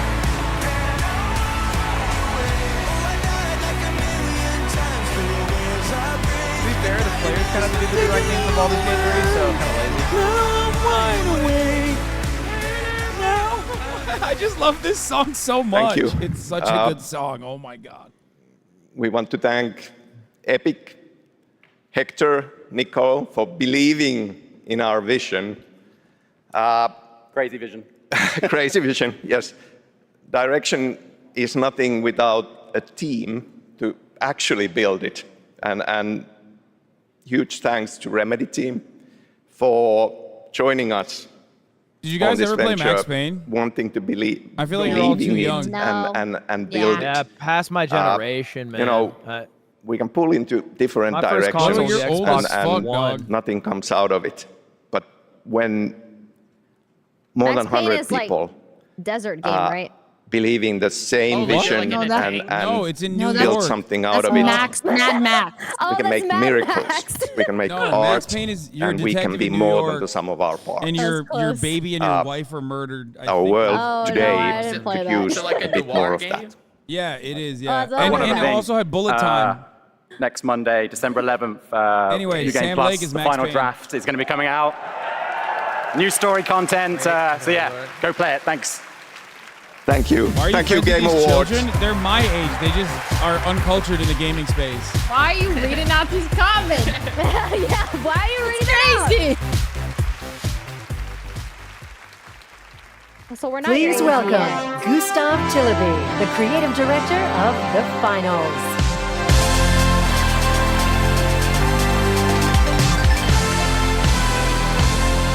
I like this music.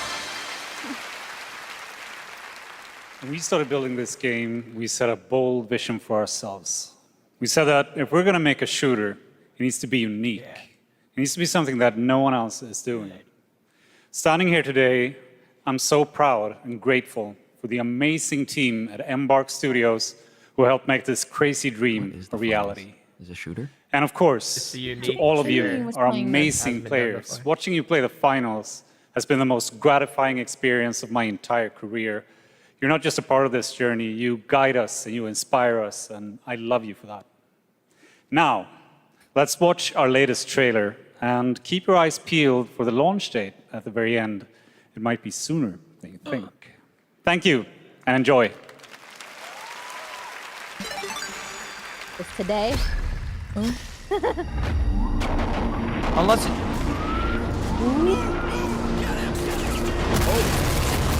Yeah, fucking explode everything. Whoa. Oh God, dude. All right. Trio dominated the rooftops of Monaco and joined Diamond League at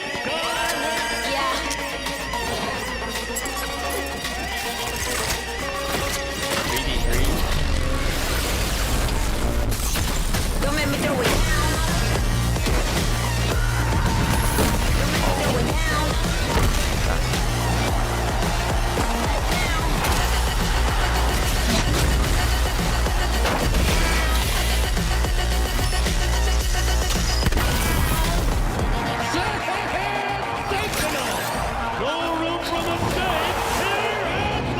Kind of like Apex or what? It looks like you can like really blow up everything. Like Battlefield? I never played it. Everything falls apart.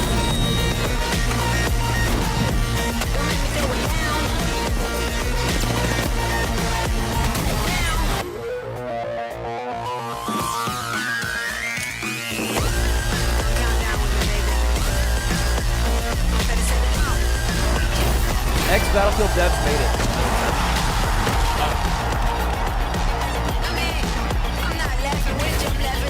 Play it now. December 2023. That's right now. That's right. The finals is out tonight on Steam, Oh, it's Xbox out. Series X and S, We're gonna and play now. PlayStation 5. now. That's right. After the show, make sure to check out the Game it's Awards out in now? Fortnite as Right well. now. All month, fans have been Bye. voting for their favorite user-created island of the year, and the winner is Fort Who. Congratulations. Nice. You can pour over the winning Let's go, island from our Fort Who. TGA map. Oh my While God, you're there, Fort Who. collect all the TGA trophies for an XP boost. We want to help you unlock those Peter Griffin skins. The island code is below. I don't know if that's how it works. Still to come, the presentation of Game of the Year featuring our orchestral salute to the nominees. Jeff, I'm tired. If I had like a few more minutes. He's got so much stamina. This just started at 4:30.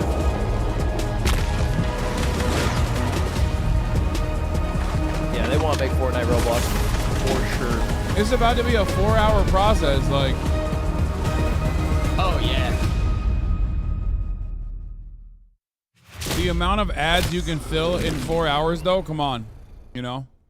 Now, it is time for you to join the others and complete our destiny.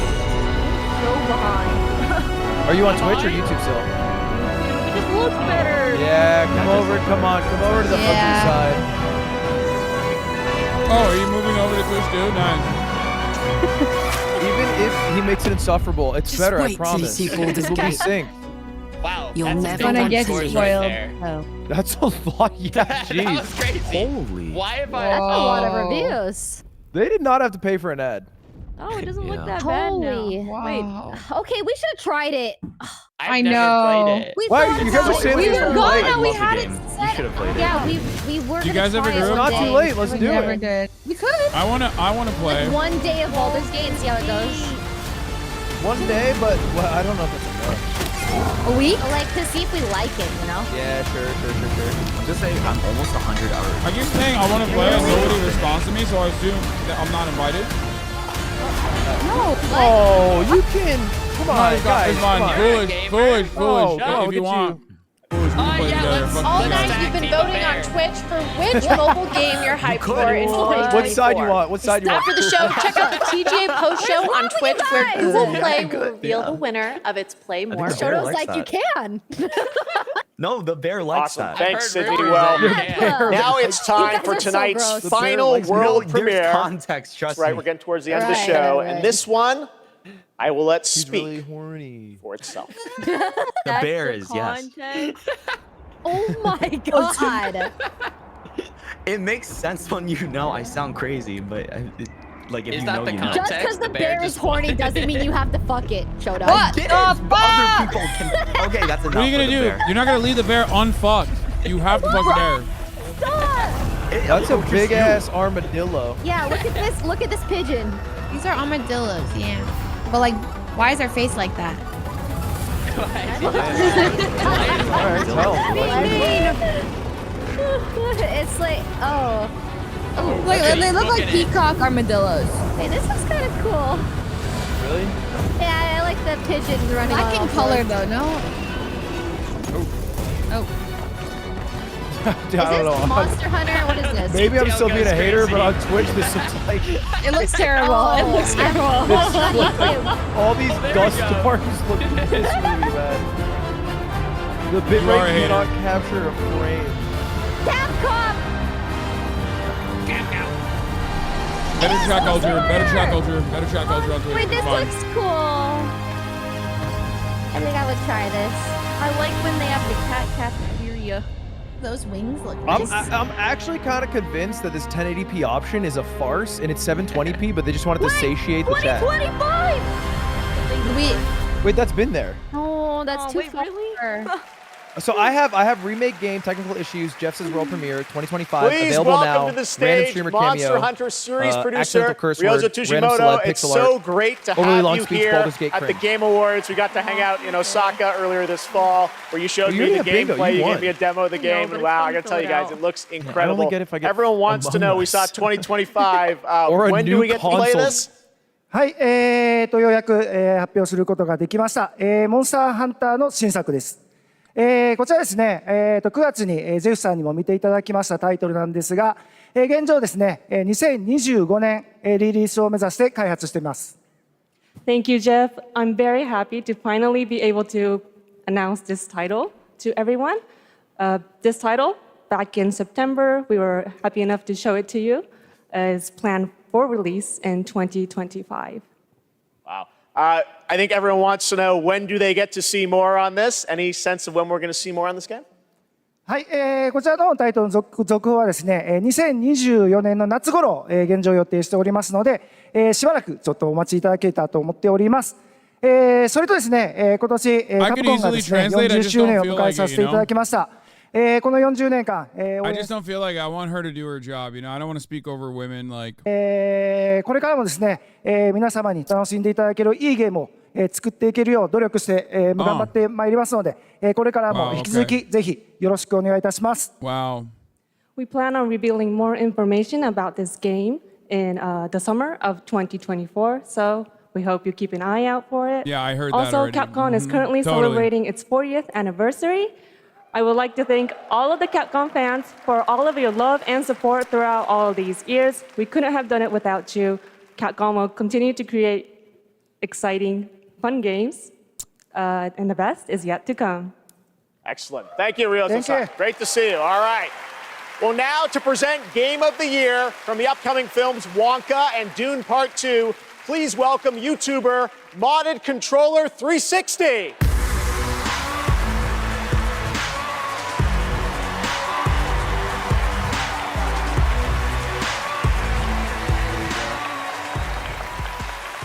The imagination, passion, and technical brilliance of the 6 nominees for the Game of the Year were truly inspiring. Here with a medley celebrating each of these games, once again, Lauren Balfe and the Game Awards Orchestra. I just need bingo. I'm sorry, I just need bingo. What's wrong with you? I still don't even have bingo off that. You don't deserve bingo.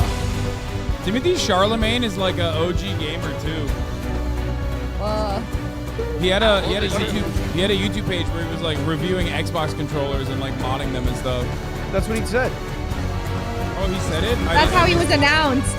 You don't even listen to Jeff in his show. Oh, I missed it. Sorry, I have a headache. Now I feel bad. Fuck. Shit, He has a headache, man. God damn it. I always do this. I mean, it's gonna be Baldur's Gate 3. I don't know what we're looking at. But what if it's the upset of the century? I wonder how big Baldur's Gate is outside of the States. Whoa. Like, are Japanese audiences enthralled with Baldur's Gate 3? That's a good question.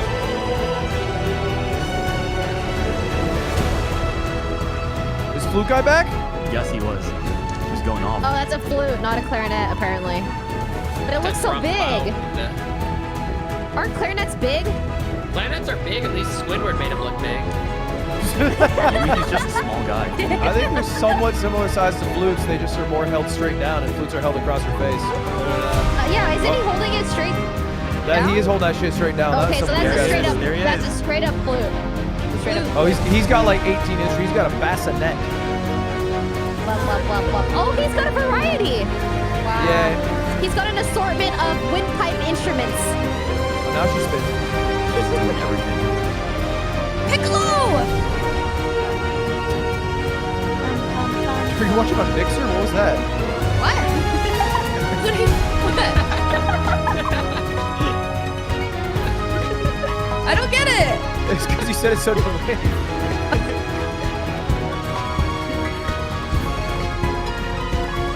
Damn, he's going crazy. I actually really like the Zelda soundtrack.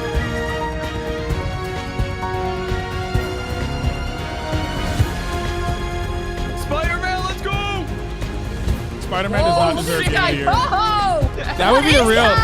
That would be the real upset. If That'd be the real upset if Spider-Man won out of all of these fucking games. People lose their shit. What instrument is that? He's just making up instruments. Whoa, that was amazing for He has him. everything. What is that? Holy cow. Yo, get it, I guess.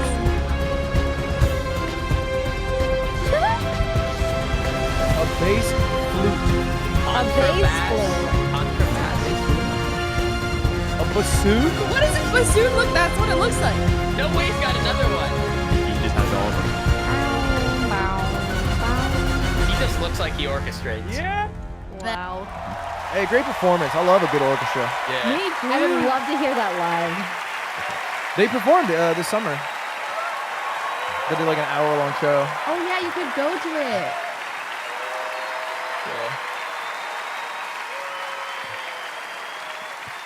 Ooh.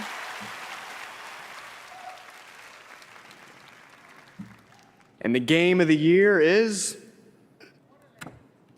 Baldur's Gate 3. Baldur's Gate 3. His lips really threw that B in there.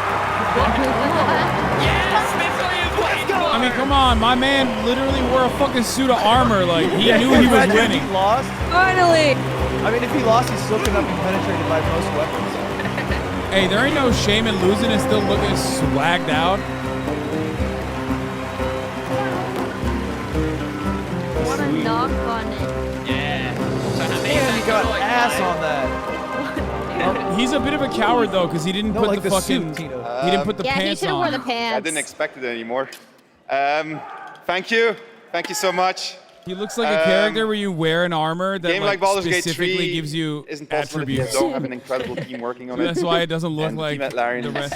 spent their hearts and souls for 6 years on this game in sometimes very difficult circumstances. This was our COVID game.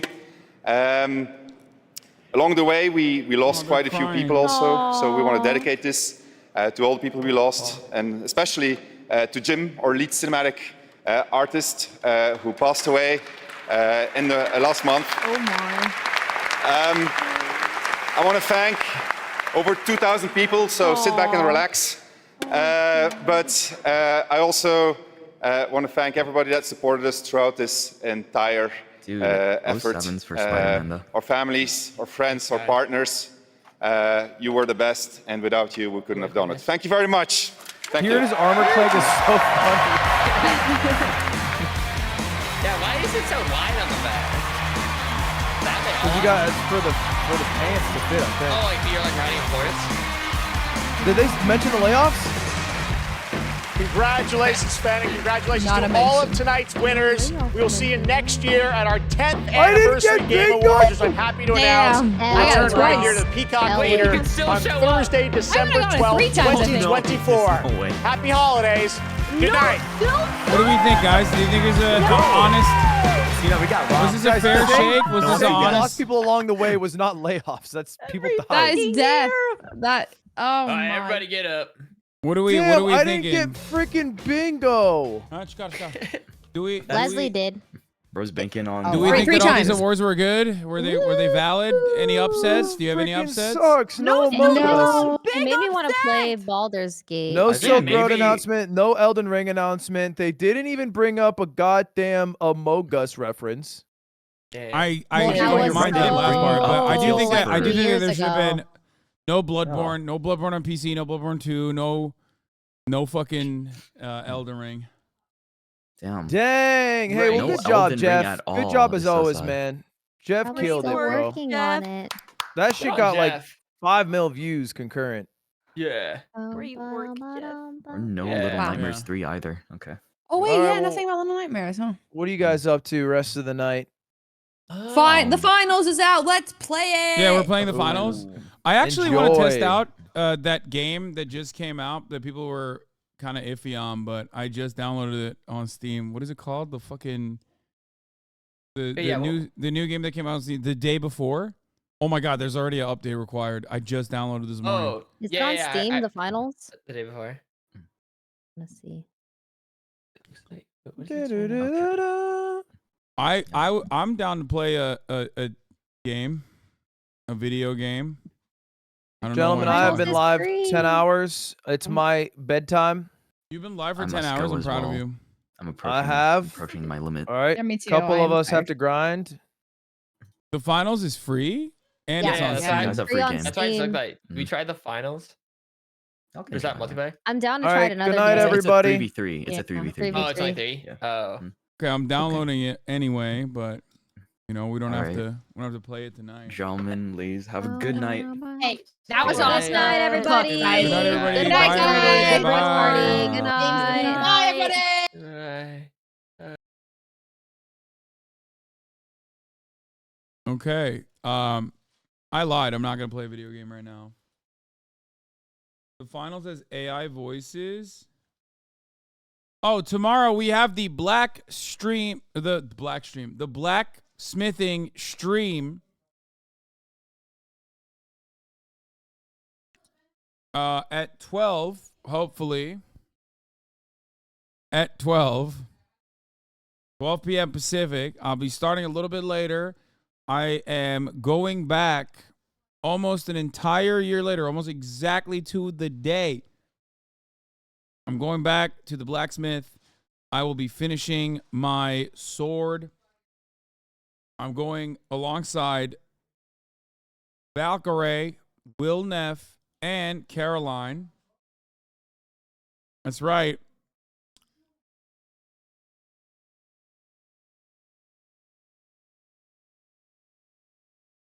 Do you repay your sins by reacting to the new Nicki Minaj album when it comes out in an hour? No.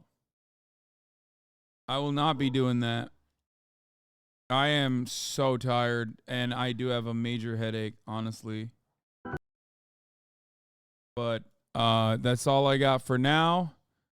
Love you guys. Wonderful day. Nice little half-day stream, you know, short stream, you know, 9 hours.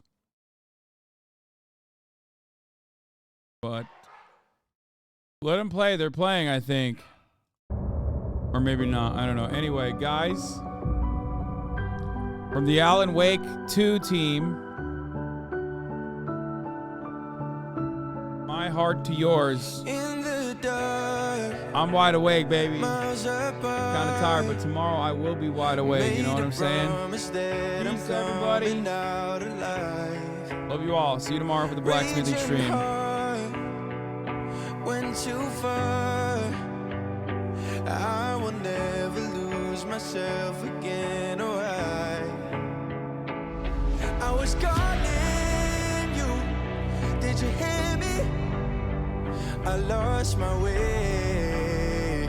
Lost my way. I was trapped in 1,000 nights with no escape. Nightmares taking me over. And now I'm wide awake.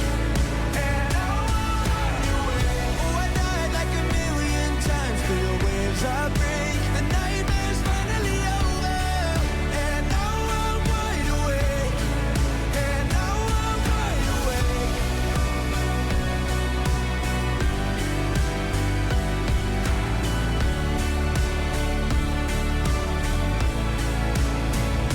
Blinding lights, burning eyes. I can see myself and I don't need to hide. My foolish pride paid the price. I will never leave again. I'm by your side. I was calling you. Did you hear me? I lost my way. Lost my way.